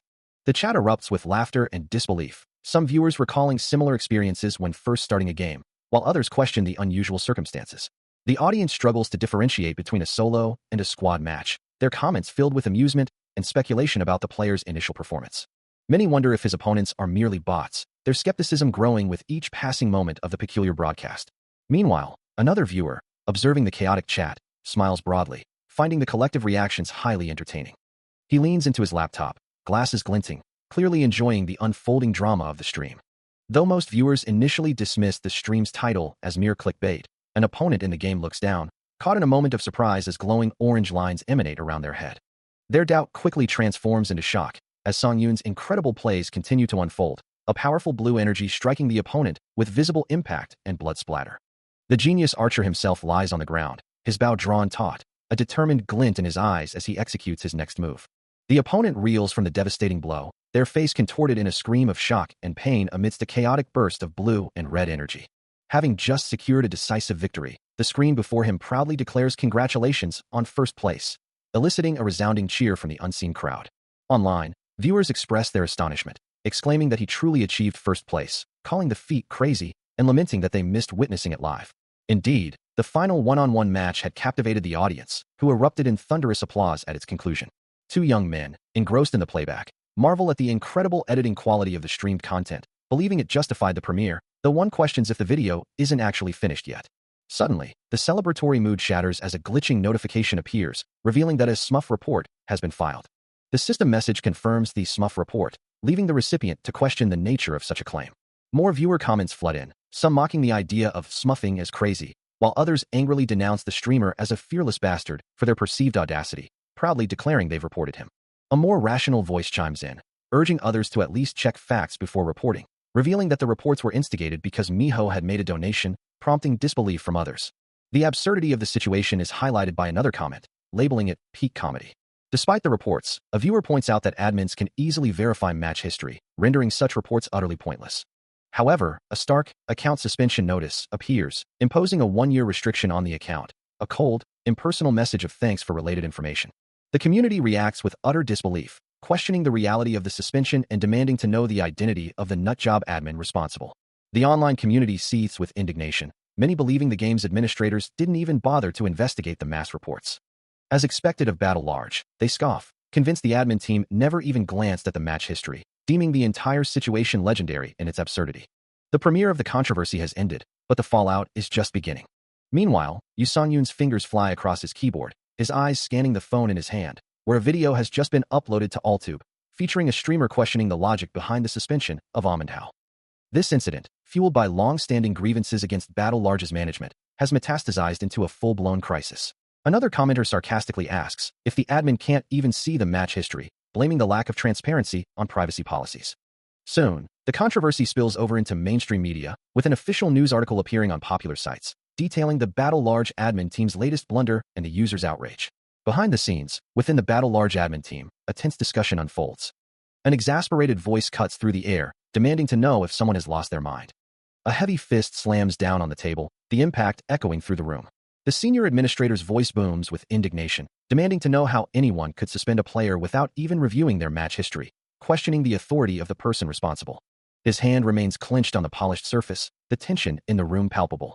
Facing the chief, a younger administrator offers a hesitant apology, explaining that the decision was made due to the sheer volume of reports received against the player, which prompts the chief to sarcastically remark that anyone with enough reports can apparently be suspended. The chief continues his tirade, declaring that the users will undoubtedly be pleased by the news, and then, with biting sarcasm, suggests they should also hold a vote on whether the junior administrator should be fired. The older man leans in, his face contorted in anger, while the younger administrator looks away, visibly uncomfortable.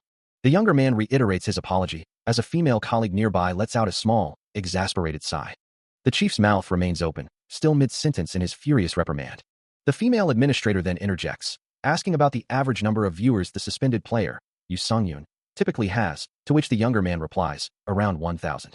She continues, inquiring if there are any other special details to note about the situation. The younger administrator looks startled by the question, his expression shifting to one of deep concern. The chief, now looking at the younger man with a new intensity, questions whether the player has connections, implying a deeper, more problematic reason for the public outcry, and the younger man can only respond with a hesitant, so? What could a nobody, who had just played his first match, possibly have? This thought lingers as a young man, looking visibly uncomfortable, stands before his superior, who then issues a stern command. Then hurry and go call the forum admins, the older man instructs, prompting a confused query from his subordinate. Pardon? Why call? Why else? The superior retorts, his voice rising in frustration. We have to squash this. Go call them and make dinner appointments with them.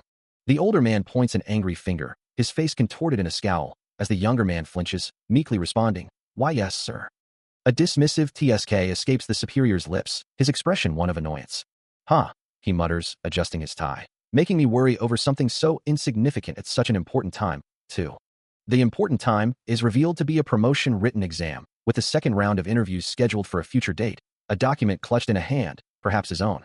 The scene then shifts, moving from the tense office environment to a quiet exterior, before settling on a more intimate setting.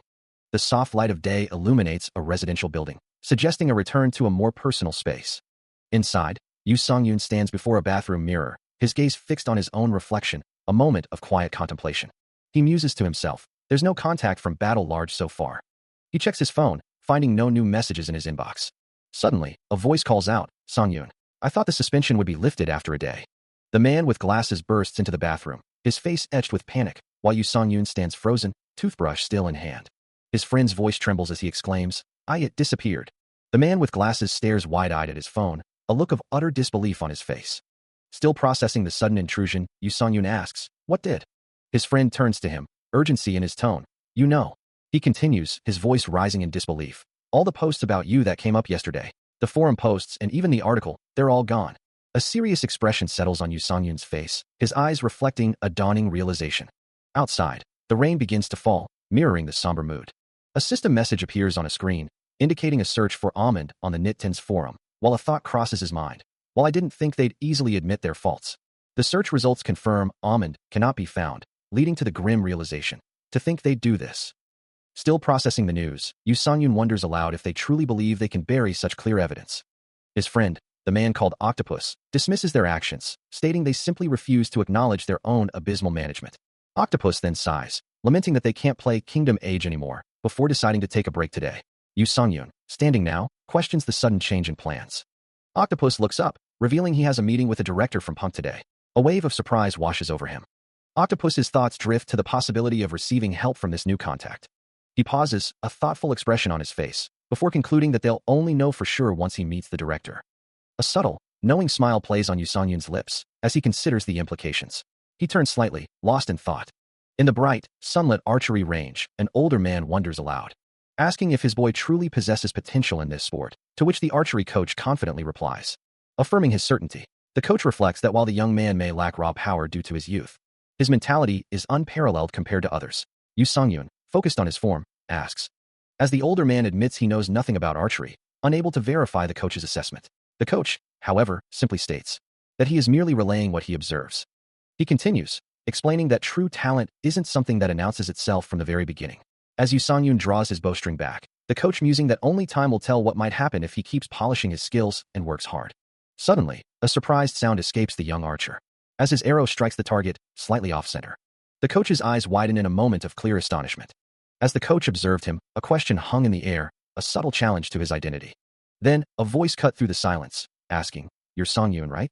The coach's expression softened, a hint of admiration in his tone as he continued, "Impressive. You didn't falter even when you lost strength and let go." A flicker of surprise crossed Songyun's face, his hand instinctively rising as he wondered, "Me?" The coach affirmed, his gaze steady. "Yes, otherwise you wouldn't have hit the bullseye."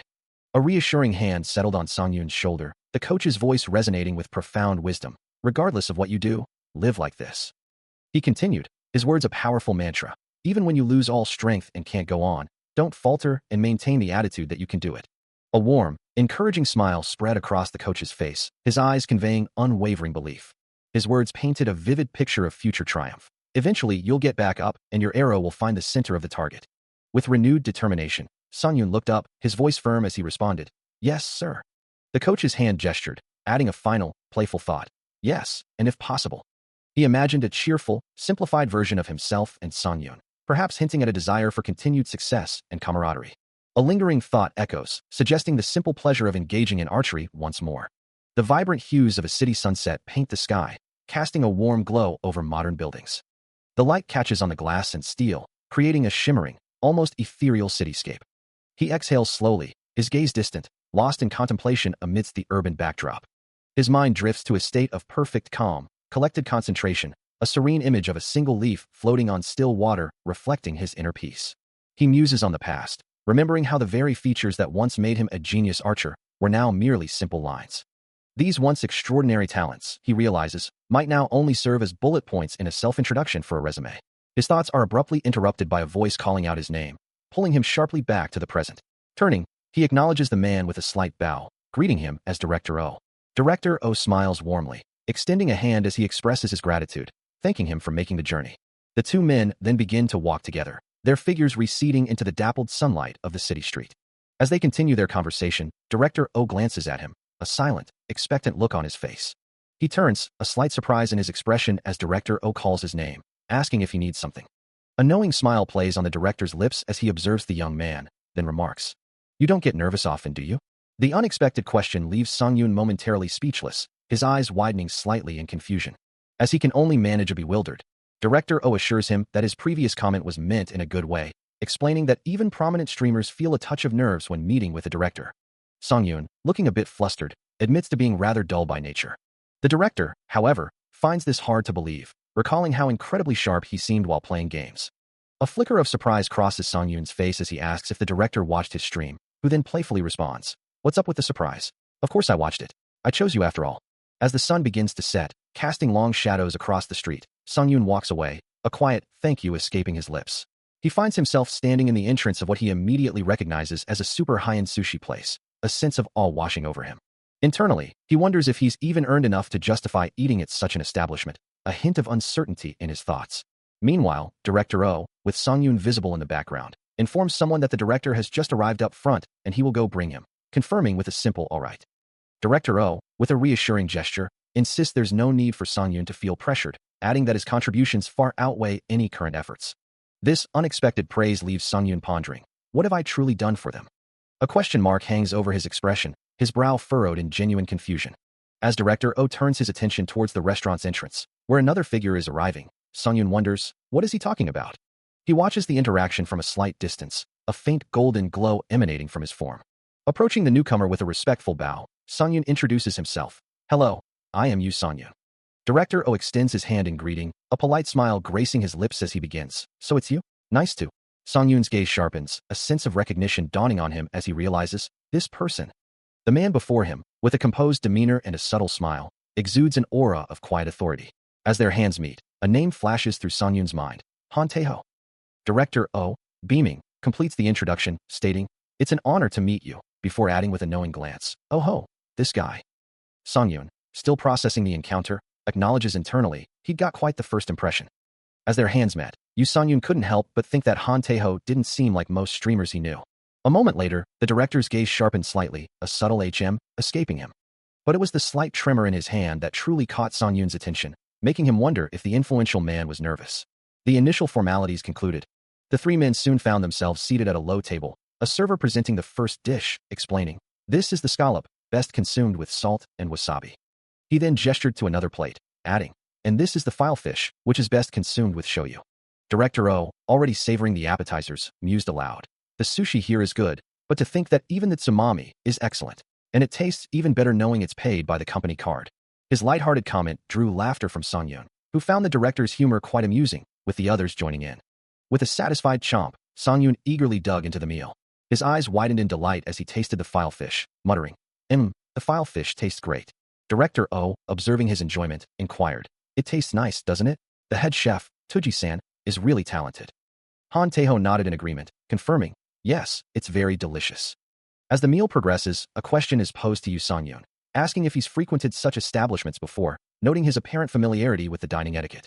He replies that he's had a few opportunities to dine in such places, prompting Director Oh to interject, mentioning another director.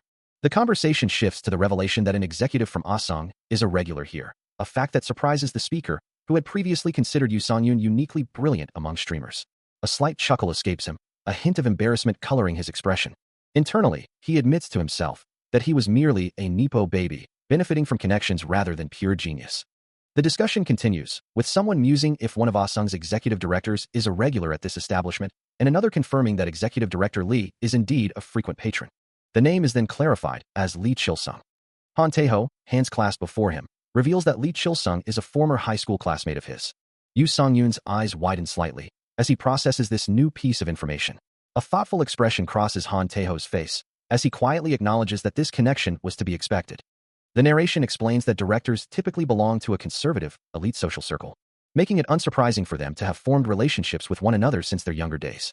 Han Tae-ho had just revealed his connection to executive director Lee Chil-sung, and judging from his response, the two were quite close. Observing the interaction, Yoo Sung-yoon admits he had sensed a similar presence between the two men. A hearty laugh escapes Han Tae-ho, who confirms their closeness, adding that his colleague seems proud to be friends with the executive director. Despite the pride, Han Tae-ho muses that Lee Chil-sung is still the better of the two, before Yoo Sung-yoon interjects, acknowledging Asung's widespread recognition. Han Tae-ho, however, downplays his own role, stating that he merely cleans up after foreign companies. He then contrasts his work with Yoo Sung-yoon's, who operates on a global stage. He continues, revealing that many of his colleagues had always wanted to transfer to Punk. A slight smile plays on Han Tae-ho's lips as he remarks that Yoo Sung-yoon is quite the smooth talker, a trait he attributes to his background as a streamer. However, he adds with a hint of regret that despite the popularity of streamers nowadays, the stakes are incredibly high, making it a bit unfortunate. Then, his expression turning serious, Han Tae-ho asks directly if something happened, seeing as Yoo Sung-yoon left Asung to come here. The sudden, pointed question causes Yoo Sung-yoon to flinch, his composure momentarily broken. He considers the question, acknowledging it as a very personal one. And though it might even be rude, he senses an underlying opportunity. This, he realizes, is a good sign. The fact that the other man is asking such a question shows a genuine interest in him, and if he answers well, he might be able to get closer to Han Tae-ho. The executive waits patiently for his response, his gaze steady. If he manages to earn his favor, both the large-scale battle issue and his promotions as a streamer will benefit greatly.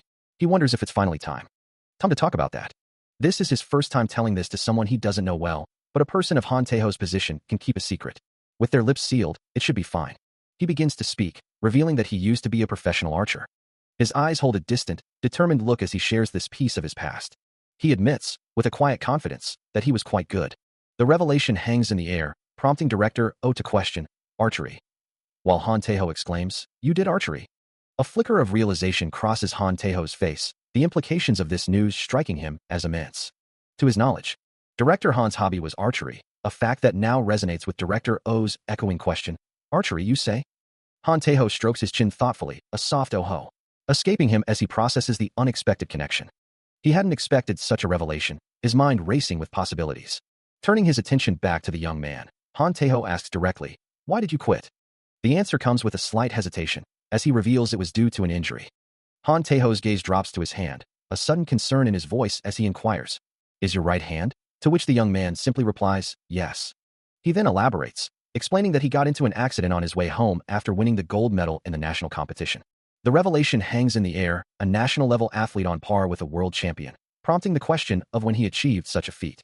With a slight pause, he confirms it was when he was 17, a statement met with wide-eyed surprise from his listeners.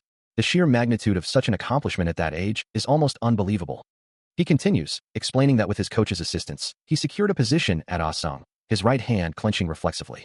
Yet, a shadow crosses his thoughts, as he admits the job at Asung wasn't something he earned through his own capabilities. A memory flashes, showing a distressed Lee Chil-sung, as he recalls the whispers and accusations of being unqualified that followed him. It was during this tumultuous period, amidst glowing green particles, that his interest in virtual reality games began to bloom.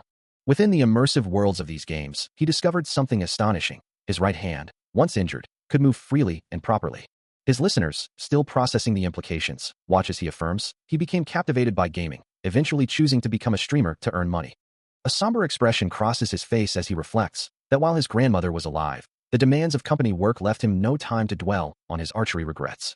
Even with the knowledge that his hand functioned perfectly in VR, he's certain he wouldn't have cared much back then, his focus solely on survival. Han Tae-ho listens intently, a thoughtful silence settling over him as he processes the weight of the story. As the older man pours him a drink, he reflects on how life rarely unfolds as one expects, musing that life really never goes the way you want it to. The older man smiles gently, acknowledging that this may be a cliché sentiment. But that's precisely why it's fun. He continues his internal monologue, considering that there's no guarantee a life where everything works out perfectly would be better, admitting he was once a bastard whose only dream was to be a jobless playboy. Yet, he finds relief that life didn't allow him to stray down that path. And now loves the person he has become, even able to enjoy Tuji-san's sushi. Director O, holding a piece of sushi with chopsticks, assures him that he will definitely do well too. The young man, holding his cup, offers a quiet, heartfelt yes, thank you. Director O smiles warmly, affirming, "Yeah, you'll do well, Song-yoon." Then, with a slight gesture, he asks if he started a new game, to which the young man enthusiastically replies, "Ah, yes," before catching himself, realizing there's a problem, and exclaiming, "Oh yeah, wait." A hand reaches out, rummaging through a stack of papers, the sound of rustling filling the quiet room. As he waits for the next piece of information, Director O remarks on the perfect timing of their conversation, a small thought bubble above him indicating his anticipation. Then, pointing to a rapidly ascending graph on his tablet, he addresses Song-yoon directly.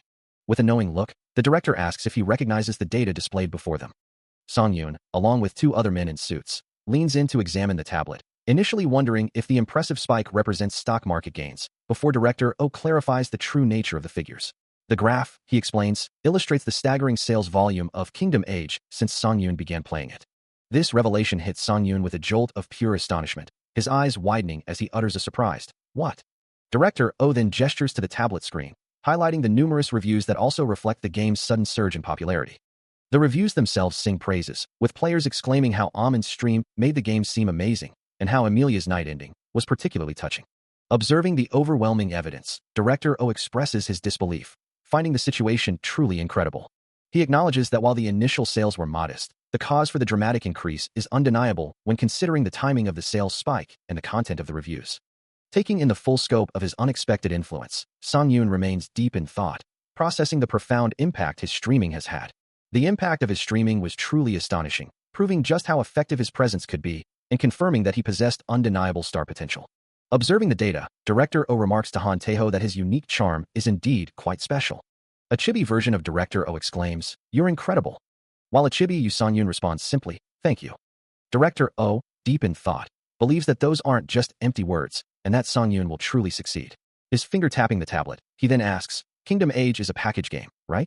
You can't just continue that." Looking surprised, Song-yoon wonders aloud, "What did you choose for your next game?" The game in question is Battle Large, a title mostly played by people in their 20s to 30s, which Director O knows well, as his own son plays it often. With a nervous expression, Song-yoon is asked by Han Tae-ho, "Did he?" Director O, leaning forward with a thoughtful look, then asks him, "So, how's it going?" A playful wink from Director O accompanies the question, a jinggood sound effect emphasizing his knowing expression. Song Yoon's eye widens in surprise, a clear sign of his astonishment at the unexpected turn of the conversation. A bead of sweat trickles down his temple as he listens, his expression shifting from surprise to a growing unease. Then, a voice begins, "To be honest with you." The words hang in the air, leaving Yu Song-yoon with a look of profound concern, his eyes wide as he processes the implication. The unseen speaker continues, delivering the final, unsettling truth. There's a problem. In the quiet of the early morning, a manager finds himself pondering the unexpected call from his superior. His footsteps echoing with a sense of urgency as he hurries through the deserted halls. He wonders why the manager would summon him so early, his pace quickening with each step. A hopeful thought sparking in his mind. Could this be related to a promotion? Adjusting his collar, he tries to compose himself.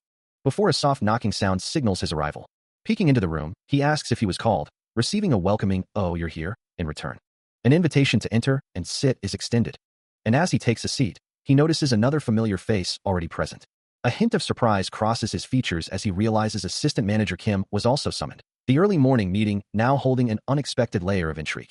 As the director began to speak, the manager could only offer a nervous, almost inaudible, "Yes?" A bead of sweat trickled down the director's temple as he continued, his voice dropping slightly as he asked, "Do you know where I went this morning?" The question hung heavy in the air, prompting a confused, "Pardon? Where?" from the manager. With a pointed finger, the director revealed the unexpected destination, leaving both the manager and Assistant Manager Kim stunned by the mention of the executive director's office. The manager's mind raced, wondering why such a high-level visit was necessary, as the director explained that the executive director had heard something strange. A cold dread began to creep into the manager's heart, especially when the director's next words were, "You know who Ahmed is, right?" The director's expression shifted to one of alarm, as he frantically questioned if the incident had reached the executive director, revealing a social media post about a controversy in the admin team again, related to the popular game, Battle Large, and adding that he had definitely got rid of all the evidence. All of the posts. Director O leans forward, his voice sharp with accusation, demanding to know if they were truly familiar with the individual in question. A hesitant reply comes from one of the men, confirming their acquaintance. Director O's tone hardens, stating with certainty that he already knew they did, and that he wouldn't waste any more time with pleasantries, especially since one of them was already on their way out. The sudden, harsh declaration leaves the man stunned, a bewildered pardon escaping his lips. He wonders aloud if he's facing disciplinary action, while Assistant Manager Kim tries to downplay the incident, only for Director O to cut him off, questioning if he truly believes it's not a big deal.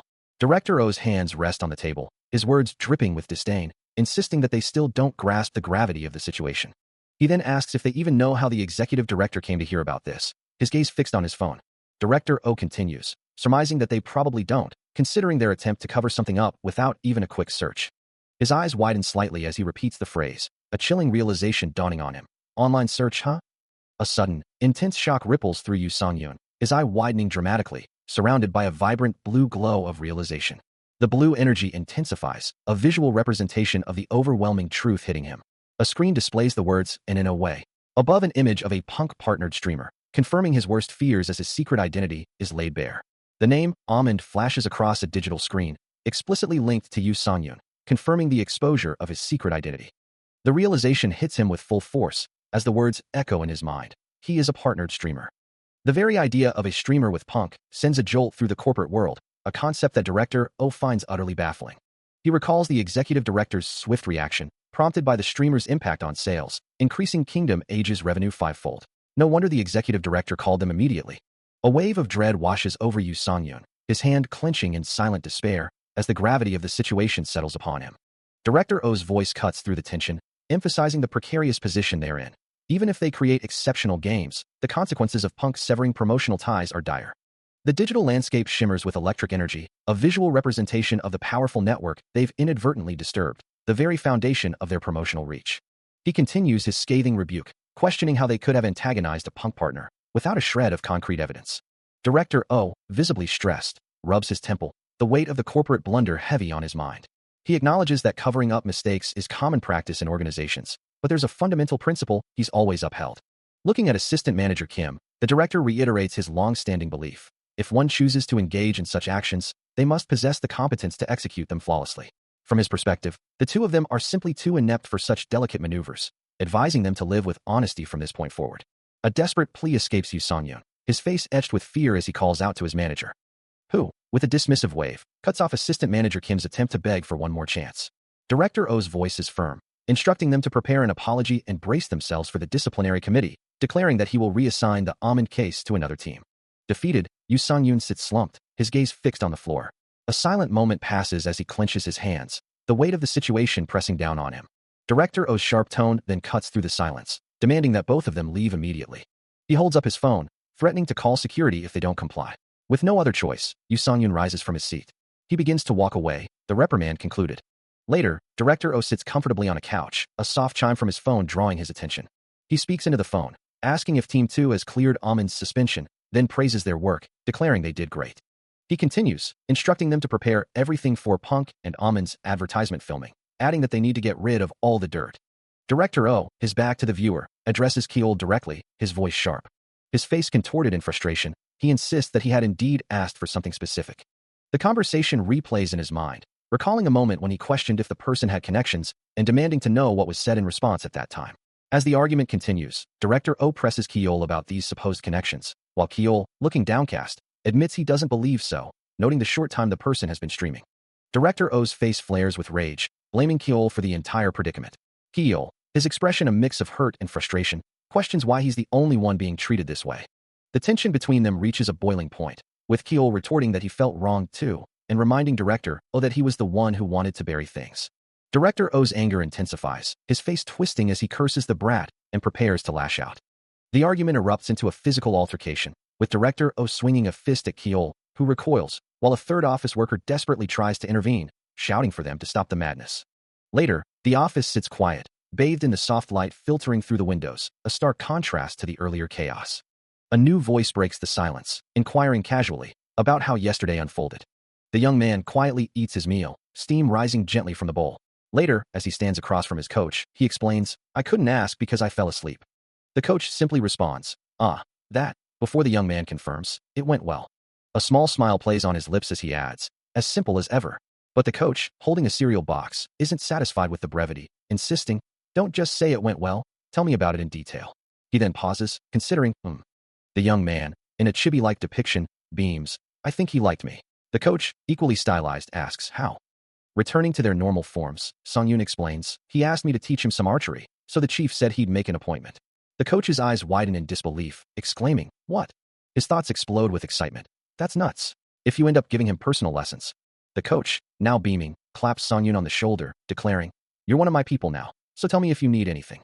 Sung-yoon, however, looks wary, wondering, just how far are you thinking? In a playful chibi moment, the coach exclaims, "Anyway, I was worried you'd say something wrong, so I'm proud."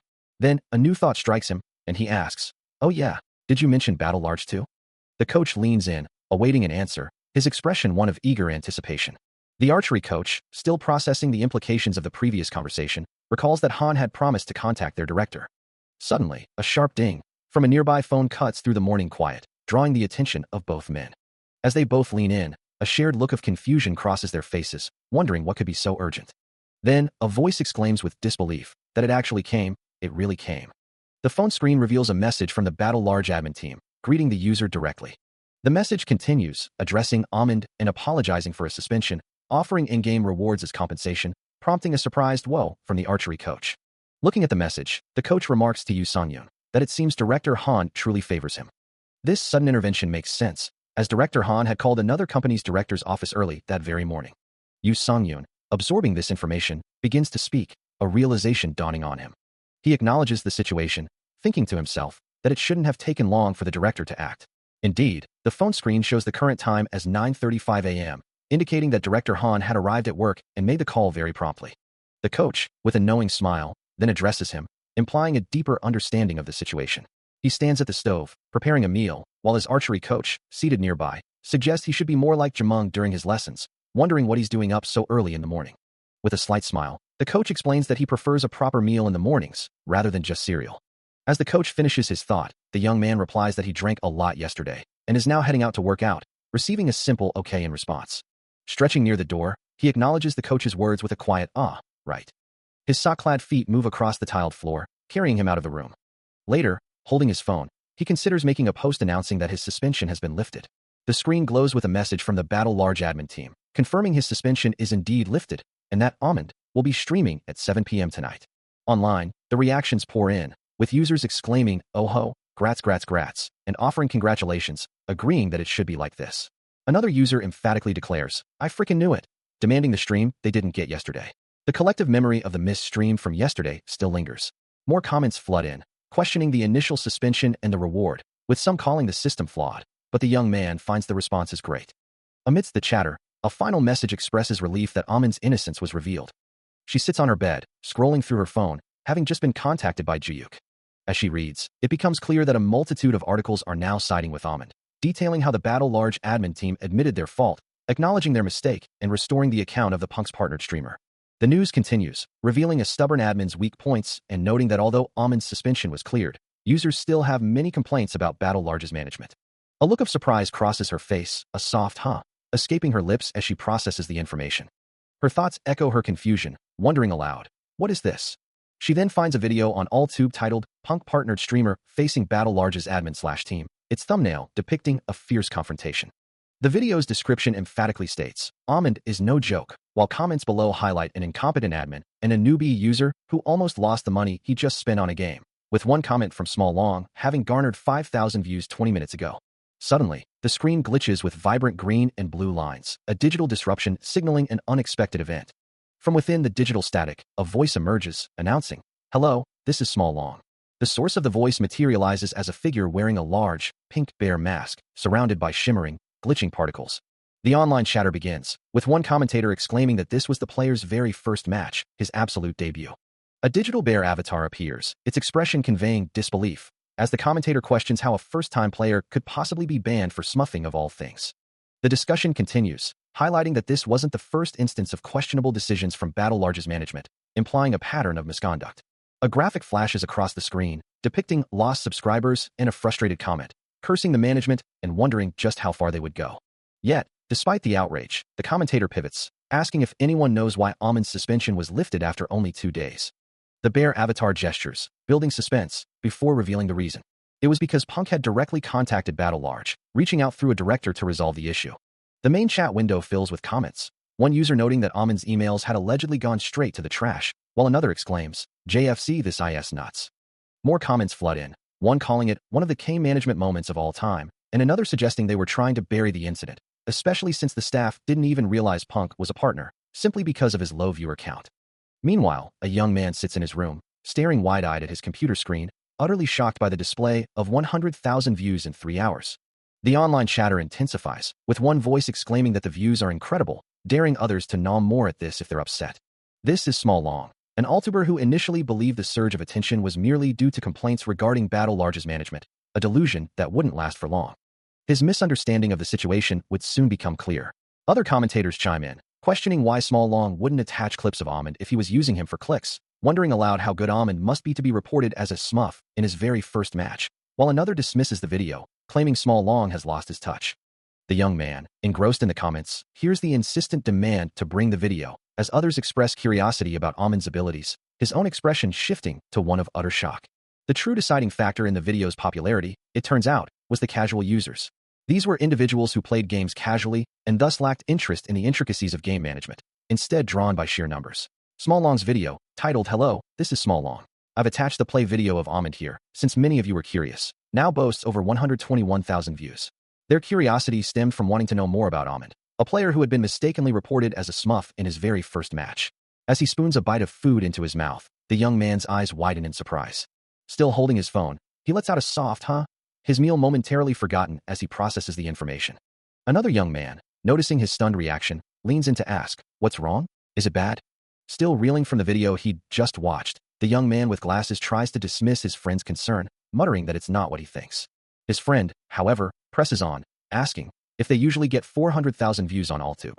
The young man with dark, messy hair, looking at his own phone, responds with a bewildered, "What?" explaining that their average view count is typically around 50,000, though he admits Ja usually handles such matters. The sheer discrepancy elicits a stunned, incredulous gasp from the young man with glasses. His phone screen glows with the shocking number, 400,000 views for Amand, causing his composure to shatter. He can barely articulate his disbelief, wondering if the 400,000 views could possibly be real, or if it's merely an error on AllTube's part. His friend, still calm, acknowledges that some AllTubers do have videos that randomly blow up like this. The young man with glasses, watching his friend munching away, questions his lukewarm reaction, finding his nonchalance incredible. The dark-haired young man, now thoughtful, muses that there must still be a reason for so many views, perhaps related to the account suspension incident. His friend agrees, realizing that now that he's searching, there are indeed many videos related to that topic. A chibi version of the dark-haired young man appears, cheerfully stating, "We got a blessing out of the misfortune, like you said," followed by a hearty laugh. The young man with glasses throws his hands up in exasperation, exclaiming, "See, what did I say?" before being cut off, likely by his friend's continued amusement. Still discussing the unexpected virality of the video, the young man with glasses insists that despite the sudden attention, they must continue to do their best. Across from him, Yoo Sung-yoon offers a small, knowing smile, casually picking up a piece of food with his chopsticks. The young man with glasses looks up, a hint of surprise in his expression, questioning his friend's calm demeanor before simply agreeing. A moment of awkward silence hangs between them, leaving the bespectacled young man to ponder the situation. The quiet stretches on, filled with unspoken thoughts. Yoo Sung-yoon continues to eat, his expression now thoughtful, as if processing the implications of their conversation. Even though the popularity of celebrities is often short-lived, and a viral video like this might just be a fleeting flame in the wind, he knows he cannot allow his emotions to fluctuate. He reminds himself to maintain strict mind control, a fundamental skill for any archery player. Later, standing before a sleek VR pod, Yoo Sung-yoon stretches his arms, preparing himself for what lies ahead. His internal mantra echoes, a constant reinforcement of his resolve to keep his emotions in check. With a visible effort, he forces himself to calm, his eyes widening with renewed focus as a subtle glow emanates from his form. This mental discipline, crucial for archery players, marks the beginning of his journey as he delves into the world of dreaming. A sharp, electronic chime signals the activation of the VR system, followed by a clear prompt to begin. As the virtual world envelopes him, Yoo Sung-yoon finds himself amidst a flurry of chat messages, confirming his identity as Almond, while the digital conversation rushes past faster than usual. His expression shifts slightly, a subtle reaction to the overwhelming input of the virtual space. Suddenly, the vibrant digital world blurs, a streak of light indicating a rapid, disorienting transition. With a heavy thud, he is abruptly pulled from the immersive experience, the virtual building he was exploring now a distant memory. The young man with glasses, seated at his laptop, looks up in surprise as the VR pod opens, questioning why he's already out. Yoo Sung-yoon, still disoriented, responds with a confused query of his own, asking if there's a problem. Shaking his head, he clarifies that he accidentally hit the capsule while moving, causing it to open unexpectedly. Declaring his intention to re-enter, Yoo Sung-yoon begins to settle back into the pod, leaving the young man to wonder if he's already moving back into the virtual world. After all, this is full dive equipment, designed for seamless immersion. As the VR system initializes, a flurry of chat messages appears, expressing confusion over a sudden interruption, then relief as it quickly resumes. He covers his mouth in surprise, reading the rapid-fire comments about his stream starting at 7, realizing he hadn't misread the situation at all, as more messages flood in. The sheer volume of viewers is staggering, a fact highlighted by a bold, exclamatory message. Even before the intro music has finished playing, the viewer count has already soared past 2,000. The number continues to climb, quickly surpassing 2,000. A notification pings, and a chibi version of Yoo Sung-yoon appears, reading a message from his manager, who playfully teases him about his brief exit after acting so tough. The chibi character responds with a terse, annoyed command, telling his manager to be quiet amidst more laughter. The young man with glasses, his manager, looks down with a slight smile, acknowledging that this is merely the beginning of their journey. Back in the VR pod, Yoo Sung-yoon's hand rests on the screen, a silent promise to perform well. His grip tightens slightly, affirming his resolve. The chat continues to buzz with comments about his previous suspension and the forum discussions, with one message noting that most All2 viewers are unrelated to stream viewers, yet Almond's stream is still garnering thousands of views. Yoo Sung-yoon smiles confidently, glowing particles surrounding him, as this phenomenon proves that his character, Almond, has created a significant impact across all platforms. The viewer count on his stream surges dramatically, numbers flashing upwards from 2,783 to 2,910, accompanied by a flurry of digital sound effects. A determined thought crosses his mind. He needs to grab onto this unexpected opportunity. His gaze is fixed upwards, a subtle hum of anticipation filling the air, as he processes the sudden shift in his streaming experience. Immersed in the virtual world, musical notes float around him, signaling the game's intro music still playing in the background. Arrows lie scattered on the ground near his avatar's foot, and he recognizes the familiar high-stakes situation, though the method of expression feels different this time. A close-up on his eye reveals a flicker of deep thought, confirming his internal monologue about the evolving nature of his challenge. As he glances at the live indicator, a small, amused sound escapes him, reacting to the sudden influx of chat messages. A slight smile plays on his lips as greetings like Almond HI and excited exclamations flood the screen. From behind, his head is visible as another chat bubble appears, a specific message reading, HI, Tribe. He beams, a wide smile spreading across his face, as the chat explodes with compliments like "so handsome" and questions about the unprecedented view count, with one viewer exclaiming, "Holy shit, what's up with the views today, boss?" The chat continues its chaotic scroll, filled with exclamations of "what happened?" The chat is crazy, and seeing a famous person OMG, as new viewers try to understand the sudden commotion. A look of slight surprise and intrigue crosses his face, as he notes the varied discussions, including a query about "did Battle Large apologize?" realizing his chat is far more diverse than usual. He realizes this sudden surge in viewership is undoubtedly thanks to the influx of new eyes from AllTube, a platform whose diverse audience and incomparable scale far outstrip that of Tribe. He had already uploaded the necessary information onto the forum, but acknowledges that some viewers might still be unaware of the full story. So, he decides to explain, urging them to simply look at the screen. The digital interface shimmers with activity, as he recalls the reason for his brief suspension. The chat explodes with questions and comments, ranging from confusion about a company PowerPoint to exclamations of "wow" and inquiries about his suspension on the first day of switching games. Some express sympathy, while others criticize the Battle Large admin team bastards. A donation notification rings out, announcing 10,001 from Cheer Up, Bro, followed by a message encouraging him to think positively despite the past, focusing on the increased viewership. He thanks the donor, agreeing with the sentiment, and explains that being a partnered streamer for Punk allowed them to contact Battle Large on his behalf, resolving the issue quickly. As he processes the chat's reactions, including exclamations of "wow," "OMG," and "goosebumps," he wonders if they've heard something about his past. The viewer count prominently displays 3,709, making him curious about the sudden intense reaction. He acknowledges his curiosity, but realizes he cannot simply continue talking with so many viewers, especially as the count approaches 4,000. Having finished his explanation, he declares it's time to begin the real action. A wide grin spreads across his face as he announces the game he'll be playing. The screen flashes with a donation from Kingdom Parrot and the dramatic reveal of the game, Kingdom. A small, chibi-style figure representing a viewer reacts with visible dismay to the game choice, a silent ellipsis hanging in the air. The chat explodes with comments, one noting, "that timing was nuts LMAO." He chuckles, seeing more chat messages scroll by, some complaining about the game with phrases like "fuck that timing KKW" and "GTFO Kingdom Parrots LMAO," while others express resignation, muttering, "AW shit, here we go again." The game's true title then appears prominently, declaring, "It's Battle Large." The screen transitions to a loading sequence, bathed in vibrant purple and white light streaks, announcing, "Entering Battle Large." Digital code patterns and glowing red-pink particles stream vertically, intensifying the sense of immersion. Purple energy bursts and digital blocks further signify the transition, pulling him into the virtual world. He materializes within the game world, clad in military-style cargo pants and a dark vest, a faint blue aura emanating from his feet as he immediately begins to run, ready for action. The chat continues to buzz, with viewers commenting, "Dude, you made sure to choose an individual match this time, right?" And expressing hope, "If he solo squads it again, that'd be awesome." Another viewer simply states, "Let's take a look." As he selects the solo preparation option, a wave of relief washes over some of his viewers, while others express concern, noting that an individual match would leave him to fend for himself. The chat continues to buzz with speculation, some betting he'll achieve 20 kills, while others caution that even seasoned pros can be eliminated in mere seconds if luck isn't on their side in Battle Large.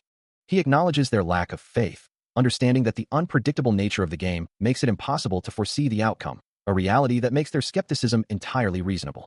More comments flood in, debating his potential performance, with some suggesting he might not even make the top 99 if he fails to find a bow, and others arguing that even the highest-ranked players aren't guaranteed victory in this game. A quiet resolve settles over him, his fist clenching as a soft glow emanates from his hand. He knows he still has much to prove. The glow intensifies around his tightly balled fist, a silent testament to his inner determination. Suddenly, a system notification appears, announcing a donation of 10,001 from a viewer named Bellyavu, accompanied by a mission, win the first match to receive an additional 300,001. His eyes widen in surprise, the unexpected challenge catching him off guard. The chat explodes with excitement over the mission, commenting on the insane scale of the reward for winning just the first match. His hand hovers over the accept button, a silent thank you to Bellyavu for the whopping 300,001 now on the line. With a fierce glint in his eye, he resolves to win it for sure. The chat erupts with a mix of surprise and amusement, some viewers questioning his sincerity, while others, finding his confidence entertaining, decide to let his weird response slide. Accepting the challenge, he murmurs, "All right then." As his hand carefully knocks an arrow onto the bowstring, the game's interface materializes around him. A clear objective appears, an individual match, with a substantial 300,000 prize awaiting the winner of the first round. This isn't just any game, it's a mission on winning. With the weight of 4,000 viewers watching his every move, the pressure is palpable. He stands poised, his back to the audience, ready to face the challenge ahead. Before him, The virtual archery range stretches out, its targets awaiting his precision as the board is set. Leaves drift lazily through the air, adding a serene yet focused atmosphere to the impending competition. His gaze locks onto the bullseye, knowing that whether he'll become a superstar or just another streamer. A streamer who's decent at games, it all depends on this moment. With a steady hand, he draws the bowstring back, the arrow perfectly aligned for the shot. A hand clenches, knuckles turning white, as a powerful internal declaration echoes. And this. The sheer force of his resolve causing faint red energy to crackle around his fist, a sharp grunt of effort escaping him. As the glow intensifies around him, he acknowledges the culmination of his efforts. Everyone has gathered. Standing firm in his dark t-shirt and camouflage pants, he surveys the unseen arena, a dark, indistinct mass at his feet hinting at the challenges ahead. His deep blue eyes, now faintly glowing with an inner light, reflect a fierce determination as he prepares for what's to come. With unwavering conviction, he affirms, "Yes, what I wanted." And with that, the stage is set for the beginning game. A sudden, violent force sends something plummeting through the air, streaks of orange light and glowing particles trailing in its wake. As a helicopter struggles against the unseen pressure, its pilot cursing, demanding more speed from the failing machine. The desperate cry echoes, a frantic order to run, to escape the impending doom. Inside the plummeting craft, a man with spiky hair stares wide-eyed at Yu Songyun's back, utterly bewildered by the sheer realism of the figure before him, questioning if he's merely an NPC. But there's no time for answers, as a sudden push sends Yu Songyun tumbling out, a gasp of shock and pain escaping him as he's thrust into the open air. He recalls a similar, abrupt jump from the past, a memory of being forced to act without warning. This time, however, as he surveys the desolate landscape rushing up to meet him, he vows to choose his landing with meticulous care, determined not to repeat the suffering of unprepared combat. He seeks a place where the fighting won't be too brutal, a strategic location where he can still gather resources and grow stronger. His hand clenches tightly around something unseen, a silent testament to his resolve. The world blurs around him in a cascade of orange light and speed lines, the helicopter now a distant memory above. As he continues his rapid descent, the name, Almond, echoes, signaling his arrival. As he plummets, the stream chat explodes with comments, some viewers wondering if he'll roll on the floor again, others noting this is only his second time playing, expecting him to fall. The air rushes past him with a sharp, tearing sound, the ground rapidly approaching. He descends with incredible speed, a blur against the desolate landscape. A bright flash of light accompanies his rapid fall, signaling an imminent impact. Then, with a powerful, controlled motion, he lands, kicking up a cloud of dust, a small note appearing to remind viewers not to attempt such feats at home. The chat continues to react, some finding his landing cool, but lacking the fun of a spectacular fall, while others express surprise at how much he's improved since his last match just 2 days prior. A donation pops up from Restaurant Reviewer, a small gift to Almond for his improvement, and he, in a chibi form, offers a grateful thank you to the donor. A confident smile plays on his lips as he looks out at the barren land, a single thought forming in his mind. He silently asks himself, "Shall we start?" Turning his back to the camera, he begins to walk across the sandy terrain, towards the distant, dilapidated structures. His gaze fixed on the buildings ahead, he declares, "Let's get a weapon first." A sharp, decisive sound echoes as he steps into the abandoned structure. His boot landing firmly on the dusty floor, the silence of the desolate building broken only by his presence. He scans the empty rooms, a quiet relief washing over him as he mutters, "Thankfully, nobody's here." But a flicker of text from his stream chat, lamenting the lack of immediate action, catches his eye, making him pause in confusion. He questions, a slight frown creasing his brow. His gaze shifts, landing on something just out of view, his expression a mix of surprise and interest. It's a compound bow, gleaming faintly in the dim light, prompting an excited declaration, "Awesome, I'm lucky this match." Yet, the stream chat quickly shifts its focus, with viewers expressing disappointment at the lack of a more explosive weapon, some playfully urging him to stick to his archery roots, while others curse his luck for finding a gun instead. The chat explodes with laughter and exaggerated reactions, a chaotic wave of text filling the screen. Suddenly, a faint rustling sound reaches his ear, causing it to twitch involuntarily, his attention immediately drawn away from the stream. He spins around, his body tensing as he faces the door, a question mark hanging in the air as he senses an unseen presence. A system message flashes, confirming his suspicions, someone's coming. Without hesitation, he sprints across a glowing, virtual grid, the digital landscape stretching endlessly before him, his footsteps echoing with urgency. A sharp, metallic clang echoes through the desolate virtual space, drawing his attention. Without hesitation, he reaches down, his hand closing firmly around the grip of a gun half buried in the cracked earth. Another sound, a faint rustle, makes him snap his head back, an arrow already knocked and ready on his bowstring. From an unseen source, a chilling voice declares, "Let's kill one person on the way." The empty room stretches before him, the silence punctuated only by the persistent, unsettling sounds of the virtual world. Suddenly, a loud crash erupts, causing him to flinch and spin around, his eyes wide with alarm. Nearby, another man, caught off guard, can only utter a surprised, "Huh?" The metallic click of a gun being readied adds to the growing tension, its cold steel glinting in the dim light. As he takes in the scene, Yu Songyun questions, "That?" His expression hardens, and he brings his gun up, aiming with deadly precision. A moment of disbelief crosses his face as he mutters, "A bow." But before he can react further, a powerful, unseen force slams into him, sending him recoiling violently backward, a red glow flashing around the impact point. Having just been struck, he quickly recovers, drawing back the string of his compound bow with intense focus. A moment later, an unseen arrow finds its mark, and an enemy combatant explodes into a shower of light and particles, falling from the virtual sky. The lingering visual effects of the elimination dissipate, leaving only faint traces in the air. A system message confirms the kill. Ahmed has eliminated Toms, as he remarks, "This is nice." A confident smile spreads across his face, Yu Songyun holding his bow with an air of satisfaction. Meanwhile, an unseen observer reacts with utter disbelief, a massive WTF appearing across the screen, surrounded by question marks. The chat erupts, with noise-canceling exclaiming, "The fuck was that? I didn't even see him shoot it. Just how much stronger has he gotten?" The same viewer continues, amazed, "Holy shit. He's gotten even stronger. OMG. Holy shit. It was so cool how he said it before killing TT." Another user, swag canceling, joins the chorus of awe. "He fucking killed that. Is it just me who thinks he's gotten better than the first?" In a different location, a man with dark hair and glasses stares at a screen, murmuring, "Incredible."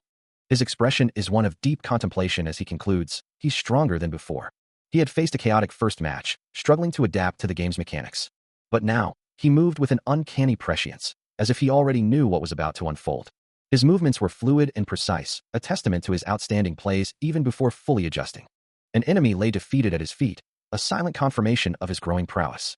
Now, completely attuned to the game, he sprinted across the terrain, a hint of frustration escaping him as he realized he hadn't even acquired a proper weapon yet. Yet, with a compound bow in hand, he was truly the strongest, its string glowing faintly as he prepared his next shot. His eyes narrowed in focus, the air around him shimmering with subtle particles as he drew the bowstring back. A crimson flash marked the arrow's impact, a swift and decisive strike. The system confirmed the elimination. Amin had taken down Dodori, leaving only 91 targets remaining.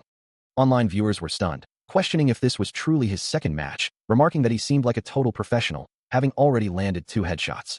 The chat exploded with disbelief, with comments like, "WTF, and he barely aimed, and it hit dead center, LOL."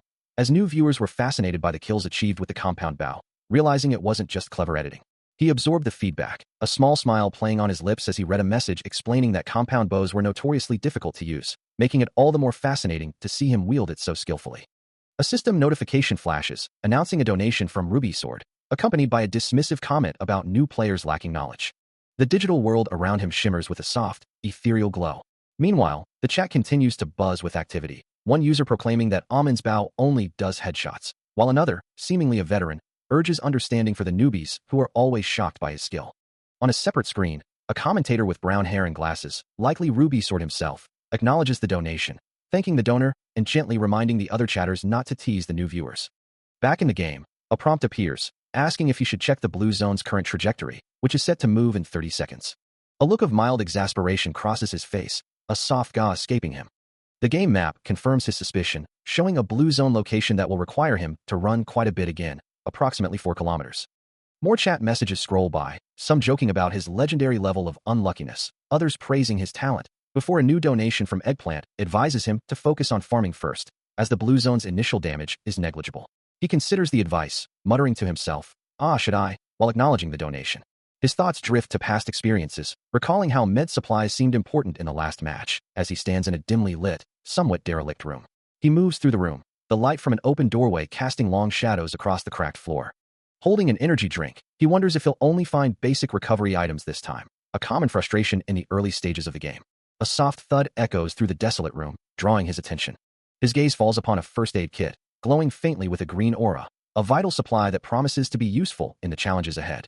The system confirms it's an emergency medical supply, capable of recovering 38% of his stamina, while a viewer's comment flashes, questioning why he isn't immediately taking it. He scans the room, a small bottle of medicine already in hand, wondering what other treasures might be hidden within the ruins. His eyes land on a shotgun, lying on the cracked floor, its wooden stock and metallic barrel radiating a soft, golden glow. He looks down at the weapon, a hint of surprise in his expression. The words, "a shotgun," flash across the screen, emphasizing the significance of the discovery with a vibrant, ethereal glow. Viewers erupt in excitement, their comments flooding the interface. Finding a gun so early is super good, they exclaim, wondering if this marks the era of Gunmon, and cheering for the new weapon.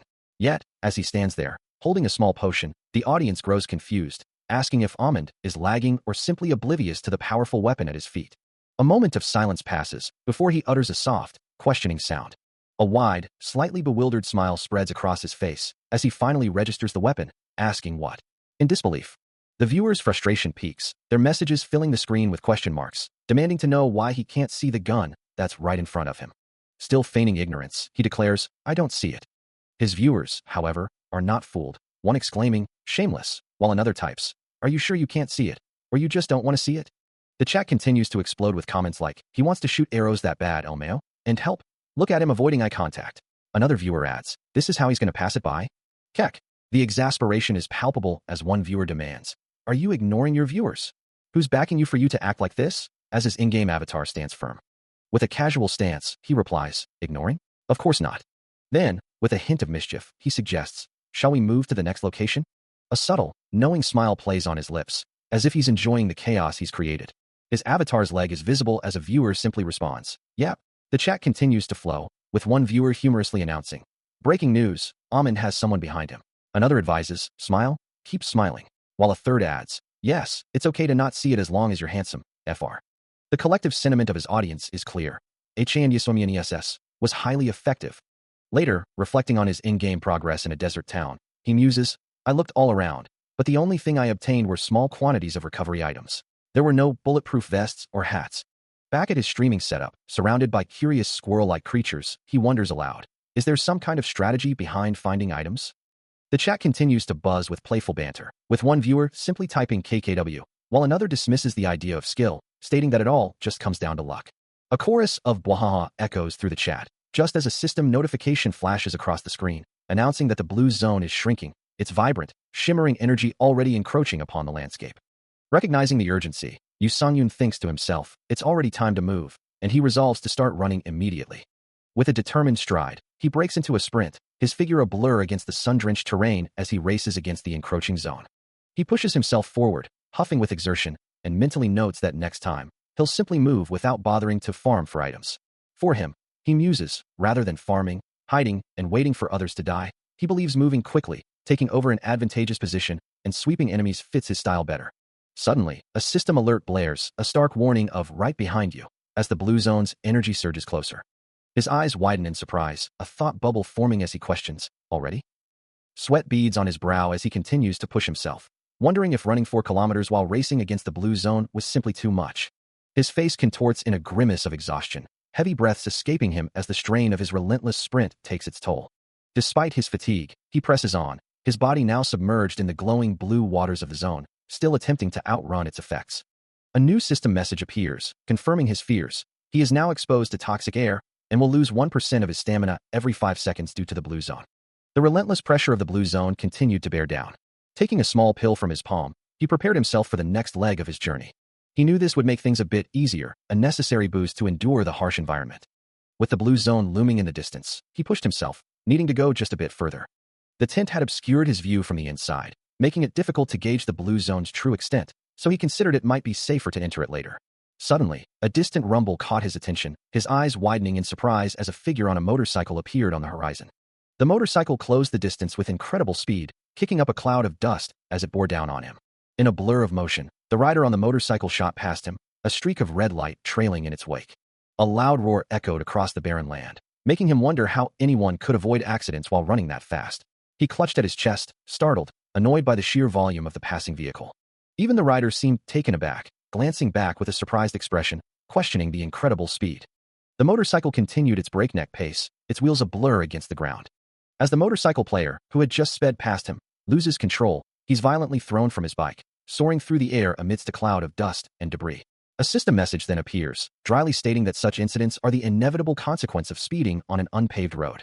Songyun, who had faced an elite squad in his very first match, could never have anticipated this sudden shift in opponents, as those he was now matched with in his second encounter were either hardcore newbies or players simply terrible at the game.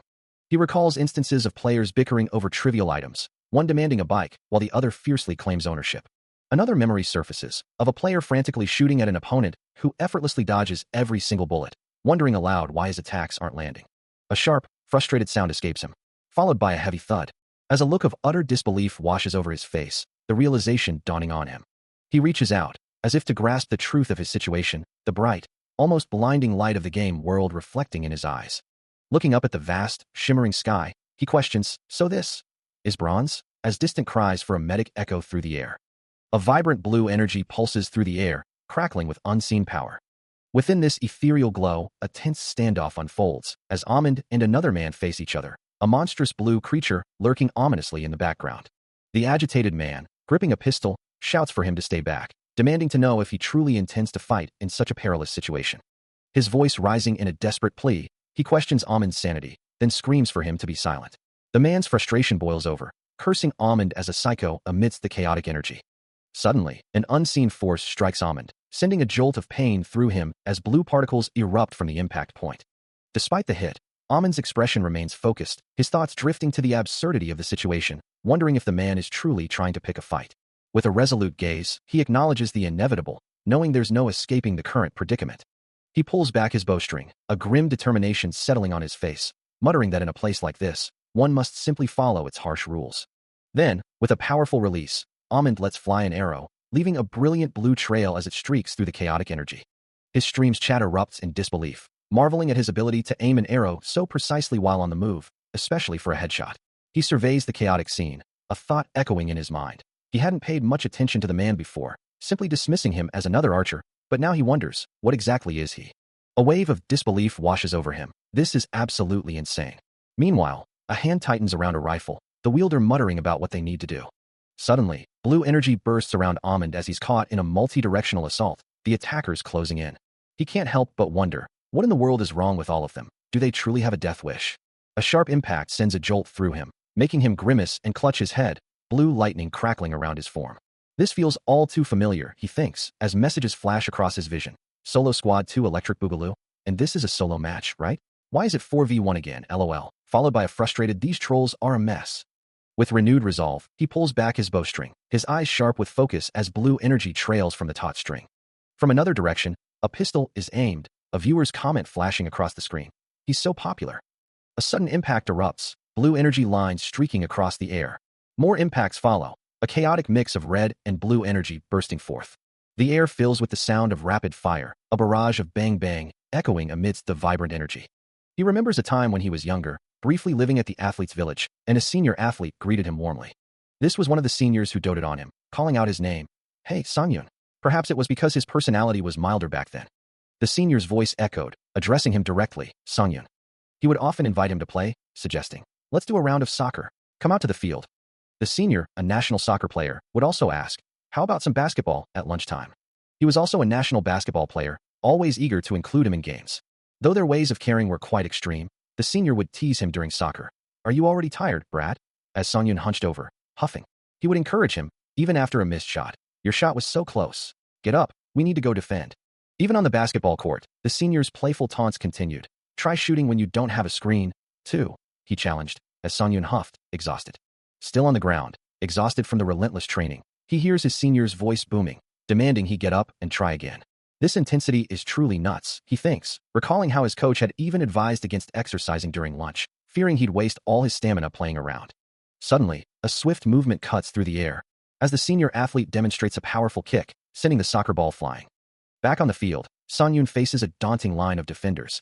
His path blocked, leaving him to wonder if he has no choice but to pass. But his senior's voice cuts through the noise, instructing him that there's nowhere to pass, so he should just feint them. Songyun's eyes widen in disbelief, wondering how such a thing is even possible. As the senior continues, telling the young athlete to just turn his upper body, to fool the enemies, to fake them. The concept of fooling the enemies swirls in his mind, a faint blue glow emanating around him as he processes the unfamiliar idea. It was an entirely new concept for him, someone who had only ever known archery, a sport where there was no one to fool but the judge. Then, the senior demonstrates, effortlessly feinting past two defenders before delivering a straight shot, adding that his teammate didn't even have a chance to give him a screen. His gaze sharpens, reflecting the senior athlete's words. Then you have to get past them yourself. Still holding the basketball, Songyun questions, what? But I'm not good at dribbling. To which the senior athlete responds with a knowing smile. Of course you're worse than us. We're national level players. He then confidently declares, but anyone can do it for a moment, watch, preparing to demonstrate. On the court, the senior athlete begins his fluid movements, dribbling the ball with practiced ease. The ball strikes the ground with a sharp, percussive sound, a blur of motion indicating incredible speed. Song Yoon's eye widens, capturing the rapid, almost imperceptible movements of the athlete. With a powerful leap, the senior athlete launches into a three-pointer, the ball leaving his hands with a decisive thwack. The ball swishes through the net with a resonant thunk, leaving Song Yoon utterly astonished by the display of skill. His mind reels, the concept of dribble echoing in his thoughts. The senior athlete, observing his reaction, explains, "You don't really need to get past your opponent. You just have to make them think so." He emphasizes the core of deception. Give them a moment's gap. The scene shifts to a soccer field, where a foot hovers over a soccer ball, ready to put the lesson into practice. "Let's try it," a voice suggests. As the training continues, a voice reminds him that he cannot afford to half-ass his acting, especially when facing professional opponents. The words echo with a sharp intensity, underscoring the gravity of the lesson. He is instructed to meticulously control his gaze, the angle of his leaning waist, and every single step he takes. The core principle is clear. He needs to be genuine in his deception, making every feint believable. On the soccer field, the senior athlete challenges him, asking if he's ready to come through. With a swift, rustling motion, Song Yoon's foot moves to meet the ball. He faces his mentor, a silent challenge passing between them. Suddenly, the ball arcs through the air, a glowing sphere soaring past the surprised senior athlete and towards the goal. With a decisive gesture, he points, indicating the direction of his successful feint. The senior athlete stumbles, letting out a frustrated grunt, as Song Yoon's deceptive move leaves him behind. A sharp sound of impact confirms it. The ball has found the back of the net. A flush of surprise and satisfaction spreads across his face, as he realizes he truly did it. He couldn't believe it. A genuine feint had actually worked against the senior athlete, who now beamed with pride. A gasp escaped him, the sheer brilliance of the move momentarily stunning him. The realization hitting him with a dazzling flash, illuminating the sky above. The senior athlete, in his excitement, couldn't help but exclaim, "Look at you! I told you to do it, and it worked." Still processing the moment, Song Yoon thought to himself, "But my shot was blocked." The senior athlete, however, simply clapped him on the shoulder, declaring, "You're a real crazy bastard. It was a perfect feint." The words echoed in his mind, a profound truth sinking in. He had just tricked a national player. A blush crept onto his cheeks as the full weight of the accomplishment settled, a small exclamation escaping him. To think he had managed such a feat, even against a national player, was astonishing. The senior athlete continued to offer encouragement, explaining that even if an opponent's guard was down, with a bit more practice, Song Yoon would master the technique. "Of course," he replied, a new determination sparking within him. He had always dismissed such lessons, thinking, "It's not like that teaching was helpful to me as an archery player, so what am I going to do with this knowledge?" That was what he had thought, until today. A surge of understanding, like a powerful electric current, coursed through him, reshaping his perspective. He lies prone on the dusty ground, two figures looming over him in the desolate arena, a heavy wound echoing around them. As a gloved hand rests near a splattering of blood and a fallen arrow, he muses to himself, to think this would work. A smug smirk plays on his lips, an ACK of surprise escaping one of his opponents, while the game's chat fills with bewildered comments. The chat log scrolls by, filled with incredulous remarks like, "Help, I laughed so hard and fell off my bed. And they're just shooting at each other. These clowns." Another player declares, "This is literally the epitome of bronze LMUO," before a final, exasperated thought cuts through the noise. "You absolute fools." Still on the ground, he feigns outrage, shouting, "FUCK, why are y'all shooting each other?" Only to be met with a furious retort, "Shut up. This is an individual match." His eyes begin to glow with a fierce red light, a POK sound effect emphasizing his rising intensity, as he thinks, "You trolling muth." The red glow intensifies around his face, his expression now one of cold, calculated resolve. With a swift, fluid motion, he draws his bow, a KYNG sound effect accompanying the release of an arrow, which finds its mark in the head of one of the bewildered opponents. His hand firmly grips the bowstring, a system message confirming, Amen was going for this. From an overhead perspective, he stands amidst the fallen forms of two opponents, a pulsac sound effect marking the final impact, his strategy having paid off perfectly. The system announces his triumph. Amand Huchi eliminated. Amand AKD-01 double kill. 74/100. Looking down at his defeated foes, he lets out a relieved sigh. Phew, those troll bastards. Before a wide grin spreads across his face. Fuck, so cool. As the dust settles from his latest victory, the other players in the arena are left stunned, their chat messages flashing across the screen. "He's no joke, for real," one exclaims, while another muses, "I thought this was a Western movie for a sec." The murmuring grows louder as they question how he could be faster at shooting arrows than reloading a gun, acknowledging his sick feint and the sheer intelligence behind his play, especially for someone in only his second match. Despite the praise, a faint blue aura of exhaustion flickers around him. The lingering magical effects of the battle still visible on his form. He hunches over, panting heavily, the crossbow still clutched in his hands. His health bar blinks ominously, far from full. A look of dismay crosses his face as he realizes, I guess I'll have to use the first aid kit after all. He sighs, wondering if all the farming he did was pointless, as a chat message appears, mocking. El Malo, who would have known there would have been 4 trolls waiting for you. More comments flood the chat, filled with laughter and disbelief. Kiki kiki kiki kiki, literally LOL, and a particularly cutting, HEY. This is bronze. Even after using the first aid kit, his health remains stubbornly low, prompting a frustrated, Arg, I'm not at full health even after using the first aid kit. He grips his crossbow, a determined glint in his eye as he acknowledges, this game is not easy, he thinks, the blue glow of the game world reflecting in his gaze. Back in the real world, sitting before his laptop, he stares at the screen, a look of surprise spreading across his face as he utters, oh. A sense of disbelief washes over him as the viewer count ticks past 5,000, a number he can hardly comprehend. His face lights up with an excited grin, a triumphant cry escaping his lips. He considers the implications, realizing that if he can just maintain this level of viewership, he could become a self-sufficient streamer, earning enough solely from his content. A memory surfaces, a conversation from his past office job, where he'd taken advice from his seniors in the marketing department. He'd always been interested in their strategies, even then. His colleague had explained that noise marketing was a double-edged sword, but for those with nothing to lose, it was the best option, much like diss rap battles.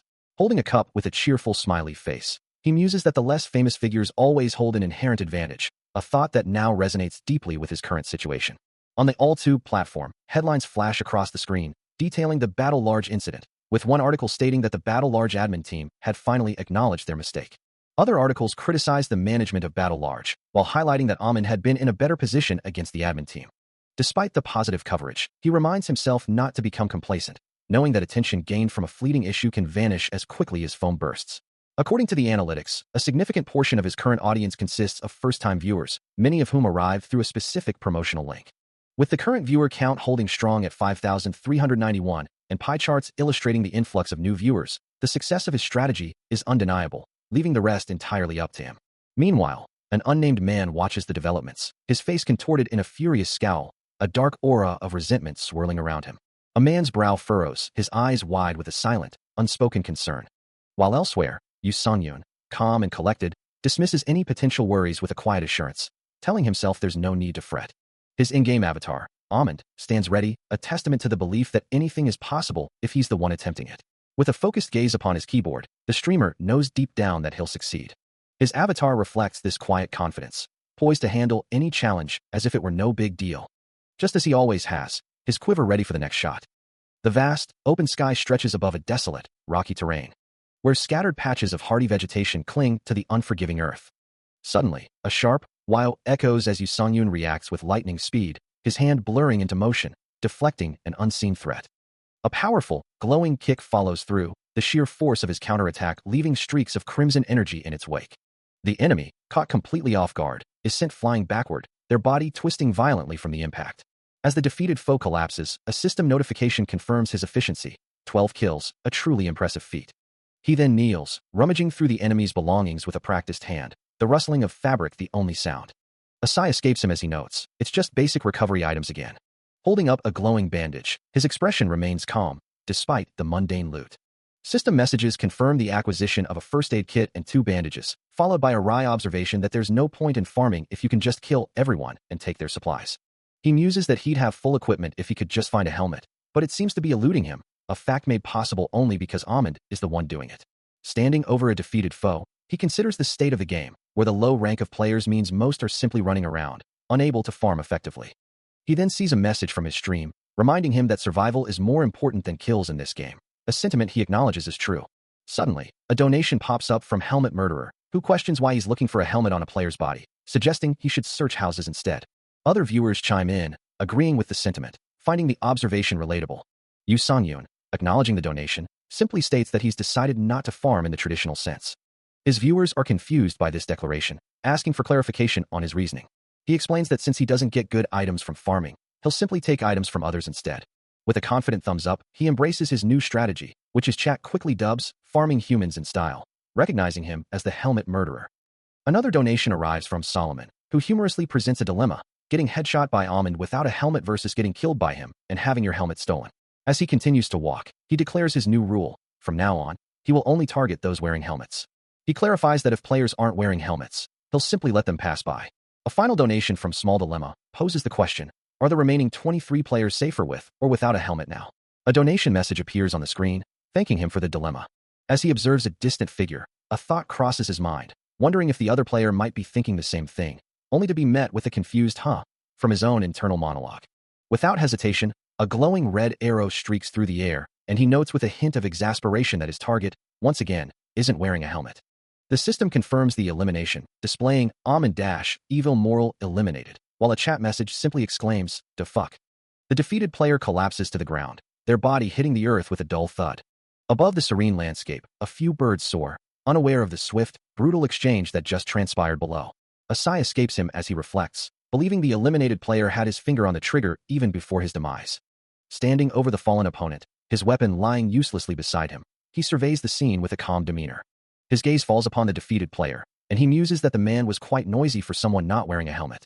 As he turns away, chat messages scroll by, with one viewer commenting, "What a nut job lol lol," and another adding, "Calling him noisy after killing him is nutty AF LMAO."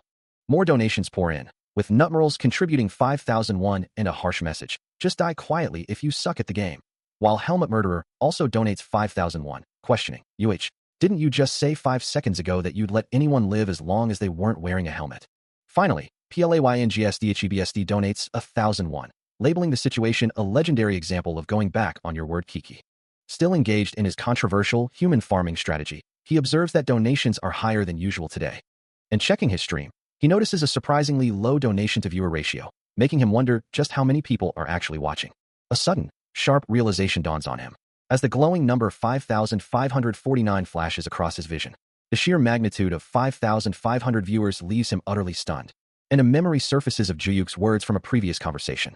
He recalls Juyuk explaining that surpassing 5,000 viewers would allow him to become a stable, full-time streamer. In that memory, Juyuk had leaned forward, asking how much he could potentially earn in a month with such numbers. The other man had paused, considering, before replying, "Around." The thought of earning 700 to 800 per month, which translates to 5,000 to 6,000 US dollars, causes his eyes to widen and sparkle with an almost childlike wonder. As he covers his mouth in utter disbelief, overwhelmed by the incredible potential, a sudden exclamation escapes him, as Yu Songyun realizes he's been completely sidetracked. Muttering to himself that he shouldn't have looked at the viewer count, and vows never to check it again while in the middle of streaming. Unbeknownst to him, a small, grenade-like object lies innocuously on the ground, just inches from his foot, its metallic surface glinting faintly. Then, a chilling realization dawns on him, his eye widening in sudden, stark alarm as he spots the danger. His jaw clenches, a silent gasp caught in his throat, the gravity of the situation sinking in. The device on the ground begins to pulse with an ominous, yellow glow, its activation undeniable. Intense red and orange energy lines erupt from it, radiating outwards with explosive force, a clear sign of imminent detonation. A blinding white explosion engulfs the area, sending shockwaves and debris flying, the force of the blast consuming everything in its path. The aftermath leaves a hazy, smoke-filled silence, the air thick with dust. This sudden attack is a harsh reminder of the world he inhabits, a world where even a genius archer's streaming can be interrupted by unforeseen dangers, a title card appearing to mark the shift in focus. Such incidents are often the work of Bubblegum stream snipers, a notorious group. This term, popular on the platform Tribe, refers to players who continuously target and disrupt streamers like Bubblegum, adding another layer of challenge to the virtual world. Among the most ruthless, some deliberately lower their rank, patiently waiting for Bubblegum to appear. A sharp, metallic clang echoes through the air. A figure in a military helmet, surveying the scene, mutters in surprise, "The heck?" His gaze falls upon the unconscious form of Yu Songyun lying amidst the rubble, and he quickly realizes he's not Bubblegum.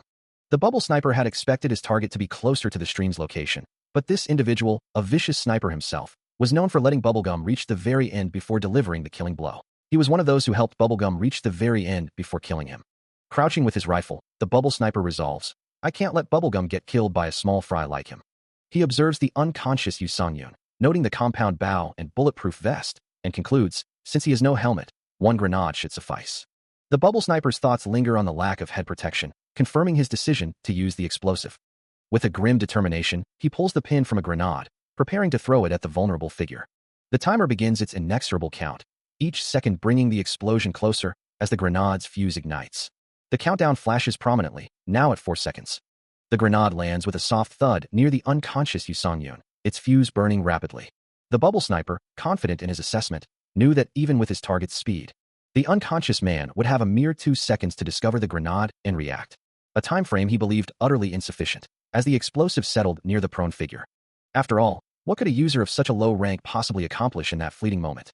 But as the grenade's reflection shimmered in the archer's eye, a flicker of awareness ignited within him. And with a sudden, desperate surge of adrenaline, his hand shot out, snatching the device with a sharp cluck. Before the bubble sniper could even register the impossible, the archer's bow was drawn, an arrow knocked and aimed. The grenade, no longer a threat, was sent hurtling away with incredible force. Unaware of the swift counter, the bubble sniper continued his search, muttering to himself that he should go back to find his target again. A sudden, metallic ting echoed through the air, causing him to pause, a bewildered "huh" escaping his lips. He looked down, only to find an arrow embedded in the ground where the grenade should have been, leaving him to wonder, where's the grenade? He stands, his back to the viewer, the military helmet a stark silhouette against the desolate landscape. As he frantically searches for the grenade that vanished mid-air, wondering aloud, just where did it go? But before he can fully comprehend the situation, a sudden, violent impact erupts near him, the air crackling with raw energy. The grenade, somehow returned, detonates in a blinding flash of orange and red, engulfing him in a fiery explosion. The ground beneath him shatters from the force, sending shockwaves rippling outwards.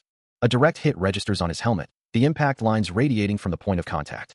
Meanwhile, from the crater where he was supposed to be unconscious, Yu Songyun slowly pushes himself up, dust clinging to his clothes. The bubble sniper, disoriented and covered in grime, stares in disbelief, his mind reeling from the impossible turn of events as he mutters, what the hell just happened? He looks down at the scorched earth, the question echoing in his mind. Why did the grenade come back to me? A quiet, knowing sound escapes the archer, a subtle acknowledgement of his opponent's confusion. Yu Songyun, now fully upright and composed, draws his bow, a calm determination in his eyes, observing the bubble sniper's helmet and noting, he has a helmet. The impact mark on the back of the bubble sniper's helmet glows faintly, a testament to the unexpected counterattack. A wave of disbelief washes over the battlefield. As bubble sniper, still reeling from the unexpected explosion, questions how his own grenade could have been deflected by an arrow, utterly bewildered by the impossible turn of events. The shockwaves of the blast still reverberate, leaving a lingering sense of impact in the air. Suddenly, a system notification rings out, confirming the elimination of bubble sniper by Ahmed, marking a significant victory with 20 points secured. Meanwhile, Yu Songyun beams with satisfaction, having finally acquired a helmet, though he notes it's only a rare item. His cheerful demeanor is briefly interrupted by a donation notification, a small sum from a viewer named Gave Up at Math. The chat erupts with confusion, many viewers expressing their inability to comprehend the rapid turn of events, wondering aloud how the grenade could have possibly backfired. Some acknowledge witnessing the action but still don't understand, while others dismiss the complexity, attributing it simply to magic and demanding an explanation of his actions. With a knowing smile, Yu Songyun assures them, it's far simpler than they imagine. He begins his explanation, recalling how, upon discovering the grenade, it was already too far away for him to kick it back. Furthermore, he didn't have enough time to simply dodge backward, leaving him with limited options. He explains his strategy, revealing that he simply struck the grenade, not with a kick or a dodge, but by firing an arrow upwards at it. A flash of impact marks the arrow's precise hit, sending the grenade off course. The audience is left even more bewildered by this revelation, their chat erupting in a flurry of confused laughter. More laughter fills the chat, as one viewer questions, how could it have been hit by an arrow and not explode? He clarifies that the arrow struck the grenade's bottom, at a precise 45-degree angle. A cartoon illustration depicts him expertly deflecting the grenade, as a viewer comments, likening the maneuver to grenade football, while another finds his casual explanation incredibly audacious. From the opponent's use of the grenade, one observer deduces that the player is at least a diamond rank, far from a mere bronze. The chat continues, highlighting the grenade's diamond rank lethality, where the user often perishes, and another viewer exclaims how incredibly cool the feat was. Amidst the chatter, a system message flashes, announcing that the blue zone will decrease in size in 30 seconds. The archer, realizing he's once again the furthest away, decides it's time to get moving. As he begins to run, a blue aura shimmering around him, the chat erupts in more laughter, with someone noting that he's clearly accustomed to this kind of pressure. As he moves swiftly across the terrain, the rhythmic thud of his boots echoes, a stark contrast to the diminishing sounds of distant gunfire. He notes the change, realizing there are definitely fewer gunshots than before. His eyes, sharp and focused, scan the surroundings, ever vigilant for threats. Suddenly, he springs into action, leaping high into the air, his bow drawn taut and ready. Another player, Redwin, falls, eliminated by Amon's precise shot. The player count drops further, now standing at 19 out of 100. Moments later, Roll 128 is also eliminated, bringing the total down to 7, as other players in the chat express shock at the rapid eliminations. He deduces that with the map shrinking, Other users must be duking it out as well, intensifying the battle. Another swift elimination, and Thoer falls, adding to Amon's growing tally. The player count dwindles further, now only 5 remaining out of the original 100. The vast, open landscape of the game world now feels much smaller, the final confrontation drawing near. From a hidden vantage point, a figure in tactical gear surveys a detailed map, planning their next move. With a determined glint in his eyes, he ponders the unfolding battle, a quiet challenge forming on his lips. His bow and quiver resting at his side, he remains perfectly still, a predator awaiting its moment. The wind rustles through the leaves above, a natural camouflage for his presence. Below, the ground stretches out, offering a clear line of sight to the distant structures. His sniper rifle, nestled among the foliage, catches a glint of sunlight, its scope ready. Through the magnified lens, the ruined buildings appear stark and vulnerable. A voice echoes, signaling the start of a new phase, and he prepares to act. A confident smile spreads across his face as he declares, he will eliminate anyone who dares to enter the blue zone from his position. A flurry of chat messages fills the screen, questioning a player's presence and suggesting they resort to brute force instead of strategy, as the player laments everyone looking down on him again. Crouching low in a dense forest, the player, known as Bubble Sniper, grips his sniper rifle tightly, declaring his intent to secure first place, while a stream of LOL messages floods the chat, mocking his ambition. Donation alerts flash across the screen, with viewers like Everett and Irk contributing funds, but a stark fact remains, Bubble Sniper's win rate stands at a dismal 0.04%, further fueling the mockery. His face contorted in frustration, Bubble Sniper clenches his jaw, vowing to prove them all wrong and show them what he's capable of. Meanwhile, another player, Yu Songyun, feels a strong premonition, confident in his position high in the center of the blue zone. A subtle smile plays on his lips, as he reflects on how well his farming efforts have progressed. He muses to himself that he just might achieve his goal. The radiant light of his ambition shines brightly, as he anticipates finally reaching the top. With a determined heart, the chibi representation of Bubble Sniper bounces with excitement, ready to claim the first-place victory. Suddenly, a crackle of blue energy pulses through the deserted game landscape, signaling a significant event or the presence of another player. His eyes narrowing slightly, Songyun realizes that someone else is approaching his location.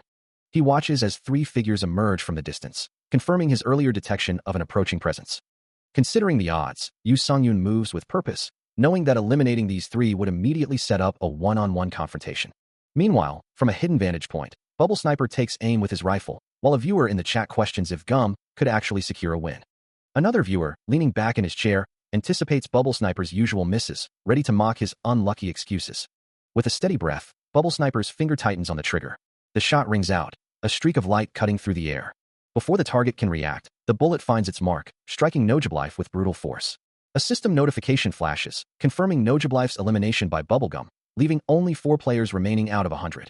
The chat erupts in disbelief, questioning if Gum truly managed a one-shot kill. Even Bubble Sniper himself is stunned, uttering a surprised WTF as he processes his own unexpected accuracy, a sentiment echoed by a viewer who notes his disbelief. As the chat buzzes with questions about the bug and the identity of Big Man G, Bubble Sniper, regaining his composure, sets his sights on the next target. His rifle gleams, ready to continue his surprising streak. A defeated player lies sprawled on the ground, the system confirming their elimination, prompting a silent question. 2 in a row? Bubble Sniper, still aiming his sniper rifle, grins, believing he's secured another kill, proudly declaring his success, but then a flicker of confusion crosses his face. A system message flashes, revealing the truth. Lemonbeat eliminated. The kill count updates, showing 3 players eliminated out of 100, a fact that makes more sense to the observers. His triumphant expression twisting into frustration, Bubble Sniper sees the chat erupt with disbelief, mocking his low kill percentage and the idea that he could have made such a shot, causing him to groan in annoyance. Far away, a brilliant blue light flares, hinting at the true source of the elimination, as a figure emerges from the shimmering energy. This figure, holding a bow, prompts a question about their identity and weapon choice, wondering if this is the true killer. The figure is revealed to be Yu Songyun, holding a sophisticated bow, his presence suggesting he had been concealed until now, leading to the question of whether he was hiding all this time. Bubble Sniper's eye glows with intense irritation, his frustration boiling over at the realization that his kill was stolen, a transgression he cannot forgive. Across the distance, Yu Songyun's eye, glowing with an electric blue intensity, widens in sudden realization, a silent exclamation escaping him. A bead of sweat forms on his temple as he processes the unexpected encounter, his expression one of surprise. A thought crosses his mind, wondering if they just made eye contact across the vast distance, a moment of mutual recognition. His boots are firmly planted, ready for whatever comes next, as he prepares for the next move. A surge of brilliant blue energy crackles across the air, hinting at an attack launched from an incredible distance. Streaking across the desolate landscape, the ethereal blue trails emphasize the vast expanse between the combatants. From a high vantage point, the sheer scale of the battlefield unfolds, with distant figures barely visible. Meanwhile, Bubble Sniper, aiming his rifle with casual confidence, considers his target an easy mark, dismissing any potential threat. Yet, from the other side of the field, Yu Songyun watches, his own weapon ready, sensing the impending attack. Bubble Sniper remains oblivious to the true danger, convinced that an arrow could never reach him from such an impossible range. A smirk plays on his lips as he mocks his opponent, believing him incapable of accurately judging the distance. With a confident click of his rifle, Bubble Sniper prepares to claim an easy victory, eager to secure first place. But whether it's the distance or the sheer force of the attack, some calculations are simply beyond his comprehension. Suddenly, a rifle-like projectile, imbued with crimson energy, streaks towards him with impossible speed, a defiant "see-ya" echoing in the air. The impact explodes in a violent burst of red, shattering the air with raw power. Bubble Sniper's form blurs from the sheer force, his body recoiling violently from the unexpected, devastating blow. A moment of stunned silence hangs in the air. As the sniper, Bubble Sniper, struggles to comprehend what just transpired, his mind racing with confusion. He wonders aloud where his bullet could have gone, a chilling thought creeping in. Could his shot have been blocked? Dismissing the impossible as a mere bug in the system, he chuckles, finding the situation more annoying than threatening, and prepares for another attempt. This time, he vows, things will be different. Through his scope, he lines up the shot once more, the rifle cracking as he fires, sending another bullet streaking across the distance. He watches, confident it will hit, only for a blinding orange flash to erupt at the point of impact, signaling another impossible interception. A gasp escapes him, his eyes widening in utter disbelief. His jaw drops, the reality of the situation beginning to sink in.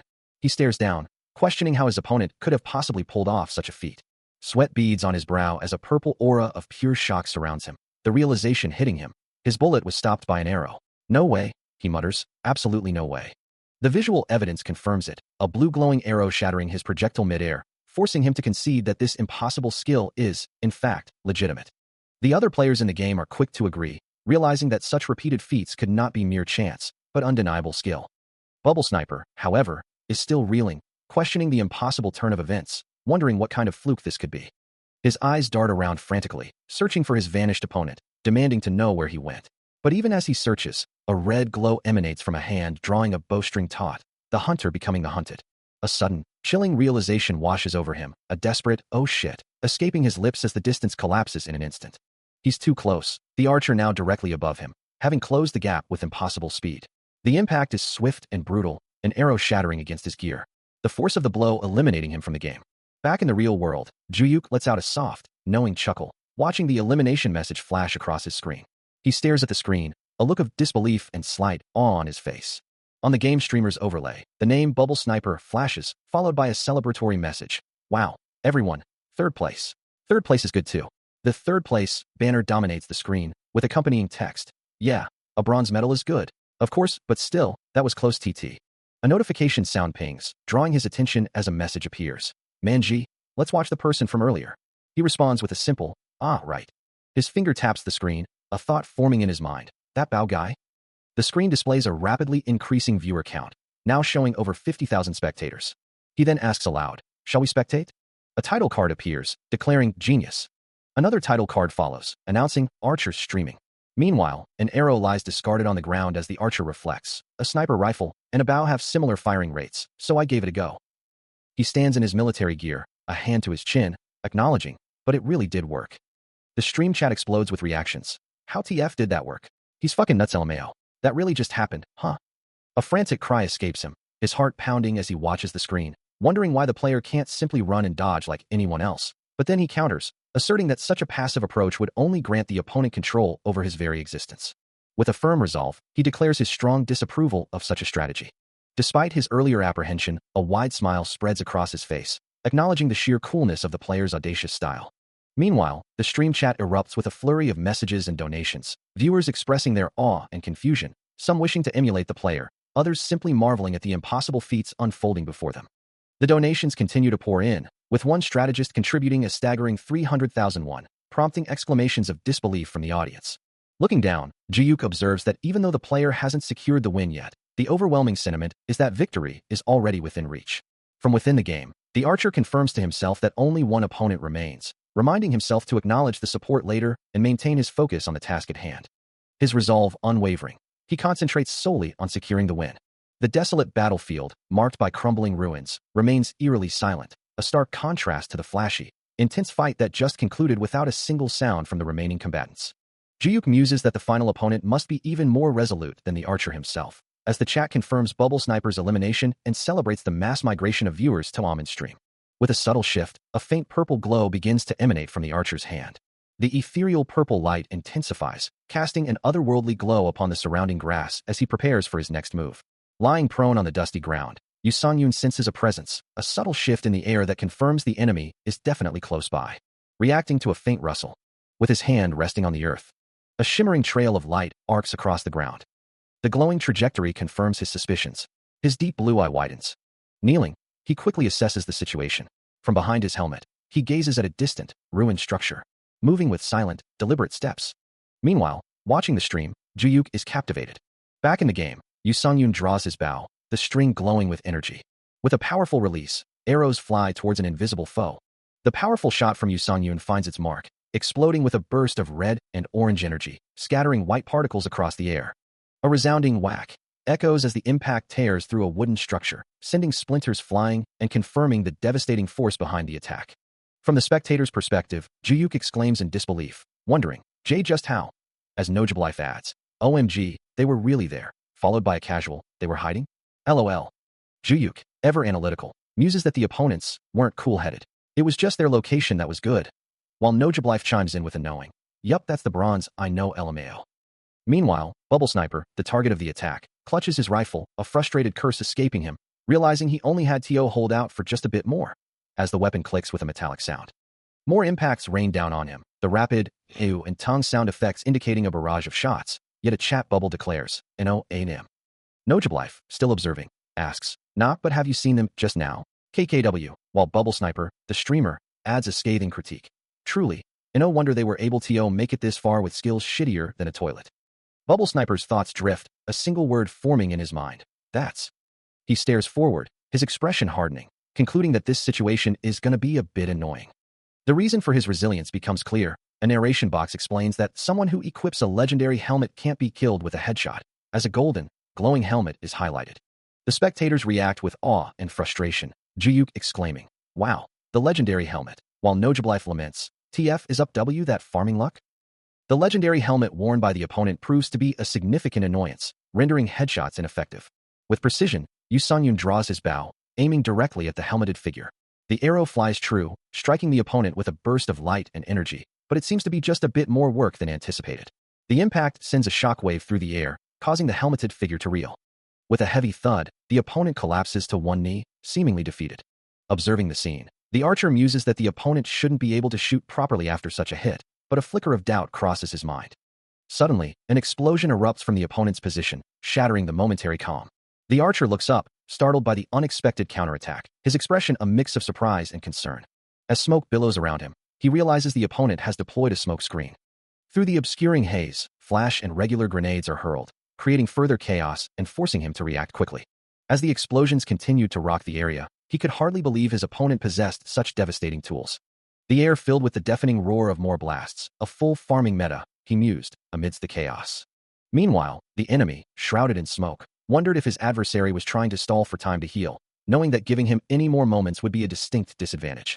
He coughed, the acrid smoke burning his throat, a harsh reminder of the obscured battlefield. But through the haze, a target indicator flared, pinpointing his opponent's exact location. With swift, practiced movements, he drew his bow, the advantage of such a weapon becoming clear. The enemy, still aiming his firearm, acknowledged the bow's silent threat, a stark contrast to the loud report of a gun. The smoke continued to swirl, momentarily obscuring all. That's why, amidst the haze, the enemy desperately tried to heal, pleading with himself to recover quickly. But before his healing could take full effect, an arrow, imbued with a love for the weapon's silent power, streaked through the air.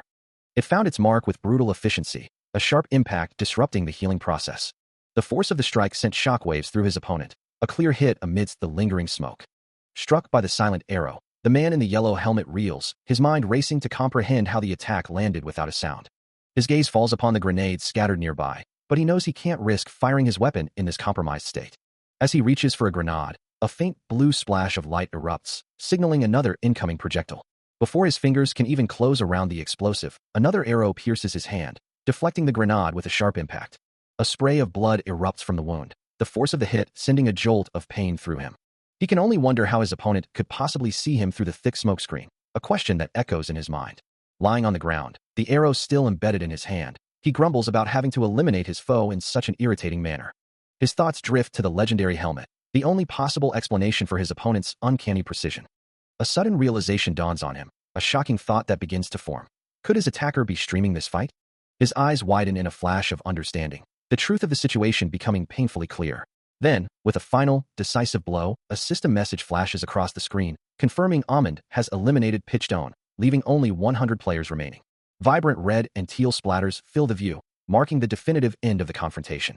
Having just secured the elimination, the game system immediately flashes a triumphant message across the screen, declaring a first-place victory with a staggering 31 kills.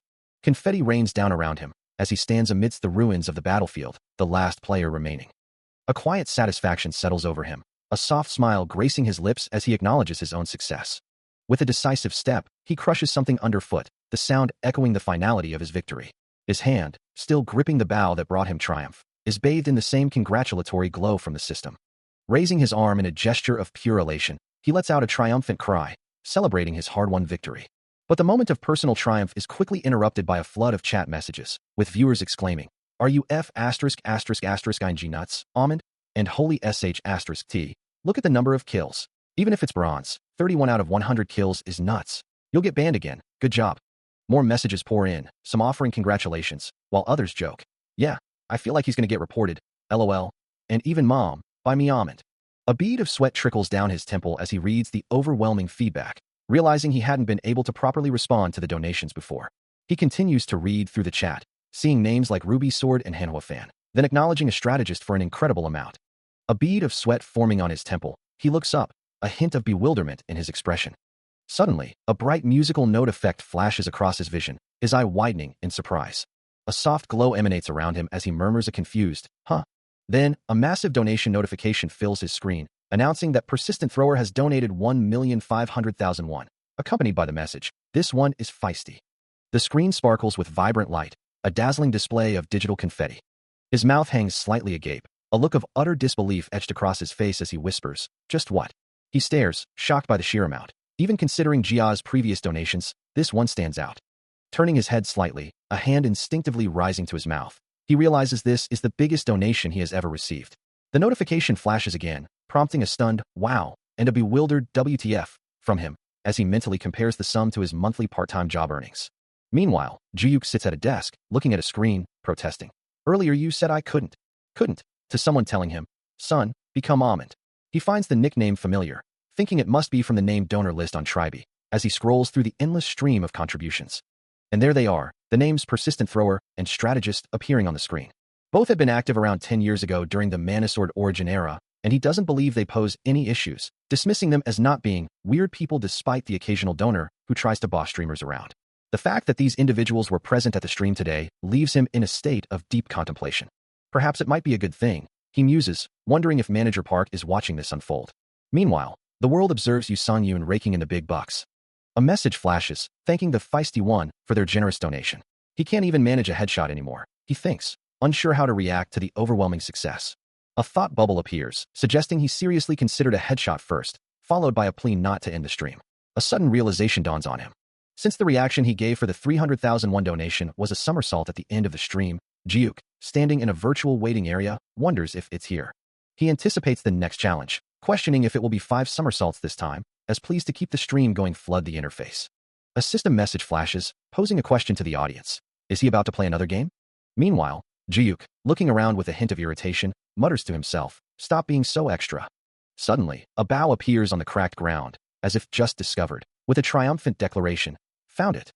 The sleek black bow rests amidst the debris, its presence hinting at an impending challenge. With determination, Jiyuk grasps the bow, pulling back the string, and announces, "Here's my reaction." The chat erupts with a flurry of messages, questioning if he's truly going through with it, some calling it the legendary scene and urging others to raise the price for the stream in reaction, even joking about how much more they could donate after a 1.5 million won contribution. With a feather held between his lips, Jiyuk closes his eyes in a moment of internal conflict, apologizing for any doubt, but acknowledging that his character and credibility are now at stake. Then, with a powerful release, an arrow streaks through the air, leaving a vibrant trail as the audience declares, a streamer who is nuts. The chat continues to scroll, with messages like, bye Almond, and simple bye-bye appearing. As Ji-Yuk tumbles through the air, seemingly having completed his reaction, Almond, Yu Sung-yoon, stands in the background, his own performance seemingly concluded. More chat messages flash across the screen, exclaiming, wow 3 somersaults and a final BYE. With a bright smile and a soft, ethereal glow surrounding him, Almond, Yu Sung-yoon, triumphantly bids farewell, bye Tribe. As the stream concludes, chat messages flash across the screen, with one viewer bidding farewell to Almond, while another questions why he only performed 3 somersaults instead of 5, before a final message wishes him well for tomorrow. A vibrant burst of purple and pink particles fills the space, marking a dynamic transition. A wide, satisfied grin spreads across Yu Sung-yoon's face, his eyes sparkling with triumph. A sudden, sharp sound echoes, accompanied by a visual representation of confusion and surprise.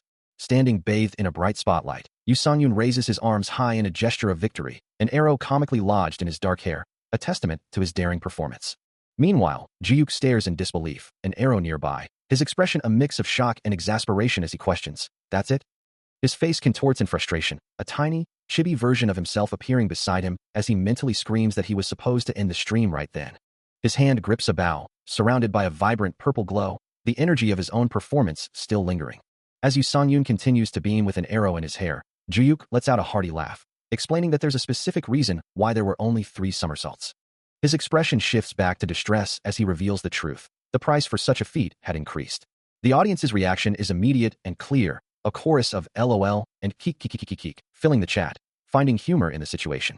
The stream concludes amidst a flurry of chat messages, with viewers exclaiming over its abrupt and offbeat ending, and questioning if the streamer even knew how to properly exit the capsule, while breaking news flashes across the screen, announcing a 60% increase in somersault prices, an inflation emergency.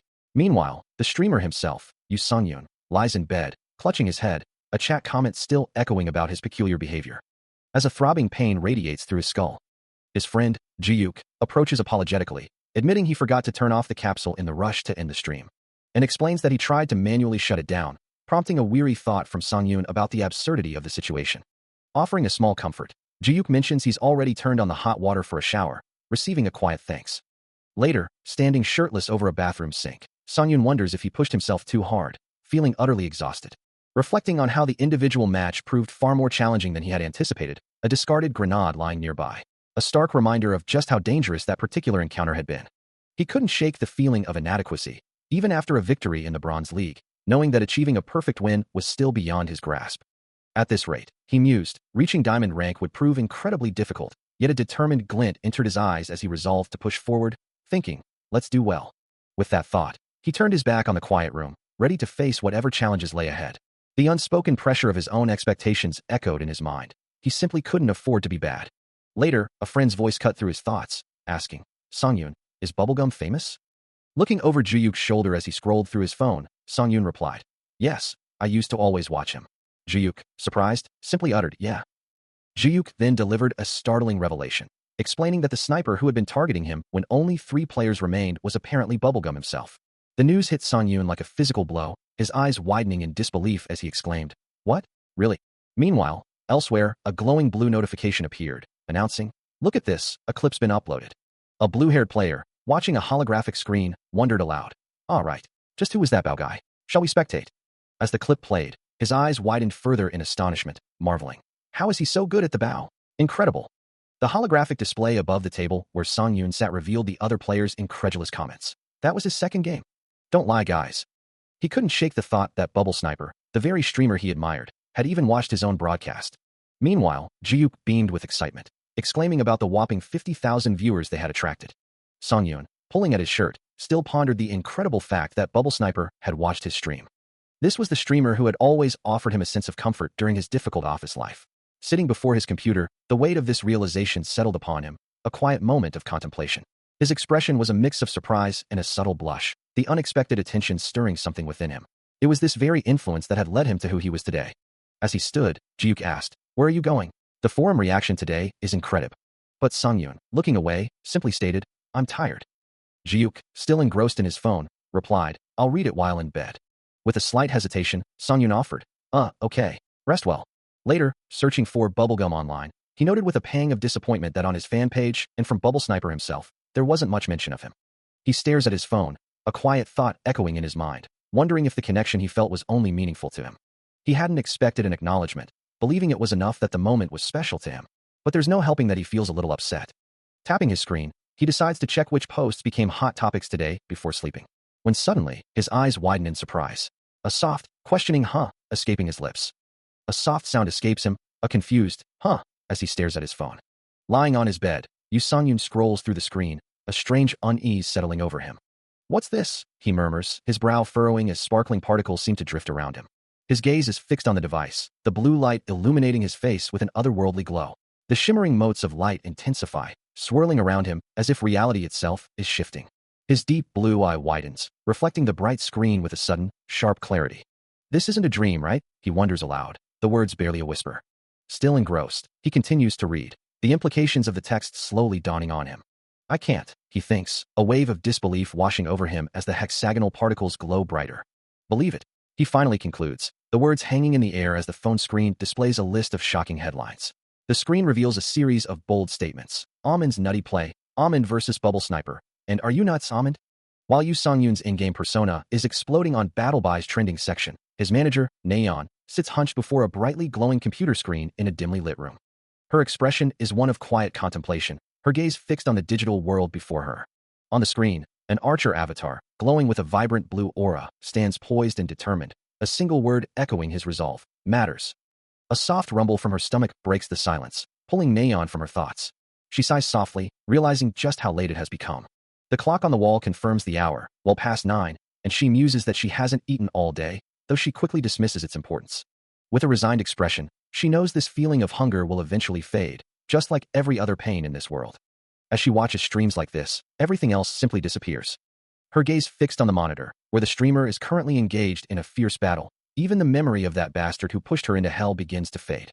All her worries vanish, leaving only a sense of awe. Her eyes widen slightly, captivated by the unfolding drama. On the screen, Sung-yoon lies defeated on the ground, while Bubble Sniper stands over him, a clear victor, with another player observing from a distance. But then, a sudden shift in the stream's narrative captures her attention. He rises, bow in hand, ready for a comeback, and she finds herself utterly engrossed in this particular segment. Her mind already racing, she begins to sketch out ideas in her notebook, imagining how to start a sequence like this, complete with a dramatic sound effect. She meticulously plans the pacing, even deciding to have a specific part play out in slow motion. Suddenly, a sharp ding pulls her from her creative reverie, her eyes widening in surprise. Pausing her writing, she wonders if that was a donation notification sound.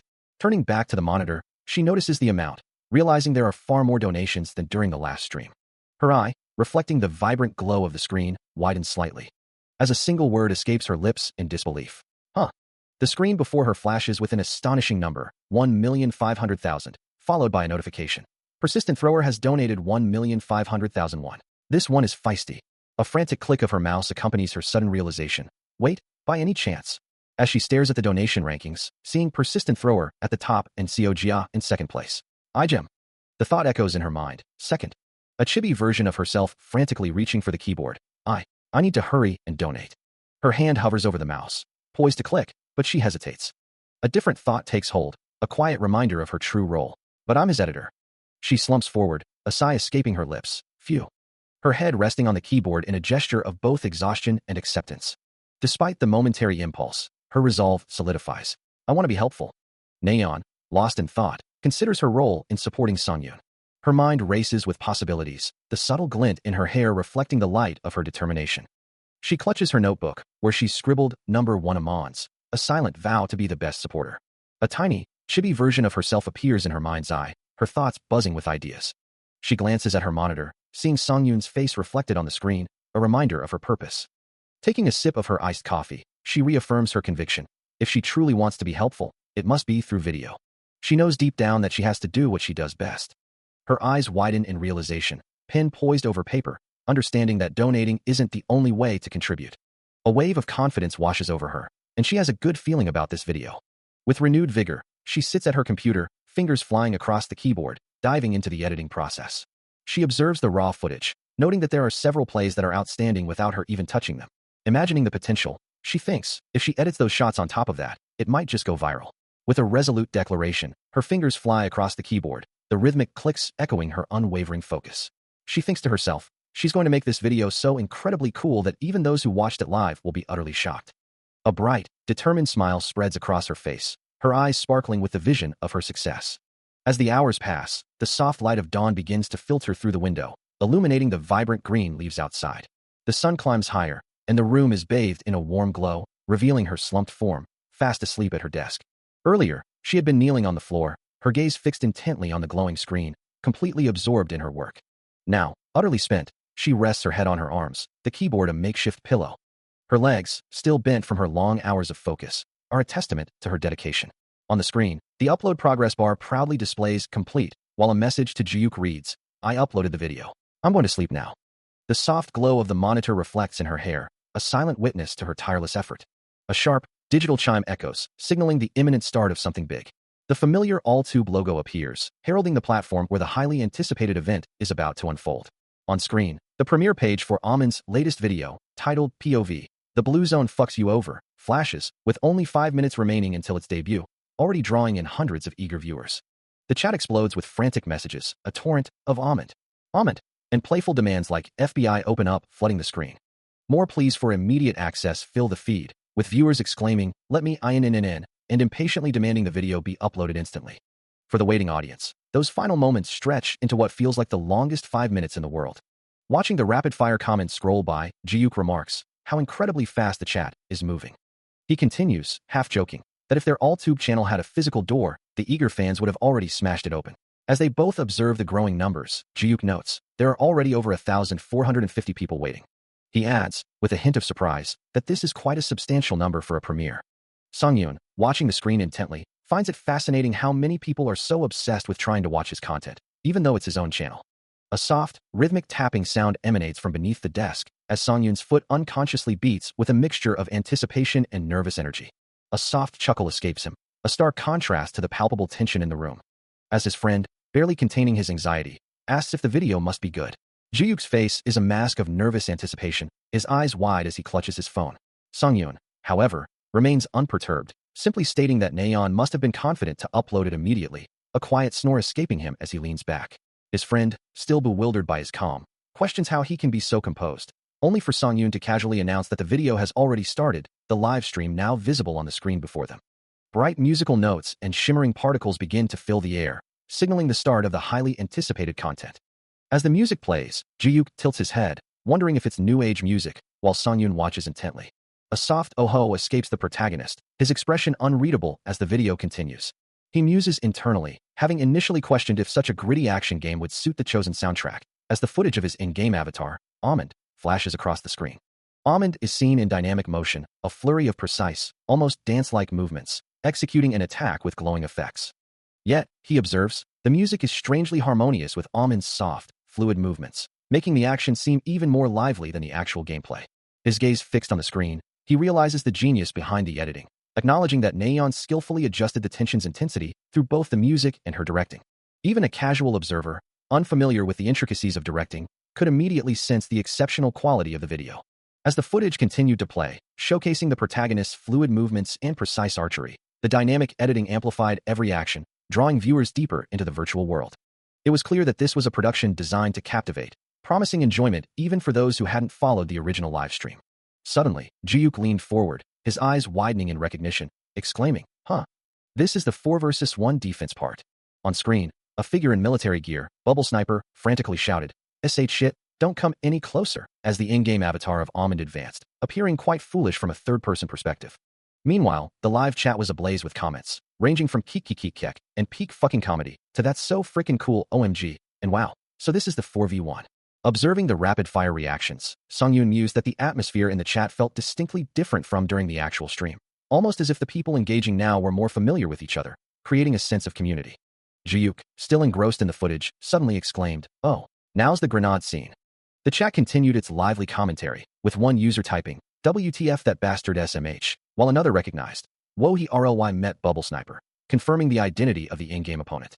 The discussion then shifted to the opponent's skill level, with comments like, "He's DA, but he's still smuffing around like that LOL," and a pointed remark, "Amon got suspended for allegedly being a smuff, and yet this guy's still running around free LOL." As the video progressed, the in-game action intensified, showing a grenade arcing through the air, its metallic gleam catching the light. The camera then zoomed in, capturing the intense focus in Amon's eye, reflecting the explosive device as it descended towards him. The game's interface flashes, presenting a stark choice: run away or kick it, setting the stage for a critical moment. As the subtitles appear, one viewer exclaims that they are nuts, finding both options a bit ambiguous, while another curses the smurf and declares that an assassination grenade leaves no choice but death. Regardless of the choice, the countdown begins, a large 1 dominating the screen. Amon's eyes narrow, his expression tense as he processes the incoming threat, attempting to reposition while preparing his bow, a thought flashing through his mind about moving back while shooting, before a sudden realization hits him, leaving him utterly bewildered. He draws his bowstring taut, aiming to unleash an arrow in a desperate counterattack, but it's too late. A grenade detonates with a violent burst of shrapnel and debris, impacting dangerously close to him, the force of the explosion sending him reeling. The full force of the fiery blast engulfs him, leaving no doubt about the devastating impact. The chat erupts in a chorus of wow wow and vkeek, with one viewer expressing immense satisfaction, wondering if such an option was even available, and another feeling a profound sense of relief at seeing this smurf get taken down. As the video segment concludes, the screen announces, "Next up is," and Jiyuk's concerned expression fills the frame. He looks on, a bead of sweat forming on his temple, clearly affected by the intensity of the game footage. Then, a new figure appears, a confident smirk playing on his lips as he holds a sniper rifle, his red eyes gleaming from beneath a military helmet. The name, Bubblegum, flashes across the screen, revealing the identity of the next featured streamer. He reflects on the live stream, recalling that his encounter with Bubble Sniper hadn't been a major topic on the forums at the time, and wonders if the situation will remain the same now. Meanwhile, online reactions are explosive, with users exclaiming, "Holy shit, is this for real?" The comments continue to pour in, expressing disbelief and excitement. He met Bubblegum? OMG. An industry heavyweight. OMG. Bubble. Bubblegum TT. Others react with amusement and shock. Almond of all people? Kekekek. My F ****ing God. Lol. Help, my stomach hurts from laughing. The sheer volume of comments indicates the reactions are overwhelmingly positive. A chibi version of him appears, wide-eyed and surprised. As the text confirms, reactions are great. He stands beside Jiyuk, a thoughtful expression on his face, considering the implications. If this trends on all tube, then Jiyuk, holding his phone, turns to him with an excited grin. "Hey Songyun, look at this." The screen reveals a startling truth. Bubblegum's fan page is all about you. The phone displays the Tribe forum, with headlines like, "Bubblegum vs. Almond, 21, the Battle of Ames LOL 4, Bubblegum is so funny LOL, why is this so funny 5, and Almond? His abilities are nutsy D." The video had indeed been a complete success, far exceeding any expectations. His eyes wide with a mixture of shock and disbelief, Yu Songyun could only stare at the screen. A faint glow seemed to emanate from the screen, reflecting in his gaze, as the implications of the video's virality began to sink in. He watched the footage of his own battle, the chaotic energy of the game now amplified by countless views. Beside him, Jiyuk leaned back, a hand to his chin, admitting he hadn't anticipated such an explosive reaction. As the video continued, a particular face caught their attention, one they had never seen before, prompting the question of who he could possibly be. The figure on screen, Bubble Sniper, smiled confidently, his red eyes gleaming beneath a military helmet, a stark contrast to the unknown identity. Bubble Sniper, a prominent streamer, has been broadcasting for over a decade. And aside from scheduled breaks, he's never once taken an unscheduled hiatus from streaming. His streams are also notoriously long, often leading him to encounter other streamers during his broadcasts. That's why, for Park Sung-tae, Bubble Sniper's manager, meeting someone just once in a stream doesn't usually warrant much attention. Yet, he finds himself wondering, why is this particular player so different? He leans closer to his screen, his gaze fixed on the genius archer. A soft sigh escapes him as he muses that the true charm of his job lies in the unpredictability of viral moments. He considers looking up more information on the player, thinking to himself that the archer is both handsome and talented. But then, a sudden realization hits him, causing his eyes to widen in disbelief, as he exclaims, "What? It's only been 3 weeks since he started playing virtual reality games." His hands grip the tablet tightly, the shock evident as he processes the fact that this was only his second match in Battle Large. Watching the replay, Park Sung-tae can barely believe his eyes, muttering, "Didn't this guy deflect a bullet with an arrow?" As the main chat replay scrolls by, a flurry of disbelief fills the screen, with viewers questioning the impossible feat they'd just witnessed, some outright calling it a fake setup. The theories range from sophisticated computer graphics to a pre-planned collaboration, suggesting the two players had orchestrated the entire spectacle. Park Sung-tae, watching the comments unfold, can only utter a disbelieving, "No way." He acknowledges the incredible editing, but the idea of a setup feels wrong, especially when considering the reputation of Bubble Sniper. Why would they resort to such trickery with CG when the original replay was readily available on Tribe? The thought of them being in cahoots with one another, A conspiracy between two streamers seems equally far-fetched. A flash of insight crosses his mind, as he dismisses the notion that a streamer active for 10 years without issue would jeopardize their career with such a blatant fabrication. He runs a hand through his hair, conceding that the play was indeed unreal, even to his own eyes, and wonders about the sheer difference in ability required to pull it off. Regardless of the how, he finds the prospect of the two doing content together incredibly interesting. He considers a simple approach, perhaps starting with the question, "Who is that archer?" But after a moment's reflection, he shakes his head, deciding that such a simple query wouldn't be enough. Still pondering his next move, Manager Park sighs, realizing they desperately need something to capture the viewer's attention. Suddenly, an idea sparks in his mind, his eyes widening behind his glasses. A triumphant smile spreads across his face as he exclaims, "Yes, with this, the genius archer's streaming will be perfect." Meanwhile, online discussions are buzzing, with fans commenting, Bubble Sniper is so funny. LOL. He's funny even if he just stands there doing nothing. A natural-born entertainer, for real." Bubble Sniper himself looks on with a shocked expression as a Bubble Sniper-style snipe GIF flashes across his screen. He scrolls through his phone, a slight smile playing on his lips as he reads comments like, "Bubble Sniper versus Almond. The difference in talent makes me cry." It isn't just Bubble Sniper's forum page. Other websites are also buzzing with discussion. Across town, Yu Songyun, eating with Juyuk, looks at his own phone, thinking, "I can't believe I'm being mentioned with Bubble Sniper." Juyuk, observing him, remarks, "It's fascinating seeing you like a celebrity so much." Songyun, however, quickly corrects him. "Well, he's not exactly a celebrity." Juyuk, spoon in hand, counters with a grin. "He's a streamer who consistently rakes in and maintains 50,000 viewers. Of course, he's a celebrity." A wave of jealousy washes over Juyuk, his eyes gleaming as he imagines the wealth. "Gosh, I'm jealous. With that many viewers, it's more difficult to make money than spending it." He lives a surprisingly frugal life, always prioritizing his family. With 2 children to support, he likely spends most of his income on them, and Juyuk thinks to himself, watching the man across the table, a quiet, "all right" escaping his lips as he continues to eat. "You must really like him," the thought lingers. Meanwhile, the most popular streamer on Tribe, Bubble Sniper, commands attention, his fame undeniable. But he wasn't always popular from the start, a stark contrast to his current celebrity. No, you could say he was even worse, struggling in obscurity. He had an average sense of humor, his jokes often falling flat, cultivating a merely so-friendly image, and gaming abilities that you couldn't say were good, even through false flattery, often leading to defeat. Frustration etched on his face, he cries out, I died again," as a system message asks, "How many times is this?" Tears streaming down his face, he seems to possess no particular talents, a picture of despair. Yet, a flicker of determination ignites in his eyes, begging the question, but what made him different? His hands clench, a silent vow forming in the depths of his mind. A fierce resolve burns within him, a declaration echoing through his thoughts, "I'll do it again." This unwavering spirit, this was his tenacity. Even as the game interface screams, "You died," and chat messages mock his repeated failures, he pushes through with sheer earnestness, ignoring the pain of grinding and the taunts to "let's keep going." A profound sense of responsibility weighs on him, a belief that if he started something, he had to see it through, even as his eyes began to lose focus from exhaustion. The sound of a system notification, a BRO peaked insanity message, underscores the sheer mental strain he endured. This relentless drive, this refusal to quit, was a trait he possessed even as a young boy, often collapsing into an exhausted sleep after pushing himself to his limits. It was this very quality, this unyielding spirit, that allowed Bubble Sniper to survive and thrive in the competitive streaming market. As he reflects on his past, a strange sense of nostalgia washes over him, seeing the faint image of his younger self in his mind's eye. He remembers his younger days with his grandma, running to the playground after school, eager to play. And there, waiting for him, would always be this idiotic but reliable older friend next door. He would run towards the familiar figure, who'd always wait at the same place, a constant presence in his childhood. He finds himself reflecting on arrival, acknowledging a certain respect for him. Though he quickly qualifies that sentiment, excluding his actual skills. Later, seated across from Manager Park at a table laden with food, he listens as the manager explains that thanks to a certain individual, his recent encounter with Bubble Sniper is once again drawing significant attention, assuring him that they can always trust in her abilities. The manager continues, excitedly detailing how the content reached 80,000 views within 5 hours of uploading. A hint of surprise crosses Yu Songyun's face as he asks, "Really?" Manager Park, still beaming, begins to exclaim, "That's incred."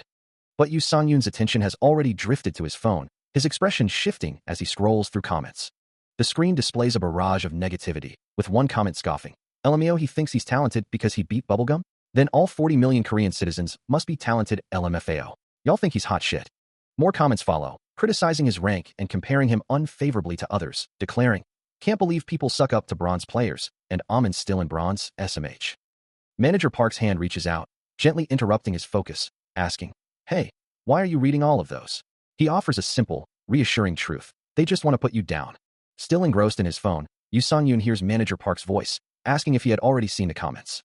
Looking up with a slight start, he sees Manager Park gesturing, wondering why he was still reading them.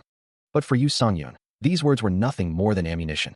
A confident smirk plays on his lips, his gaze sharp and unwavering. He muses that perhaps it's because he doesn't have a family, but the insults directed at one simply don't affect him. As he continues to scroll, Manager Park watches him with a worried expression, about to speak again. A sigh escapes the manager, a quiet gosh, reflecting his growing distress.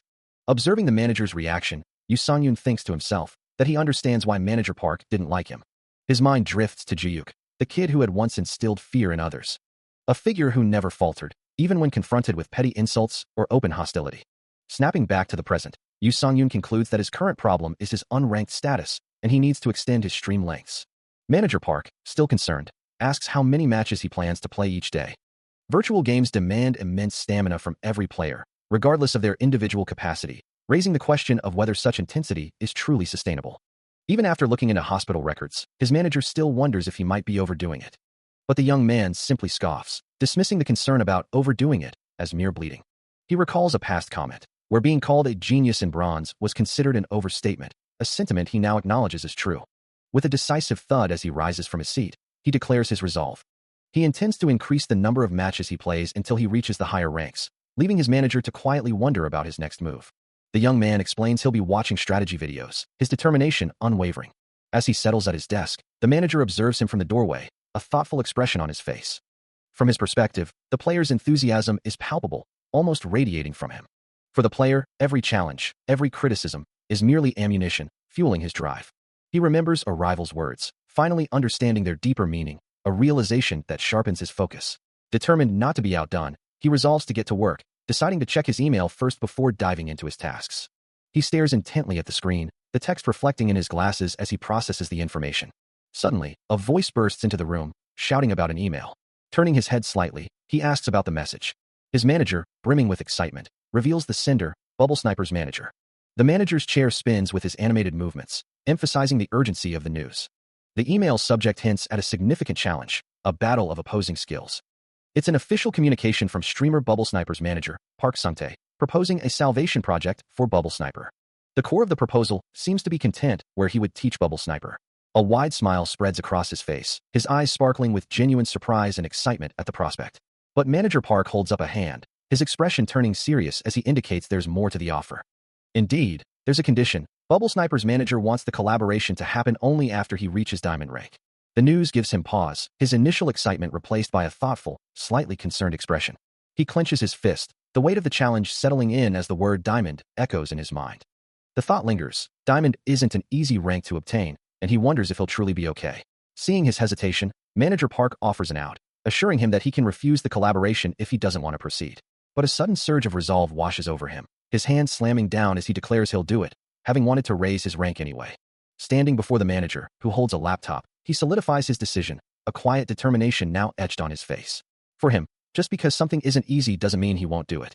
Suddenly, a streaming interface appears, showing Almond, with 130,000 views from 8 hours ago, a notification bell glowing brightly.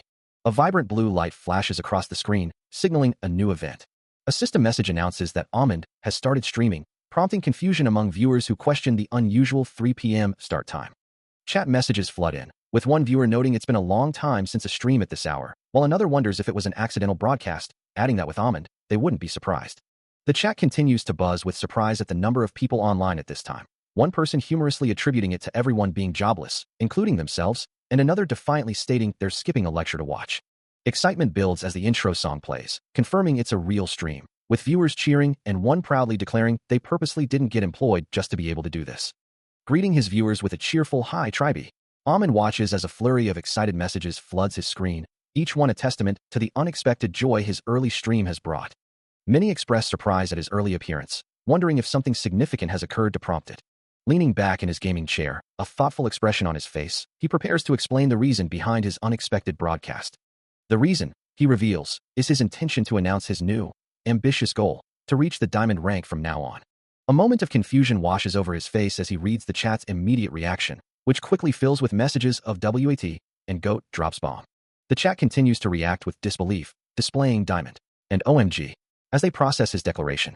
But then, a wave of alarm hits him as he sees the misinterpretation. Viewers are asking die, almond, and frantically questioning if he wants to die, due to a homonym. Waving his hands in a desperate attempt to clarify, he quickly corrects them, emphasizing that he means the diamond rank, not die, almond.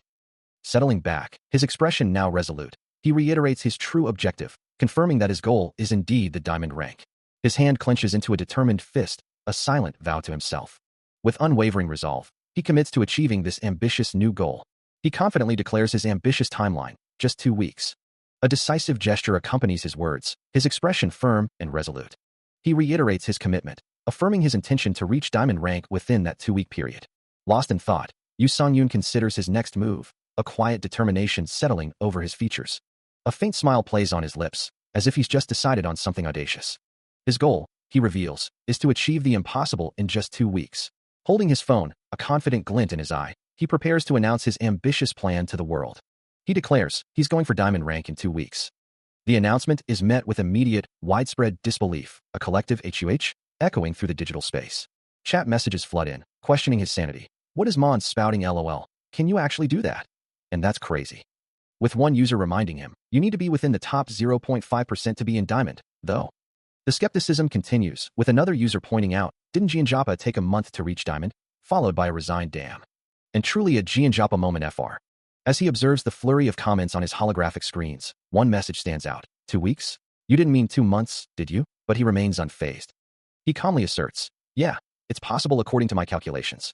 The chat, however, still doubts, stating, it's theoretically possible, but that's only if you rank top 10 for every match LOL. And even pros can end up at 90th if something goes wrong 0-0. Concluding that there's a reason why amateurs only reach diamond at best. The chat continued to explode with disbelief, as viewers like WHATSHOULDMYDB and ASDF12345 expressed their shock and amusement at his audacious claim. Others, like Inch Munch, dismissed it as mere clickbait, while he acknowledged internally that nobody truly believed what he was saying. He understood why his declaration might sound utterly insane to them. However, he possessed a certainty they couldn't fathom. He knew his own capabilities better than anyone else, and there was concrete data to back up his confidence. He recalled the tutorial mission, looking at the scores on his phone, thinking, while he didn't know if Jianjapa truly tried their best, his own score in the tutorial mission was far higher than theirs. While others might crumble under the pressure records give off, he was fundamentally different. He was not the same. For him, shattering records was nothing out of the ordinary. A confident smile played on his lips, his gaze sharp and resolute. And if he were to begin a new chapter, a new challenge, he would be trying new things, reaching out to embrace the unknown. A soft thrumming resonates within his chest, a feeling he hasn't experienced in a long time. The excitement of trying new things. They're things he hasn't felt for a long time. Shall we? He muses, his eyes beginning to glow with a vibrant blue light. Begin? A determined smile spreads across his face, his gaze sharp and focused as the binary code of the game world seems to swirl around him. And they're things he's yearned for. A sharp gasp escapes the man, his eyes wide with disbelief, as he exclaims, Yoo Sung-yoon, are you out of your mind? Overwhelmed by the thought, he buries his face in his hands, a picture of utter distress. The very idea of such a drastic shift is met with incredulity, as a voice questions, do you really think being within the top 10 every game is plausible? Still reeling from the implications, the man emphatically declares that such a high-risk, high-return style is simply not his way. Yet, a moment later, a wide, excited grin spreads across his face, his hands raised in a gesture of pure, unadulterated enthusiasm as he gazes at his laptop screen. Meanwhile, another man, thoughtfully adjusting his glasses, ponders the unexpected revelation, musing that Sung-yoon truly had a bold side to him. It was a stark contrast to his past, when he had always been content in the middle, doing things at his own measured pace. In a memory, Sung-yoon stands with 2 colleagues in an office, his back to the viewer, a quiet presence among them. He often possessed an aloof gaze, staring out a window as if lost in his own world. That detached expression seemed to convey a quiet acceptance, as if it would be perfectly all right if tomorrow never came. His profile remains contemplative, a silent testament to the man he once was. Jiuk, observing the unfolding events, muses that he can finally see the true nature of his friend, a self that is now fully revealed, as if saying, that is your true self. He watches the laptop screen, a reflection of the room visible on its surface. A slight smile playing on his lips as he lets out a soft, knowing sound. He then declares his acceptance of the challenge, stating, fine, I'll play your game, and resolves to increase the stakes for an even higher return. His fingers fly across the keyboard, typing with purpose, as he vows to make sure this new development spreads far and wide. Meanwhile, online forums buzz with activity, one user asking, Y'all hear about Almond? Another, CREMBRED, questions if a newbie can truly reach diamond rank in just 2 weeks, finding the idea humorous. An anonymous post explains that a new streamer aims for diamond in 2 weeks, noting his current stream is live and that it might be possible, citing Jian Japa, who achieved it in the same time frame. The post concludes with an emphatic declaration, Almond can do it, adding that if he succeeds, it will be a world record. Jiyuk continues typing, his thoughts still on the matter, but a new comment appears on screen. The text on screen urges, have faith in him, while another voice questions, how can you say why though? Before being cut off by a dismissive, Sanyun can't do it. Yet, Sanyun himself looks on with unwavering resolve. His hands rest on the earth, the question hanging in the air. Who has such a determined gaze? Jiyuk, with a gentle smile, offers a quiet encouragement. His gaze fixed on something unseen. As he rests a hand on his laptop, a phone lying nearby, still lost in thought. The phone screen reveals a series of missed calls from his mother and father. Yet his focus remains on a singular, determined thought. He can do it too. The sky above the game world stretches endlessly. As a system prompt appears before Yu Songyun, questioning his strategy for guaranteed wins. He stands amidst the digital landscape, interacting with a holographic interface. His resolve firm as he declares his intention to head straight for the arsenal. A confident smile spreads across his face. While the game's chat erupts with disbelief, players exclaiming about the arsenal's intense competitiveness and warning him of an early demise.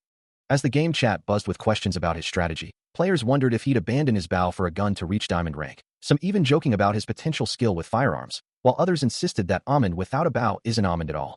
Yet, amidst the chatter, he firmly decided he would indeed use a bow.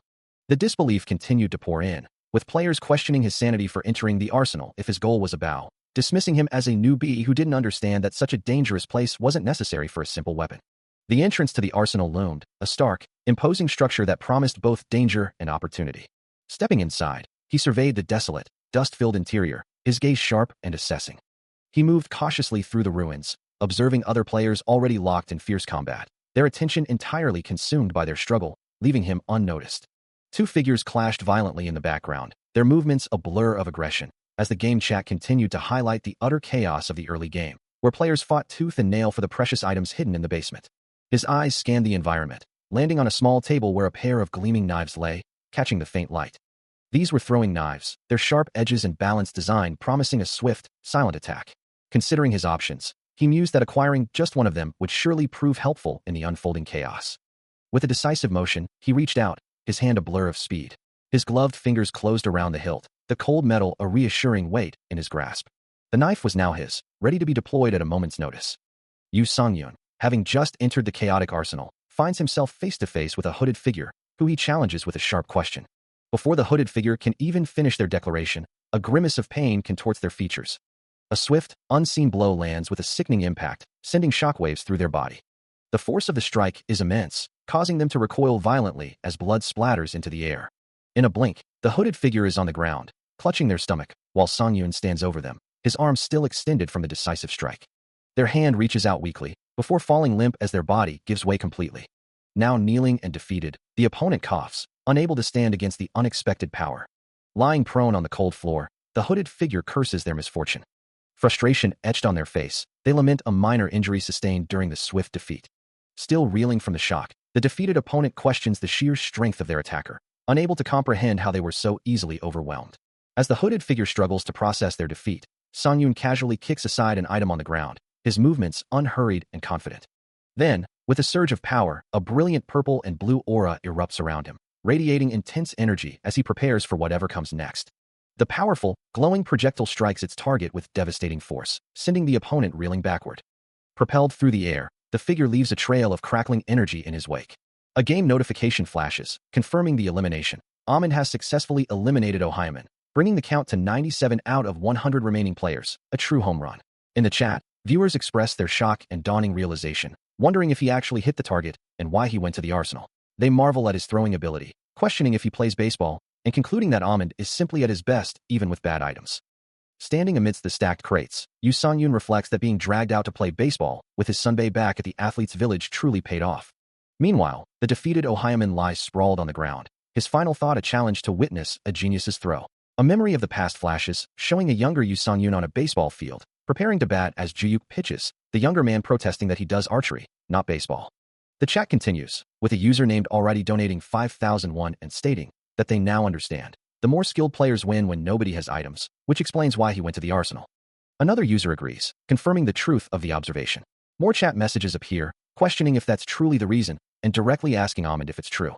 Looking down, Yu Songyun confirms that he indeed wanted to eliminate as many players as possible early on. The chat erupts with exclamations of disbelief and admiration, praising his unconventional thinking and expressing awe at his strategy. He stands in a stark, industrial room, his attention fixed on a screen displaying chat messages, one of which notes the theoretical possibility of a certain action, while another expresses amusement at a donation. Suddenly, a shotgun appears, its muzzle glowing with an imminent flash, aimed directly at him from an unseen assailant.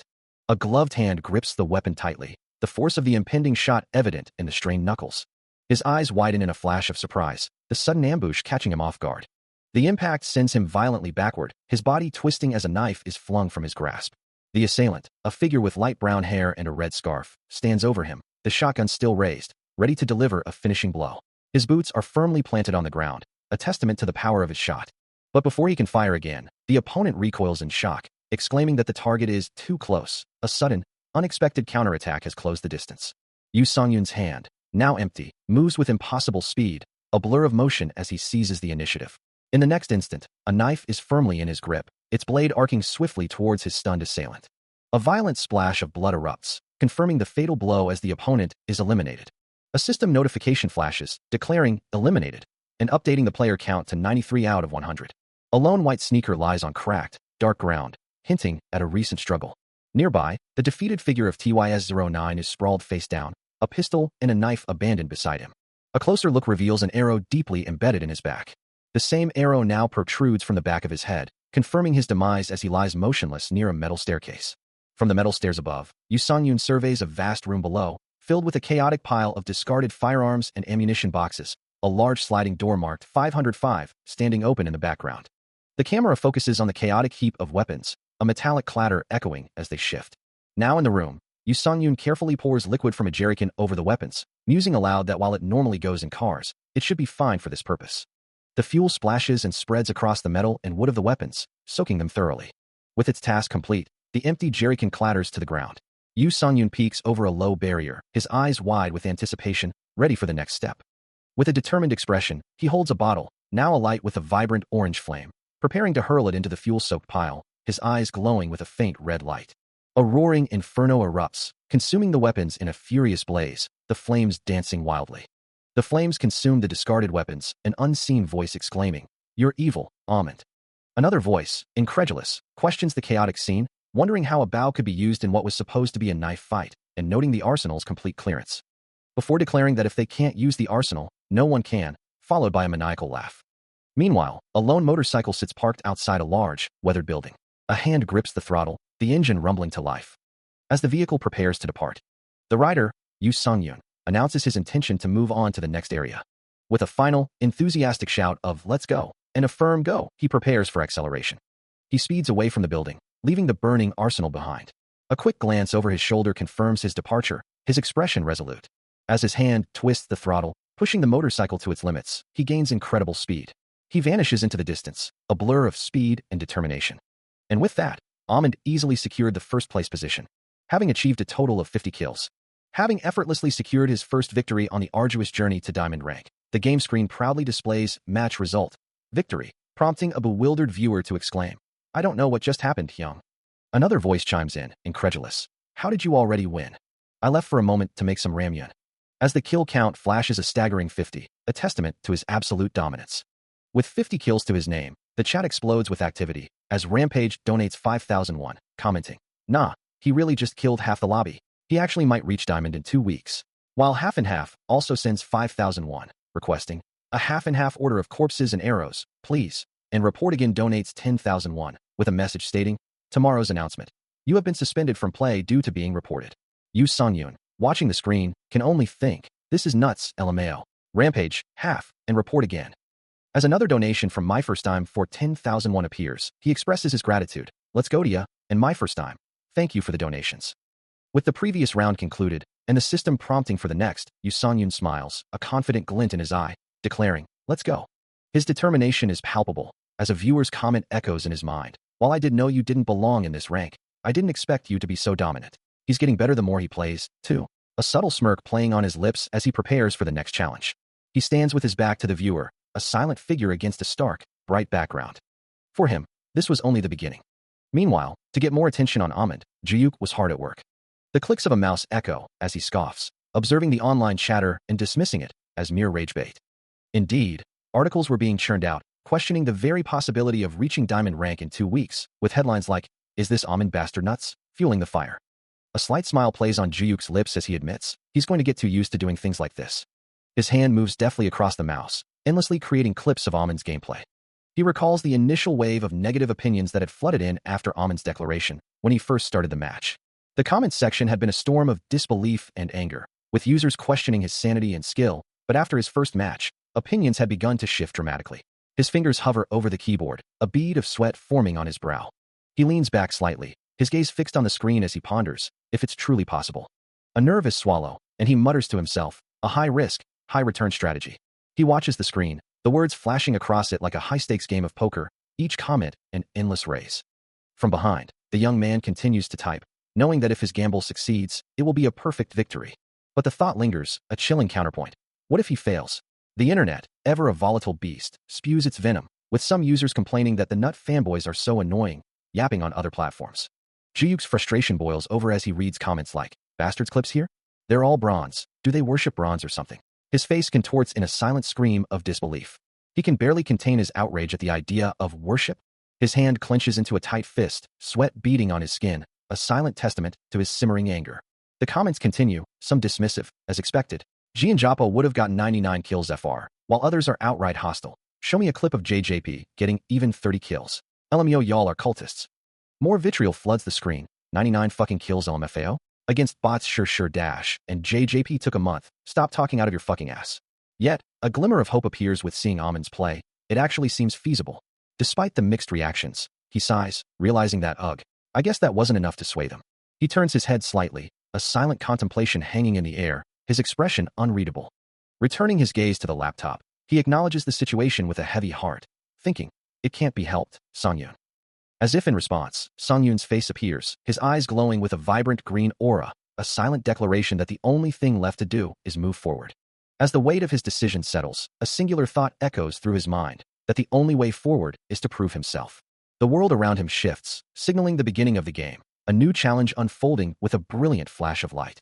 Bright, ethereal rays of blue light stream down, enveloping the space in a digital glow. With a soft thud, the transition completes, and the environment solidifies.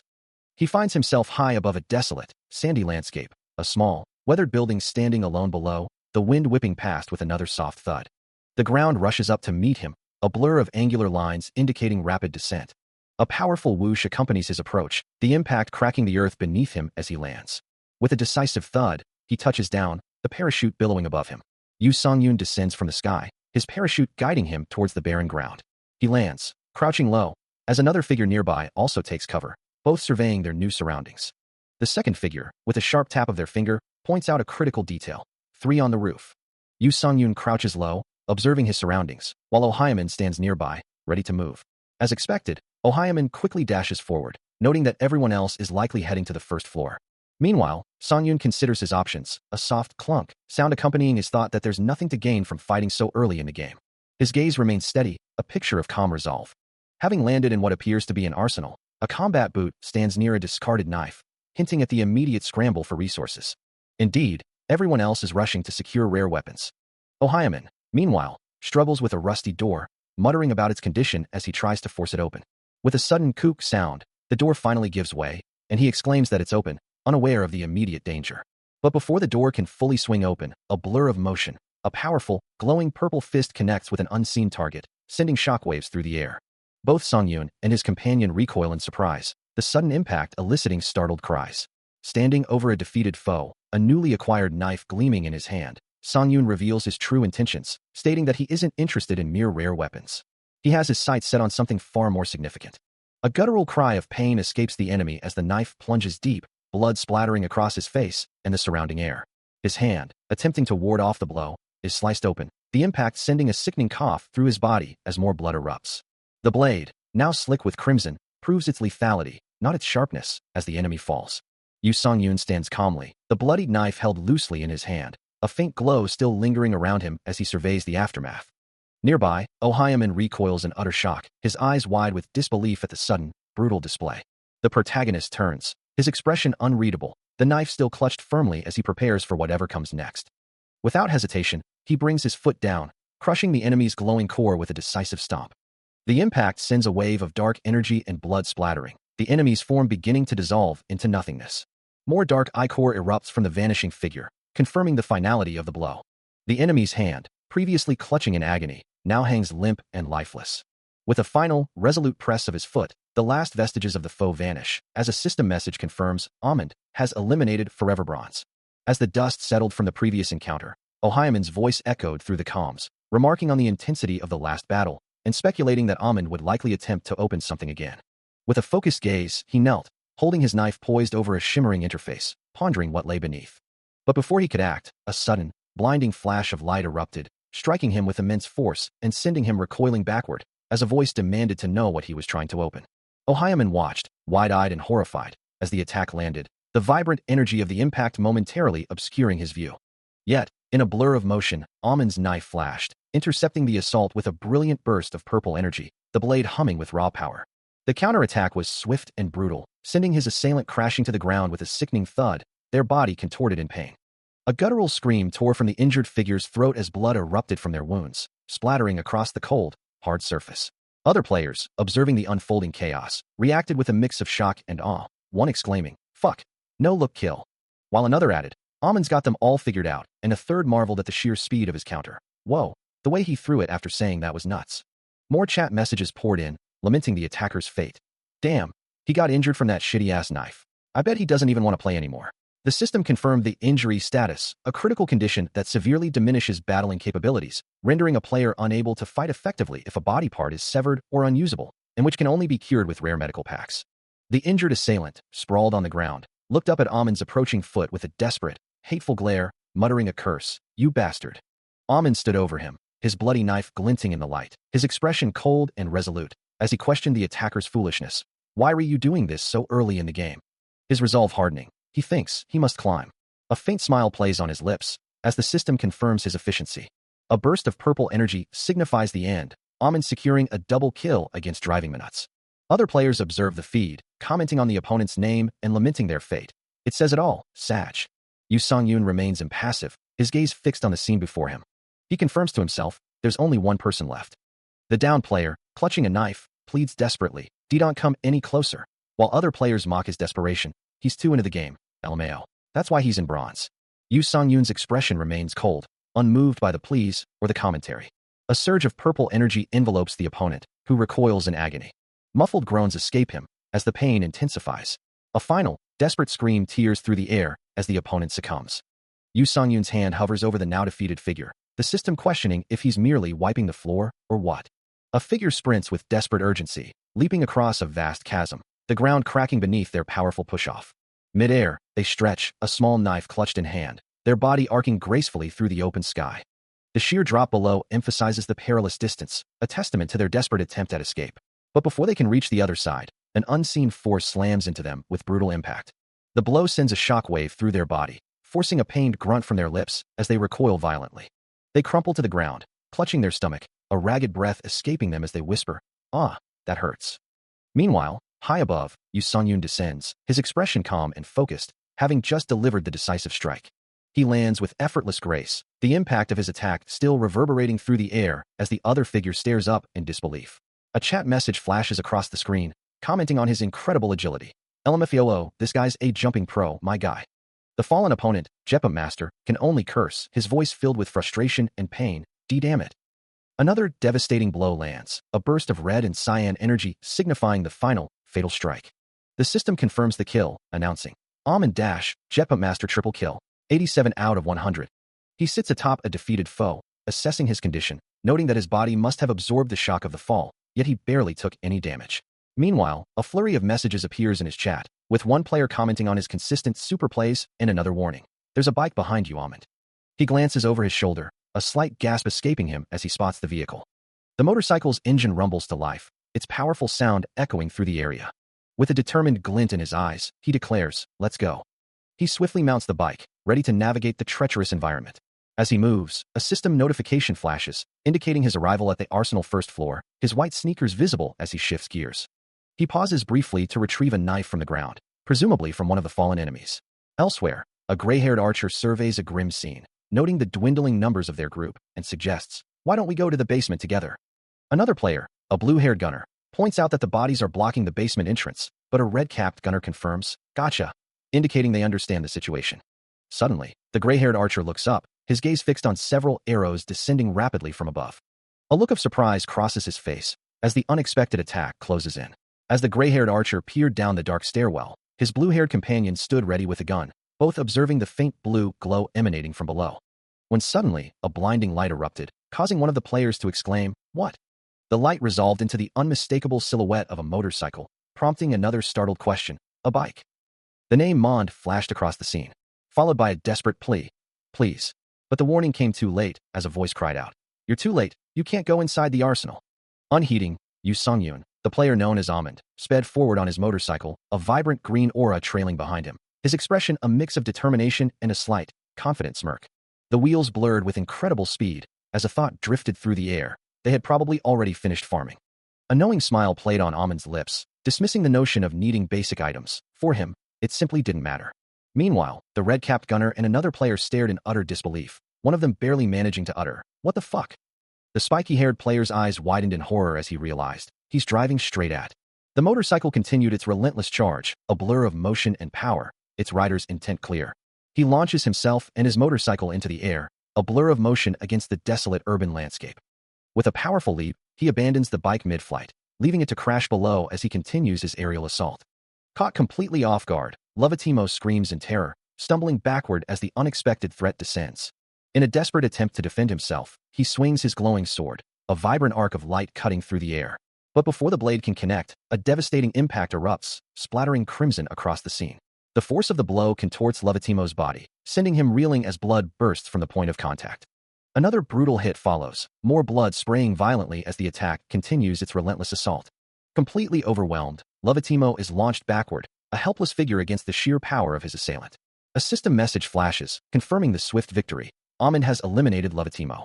A single boot lands firmly on the ground, while a chat message simply reads, "LOL." The in-game chat explodes with reactions, players expressing their amusement and disbelief at the mid-air elimination. As the chatter continues, with one player wondering aloud about the motorcycle's fate, Amon himself appears, a confident smile playing on his lips, clearly pleased with his audacious move.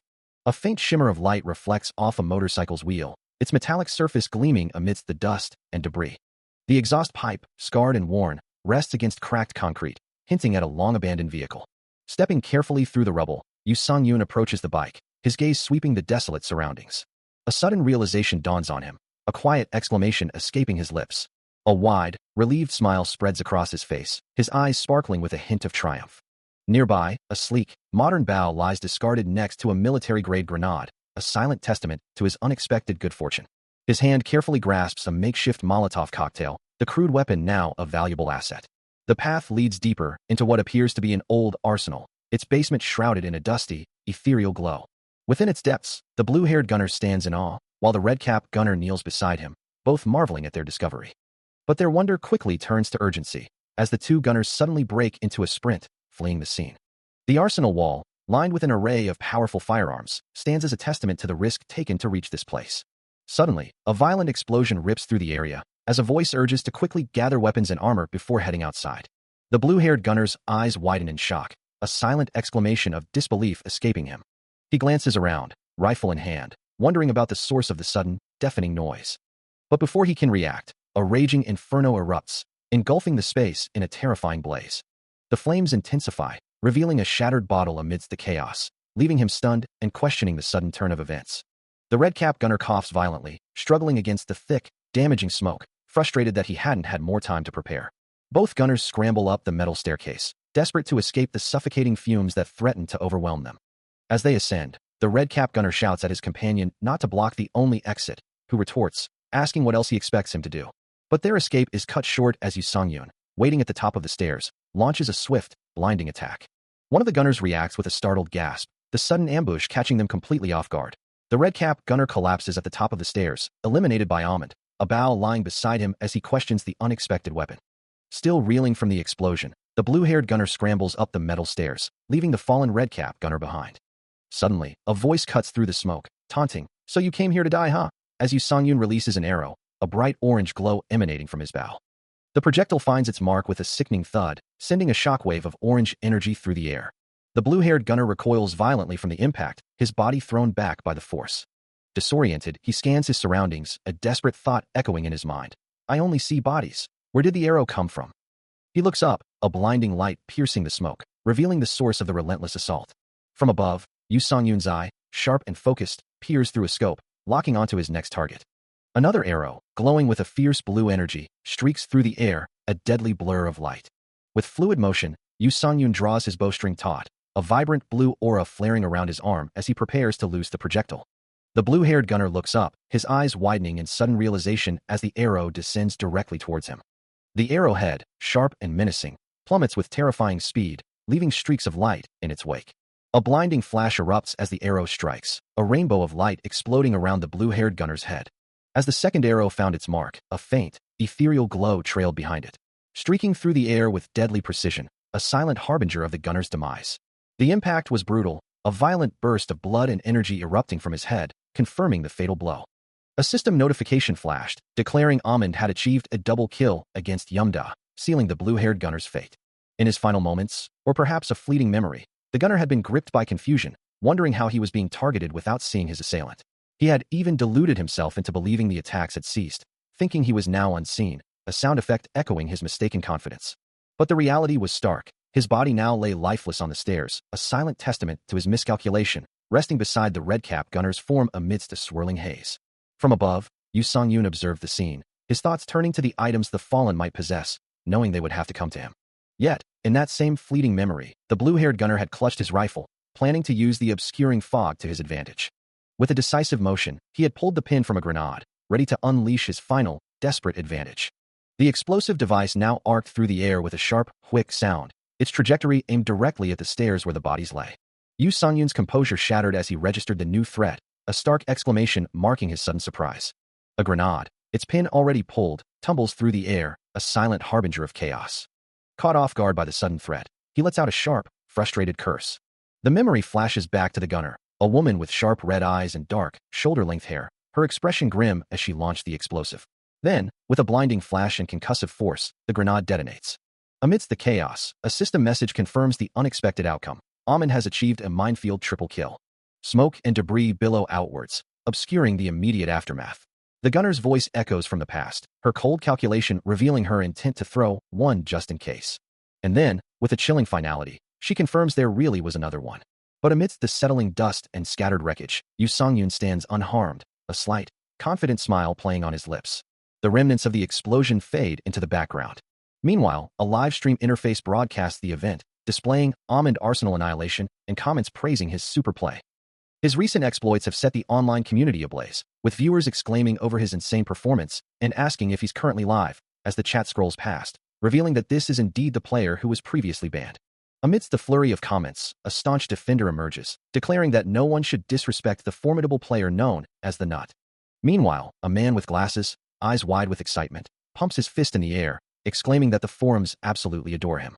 Yet, with his growing prominence, it's inevitable that some will find reasons to dislike him. The chat reflects this duality, with some viewers expressing disdain for Amund after seeing his face, while others playfully demand he never exercise and stay in bronze, or affectionately call him a handsome motherf*****, or even as some lament, he'll never reach diamond.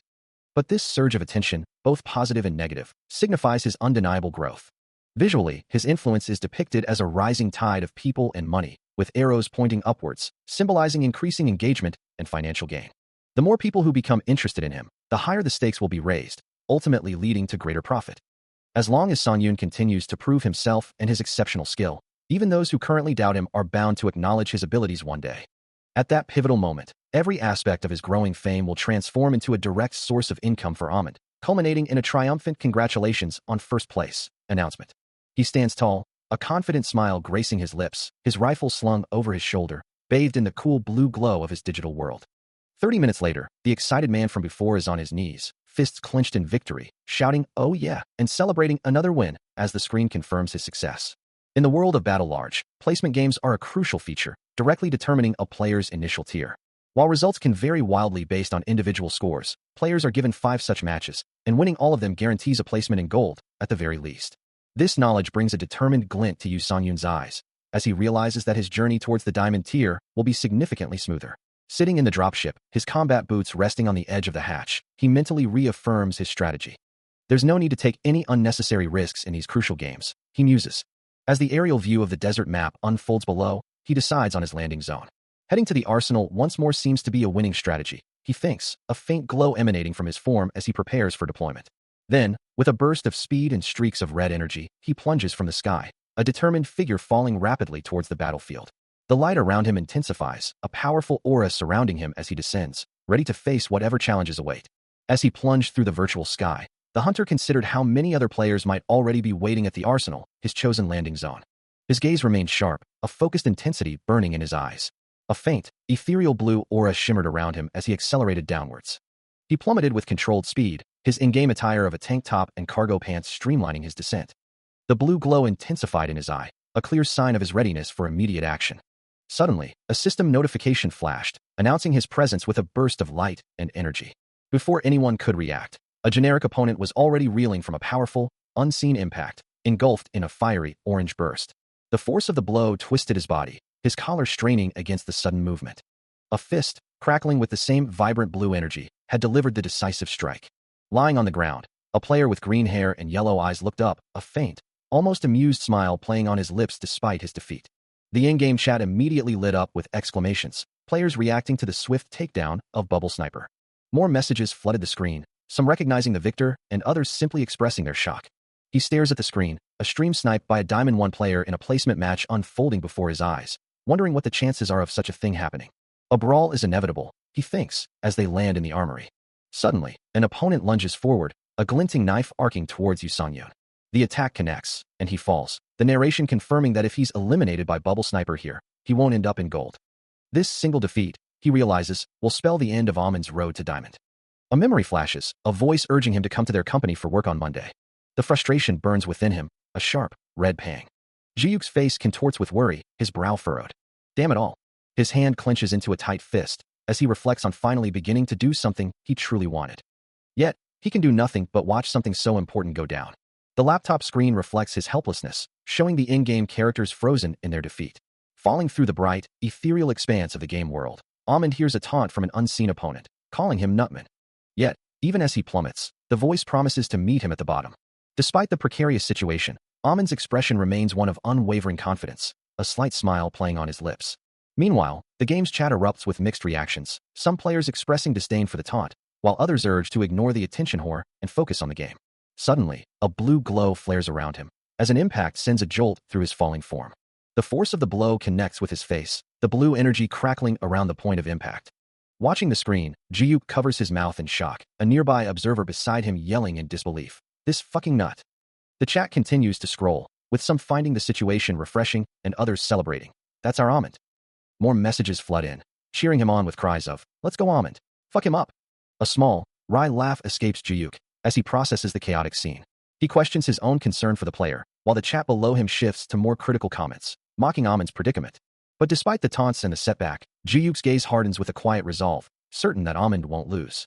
Jiyuk, still processing the recent events, finds a sudden clarity as he looks at his laptop screen. His fingers fly across the keyboard, a realization dawning on him. His purpose becomes clear, to ensure Amond's victory is nothing short of glorious, and to achieve that, he knows exactly what he must do.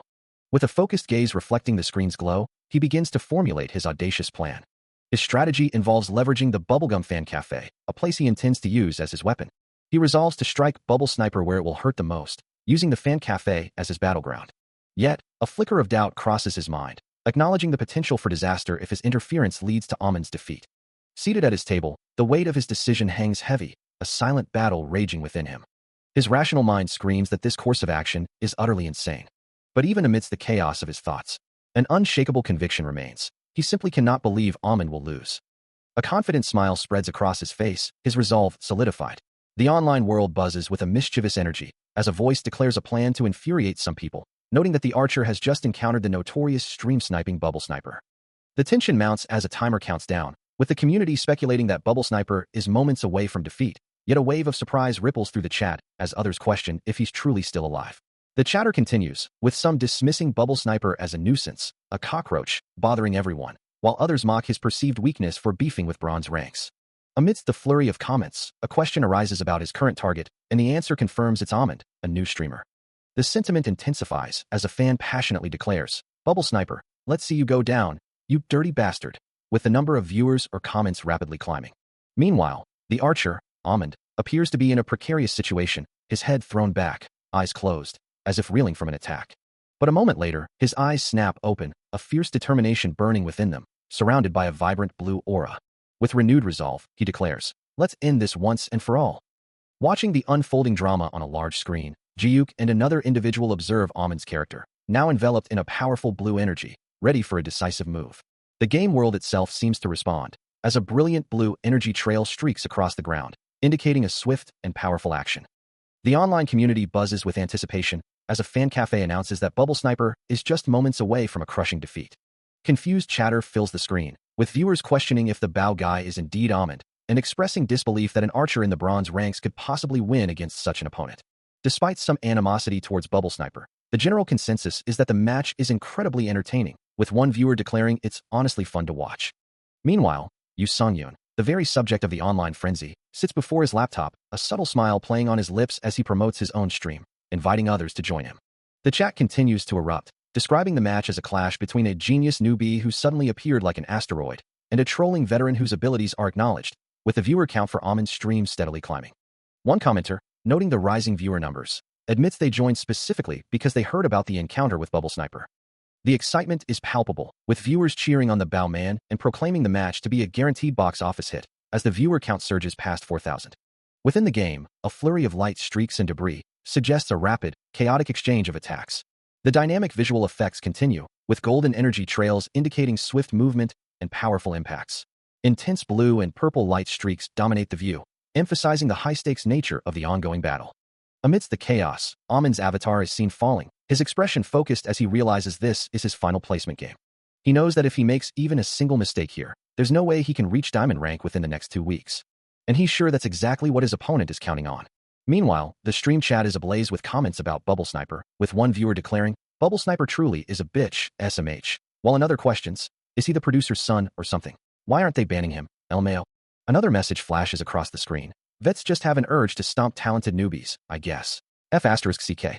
And Sung-yoon, watching the comments, can only concede that that might be true. Despite the unusual timing for joining a match, the stream boasts nearly 5,000 viewers, a number that makes him realize he should be among the top 10 in domestic battles. He reflects on his strategy, having used the same approach for 3 matches straight. He thinks to himself that there wouldn't be any other prey. From his perspective, he observes the game, noting that his opponent's movements are surprisingly easy to predict.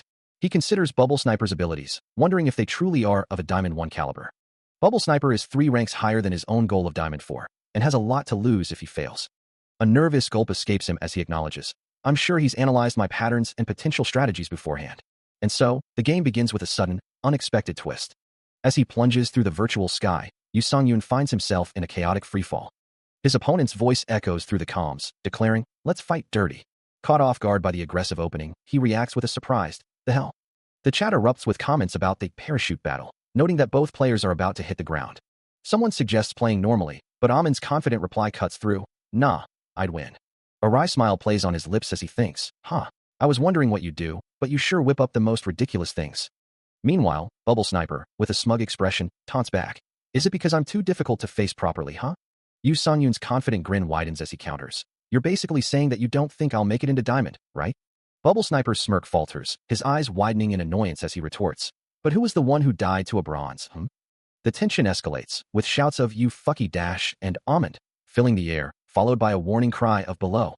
Both players look down, their expressions shifting to shock as they realize the ground is much closer than anticipated. The ground rushes up with terrifying speed, the world blurring into streaks of white and brown.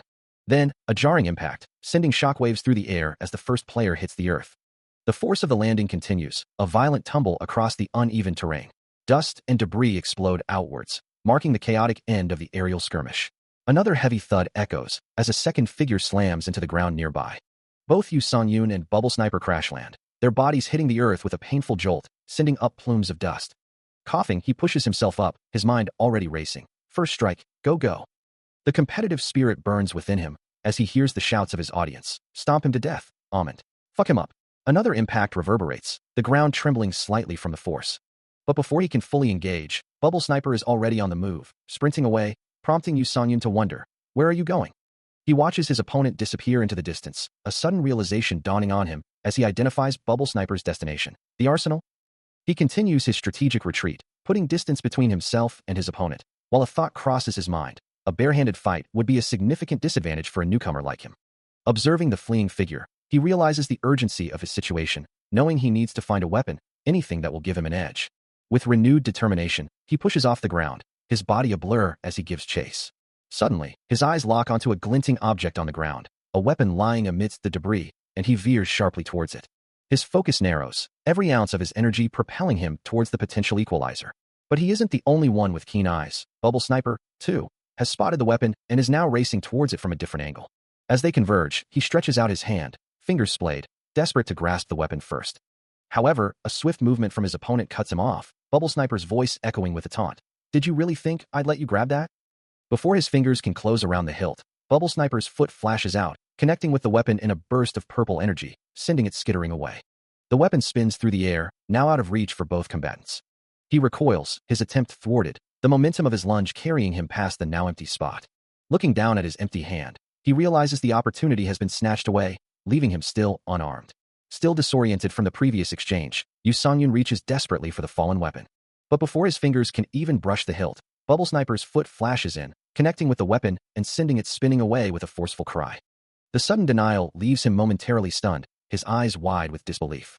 Bubble Sniper, observing the near miss, mutters to himself, surprised that his opponent had even managed to grab the handle, realizing the gravity of the situation for his team. A detached voice from the broadcast echoes, marveling at the sheer skill displayed, noting that his abilities are truly exceptional. Bubble Sniper, now fully committed, launches a powerful kick, shouting another defiant cry as he closes the distance. Meanwhile, the weapon he kicked earlier continues to spin wildly through the air, glinting under the harsh light. The broadcast voice expresses utter astonishment at the weapon's trajectory and speed, declaring it impossible for anyone to catch. Yet, Yu Songyun, now radiating a faint, determined aura, stands his ground, preparing for the next move. Bubble Sniper, seeing his opponent's intent, urgently warns Almond to dodge. But Yu Songyun, with a resolute expression, simply declares his refusal, his body already coiling for a counterattack. He surges forward with incredible speed, leaving a vibrant purple trail in his wake, defying all expectations. He knew that dodging Bubble Sniper's direct attack would be utterly pointless if another knife was already waiting nearby. A smirk played on the antagonist's lips, his eyes glinting with malicious intent. He launched himself into the air, delivering a powerful kick with precision. Meanwhile, the previously thrown knife continued its impossible spin, a shimmering blue aura surrounding it, regardless of its rotation. With a surge of determination, his eyes flared with an intense blue glow, a silent declaration of "I must" echoing his resolve. He moved with blinding speed, leaving streaks of vibrant blue energy in his wake. A single, luminous blue line marked his trajectory, a testament to his rapid acceleration. His hands, now glowing with the same ethereal blue, reached out to intercept the deadly projectile. With impossible precision, he snatched the spinning knife from the air. The impact of the catch sent a shockwave of blue energy rippling outward, a testament to the force he exerted. His gaze, still burning with blue light, met his opponent's, a silent challenge in the question, "Caught it?" Bubble Sniper's reaction was one of utter disbelief, his mind reeling with a stunned, "Da fuck?" Bubble Sniper recoils in utter shock, his eyes wide as Yu Songyun closes the distance in a blur of speed, a vibrant blue aura flaring around him. The spinning knife, meant to be a lethal follow-up, is expertly intercepted, leaving Bubble Sniper to exclaim in disbelief, wondering if his opponent has lost his mind. But the hunter merely thinks to himself that it's the knife that's gone wild, as Bubble Sniper is sent stumbling backward from the force of the counter. With a glowing blue hand, he seizes control of the weapon, a silent declaration that even this is a form of precise aiming. Bubble Sniper, enraged by the turn of events, curses his ally, his mind racing to block the next inevitable blow. As the hunter lunges forward, the captured knife now an extension of his will, Bubble Sniper braces, convinced he only needs to deflect this single attack. He reaches for another blade, determined to continue the fight. But before the second knife can even be fully drawn, a flash of blue energy intercepts it, leaving Bubble Sniper stunned in mid-motion. With a swift, brutal twist, the hunter disarms him completely, the blue energy crackling around his grip. Then, with a devastating blow, he sends Bubble Sniper flying, a crimson spray erupting from the impact. The antagonist crashes hard onto the unforgiving ground, his body bouncing with sickening force. And in the aftermath of the brutal assault, Bubble Sniper's arm lies severed, a stark testament to the hunter's overwhelming power. The raw power of the final blow still reverberates, sending shockwaves across the desolate landscape. Standing amidst the fading echoes, he holds the captured knife, its blade reflecting the grim victory. With a silent gaze, Yu Songyun looks down at his defeated opponent. The battle is over, and he stands triumphant, a faint glow surrounding him as Bubble Sniper lies vanquished. A final, resounding impact, a sound that seals the fate of the fallen. Then, a system message flashes, confirming the decisive outcome. Amon has eliminated Bubble Sniper, leaving only one more target. As the blue energy particles ascend, they signify the immense power that was unleashed. A surge of energy washes over the area, a silent testament to the victory. Witnessing the incredible feat, Juyuk's eyes widen in a mixture of shock and exhilaration. Overwhelmed by the moment, he can't help but shout encouragement, urging his friend onward. The vibrant blue energy continues its ethereal dance, a visual echo of the power that just secured victory. Completely taken aback and thrilled, Juyuk's surprise and excitement are palpable, stars practically orbiting his head. A quiet moment settles over the room, a stark contrast to the recent chaos. As Jiyuk sits, reflecting on the intensity of his own reactions, thinking to himself, he never imagined he would yell with such fervor. He recalls a past where he would have simply been defeated had he been younger. A lifetime spent under the oppressive weight of constant surveillance, the feeling that someone was always watching him. But now, a profound shift has occurred, that feeling is gone. A surge of emotion washes over him, his eyes wide with a mix of disbelief and exhilaration. Then, with a powerful burst of sound and golden energy, he shouts, "All right, let's go, Songyun." His entire body vibrates with excitement, arms thrown high in a triumphant cheer. A radiant smile spreads across his face as he basks in the feeling of true freedom. His laughter rings out, unrestrained and full of joy. Meanwhile, the digital world buzzes with activity, announcing a Battle Large event.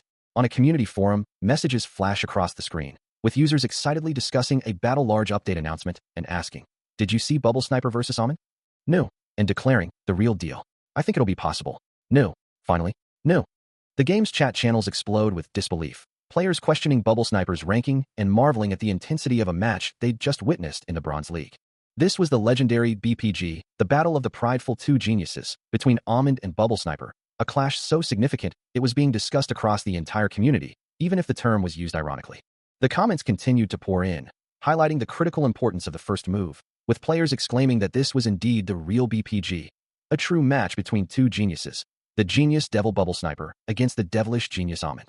As the discussion raged, the image of Yu Songyun, his eyes glowing with fierce determination, flashed across the minds of those who had witnessed his incredible performance. The community was abuzz, recognizing Amon's insane star potential, with many wondering how he managed such a feat and eagerly anticipating his future growth. While there are many components to becoming a star, whether in sports or other fields, the true essence lies deeper than mere talent. In the competitive world of sports and games, the most crucial factor, the one that truly sets a player apart, is their decision-making. It is an innate ability, one that triggers precisely when the stakes are highest. This was the same player who had confidently declared he would reach diamond rank in just 2 weeks, a bold claim that now seemed entirely plausible. For many, facing such an opponent would lead to a mental breakdown, but for Amon, it was the talent of enduring adversity that shone through, earning him congratulations for first place. Achieving a total of 47 kills, he shone brightly, even while operating under immense pressure. Everyone was certain Amon possessed this rare trait, as he sat reflecting on what had indeed been a pretty difficult match. He couldn't help but recall the mosquito that had been so persistently annoying at the start of the match, a memory that brought a slight smirk to his face as the community continued to laud his star potential. Indeed, the sentiment was unanimous. His skill was undeniable, and his striking good looks were certainly a contributing factor to his rising fame. While awaiting the final placement results, he decided to check the missions he had completed, a stream of chat messages scrolling by, still buzzing about the mosquito, Bubble Sniper, and how he had been treated like mere prey. His thoughts turned to the rewards, anticipating the prize money for his complete victory in the placement matches, a substantial 210,000 won for winning all of them. More rewards appeared, including bonuses for winning without a gun, reaching gold and platinum ranks, and even an extra 200,000 won for defeating Bubble Sniper without using a gun, leaving the online spectators in awe, wondering how such feats were even possible and lamenting the breaking of their banks from the sheer cost of his achievements. The community's sentiment was clear, nothing was safe from Amon's prowess. A satisfied smile spread across his face, his eyes gleaming with quiet triumph as the system processed his incredible performance. Suddenly, a sharp ding echoed, signaling a new notification. The system interface shimmered, displaying a clear message: "Your placement has been calculated," inviting him to check rank. Golden light rays streamed upwards, enveloping the screen in a brilliant glow, a dramatic visual cue for the impending reveal. The check rank button pulsed with an eager, golden light, poised to unveil his new standing. Bright, golden light streaks across the view, forming abstract shapes that hint at numbers or symbols, then fading into a soft, ethereal glow. A stark, clean line cuts through the darkness, marking a pause in the unfolding narrative. Digital numbers and symbols cascade across a vibrant blue sky, filled with soft clouds, as a glowing white arrow streaks across the frame, culminating in a purple interface window announcing Season 1 completion. The production team, Carrot Studio, behind Genius Archer's streaming, expresses gratitude to all readers who joined Sunyoon on his journey through 50 chapters of the first season. They assure everyone that after a period of reorganization, Genius Archer's streaming will return for an even more interesting Season 2. A system notification flashes across the screen, declaring that his placement has been calculated. As the words check rank appear, he stares intently at the glowing interface. The golden light of the system pulsating around the prompt, building a quiet anticipation for the reveal. Finally, a message confirms that the results are out, and he calmly states his intention to review them and complete the process. Meanwhile, comments from others appear, wondering if he'll achieve Gold Eye, or if it's impossible for him to reach Platinum. More speculation follows, with some asserting he definitely isn't Silver, and even JJP managed Gold Eye. He considers the possibility that not achieving Platinum might be a system function, lamenting the shame of failing the Platinum mission. Before a confident smile spreads across his face as he declares he'll check his rank now. The system glows brightly, ready to reveal his fate. As his finger hovers over the glowing interface, the system prepares to reveal his placement. A surge of brilliant purple and blue energy erupts from the screen, filling the space with dazzling light. The light coalesces, forming a distinct emblem, and the words Platinum 3 materialize, shimmering with power. He stares, wide-eyed and utterly stunned, as the impossible rank settles before him. Stars and glowing particles dance around him, reflecting the sheer magnitude of his achievement. A soft gasp escapes his lips, the reality of his Platinum 3 placement beginning to sink in. With hands raised in disbelief, he seems to be reaching out to grasp the shimmering truth of his new status. The system continues to glow, as if confirming the unbelievable result, leaving everyone in stunned silence. The collective shock is palpable, with murmurs of disbelief echoing through the virtual space. The chat explodes with incredulous comments, as viewers question the validity of the rank, wondering if it's a bug or a mistake. Meanwhile, Bubble Sniper, looking utterly exasperated, can barely comprehend the Platinum 3 rank, convinced it must be a system glitch. He stares at the screen, a wave of disbelief washing over him as the system confirms his Platinum 3 rank, a reality he struggles to accept. A quiet realization dawns on him, acknowledging his new status as a Plat player before decisively accepting the mission rewards. A wide, joyful grin spreads across his face, eagerly anticipating the Platinum mission rewards. Meanwhile, the stream chat explodes with a mix of shock and frustration, viewers lamenting the unexpected Platinum rank and questioning the integrity of their risk-free bets. With a mischievous glint in his eye, he playfully threatens punishment for those who doubted him, letting out a triumphant laugh. The chat continues to buzz with amusement and disbelief, a cascade of laughter emojis filling the screen. He expresses gratitude for the mission reward, then pauses, contemplating his next move. A confident smirk plays on his lips, as a viewer encourages him to continue playing before ending the stream. The chat quickly catches on to his intention to end the stream, some viewers teasing him about checking the time and urging him to stream later if he's going to pull such stunts.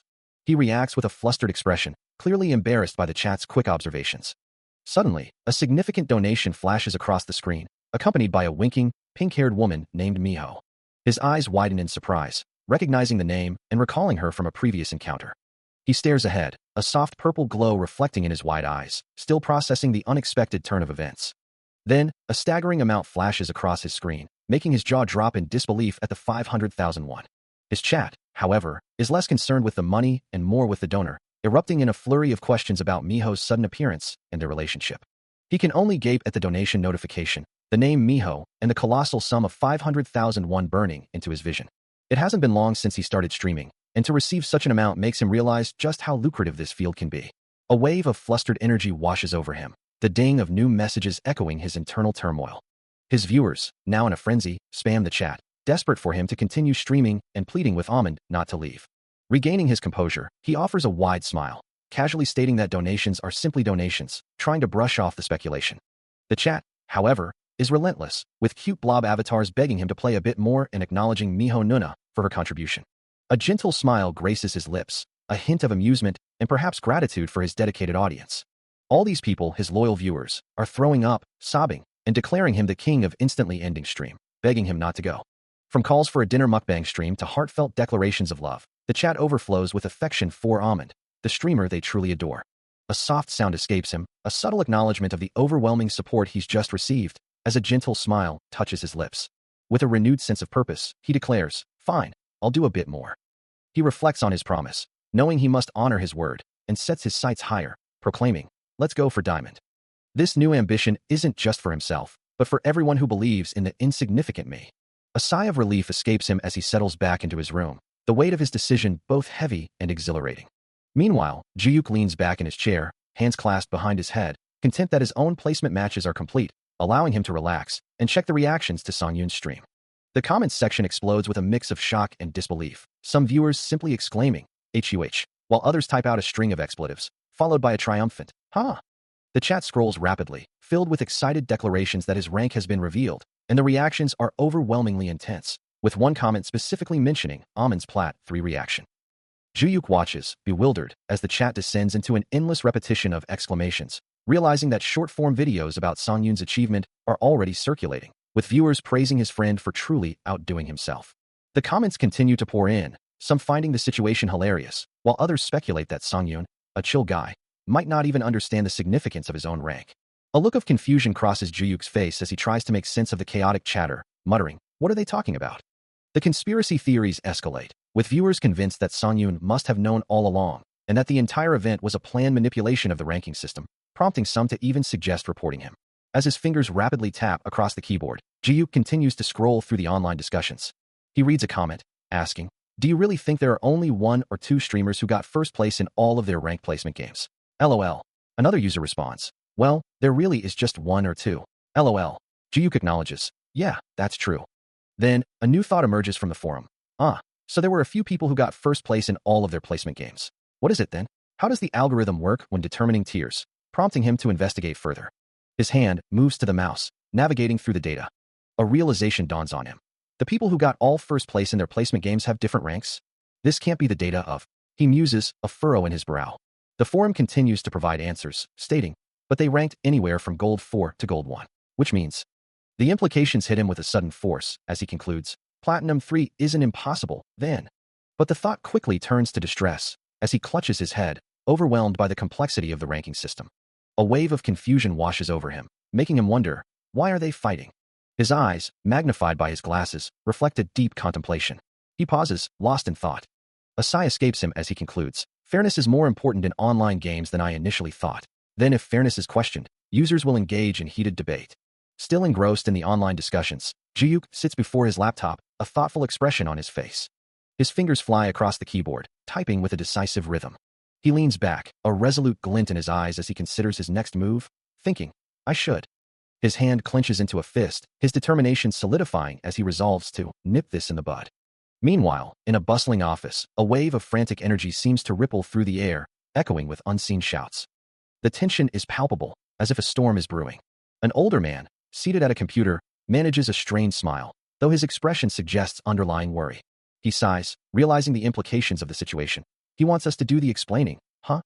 A narration box details the problem. If public opinion worsens, streamer Amon's image, how Battle Large's rank assignment works, what aspects of Amon's performance the algorithm assesses, information on how.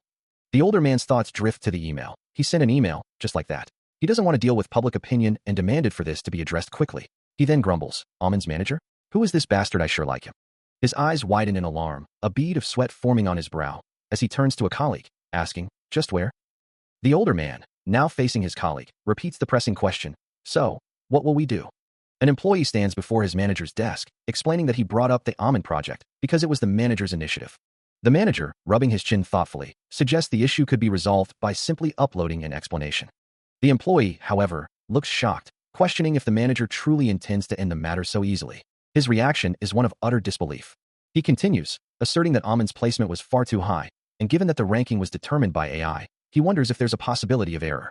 The manager firmly dismisses the idea, stating that Amon earned his Platinum 3 rank because he was truly worthy of it.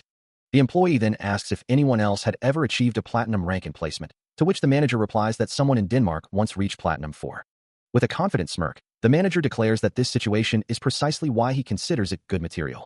The employee, taken aback, questions the manager's surprising perspective. Cutting off further discussion, the manager instructs the employee to simply prepare an email based on his explanation. Meanwhile, the streamer Amon, with a triumphant cry of win, raises his bow in victory, surrounded by sparkling effects. He stands tall, his combat fatigue suggesting a fierce battle, having achieved an impressive 9 consecutive wins. As Song-yoon continues his impressive run, the chat erupts with praise, one viewer exclaiming gratitude for his bow skills, while another notes his unexpected choice of weapon in this particular game. More messages flood in, thanking him for achieving 10 kills and for securing 3 consecutive wins, all with his signature bow. The game's interface flashes, showing a viewer's query about his earnings, as a notification confirms he's just 1 match away from Platinum 2. He pauses, contemplating the screen, a thoughtful expression on his face. Then, to the shock of his audience, he declares he'll play the final match another time, prompting an outcry from the chat, warning him about bad karma for leaving. The viewers urge him to continue, insisting he strike while the iron is hot, but he simply waves goodbye to Tribe amidst their desperate pleas. With a cheerful wave, he bids farewell to his audience, clicking through various buy options on his screen. The chat fills with mournful sob messages as the sound of his departure echoes through the virtual space. Meanwhile, Ji-yook observes him, a mug in hand, musing aloud that perhaps his hard work is why people aren't begging him as much, before correcting himself. A look of surprise crosses Ji-yook's face, his eyes widening behind his glasses as he takes in Song-yoon's appearance. Seeing the distress etched on Song-yoon's face, Ji-yook asks, his voice laced with concern, if he is all right. A faint drip echoes through the quiet space, as the young man's body, clad in a simple white tee beneath a jacket, seems to sag with an unseen burden. Observing his friend's weary state, Ji-yook offers a gentle suggestion, asking if he'd like a sports drink from the fridge, then adds, don't push yourself too much. It's not like you're only streaming for 1 or 2 days. But upon opening the main refrigerator, Ji-yook finds it empty, muttering in surprise, there's no sports drinks. He then remembers the smaller unit, realizing, not there, the drink fridge. This. A click and a clatter accompany the opening of the mini fridge, revealing it to be completely stocked with booster energy drinks, prompting Ji-yook to wonder, when did you buy something like Dash? His reflection in the door shows a look of utter shock, as he processes the sheer volume. What the heck? Did he really? Sitting by the gaming pod, Ji-yook still can't quite believe it, thinking, have to stock up this much? Before simply offering, here. From within the pod, Song-yoon emerges, taking the offered energy drink. He immediately begins to gulp it down, the liquid disappearing rapidly as Ji-yook watches on. Sweat beads on his face as he finishes the bottle, letting out a heavy sigh of relief. A small, chibi version of Ji-yook appears, playfully suggesting, I think you should model for a sports drink commercial. But a chibi Song-yoon, looking slightly annoyed, dismisses the idea. What? Whatever, I'm going to go wash up. Ji-yook leans over the gaming capsule, a soft whirring sound emanating from its core. He places a hand on its surface, feeling for any irregularities, but the temperature inside isn't high at all. A thought crosses his mind, that if there truly were an issue with the capsule, the gamer would have resolved it himself a long time ago, had it been something he could self-diagnose. Still, a nagging feeling persists, prompting him to look into the issue more deeply. Moving to his laptop, he considers whether he needs to investigate if it's an issue with the capsule itself, when a new email catches his attention. The subject line reads, Inbox, hello, this is Fantasia. He notes their quick response, thinking it's always best to go directly to management when there's nothing to fear. The email explains that their AI, Lovey, determines a player's rank not just by wins or losses, but by analyzing the content of their play, ensuring outstanding players climb as quickly as possible, and that this system was set up because Amon used a restrictive weapon. This implies that there's nothing inherently wrong on their end regarding the ranking system. The message continues, stating they are planning an announcement about Amon's rank rating method, just as they had previously informed him, and that they're going to upload an announcement, suggesting things will wrap up soon. Ji-yook's brow furrows slightly, a quiet escaping him as he processes the information. He considers the implications, especially, but considering negative public opinion. Still engrossed in the email, Ji-yook reads that Fantasia wishes to cast Amon and do some tests to properly and officially prove it, continuing. In the test, we have prepared. His brow furrowing in thought, he pauses, a silent ellipsis hanging in the air as he processes the implications. A sudden realization dawns on him, as he murmurs, isn't this? The words forming clearly in his mind, an ad proposal? The glowing screen of his laptop reflects his surprise, the blurred text of the email confirming his suspicions.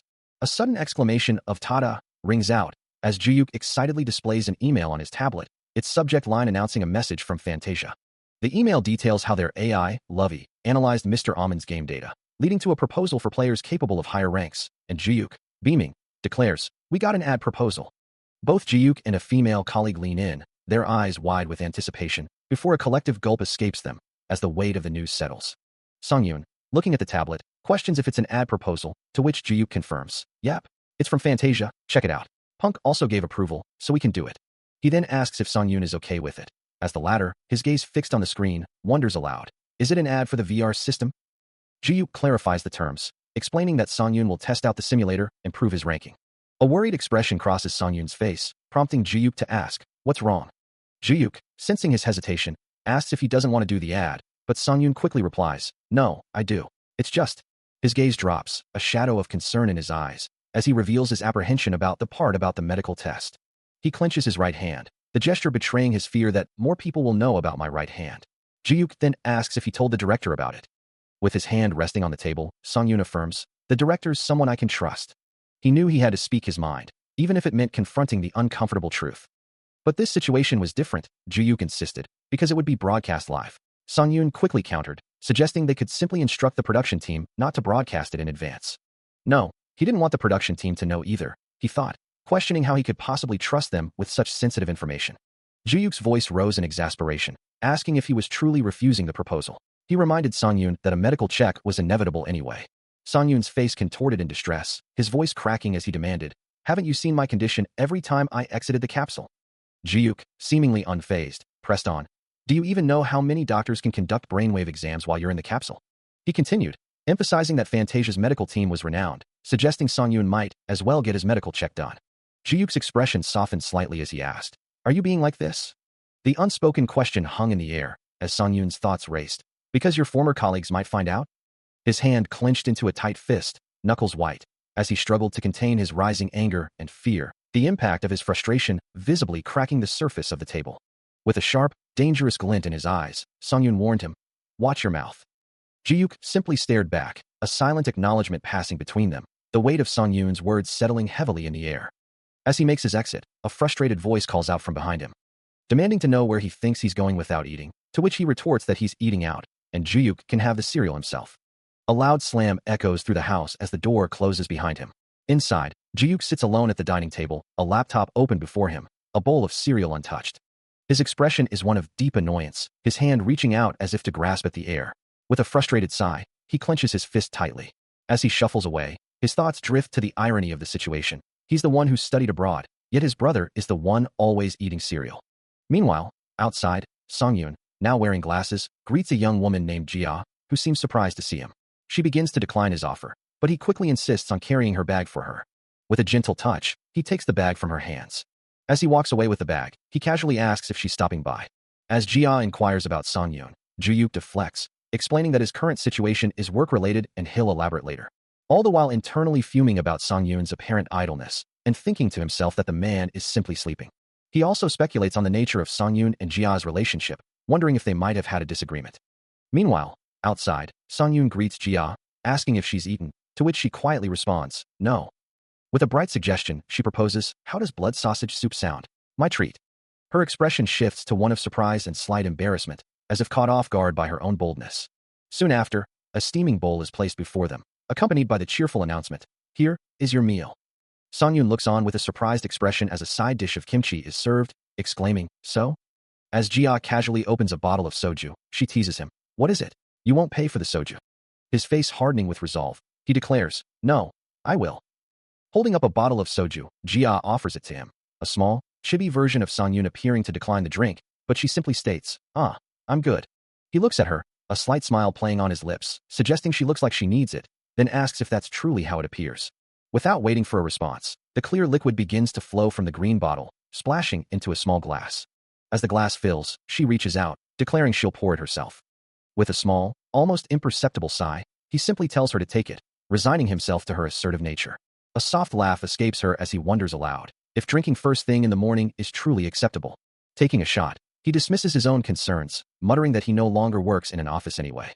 She watches him, a mischievous glint in her purple eyes, then challenges him, asking if he wants more. As she continues to pour, the young man muses that alcohol often resolves more than one might think. He then questions her, asking if she usually drinks so early in the day, to which she retorts, "And what's wrong with that?"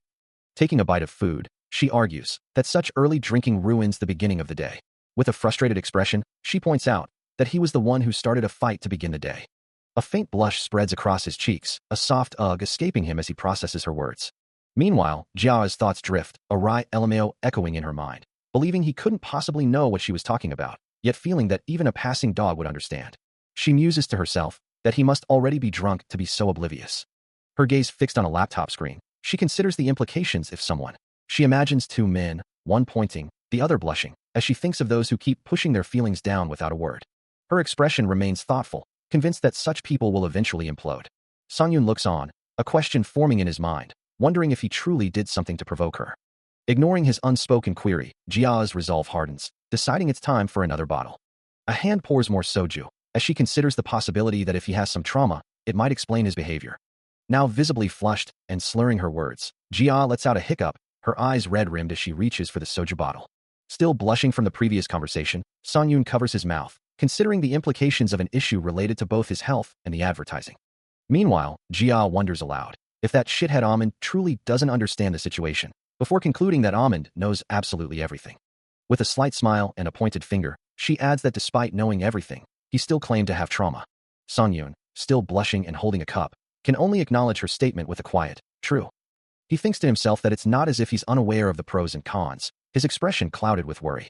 Looking away, a troubled expression on his face, he concludes that the very fact he responded in that particular way must mean something significant. Jia, now visibly more intoxicated, slumps forward on the table, her hair disheveled and cheeks flushed. Suddenly, Songyun flinches back, his eyes wide with alarm as a sharp, red impact effect flashes across the scene. Jia's hand slams down onto the table with a resounding crash, sending a bottle toppling over with a loud whoa. Sprawled across the table amidst overturned kimchi and a spilled bottle, Jia is asked by Songyun if she's all right, his voice laced with concern. He watches her with a worried expression, a faint blush still coloring his cheeks. A single thought echoes, trash. A familiar voice echoes through the home, announcing, "Oi, I'm home." As Jiuk steps inside, he pulls off his jacket with a surprised gasp. Meanwhile, Songyun stands nearby, phone in hand, a hint of annoyance or concern etched on his face. He hands Jiuk a jacket, remarking, "Did. Oof, that's better." The manager looks down at the item, asking, "What's this?" Songyun simply holds a box of Happy Karo cereal, a thoughtful expression on his face. Jiuk, looking flustered, exclaims, "Manager O booked the filming date." "What? Booked what?" "The news is delivered. The commercial filming. He said it's tomorrow." Jiuk springs up from his seat in shock, his eyes wide with disbelief as Songyun watches him calmly. Songyun then asks, "You contacted him during the short time I was out?" A rapid heartbeat sound effect accompanying his words. Jiuk admits, "I figured it was something I eventually had to face," before turning to his friend with concern, asking, "Will you be okay?" Songyun looks away, dismissing the worry. "It isn't that big of a deal, like you said." With a slight smile, he concludes, "Being a streamer is that kind of job." A wave of embarrassment washes over Songyun, his cheeks flushing as Jiuk calls out his name. Jiuk continues, his voice filled with regret, apologizing profusely for his earlier outburst, acknowledging that Songyun must have had a lot on his mind, but admitting he got carried away due to concerns for his friend's health. With a small, embarrassed figure of Songyun clinging to his shoulder, Jiuk dismisses the apology, telling him to stop being so cringeworthy. Later, in the kitchen, Jiuk, holding a can, questions him, wondering if his early morning drunkenness was the cause of his earlier mood, but Songyun quickly denies it. Lying in bed, Songyun recalls his day, thinking about meeting Seo Jia and wanting to buy her food before dropping her off. Back in the kitchen, Jiuk asks about Seo Jia, to which Songyun replies that she seemed to enjoy drinking. Jiuk laughs, impressed by her capacity, declaring her even better at drinking than Section Chief Shim, leaving Songyun speechless.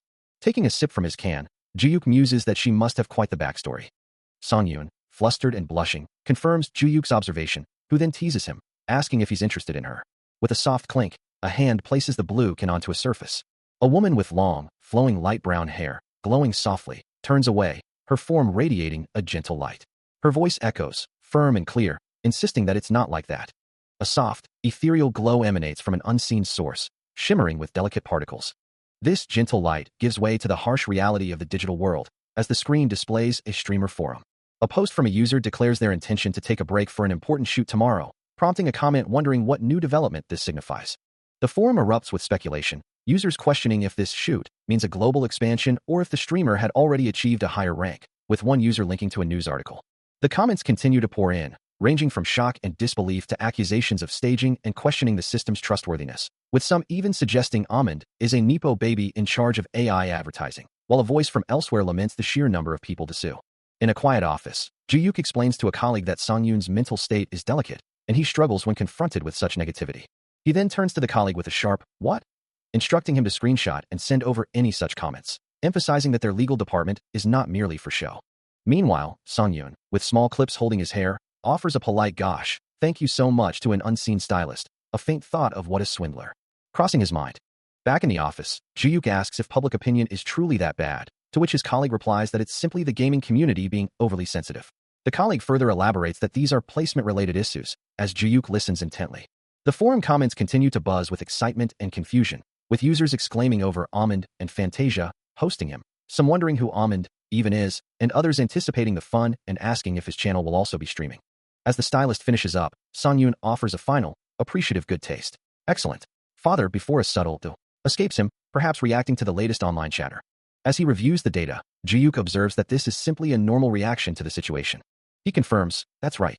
Acorn Jelly told me to go major, and that's what we're doing. Apparently, the ranking issue, which gamers are so sensitive about, is something the normal community users simply find fascinating. Online comments range from outrage, like, Almond got plat. This is fake as F******, to excitement, with exclamations of, wow, that's awesome. Although the envy of gamers is an important factor in Almond's growth. Elsewhere, two stylists meticulously prepare Song-yoon, one praising his perfect skin while the other asks if he likes his new hairstyle. Still engrossed in his analysis, Juyuk understands they can't just abandon the major scenes, ignoring either the positive reactions or their sheer size. He muses, we'll be able to know for sure today. As Song-yoon looks up, a stylist asks him what he thinks, the question hanging in the air, whether Almond's image is truly palatable. He responds, it's nice. As the stylists continue their work, one suggesting he could attend an awards ceremony looking like this, while another cautions, don't touch anything. This major scene extends to the broad public as well, culminating in the dazzling lights of a grand stage, awaiting his appearance. The moment has arrived, a clear announcement echoing through the air, Almond is now ready. The stage is set, bathed in a cool, blue light, with a prominent display above reading Dissolution Analyzer as two chairs await their occupants. A shimmering, almost ethereal glow fills the space, sparkling with anticipation for what is to come. Bright spotlights pierce through the darkness, illuminating a vast studio stage, as the energy of an impending broadcast crackles in the air. A voice echoes, declaring the moment has arrived, proclaiming everything is now ready. The stage is set for the Dissolution Analyzer, its futuristic logo glowing prominently.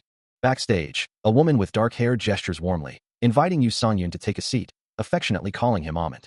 As the countdown begins, a voice announces 30 seconds until air, reassuring him that he only needs to replicate their rehearsal. The woman explains the process is merely a simple interview and physical test, while he holds a device, listening intently.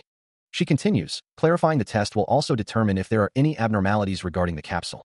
A bead of sweat trickles down his face, a nervous gulp escaping him as the pressure mounts. The clapperboard snaps shut, signaling the start of filming at Atasia Studio. With a final, decisive clap, the first take officially begins.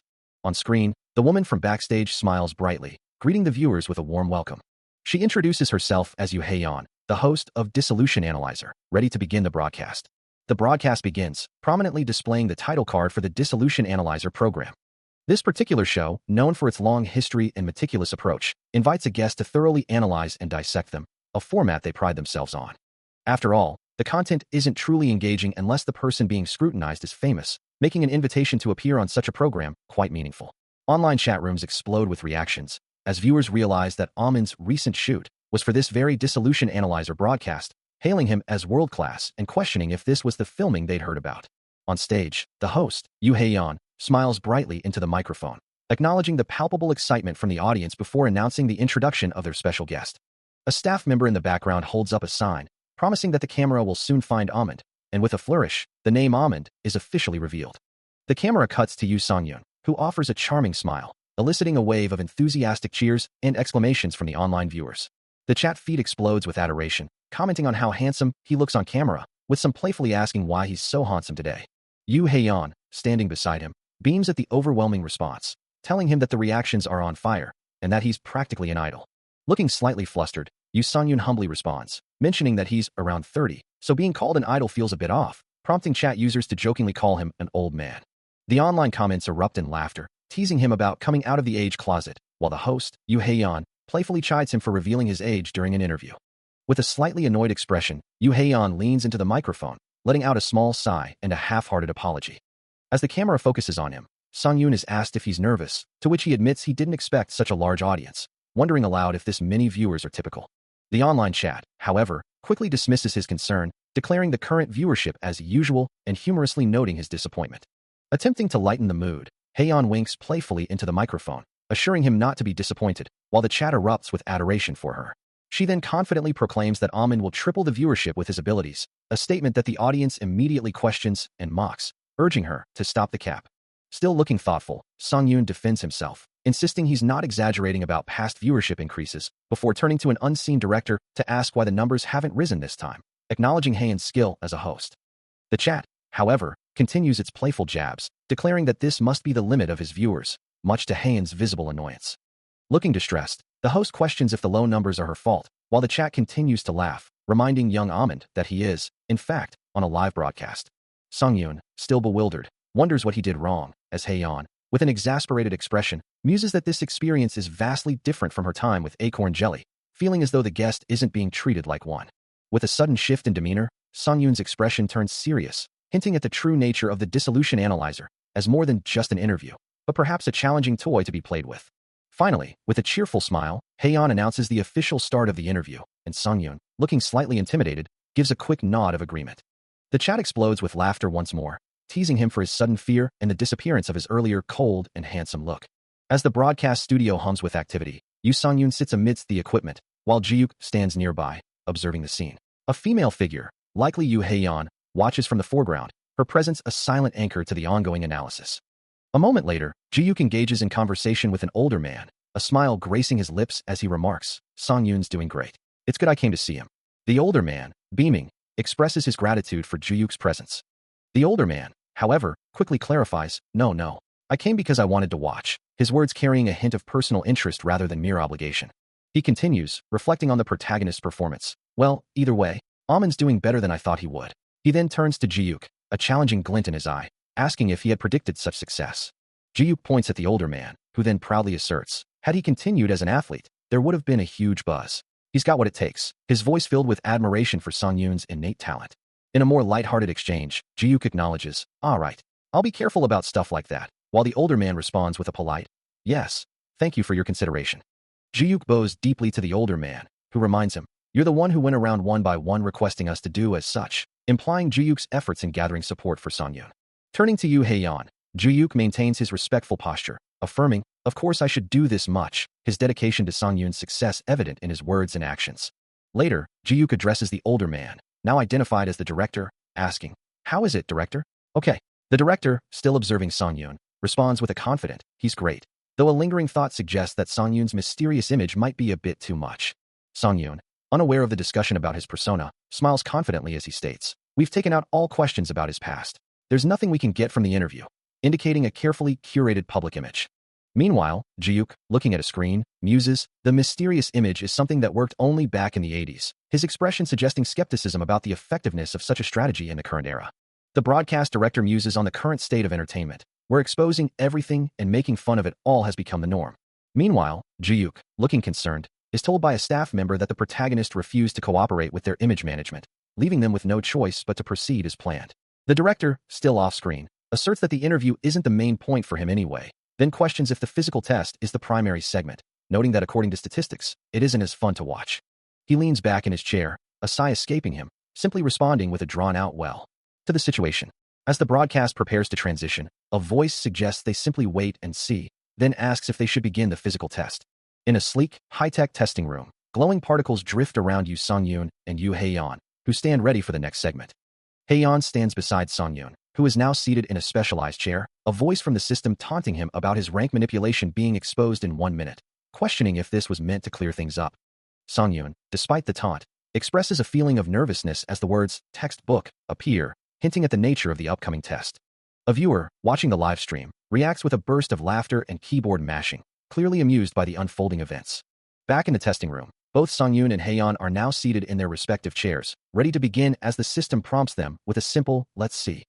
The environment around them shifts, dissolving into a cascade of glowing blue particles and geometric light, signaling their entry into a virtual space.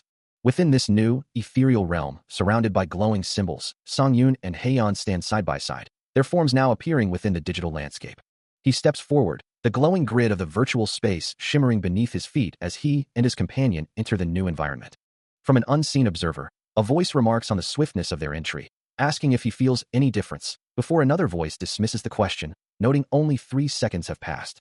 A soft exclamation escapes him as he looks around, confirming that it definitely feels different. Beside him, Haeun smiles brightly, telling him it's far too early to be surprised. The system then announces that this is the special stage. Bright lines of light flash across the virtual grid, signaling a shift in the environment. Heian gestures with an outstretched hand, as if welcoming him to the unfolding challenge. More glowing effects ripple through the space, the virtual world solidifying around them. The system continues, revealing this stage is something they've prepared just for him. The virtual environment fully renders, transforming into a realistic cityscape with an archery target set up in the foreground. His eyes widen in disbelief, muttering that this is just like the real world. The archery target stands prominently, as the system adds a final, almost taunting, comment about the setup being crazy. As the virtual world materialized around him, a system message questioned the directness of starting with archery. He stood alone in a vast, empty space, his quiver already strapped to his back, the silence amplifying the system's query. After all, Amund was renowned for his skill with a bow, and their nation itself was celebrated for its archers. This was precisely why Fantasia had meticulously crafted a hyper-realistic VR space just for this purpose. Yu Heian, with a bright smile, gestured towards the expansive archery range, its targets gleaming under the virtual sky. She explained that it was an ambitious project, leveraging Fantasia's latest techniques, while he, still processing the environment, wondered aloud. I never heard of this being prepared. Where's Kim Juho? A soft thud echoed as the realization truly settled in, a quiet escaping him. He looked around, the intricate details of the virtual cityscape confirming his thought. Right, this is VR. Heian continued, impressed by the fidelity, stating that it was definitely in another league, and that she couldn't tell the difference, before addressing him directly. Okay then, Amund, she prompted. The system, or perhaps Heian, then issued a clear instruction, please choose a bow. Standing before a rack of bows, his back to the viewer, Songyun is approached by Heian. His feet are firmly planted on the virtual grass, a testament to the environment's astonishing realism. The bow he holds bears the distinct branding of the Win and Win Company's YSS. And as he grips it, he can feel the stabilizer's weight and the texture of the grip, sensations so real they are nearly indistinguishable from reality. Heian, observing his choice, asks, You're going with that bow? He confirms, acknowledging that if the virtual world is this similar to reality, he's essentially just doing archery all over again. He wonders if he isn't just doing archery all over again. A determined expression settles on his face, his gaze sharp and focused. He draws the bowstring back, his posture flawless. The arrow perfectly aligned with the target, a faint, ethereal glow emanating from the bow. Heian watches him, her eyes wide with surprise. While external observers comment on his incredible posture, questioning if he's a professional, before dismissing the idea. As he drew the bow, a collective thought rippled through the observers, a silent acknowledgement that this level of skill, this effortless mastery, truly surpassed even professional standards, leaving them to wonder. What exactly was this phenomenon they were witnessing, as he held the bow steady? His purple eyes gleaming with intense focus, a faint shimmer of light dancing around him. Then, with a barely perceptible movement, the bowstring was released, sending the arrow streaking through the air, a blur of motion leaving a faint trail in its wake. Its speed almost defying perception as it closed the distance to the target. A soft gasp escaped someone in the crowd, a collective breath held. As Yu Heian watched, her expression a mixture of awe and disbelief. Then, with a resounding thud and a flash of purple energy, the undeniable truth echoed through the range. It was a hit.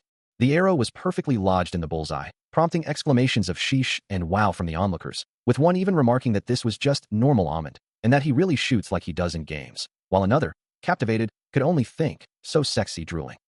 Still processing the incredible shot, Yu Heian finds herself momentarily speechless, while an unseen viewer comments on her unusual silence, wondering what she's doing. Turning his head slightly, Yu Songyun looks back, a soft pardon, escaping him, noticing her stunned reaction. He then calmly states that it was merely a test shot, but one that clearly performed well. Regaining her composure, she smiles brightly, confirming that the experience definitely felt real. Internally, she acknowledges the incredible technical detailing of Fantasia, and tries to rationalize that the first shot was just practice. However, her thoughts betray her, as she admits to herself that it was way too impressive for just practice. As she remains flustered, a voice reminds her that they are currently live, urging her to get it together. Snapping back to her professional demeanor, she gives a cheerful thumbs up, exclaiming that he's pretty good, as Songyun watches her. Meanwhile, comments from viewers flood in, with one calling Amund a pretty good archer, while another questions if the shot wasn't insane, and a third insists he's a bit more than pretty good. Heian muses that practice is just practice, but wonders aloud about what his real performance will be. The viewers continue to express their intense curiosity, some even jokingly asking if this is kindergarten, demanding that Nuna tell them more. With a playful, knowing expression, she responds, acknowledging their curiosity with a sweet, yes, oh my, you're curious, right? She looks up, a slight smile playing on her lips, giving a clear signal. Okay, Amund, she calls out, her voice carrying a hint of anticipation, are you ready? Why? She finishes, watching him take his position on the archery range, bow in hand, as the virtual world around them hums with expectation. With a silent release, the arrow streaks forward, a blur of light against the open sky. His form is perfect, the bowstring still vibrating from the force of the shot. The arrow's path is marked by a shimmering trail, cutting through the air with incredible speed. He watches its flight, a calm, almost serene expression on his face. The projectile continues its relentless journey, a whisper of wind in its wake. A faint, almost ethereal glow surrounds him as he maintains his focus, his eyes sharp and unwavering. Then, with a sudden, brilliant flash, the arrow finds its mark. The target reveals a cluster of arrows, all perfectly centered in the bullseye, prompting an incredulous WTF from an unseen observer. As the audience's stunned reactions flood the screen, questioning if this level of realism is truly possible, he simply observes, his composure unbroken. The audience is still reeling from the display, with one comment dismissing such talent as merely a game streamer's trick, while another quickly retorts that there must be some game configurations at play. Heian, however, vehemently denies any such settings, her voice cracking slightly in disbelief, prompting a viewer to playfully ask why she's so serious. The chat continues to explode with comments. As Juyuk, observing the stream, silently acknowledges the perfect tens. A system message confirms that all arrows were shot within 1.2 seconds of one another, a feat Songyun himself observes on a monitor, realizing it would be hard for even a gold medalist archer to achieve. The chat reflects this astonishment, with viewers questioning how a mere streamer could possess such skill. As he looks on, a thoughtful expression on his face. He considers the extent of his own abilities. Then, with a mischievous grin, asks Heian if he should keep shooting. To which she quickly responds that the bout test ends here. Realizing there's no point in continuing, as the chat erupts with laughter and comments about marketing needing a redo. As the dust settles from the impressive display, a system notification flashes into view, announcing a KO and a flurry of lolololololol from an unseen audience. Then, a decisive voice echoes through the digital space, proclaiming it's time to move on to the next stage, accompanied by a sharp, resonant sound. The environment shifts, a soft gradient of light and shadow indicating a transition, as the world prepares for whatever challenge lies ahead. As the screen abruptly switches, a flurry of online comments floods in, some declaring the stream a flop, and others questioning if it's truly over. The chat continues to buzz with disbelief, many users expressing awe at the archer's skill, even suggesting he's challenging professionals. Meanwhile, a voice from behind the scenes laments the unexpected turn of events, muttering about the streamer's supposed inability to perform well due to the game's hyper-realism, which was precisely their intention. A man with sunglasses pushed onto his head clutches his hair in exasperation, his face a mask of shock as he stares at the monitor. Juyuk, however, smiles knowingly, asking if this was all part of their advertising strategy, as another man excitedly explains that the game's realism was meant to highlight the need for someone skilled enough to suck at it. With a sigh, Juyuk remarks on how everything got messed up, before a quiet thought crosses his mind about how the protagonist seems to enjoy things this way. He shares a hearty laugh with a colleague, both men finding amusement in the unexpected outcome. Turning back to his monitor, Juyuk decides it's time to check the public's reactions, anticipating a flood of posts on the forums. As a hand scrolls through comments on a device, one user's bewildered question, "Man, da fuck is this?" perfectly encapsulates the general sentiment. The comments section explodes with varied opinions, ranging from confusion about the game's realism to accusations of marketing failure, while others hail Amund as a god amongst archers due to his exceptional skill. A subtle smile plays on Juyuk's lips as he acknowledges that despite the chaos, the protagonist is still garnering attention, with his archery skills undeniably being the main feature of Yusangyun. Attempting to manage the narrative, a voice addresses the audience, suggesting that the earlier events were merely a test prepared for fun. With a wide, almost apologetic smile, Yu Heian gestures openly, as if asking for agreement. However, the unfolding events quickly prove that the player known as Amund is capable of far more than simple participation. The game's core objective, stay alive, flashes across the screen, a stark reminder of the challenge at hand. Within the vast, grid-patterned virtual space, two figures stand, one of them, Amund, radiating a soft, ethereal glow. Suddenly, a massive 0% graphic dominates the view, signaling a drastic change in the game's parameters. Watching the stream, Juyuk's eyes widen in surprise as chat messages flood in, with viewers exclaiming about the unexpected turn of events, some comparing it to a previous incident, and others simply finding it hilarious. The audience continues to react with a mix of awe and amusement, recognizing Amund's involvement, before a system message appears, directly addressing him, asking if he can now feel the absence of the hyper-realistic virtual experience.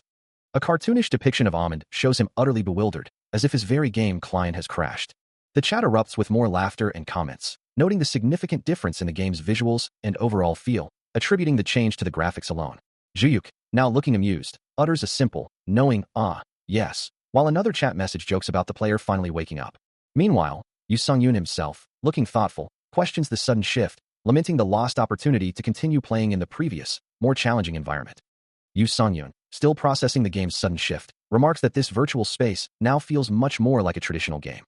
His manager, Yu Heian, beams with excitement, affirming that this is the true difference in experience within Fantasia's hyper-realistic virtual space, while an online viewer dismisses the entire situation as nothing more than a blatant advertisement. Another online comment suggests simply cutting to an ad break, as the narration reflects on the inherent gap between reality and the virtual world, a gap that is now becoming increasingly apparent. Songyun looks on with a hint of concern, clutching a small device, as the narration continues, questioning how he feels about the Stay Alive test, and noting that undertaking this notorious trial is yet another challenge. Heian, in a more playful demeanor, asks him if he's being entirely honest, her expression light and teasing.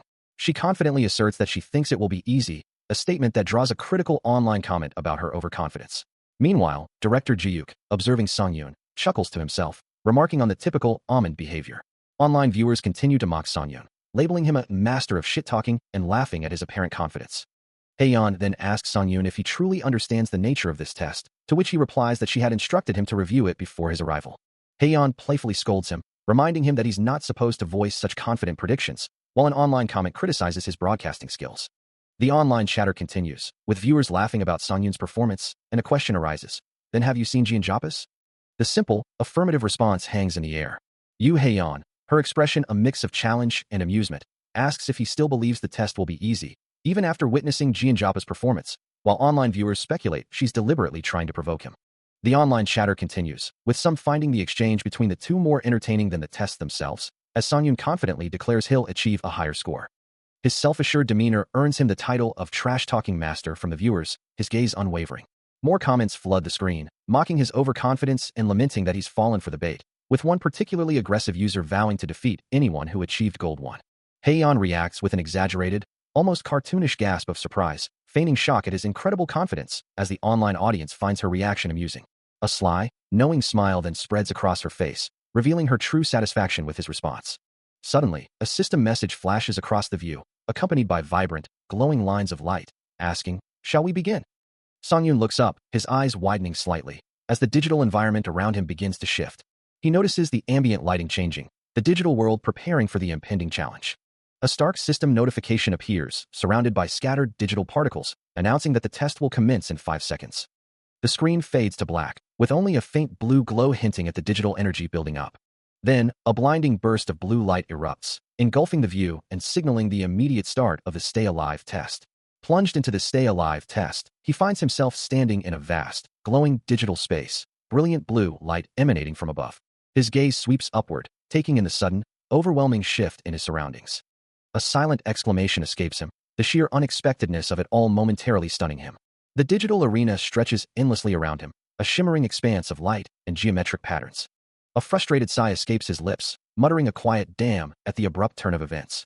His eyes, now glowing with an intense red hue, reflect the digital energy coursing through this new reality. He can't help but think how unfair it is to be thrown into the test the moment the lights came back on. From an aerial perspective, he appears as a lone figure, a small point of focus within the immense, grid-like expanse. Suddenly, a cylindrical device hums to life, emitting a soft, ominous glow. A powerful blue energy beam erupts from it, cutting through the digital air with blinding speed. Without hesitation, he pushes off, sprinting forward, his form a blur of motion against the vibrant blue energy that now surrounds him. His feet land with a soft thud on the glowing digital grid, the speed lines around him indicating a rapid descent into the test environment. Looking up, he wonders if the test will throw different weapons at him each time. A massive sword crashes into the ground nearby, cracking the digital surface, and he realizes he's found a blind spot in the attack pattern.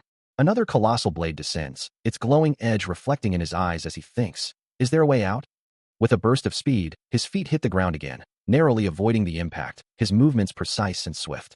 The sword slams down, sending a shockwave of pink energy across the digital floor, but he is already clear. He continues to evade, a blue energy beam narrowly missing him as a voice from the broadcast observes, "My, as expected of Almond." The voice continues, praising his resilience as he looks up, his eyes gleaming with determination amidst the glowing particles. He isn't one to lose easily. Meanwhile, in a virtual overlay, Yu Heian, with a playful smirk, points towards the screen, as a viewer exclaims, "Wow, baha." The chat fills with excited comments, with one user noting, "Giant hand," and others adding, "Beautiful and huge. Awuga, and so fucking huge, LFMO." A chibi version of Heian appears, responding to a viewer's request. Hey, tell us Jianjapa's record. With a flourish, a glowing hand reaches out, ready to reveal the information, as she says, here you go. The digital timer glows brightly, marking 30 minutes and 39 seconds, as the virtual audience erupts with awe, one viewer exclaiming that he's a monster, while another wonders if JJP was ever this good. From behind, the figure of Yu Songyun stands in the arena, his incredible dodging skills prompting another viewer to comment on his 30-minute evasion streak. He continues to move with impossible speed, a blur of motion as he weaves through a barrage of glowing blue energy beams and sharp projectiles, the sheer intensity of the attack leaving no room for error. The commentators muse on the difficulty, noting that 71% of users would have already been knocked out, and question if Jianjapa's record truly seemed so godlike in comparison. Songyun's expression remains focused, his deep blue eyes scanning the environment for the next threat, tiny particles of light shimmering around him. A moment of quiet anticipation hangs in the air, a silent question mark before the next phase of the test. Then, a vibrant, hexagonal overlay appears, and Yu Heian's voice rings out, declaring that the easy part is now officially over. A mischievous smile plays on her lips as she presses a large red button, her green eyes sparkling with anticipation for the challenge she's about to unleash. Back in the arena, the environment shifts dramatically, with new, more aggressive attacks manifesting, as viewers lament the poor Almond and brace themselves for Phase 2, fearing he might actually be in serious trouble. With a sudden, forceful movement, Songyun's foot impacts the ground, dynamic blue lines radiating from the point of contact as he prepares for the escalated threat. His eyes widen slightly, a mixture of surprise and fierce determination flashing across his face, as the true intensity of the new phase becomes apparent. A final system message appears, confirming the shift, declaring that this is where it truly begins, Phase 2. His feet stand firm on the glowing platform, a moment of calm before the storm. Then, a system message flashes, announcing, here we go. Immediately, the platform beneath him begins to crackle and destabilize, glowing lines of energy fracturing the solid ground. The floor gives way with alarming speed, sending him plummeting into the void. But he reacts instantly, his gaze sharp and focused, already assessing the sudden, deadly change in his environment. Online, the commentators are baffled, their screens filled with question marks, one exclaiming, Dafku. Undaunted, he leaps across the rapidly disappearing tiles, his movements fluid and precise. The viewers watch in disbelief, commenting, the floor collapsing. 0-0. How did he dodge that OMG KSDGFKS? As another tile vanishes, a commentator wonders, the floor is turning off, while others chant, Monkas, as he dashes forward, narrowly escaping the void. His jaw tightens, a silent declaration of defiance. No. It may seem like the tiles are collapsing randomly, but there's a subtle pattern to their disappearance. Indeed, a slight tremor precedes the tile's final vanishing act, a crucial detail he has already begun to notice and exploit. With a precise, almost effortless movement, he plants his foot, a burst of blue energy marking the exact spot where a tile would have vanished. A confident thought echoes through the space, declaring his ability to simply dodge, while an unseen observer questions the impossible feat. The commentators are baffled, wondering if he somehow memorized the pattern, quickly dismissing the idea as impossible for a new formation. Amidst the chaos, Yu Songyun remains poised, his gaze sharp and focused as he anticipates the next collapse. The observers continue their incredulous commentary, emphasizing that no prior notice was given for this specific formation, making his performance even more astonishing. One commentator finds humor in the situation, likening him to a protagonist leaping across a crumbling bridge, a purple trail of energy following his movements. Another observer admits they would be screaming in his place, while a third playfully suggests he might simply be yawning through the ordeal. From her monitoring station, Yu Heian watches with wide, surprised eyes, acknowledging his shockingly effective survival.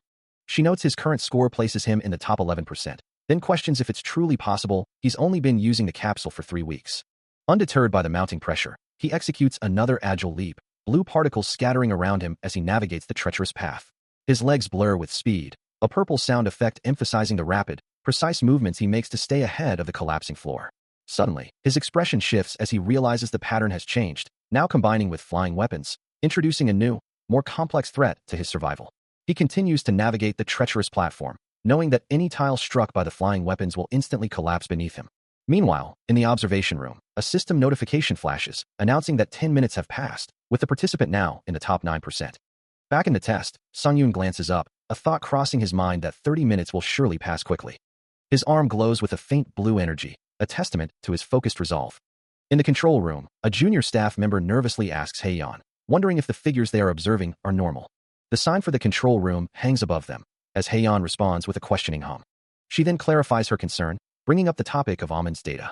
Heian hums again, confirming that the junior staff member is correct. His concentration levels are indeed quite high. and there appears to be nothing wrong with the machine itself. The data screen displays a score of 232, with a projection that it will surpass 250 at this rate, indicating he is on a remarkable trajectory. Juyuk, observing the same data, questions if Songyun is reaching the same level as Jianjapa. He presses Heian for more information, asking if the VNS score truly reflects one's potential and ability in a full dive, and if such high numbers are even plausible. Heian acknowledges the rarity of such scores, but assures him that these levels are not impossible, noting that Jianjapa was similar in this regard. As the data continued to stream in, a voice from off-screen questioned the implications of the results, noting that while the legendary Jianjapa was in his early 20s during his peak, Amon was already in his 30s. Observing the holographic display of the protagonist's data, a brown-haired scientist with glasses conceded that despite how hard it was to believe, these were indeed his actual results. Yu Heian, her expression thoughtful, remained silent, processing the information. Turning to her colleague, Heian asked for clarification, a simple pardon, escaping her lips. The brown-haired scientist, smiling faintly, explained that it was theoretically possible if he had been doing image training continuously. Heian scoffed at the notion, exclaiming, "Oh, come on, that's 10 years. She then elaborated, suggesting it would only be plausible if he had trained for a decade without rest, before asking her colleague for her thoughts. The brown-haired scientist, her hand hovering near her face in disbelief, countered that it had only been 8 years since full dive technology became a reality. Her expression was one of utter bewilderment, as the implications settled in. The holographic display of Songyun's data remained, posing the central question of the case. How could he have been doing image training before full dive was even released? The answer seemed to be a resounding no, leaving only the question of just why. Within the virtual space, a glowing bow of pure light materializes in his hand, its ethereal form shimmering with blue energy as he draws back the string. Having just released the arrow, he looks up, a faint glow still lingering in the air around him. Suddenly, a system message flashes, congratulating him. Incredible, Ahmed.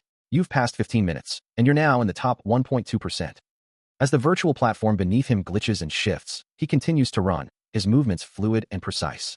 A sharp, swift sound echoes through the digital space, indicating another rapid change in the simulation. His eyes narrow with intense focus, a determined expression set upon his face as he braces for the next challenge. Observing a massive, cannon-like weapon appearing in the distance, he notes that the armaments seem to be growing increasingly brutal. Then, a formidable spiked sphere, crackling with blue energy, manifests before him, prompting a resigned acceptance of the escalating difficulty. As he continues his relentless pace, another system message announces their progression. We are now moving on to Phase 3. The declaration of Phase 3 brings a look of deep concern to his face, his brow furrowing as he anticipates the unknown challenges ahead. He swallows hard, recalling the previous trials. In Phase 1, weapons came flying. In Phase 2, the floor began to fall apart. As a powerful electrical discharge erupts around him, he wonders what new horrors Phase 3 has in store. As Phase 3 begins, a figure is silhouetted against a sudden burst of brilliant